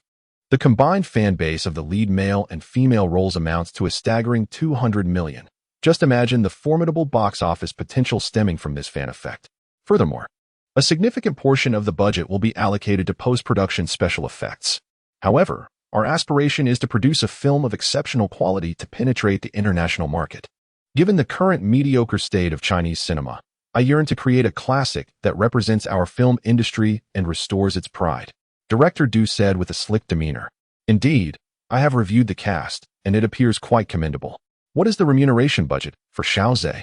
He is currently my younger brother, and as his sister, I must advocate on his behalf. Feng Qianhua's smile hinted at deeper meanings. Her manager, Xiang Nan, promptly interjected, Shui debuted the latest among us. Thus, having the opportunity to showcase his talent internationally while working with Director Du is something we would eagerly embrace, even without any remuneration. Director Du burst into laughter, exclaiming, Xiang Nan, your words are rather cunning. One of you wishes to protect your brother, while the other seeks to forego compensation, leaving me in a precarious position. Although I would relish the prospect of Shui performing for free to enhance my own earnings, How could I possibly slight the younger brother of sister phone? Director Du wore an expression of flattery. Shui harbored a profound aversion to attending such banquets. His agent, knowing the intricacies of Shui's background, had assigned Xiang Nan to him, once a diligent assistant to Shui Yuan. Since Shui was 12, Xiang Nan had been responsible for all his artistic training and engagements. As Shui ascended to stardom, Xiang Nan's reputation within the industry flourished alongside him. Typically, Xiang Nan would manage to navigate various social gatherings on Shui's behalf. However, the eminent guests at today's banquet compelled Shui to exercise restraint. I heard that Shui's remuneration for his last project was 50 million. This time, I am offering 60 million. What do you say, my dear sister? I am generous towards Shui. Director Du remarked with a smile. Xiang Nan promptly raised a toast to Director Du, exclaiming, I have long heard of your magnanimity, Director Du, which mirrors the grandeur of your films. This toast is for you. He downed the drink in one go. Feng Qianhua appeared equally delighted and then turned to Shui with a serious tone, saying, Little Zhe, with Director Du's endorsement, you must strive to excel. As she spoke, her hand discreetly ventured beneath the table, brushing against Shui's thighs. Chapter 47. The Unwritten Rules, Part 3. Shui shuddered involuntarily, his posture stiffening as he gazed at Feng Qianhua in confusion. Her suggestive smile instantly illuminated the understanding within him. Although he was well aware that the entertainment industry is a vast cesspool, and had heard numerous rumors about certain actors rising to prominence through dubious means or being the favored children of powerful figures, his formidable backing, coupled with Xiang Nan's reluctance to pressure him into taking on projects, shielded him from the notorious darker aspects of the industry. As a result, he maintained an innate purity, perhaps explaining why he lacked the usual flamboyance associated with the entertainment world. His refreshing demeanor rendered him even more endearing to the public.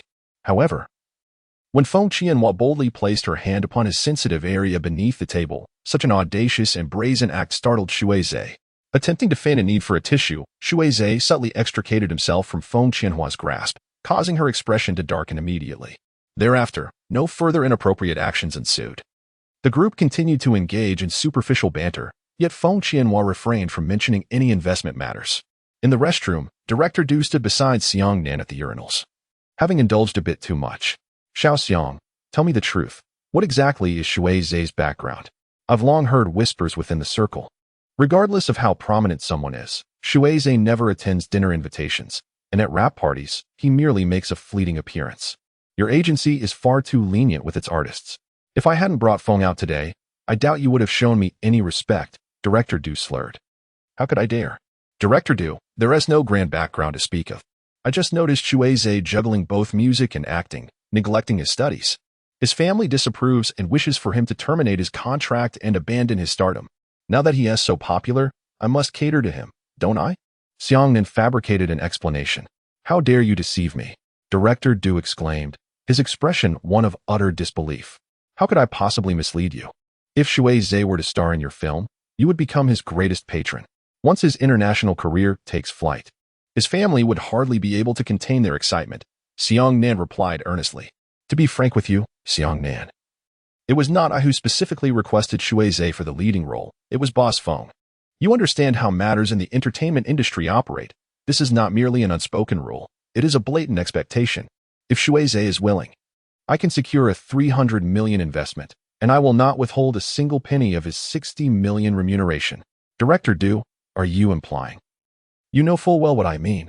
Why play the fool with me? Although Xiang Nan had long discerned the true nature of this gathering, he was taken aback by the directness of both Director Du and Feng Qianhua. I apologize, Director Du, but I fear Shui will not agree. Xiang Nan stated with unwavering conviction. How can you call yourself a manager? I have been in this industry for over 30 years and have never encountered someone so inept at securing opportunities for their artist. This is like having a plump goose in your grasp, yet you refuse to keep it close. Director Du looked at Xiang Nan with incredulity. Director, I understand Shui's temperament well. Although I earn my living through his commission as his manager, I never impose my will upon him. Everything is contingent upon his own desires. Our relationship extends beyond that of a mere manager and artist due to our personal ties. Furthermore, given Shui's current popularity, there is an abundance of film and advertisement offers. We have no need to settle for paltry earnings, Xiang Nan asserted with resolute firmness. I truly wish to deliver a kick to you. Are you putting on airs? Are you attempting to threaten me? Director Du furrowed his brows, his expression menacing. In the presence of such stature, I dare not act pretentiously. Your expertise and achievements are beyond my reach. I implore you, Director Du, to show magnanimity, said Xiang Nan, maintaining a posture of humility while standing tall. If you insist, I shall raise my remuneration to 80 million, and additionally offer 5 million in incentives for you to persuade Shui Zhe. Should Shui Zhe refuse, this 300 million investment will go to waste. Test him. See if I can allow him to continue existing in the entertainment industry after today. Witness if he can even step through this door.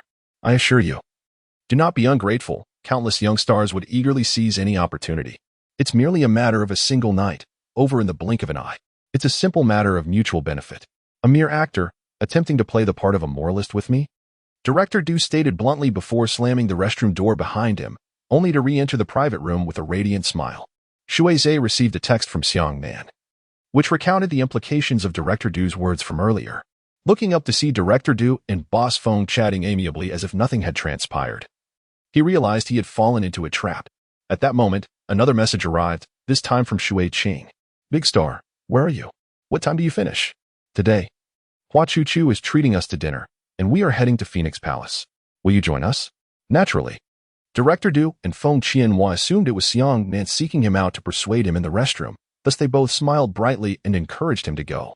Shui Zhe sat in the adjacent room, brewing a pot of tea, contemplating how to navigate this predicament. According to Director Du's intention, the only way for me to venture out today is to accompany Feng Qianhua to her residence. As I reflect on my 17 years, I realize I have yet to even hold a girl's hand, nor have I experienced my first kiss on the screen, be it in a music video or a film. This is largely due to my fans' expectations. They envision my character, Shui Zhe, as a charming, innocent, and radiant high school heartthrob. There has even been discourse among the fan club about how any actress who might steal my first kiss before I turn 20 would face severe backlash and be driven out of the industry.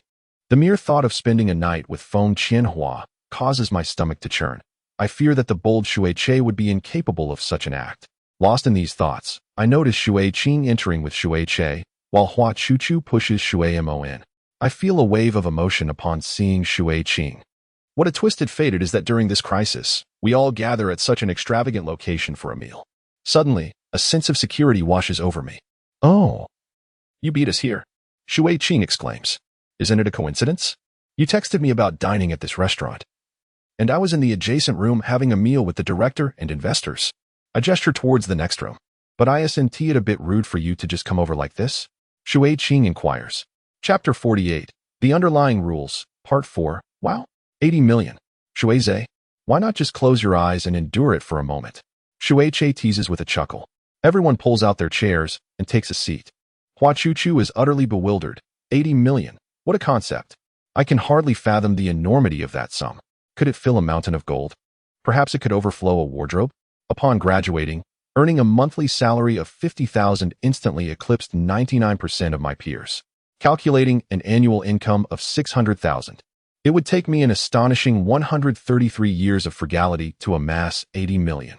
Meanwhile, Shui Zhe could effortlessly accumulate such wealth through a single film, exemplifying the insidious nature of capitalism.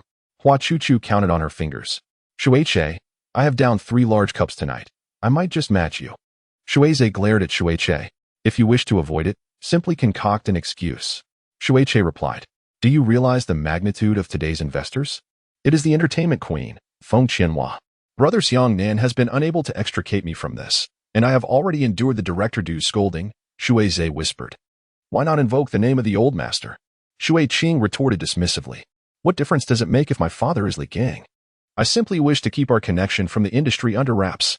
Shui Zhe replied, visibly distressed. Alternatively, you could imply that you are a homosexual or suffer from impotence. Shui Qing slapped Shui Che on the head, exclaiming, what a ludicrous suggestion. Shui Che held his head, wincing. Sister, that hurt. Do you not realize your strength?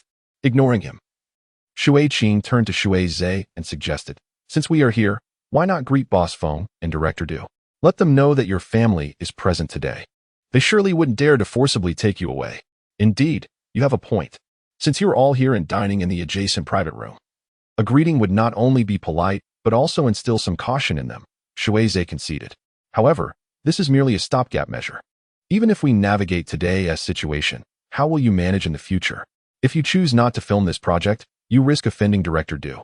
Should you refuse to comply with the unspoken rules, you may incur the wrath of Boss Feng. The stakes are far too high today. This is not a trivial matter like that of Taozi or Hua Chuchu being dealt with in a minor way. Even I am at a loss for solutions. Shui Qing lamented. Shui Zhe, in a state of resignation, replied, in any case, we shall take it one step at a time. Let us first manage the situation. The five of them arrived at the door of the adjacent private room. Shui Zhe entered first, wearing a smile as he greeted the individuals at the dining table. Esteemed teachers, I have just learned that my elder siblings are coincidentally dining here as well. In the next room, they wish to express their gratitude for your guidance and care towards me by coming over to offer their greetings and toast to you all. The last time I checked Weibo, Shui Zhe's siblings are indeed a collection of handsome men and beautiful women. Come. Please allow the young ones to join us, Director Du said. Shui Zhe ushered Shui Qing and the others inside, with Hua Chuchu gently nudging Shui Mo at the back. My goodness. Shui Zhe, your family's genes are extraordinary. Each member seems destined for stardom. I can only imagine how striking your parents must be. Come, young ones. Have a seat and join us for a meal. Do not be shy. Waiter, please bring 5 sets of chopsticks and bowls. Feng Qianhua's eyes lit up upon seeing Shui Che and Shui Mo. Indeed, what a fortunate coincidence. Let us sit down and dine together. Just a glance tells me that these youngsters are bound to become great stars in the future. Please, make yourselves comfortable. Director Du, noticing Shui Qing, quickly pulled aside a nearby chair, gesturing for her to sit. This might not be appropriate. We are young and unfamiliar with the customs. Would we be intruding upon your discussions, esteemed teachers? Shui Qing feigned modesty as she gracefully took a seat beside Director Du, contemplating that although she had little desire to dine with these seasoned schemers, their presence together would likely deter any attempts to whisk Shui Zhe away. Shui Che, Shui Mo, and Hua Chuchu also settled in. Shui Che positioned herself next to Feng Qianhua, effectively placing a barrier between her and Shui Zhe. The waiter poured wine for everyone, and Shui Qing raised her glass first, stating, esteemed teachers, I must apologize for the intrusion. At home, I am the eldest sister, and this toast is on behalf of my family to express our gratitude for your care towards Shui Zhe. She continued, though Shui Zhe is still young and somewhat inexperienced in his words and deeds, I kindly ask for your continued guidance. Hua Chuchu had never witnessed such an imposing presence as Shui Qing's. Her demeanor was elegant and poised, exuding confidence while maintaining an air of restraint. Though her tone was one of gratitude, it carried an unmistakable assertion of her brother's guardianship. The group raised their glasses in unison, while Director Du scrutinized Shui Qing's, his eyes seemingly calculating something. Shui Mo silently observed the expressions of those around her. Shui Qing downed her drink in one go, earning praise from Director Du. Feng Qianhua, with a cheerful smile, turned to Shui Che and asked, my dear, do you know how to drink? Shui Che raised a corner of her mouth, her expression suggesting it was no challenge at all. She clinked glasses with Feng Qianhua and declared, this toast is for my sister. She then drained her glass, revealing its bottom to Feng Qianhua, who was overjoyed by the title of sister. Who among you is the elder brother, and who is the younger brother? Feng Qianhua scrutinized Shui Che, and Shui Mo. Shui Che smiled and replied, at home, the eldest is in charge, that is Shui Qing. I am the second. Called Shui Che, Shui Zhe is slightly younger than me, and the youngest is Shui Mo. How fortunate your parents are, blessed with such beautiful children, each with delightful names. Tell me, do any of you harbor intentions of entering the entertainment industry? Feng Qianhua once again gestured for the waiter to pour wine for Shui Che. Shui Qing replied, our father has always emphasized the importance of academics. He harbors considerable discontent regarding Shui Zhe's potential involvement in the entertainment world, fearing it may adversely affect his studies. He is particularly apprehensive about him encountering negative influences that could lead him astray, thus enforcing strict discipline upon him. He has also prohibited us from pursuing careers in that realm. Personally, I hold a deep admiration for the film industry, yet I find myself constrained by paternal authority. Shui Qing's words were carefully articulated, subtly alluding to the darker aspects of the entertainment industry that they wish to shield Shui Zhe from, while deftly deflecting Feng Qianhua's invitation to step into that world onto their absent father. The parents who have raised such exquisite children and instilled in them such politeness. Indeed, I would very much like to meet them. Feng Qianhua remarked, Shui Zhe, what do your parents do? Shui Zhe hesitated, momentarily at a loss for words, his heart tightening. My father runs a modest business, maintaining a low profile and shunning ostentation. Though Shui Qing's words were imbued with humility, there lingered a tone of quiet confidence suggesting that their family should not be underestimated. Feng Qianhua observed Shui Qing's attire, which did not appear to stem from an ordinary affluent background, leaving her somewhat puzzled about Shui Zai's true origins. Come, let us order a few more dishes. Xiao Che, please choose something you fancy, Feng Qianhua concluded, handing the menu to Shui Che. Director Du engaged in lively conversation, expounding upon the fervent capital influx and the fan phenomenon that has enveloped the film industry over the past 2 years. He subtly hinted at Feng Qianhua's investments while indirectly persuading the Shui siblings to embark on their journey into the entertainment realm for monetary gain. After a few drinks, Feng Qianhua, slightly inebriated, jested and whispered sweet nothings into Shui Che's ear. Shui Che, a seasoned veteran in matters of the heart, responded with ease, eliciting laughter from Feng Qianhua that was as vibrant as blooming flowers. Shui Zai and Hua Chuchu observed in astonishment as Shui Che appeared to thrive in this social milieu. His words striking the perfect chord with gentle precision, they couldn't help but reflect internally that no woman could escape the alluring grasp of Shui Che. To everyone's surprise, Feng Qianhua decisively banged the table, pledging an investment of 300 million to Director Du overjoyed. Director Du rose to toast Feng Qianhua and also raised a glass to Shui Che, subtly signaling his gratitude for the young man's assistance. Xiang Jing let out a sigh of relief. Since there was no mention of Shui Zai's nocturnal escapades, the investment was finalized, indicating he had narrowly avoided disaster. However, it appeared that Boss Feng had a growing interest in Shui Che. Let us hope the night remains uneventful. Chapter 49. The Unwritten Rules, Part 5. After the sumptuous feast, Feng Qianhua hinted for Director Du and the staff, who had signed the contract, to take their leave. After exchanging polite remarks, others gradually departed. Shui Zai and his companions stood to bid farewell, but Feng Qianhua gestured for them to remain seated. He pointed to Hua Chuchu and Shui Qing, saying, Xiao Xiang, please escort these 2 young friends next door for some tea. I wish to speak with Shui Che and the others for a moment. As Shui Qing exchanged a glance with Xiangjing, an unsettling premonition washed over her. Yet she felt compelled to proceed. After all, the contract had been signed, and she reasoned that no complications would arise. Thus, she led Hua Chuchu and Shui Qing to the adjacent room. Upon arrival, Shui Qing and Hua Chuchu pressed their ears against the wall to eavesdrop on the conversation next door. That old woman. I am utterly speechless. Just look at the way she gazes at Shui Che. It's as if she wishes to devour him. At her age, she still pretends to be a youthful maiden, coyly flirting with Shui Che. It's nauseating. Shui Qing scoffed. What do you think she intends to do with Shui Che and the others? I have no idea. Hua Chuchu shook her head. However, this is my first experience with such a gathering. It leaves me quite on edge. Shui Qing, you are remarkable, absolutely unflappable. Radiating confidence, Hua Chuchu remarked. In the presence of these old enchantresses, I feel woefully inadequate. If only I had the strength to confront her.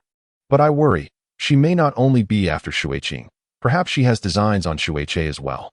Shui Qing and Hua Chuchu exchanged startled glances before refocusing on the conversation next door. Next week, my dear sister plans to travel to Macau for a week. I would like to inquire whether you 3 young gentlemen would be willing to accompany me for a week of leisure. All expenses for food, lodging, and entertainment will be on me. I shall take you to the casino for some fun. Any losses will be mine, while any winnings will be yours. What do you say? Feng Qianhua leaned against her hand, her demeanor dripping with flirtation and charm, while her hand casually brushed against Shui's leg. Upon hearing this, Shui Zai was taken aback, realizing that Feng Qianhua not only sought to ensnare him but also intended to involve all 3 brothers in her schemes. Shui Che felt Feng Qianhua's hand gradually ascending, nearing a sensitive area, causing a tumult in her stomach. Upon witnessing Feng Qianhua's suggestive expression, she comprehended the implication behind it. It is often said that women at 30 resemble wolves and at 40, tigers. She was taken aback by Feng Qianhua's audacity to broach such a brazen notion. Shui Mo, bewildered and silent, wore an expression of indifference. After a 5-second silence enveloped the air, it was Shui Che who broke the tension, saying, Sister, you see, my brother Shui Mo has mobility issues, so he may have to decline your generous invitation. Is that so? What a pity. If little Mo is unable to join. What about the 2 of you? Feng Qianhua remarked, her eyes sparkling with flirtation. Sister truly enjoys conversing with your sweet-tongued little brother. It makes me feel youthful again. To be candid, the plump young lady you saw earlier is actually a tutor hired by our family patriarch. We merely sought a reprieve from our studies to dine out. Our father has decreed that if we fail to qualify for the elite class during the upcoming entrance exams, our allowance will be halved. Hence, we have spent the entire summer attending supplementary classes. If we were to venture out for leisure, our father would undoubtedly disapprove. Shui replied earnestly. Feng Qianhua, seemingly unimpressed, produced a check and a pen from her bag, elegantly inscribing a sum before placing it before Shui with a flourish. If you and Shui agree to accompany your sister, this check shall serve as your allowance. Feng Qianhua declared with a confident smile. Shui lowered her gaze, mentally counting the zeros on the check. 20 million. This woman certainly knew how to be generous. If little Mo is willing to join, I shall gladly add another check. Feng Qianhua leaned back contentedly against the soft back of her chair, her intoxicated gaze lingering on the three young men before her. She mused to herself that these three young wolves were indeed strikingly handsome, and her imagination was already conjuring up tantalizing scenarios of intimacy with them, causing her body to tremble involuntarily. At the tender age of 17 or 18, these young boys were in the prime of their hormonal exuberance. With such a substantial sum laid out before them, how could anyone, regardless of their noble origins, resist such temptation? This small scene was familiar to Feng Qianhua, who had often witnessed young admirers kneeling before her in adoration.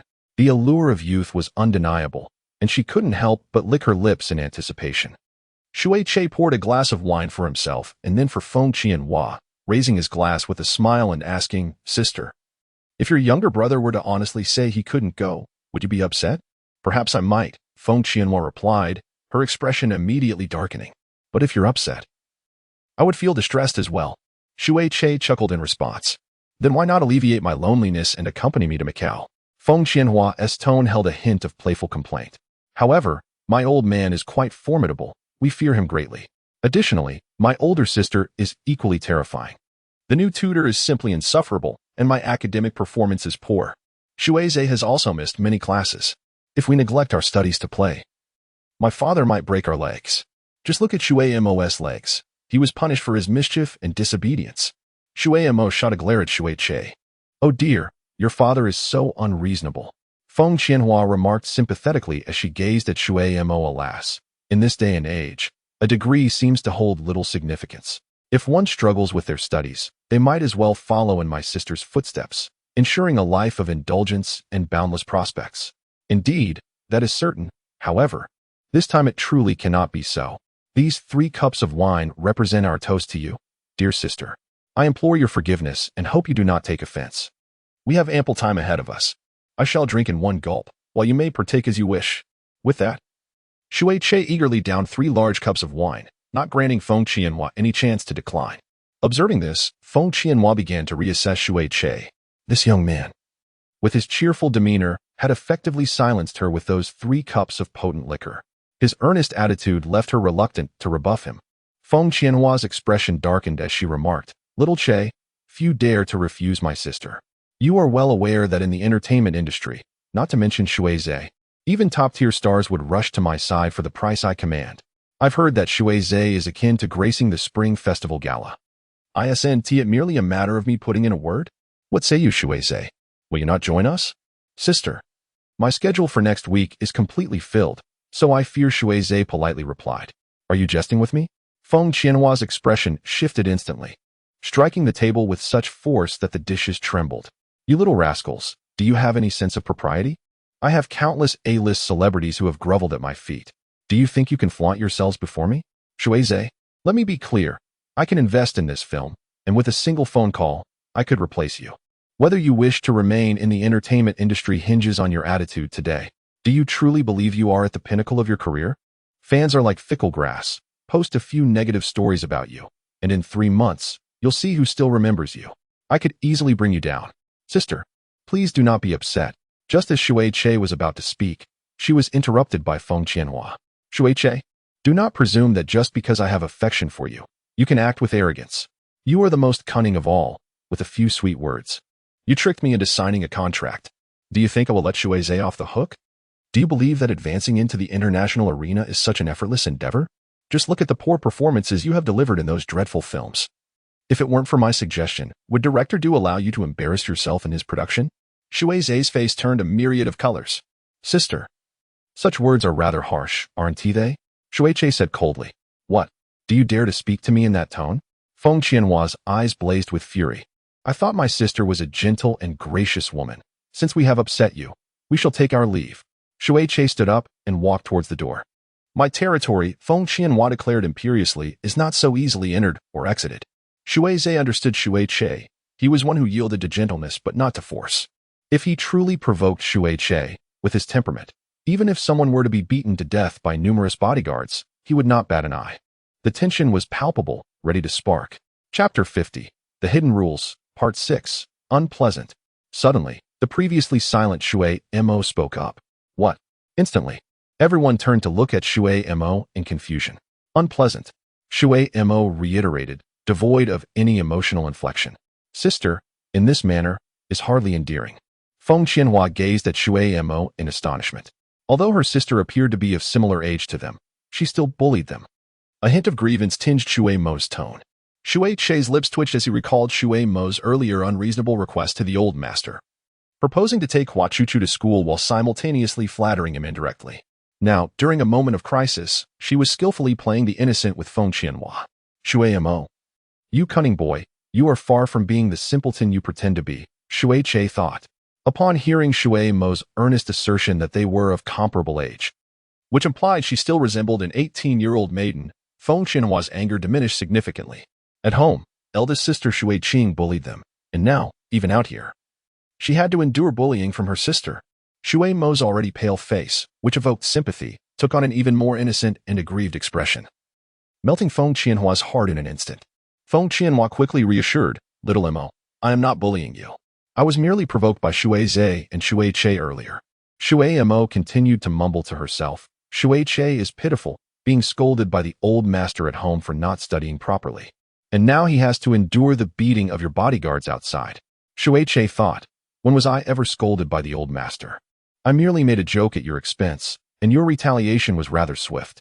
He shot Shui Mo an exasperated glance. Feng Qianhua regarded Shui Che, then sighed helplessly, saying, Come here, sit down. Instead of moving beside Feng Qianhua, Shui Che pulled a chair nearby and sat next to Shui Mo, wearing a defiant expression. Upon witnessing the unfolding events, Feng Qianhua's anger ignited once more, prompting her to exclaim, Waiter, bring another bottle of wine. With a dismissive gesture towards the bodyguards at the entrance, she bid them leave. As the waiter brought forth a bottle of wine and prepared to pour, Feng Qianhua halted him, turning the bottle towards Shui Che and declaring, You stubborn lad, do you possess a strong will? The more rebellious you are, the more I find myself intrigued. Today, I shall allow Shui Zai to effortlessly star in a grand spectacle, and you all ought to express your gratitude towards me. Shui Che, let us wager. If you down this entire bottle in one go, I shall set you free. Should you fail, you will accompany me tonight. Shui Zai rose to seize the wine bottle, asserting, Since I have received the favor of Sister Feng, it is only right that I take on this challenge. Feng Qianhua rebuked, You have no place to interject. Shui Che, unfazed, replied, I have been drinking with my companions since the age of 15. My tolerance far surpasses yours. Understanding her true intent, Shui Che recognized that this woman, despite her words of affection, aimed to tame him. Accustomed to her queenly stature, she permitted no one to reject her. Observing the bottle, he noted it contained 500 milliliters of white liquor at a formidable 65 degrees. Downing it in one breath would surely cost him dearly. He glanced between Shui Zai and Feng Qianhua before stating, Sister, if I manage to finish this bottle, you must promise not to trouble Shui Zai in the future. What nonsense is this? When have I ever troubled Shui Zai? Feng Qianhua retorted, her irritation evident. Very well. I shall drink this bottle, Shui Che declared as he took possession of it. Brother, don't. Shui Zai urged anxiously, rising to intervene. With a faint smile gracing his lips, Shui Che reminisced about the first time he encountered Shui Zai, battling it out on the arcade machine, where his consistent victories had brought Shui Zai to tears. That little boy with doe-like eyes had, astonishingly, called him brother today, a title he had never used in all these years. Contemplating this, Shui Che grasped the bottle of liquor, held his breath, tilted his head back, and poured its contents into his mouth. Not a single drop was spilled. It flowed down like water, his Adam's apple bobbing in rhythm. Meanwhile, Feng Qianhua's expression grew increasingly somber. With a resounding thud, Shui set the bottle down upon the table, his face pale and eyes red-rimmed. A sudden ringing in his ears struck him, as if he had received a heavy blow, leaving him momentarily dazed. Steeling himself, he maintained his composure and addressed Feng Jia, declaring, "I finished it. Not a drop remains. Your word is binding." He then turned to Feng Qianhua, inquiring, "Can we leave now?" Shui promptly stepped forward to support Shui. Feng Qianhua waved her hand dismissively, as if shooing away a swarm of bothersome flies. "Thank you, sister.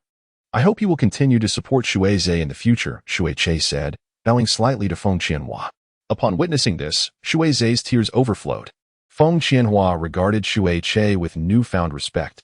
This young man remained unfazed by the allure of wealth, unwilling to be manipulated, exuding an air of rebellious pride. Yet, he was willing to lower himself for Shui's sake.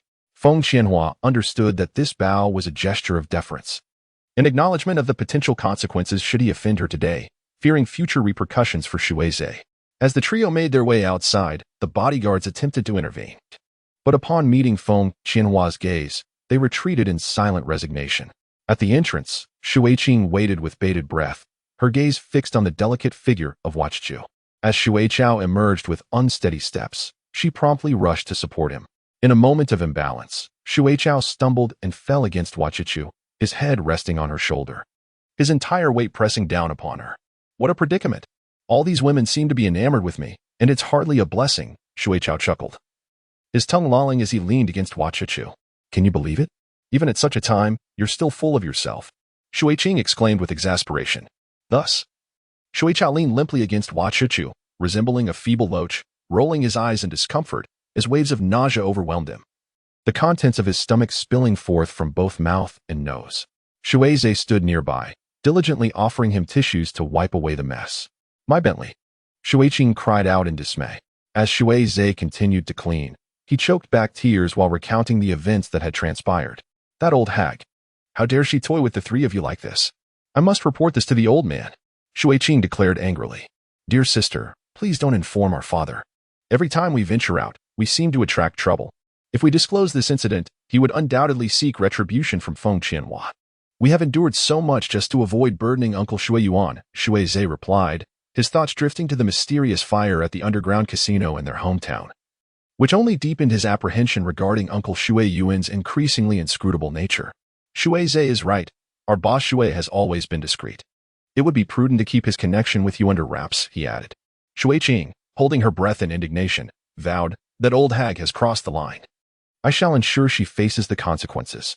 Hua Chuchu was overwhelmed, the stench of alcohol causing her to roll her eyes in despair. Yet, fearing that Shui might choke on his own vomit, she persistently restrained herself, using her pinky finger to pry the regurgitated matter from his nostrils. "I have witnessed your most unflattering side. How can you still flaunt your status as the coveted Prince of Desong with countless admirers before me?" Hua Chuchu pondered. But as she beheld Shui's feeble state, resembling one on the brink of death, tears cascaded down her cheeks. It was perplexing that I would shed tears for this foul-mouthed rascal. In the passenger seat, Shui silently observed Hua Chuchu and Shui through the rearview mirror. At the hospital, Shui was wheeled into the emergency room for gastric lavage. Xiang Jing retrieved a large-sized garment from the studio, and Hua Chuchu went to the restroom to change. Shui took the car for a wash. While Shui and Shui sat outside the emergency room, their faces etched with concern. Shui, donning a mask, sat on a chair, his hands propping up his face, his eyes glistening with unshed tears, murmuring, "Shui will be all right, won't he?" Shui was acutely aware that the four of them had come to Shui Manor due to their tragic backgrounds.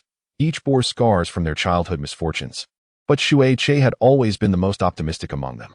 He appeared carefree and rebellious, yet that was merely a facade to escape the pain. None of them had family to rely on. Even being taken in by their uncle meant they seldom saw him throughout the year. His burdens were immense, tied to the livelihoods of thousands of employees and millions of users, leaving no room for concern for them.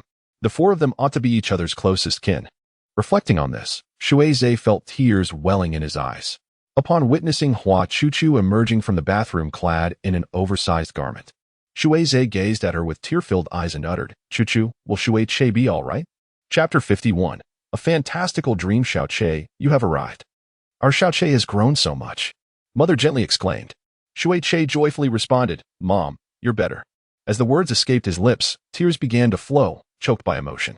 Indeed, Mother had fully recovered, and she expressed her gratitude, acknowledging the hardships endured by Xiao in caring for her. Overwhelmed with relief, Shui knelt before his mother's bed, resting his head upon her lap, weeping, "Mom, you are finally well. How wonderful, how wonderful." He sobbed like a small child. Mother tenderly stroked Shui's hair, saying, "Xiao, you have suffered. I am so sorry." No, Mom. I have been well these past few years. Truly." Shui replied, his voice thick with emotion. At that moment, Yin Shengdong entered with some belongings, and, upon seeing the mother and son, chuckled, "Look at you both. Grown so big yet still crying." "Dad," Shui exclaimed in astonishment, feeling as though he had not seen his father in ages. Inside the modest flat, Shui took in his surroundings. Ever since his mother fell ill and they had sold their home for treatment, he and his father had been living in this humble abode. As he observed the simple furnishings and watched his parents busily preparing a meal, a profound sense of happiness enveloped him. With dishes of braised pork and sawed shrimp, Shui devoured 3 large bowls of rice. As night fell, his parents nestled in bed while Shui rested on the sofa, feeling drowsy and fatigued. Just as he was on the brink of slumber, a voice startled him awake. "Shui, have you finished memorizing your vocabulary?" "Who is it?" Shui sat up in astonishment. "How dare I sleep when there are words to memorize?" Suddenly, a plump girl burst in, brandishing a vocabulary book, which she unceremoniously slammed onto Shui's head. Strangely, both of his parents were sound asleep, seemingly oblivious to the girl's commotion. "Hua Chuchu, what are you doing here?" Shui asked, puzzled. "If you don't finish memorizing today, I'll give you a dictation tomorrow, and you'll have to wear that silly headpiece again." Hua Chuchu tugged at Shui's ear. "Ouch. All right, I'll memorize it. That hurts." Shui grimaced. "Stop making noise here. Let us go outside to study so as not to disturb my parents' sleep." Just as Shui, clad in slippers, was about to open the door, his mother stirred and looked at him. "Xiao, where are you going?" "Mom, I'm going out to finish memorizing words before coming back." "You don't understand. My new tutor is terrifying and quite demanding." "Don't go, Xiao. Isn't it nice to live here with your dad and me?" his mother called out thoughtfully. Hua Chuchu continued to pull on Shui's ear as his mother looked on sadly. "Shui, study hard and become a useful person in the future." No sooner had his mother spoken than Hua Chuchu forcefully dragged Shui out the door by his ear. Upon waking, Shui felt a damp sensation on his face. Charles was sprawled on top of him, incessantly licking him with his tongue. "Charles, get down. You're going to suffocate me." Shui croaked. At the sound of his voice, Charles immediately obeyed and jumped off the bed, wagging his tail as he peered at Shui. Hua Chuchu heard a commotion and immediately rose from the sofa, rushing to the bedside. Shui saw Hua Chuchu's large face and helplessly remarked, "Why are you everywhere? What do you mean? I've been here taking care of you all night." Hua Chuchu retorted, "Do you have any idea how perilous your condition was last night? Not only did you vomit all over me, but I was also terrified you might choke. I had to clear your throat and nose, and ultimately, it was I who carried you upstairs." Despite her fierce words directed at Shui, tears streamed down her cheeks. "Goodness, are you about to cry? Do you realize how unattractive you look when you weep? I don't want to open my eyes and see you in tears." Shui said, albeit with a smile on his face. "You nearly died last night. You know that, right? Even in such a state, you still find time to tease me. It seems you are destined to survive." Hua Chuchu rubbed her eyes and replied. Shui gazed at her, pondering for a moment before saying, "Hey, did you know, Hua Chuchu, that I dreamed of you last night?" "What did you dream about?" Hua Chuchu was taken aback, staring at Shui's sorrowful expression, which bore a smile yet was tinged with tears, unsure of how to respond. "Indeed. You haven't even been admitted to the elite class yet. How could I allow my student to come to any harm?" Hua Chuchu recalled how Shui had been in a deep stupor the previous night, fearing the tragic tales of alcohol-related fatalities she had seen in the news. She had even resorted to flipping through her spell book, praying earnestly for Shui's safety. Shui chuckled bitterly. "It seems that if you fail to get into the elite class, it will be at your hands that I meet my demise." "Indeed. You better come to terms with that, for I will absolutely not tolerate any errors in my work. However, today, I shall grant you a special amnesty. You need not memorize any vocabulary." Shui gazed at Hua Chuchu with a smile and proclaimed, "I need to use the restroom." "Then go by yourself," she replied. "But my legs feel so weak. I can't stand up. Shui chuckled mischievously. Wait a moment. I'll fetch Shui or Uncle Ling for you. Hua Chuchu dashed up and down the stairs, yet found no one around. Shui had not slept all night and had rushed off early for an appointment, while Uncle Ling had just left to buy breakfast. Shui was also nowhere to be found, leaving only Shui Mo asleep in the room. Shui Mo, who required assistance himself, was hardly in a position to help Shui. I haven't been to the bathroom all night. I'm about to wet the bed. You could just support me. Shui exclaimed. After all, I'm a boy. So I have no fear. With that, he feebly tossed aside the covers and attempted to rise from the bed. Hua Chuchu, her face flushed, hurried to help him. Each step Shui took felt as though he were treading on cotton, his legs weak and unsteady, swaying precariously as he was finally guided to the toilet. Just as Hua Chuchu was about to leave, Shui lost his balance and nearly fell. Hey, you're behind me. Let me lean on you, don't go. Hua Chuchu stepped closer, positioning herself back to back with Shui, who leaned against her. No peeking, he warned. Even if you let me look, I wouldn't. Hua Chuchu retorted, her cheeks aflame. Cover your ears, she said, her face a deep crimson as she complied. To her surprise, Shui broke into a grin. He sighed contentedly, feeling a wave of relief wash over him. Hua Chuchu's blush extended down to her neck. After a minute had passed, she felt as though each moment stretched on interminably. Are you done yet? Why is it taking so long? After a night spent in discomfort, shared with a girl whose presence I was not accustomed to, Shui turned to the mirror at the wash basin, where she beheld Hua Chuchu's face, flushed like a monkey's backside. Isn't this bliss? Shui teased with a mischievous grin. Bliss my foot, Hua Chuchu retorted, her expression a delightful mix of shyness and indignation, nearly causing Shui to burst into laughter. Hua Chuchu hurried down the stairs, preparing a cup of warm honey water. Oh, I suddenly crave strawberries, she exclaimed. In a flurry, Hua Chuchu dashed downstairs once more, returning with a plate of freshly washed strawberries. Oh, now I desire ice cream, she added, racing down yet again to fetch a box of ice cream. Oh, it's a bit chilly. Perhaps I shall have pudding instead, she declared, scurrying downstairs once more to bring back a container of pudding, only to exclaim. But it says not to eat this, and it bears Shui Qing's name. Well, then, I shall stick with strawberries. They are all yours, Hua Chuchu offered. Oh, I suddenly find myself uninterested in snacks. Hua Chuchu, could you prepare braised pork and oil-braised shrimp for lunch? She requested. Hua Chuchu clenched her fists, contemplating. Perhaps I should just smother him with a pillow to put an end to this. I had a dream just now about my childhood home, where my mother made braised pork and oil-braised shrimp. Shui mused, gazing out the window. Hua Chuchu, will you accompany me to that alley this afternoon? Meanwhile, in the morning, Shui Qing burst into the Qianyu Entertainment Company. I apologize, miss, but Chairman Feng is not in today, and without an appointment, Mr. Feng is unavailable for meetings. The receptionist informed her. Shui Qing stormed her way into the chairman's office, disregarding all obstacles. The chairman's secretary intercepted her at the door, stating, Miss, you cannot enter without an appointment. Moreover, the chairman is truly not present. How dare you stop me? You shall face the consequences. Shui Qing retorted without hesitation. The secretary promptly lowered her head and respectfully said, Mr. Yutsong, this young lady is seeking the chairman. I am unsure of her intentions. In that instant, Shui Qing felt an overwhelming sense of familiarity in the voice. She turned around, gasping in shock. The chiseled features, the profound eyes, the sensual lips. The man in a tailored suit before her was none other than the formidable figure who had forcibly kissed her in the restroom. Chapter 52. Reunion and farewell. Shui Qing and Yutsong locked eyes. He opened his mouth, as if recalling her. She stood frozen, her mind racing with vivid memories of their encounter in the restroom at the home goods store a month ago, the dinner gathering from the previous night, and the harrowing scene of Shui being rushed into the emergency room. Yutsong observed her, a wicked smile creeping onto his lips. Just as he was about to speak, Shui Qing suddenly turned and sprinted out of the office. Yutsong watched her retreating figure, a playful grin spreading across his face as he chased after her.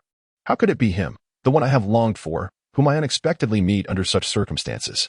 My most unflattering side has been exposed to him. Who is he? How could he be in Feng Qianhua's company? Wait a moment, his name is Yutsong. Could he be the son of Feng Qianhua's ex-husband, Yu Qing? Then Feng Qianhua must be his mother. In other words, he is not only the son of the entertainment queen, but also a prominent figure in the underworld. After a long and exhausting run, Shui Qing finally found a resting bench beneath a large tree, drenched in sweat and utterly fatigued. She sat down, panting and lost in thought, desperately trying to calm her racing heart. Suddenly, a figure cast a shadow over her, and she looked up to see a handsome face with a charming smile, teasingly remarking, "You ran too fast. I almost lost you." At Shui Manor, Hua Chuchu had prepared braised pork and oil-braised shrimp, along with several home-style dishes. Shui Mo and Uncle Ing sat at the dining table, inhaling the delightful aromas wafting through the air. Shui gazed at the array of dishes before him, his eyes welling up with emotion as they mirrored the flavors of his mother's cooking from his dreams the previous night. "I want 3 bowls of rice," he declared, lowering his head to conceal the tears glistening in his eyes. "Indeed," Hua Chuchu replied cheerfully, serving 3 bowls of rice in front of him. The moment Shui took his first bite of the braised pork, tears streamed down his cheeks. The taste was identical, and he marveled at Hua Chuchu as she untied her apron, thinking to himself how extraordinary she was. "Uncle Ing, could you take me to Nongguang Alley this afternoon?" Shui said softly. "You're in such a state and still want to go out. That place is about to be demolished. What do you intend to do there?" Uncle Ing responded. Shui was slightly taken aback, murmuring, "Really? They are going to demolish it. You should rest at home and not go anywhere. It was perilous last night." Uncle Ing insisted. "I dreamed of Mom and Dad there. Since it's going to be demolished, I must see it one last time. Uncle, I beg you." Shui, filled with sorrow, implored him. Uncle Ing paused momentarily, then sighed, conceding, "Very well. Let Hua Chuchu accompany you." "I shall go as well." Shui Mo lifted his gaze, and Shui Qing looked up to behold the tall figure before her, the lush leaves of a grand tree casting shadows behind him. Her heart raced uncontrollably. As she gazed at him, a torrent of emotions surged within her: nervousness, excitement, joy, yet tinged with sadness. Words caught in her throat, leaving her uncertain of how to express herself. "What's the matter? Don't you remember me?" Yu Tsang teased, a playful smile gracing his lips. Shui Qing stared at him, captivated by the enchantment of his smile, which seemed to draw one in. "How did you end up here? Did you come to speak with my mother?" It was indeed his mother, and recalling how Feng Qianhua had provocatively teased Shui and Shui Zhe the night before, anger welled up within her again, realizing that this frivolous demeanor was inherited. "Hey, why do you look so strange? Are you at a loss for words? Did my previous actions frighten you? Are you upset?" His voice was melodious, deep, magnetic, and gentle, ensnaring her in a trance. Yu Song settled himself, and Shui Qing instinctively shifted away in trepidation. "All right, I apologize for my prior conduct. Since we meet once more, shall we exchange contact information?" Yu Song turned his head, the corners of his mouth lifting in a smile, his eyes shimmering with a captivating gaze as he earnestly fixed his stare upon Shui Qing. Desperation surged within me. I had to flee. Not only was I rendered speechless in his presence, but this encounter felt almost surreal. My fluctuating expressions and bewildered demeanor must have appeared particularly ungraceful. I must escape. My heart could not bear the strain, thought Shui Qing. She sprang to her feet and dashed away, only to be seized by Yu Tsang, who grasped her wrist firmly. A jolt of surprise coursed through her. He had caught her. His hand was so broad and warm, clutching the business card tightly. Shui Qing vanished into the crowd with the speed of a sprinter. Yu Tsang watched her retreating figure and chuckled softly to himself. Unexpectedly, the modest neighborhood where I had grown up, along with the area of Nongguang Lane where I had lived later, had been entirely acquired by Shui Yuan for the development of a new commercial CBD. The car drove for what felt like an eternity, the towering buildings of the city gradually dwindling. It finally halted in a half-demolished alley. Shui stepped out, confronted by a landscape of ruins. Guided by fragmented memories, he eventually located the low bungalow where he had once lived with his father. Hua Chuchu pushed Shui Mo, following closely behind Shui. This was not the dreamscape he had envisioned. Every window lay shattered, half the walls were torn down, and a swaying iron gate bore the bold characters for demolition. The remnants of bricks and debris had long since buried any trace of past life. The stories of those who once inhabited this place, their joys and sorrows, their laughter and tears, had been entombed by the passage of time. A sudden gasp escaped Hua Chuchu as she witnessed the breeze lift Shui-Che's white shirt, tears like droplets of jade cascading from his eyes. This was the first time Hua Chuchu witnessed Shui-Che crying. Usually carefree and boisterous, Shui-Che, with his rebellious spirit, stood before her, unabashedly weeping, kneeling on the ground. He retrieved 2 plates from his backpack, one adorned with apples and the other showcasing the chiffon cake Hua Chuchu had baked the day before. He lit 3 incense sticks, offered a respectful bow towards the ruins, and then placed the incense in the cake, bowing 3 times as he spoke. Mom and Dad, I am doing well, and I am very happy. Please rest assured and go in peace. Do not worry about me. I truly am joyful and content. Witnessing this poignant scene, tears streamed down Hua Chuchu's cheeks. Even Shui bowed his head in solemnity, reflecting on her own life. Where she had always been cherished by her parents, she remembered the times in high school when, due to her experiences, she had believed herself to be the most unfortunate person in the world. How blind she had been to her own fortune. The health and unity of family were indeed the most invaluable treasures in life. Shui Che, Hua Chuchu said, her voice laced with concern. Shui Che, as if embracing a brother, wrapped an arm around her and replied lightly, I'm fine, meatball. Let us go. Your cake will surely delight my mother. Hua Chuchu wriggled free from his embrace and approached the 3 incense sticks, bowing respectfully as she said, Uncle and Aunt, my name is Hua Chuchu. Please rest assured. I will take good care of Shui Che, guiding him into an elite class and a prestigious university. I also ask for your blessings upon him. Shui Che gazed at her in astonishment, soon breaking into a gentle smile. Shui Che lowered his head, not wishing for Hua Chuchu to witness the tears that had welled up in response to her heartfelt words. Shumo also bowed his head, his Adam's apple surging slightly. Chapter 53, The Crystal Shoe and the Red High Heels. On the journey home, the vehicle crawled through the bustling commercial center, ensnared in a gridlock that rendered progress nearly impossible. Hua Chuchu gazed out the window, taking in the towering office buildings that reached for the heavens and the glittering skyscrapers. Elegantly attired men and women hurried past, and Hua Chuchu recalled her past yearning to be among those modern office dwellers. After enduring numerous rejections, she had once sat despondently in a McDonald's, gnawing on a hamburger, unable to foresee a day when she would be grateful for all of God's arrangements. Even though she had initially been engulfed in confusion and fear, and despite the daily exhaustion that left her feeling drained, and even with Shui Che deriving amusement from her plight, she had never felt so grateful for fate's design that led her to Shui Manor. There, she encountered delightful individuals who irrevocably transformed her life, gradually reshaping her character and worldview. She found life to be wonderfully mysterious and unpredictable. Shui Che leaned back in his seat, asleep like an innocent child. When he wasn't being mischievous, he was undeniably charming. Hua Chuchu watched him, reminiscing about the moment he had leaned on her, intoxicated, the previous night, and how he had entrusted himself to her as she assisted him upstairs, his body languid and trusting. The memory of Shui's kiss beneath the spotlight and the morning he leaned against her while using the restroom made her cheeks flush with warmth.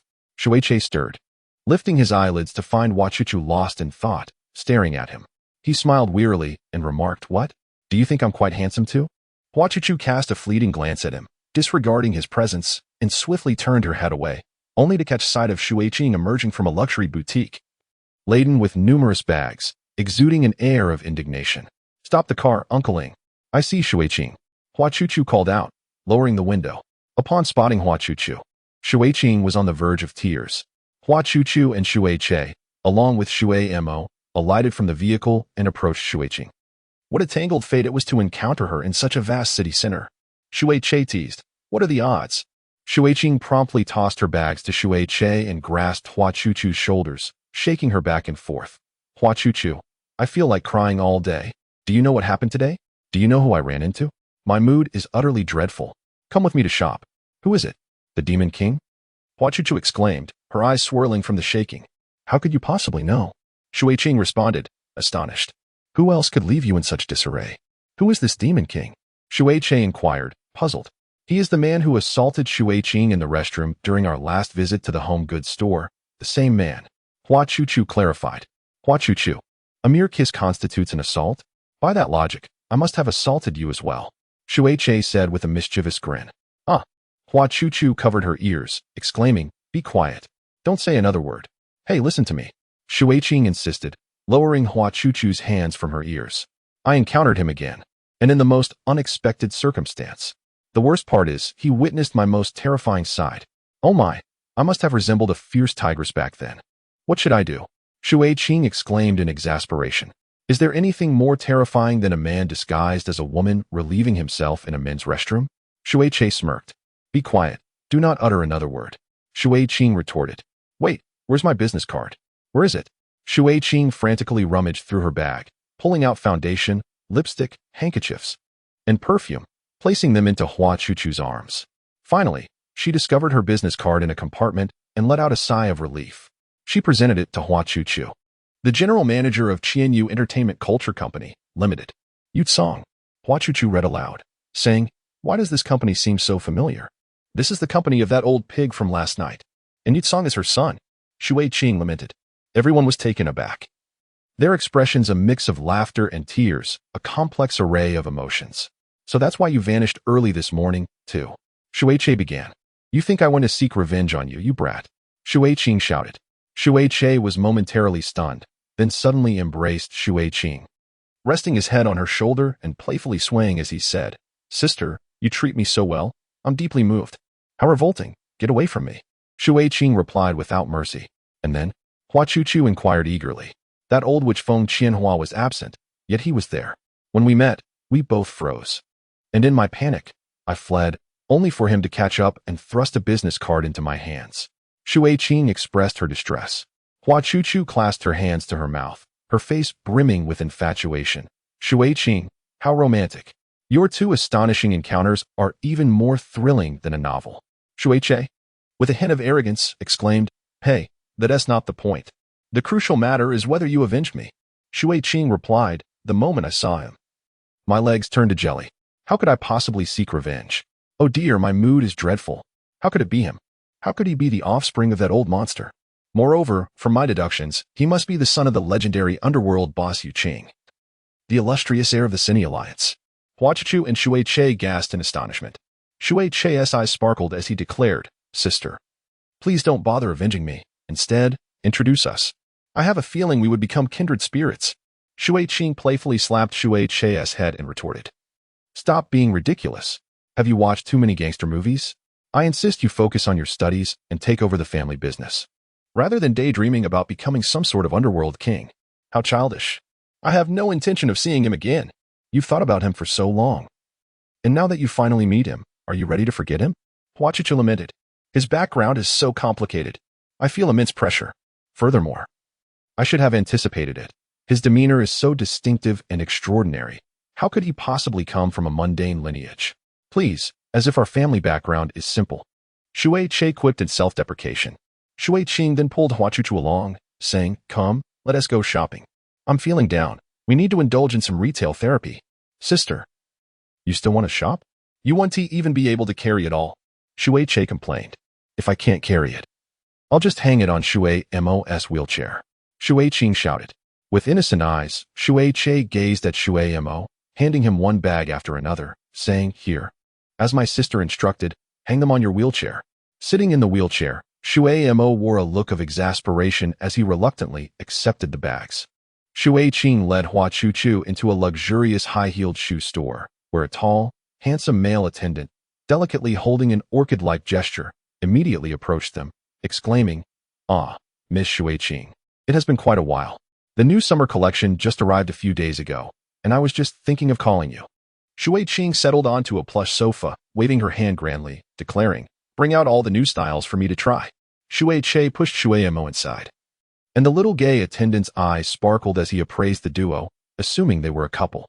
Shui Che shot him a glare, prompting the attendant to sulkily retreat, returning with a pot of English black tea, pouring a cup for each of them. It was Hua Chuchu's first time in such an opulent store, and she was dazzled by the array of exquisite high-heeled shoes. Glancing down at her own pair of dirty imitation Converse sneakers, purchased for 50 yuan at a wholesale market, she felt like an ugly duckling compared to the elegant swans before her. 3 attendants approached, carrying shoeboxes and laying them out lavishly before Shui Qing. The little gay attendant knelt down to assist her in trying on shoes, saying, "Darling, I know your size. It's quite limited. And this time we made sure to stock each style with a pair in your size. Now, let us try on this pair, with a foot size of 40. Shui Qing is considered the largest among females and the smallest among males, making it quite challenging to find suitable footwear. Furthermore, her desire to wear high heels necessitates custom-made options. Fortunately, this particular brand tends to run large, allowing Shui Qing to occasionally squeeze into a size 39, thus elevating her status to that of a royal VIP. Bored and languidly swinging her legs on the sofa, Shueiha observed the surroundings while Hua Chuchu curiously examined every exquisite pair of shoes, each more dazzling than the last, yet astonishingly expensive. As Shueiha, maneuvering her wheelchair, approached, she noticed Hua Chuchu gazing dreamily at the shoes and inquired, "Do you like them?" "Ah, I do indeed appreciate them. But my feet are too wide, and I cannot fit into any of them. Besides, I wouldn't know how to walk in high heels. I merely admire them as works of art." Hua Chuchu quickly replied, her surprise evident as she looked at Shueiha, who appeared unfazed. "Shueiha, these shoes are exorbitantly priced. How do you possess such wealth?" Hua Chuchu asked, astonished. "My grandfather allocates a generous amount of pocket money to each of us for every month. However, I have no inclination to spend it. I let Uncle Ing manage my finances, and over the years, it has accumulated to around 10 million, I suppose." Shueiha replied, counting on her fingers. Hua Chuchu gasped in disbelief, feeling a chill as if a harsh winter wind laced with snow had swept through. The attentive staff, having overheard the conversation, approached with a broad smile, addressing Hua Chuchu, "Miss, these are our new and limited edition styles. Which pair captures your fancy? I can fetch your size for you." As she spoke, she scrutinized both Hua Chuchu and Shueiha with an expression of bewilderment and incredulity. No, that's quite enough. I'm merely browsing. Please attend to your duties. I shan't make a purchase," Hua Chuchu hastily declared. The attendant offered an awkward smile, internally besieged by a flood of frustrations. Hua Chuchu paused before a pair of red high heels. The design was elegantly simple, devoid of any embellishments, yet the silhouette was exquisitely refined. The luxurious satin gleamed enticingly, suggesting that donning them would illuminate one's entire being. Entranced, Hua Chuchu gazed at the shoes until Shui Qing appeared behind her, teasingly remarking, "Indeed, as expected of a girl. Regardless of height or weight, high heels are simply irresistible." "Uft, you're one to talk with your collection of basketball shoes," Hua Chuchu retorted. "What, do you fancy these? They are utterly unsuitable for you. These heels are meant for slender legs and delicate feet. With your clumsy trotters, you'd shatter the heels upon stepping," Shui Qing unabashedly replied. Suddenly, Shui Qing exclaimed in awe, "Oh my, how exquisite." The attendant ceremoniously presented a pair of dazzling high heels to Shui Qing. They were crystal-encrusted shoes, with hundreds of crystals sparkling under the lights, evoking the enchanting charm of Cinderella's lost slipper from a fairy tale. Hua Chuchu's eyes widened in astonishment. "This is a limited edition fairy tale pair, the most expensive in the store. Do give them a try and see if you can squeeze into them," the enthusiastic attendant urged. Shui Qing, fervently wishing to fit into them, exerted every ounce of strength to force her feet inside. Alas, they would not budge. Shui Qing was on the verge of a meltdown. Why must my feet be so large? I adore these shoes, yet I cannot fit into them." "Hua Chuchu, what size are your feet?" I wear size 38. Hua Chuchu gazed at Shui Qing, who was beside herself with frustration, and nervously replied, Why are you a girl, and I am not? Why can you, with your size 38 feet, wear any shoe, while I, with my size 40 feet, often find none that fit? Why is Yu Tsang the son of that old pig?" Shui Qing raved incoherently, her mind unraveling. These shoes. And another pair, pack them all up for me, aside from these few, which I can wear. Hua Chuchu, terrified, covered her face, realizing that Shui Qing had completely lost her composure.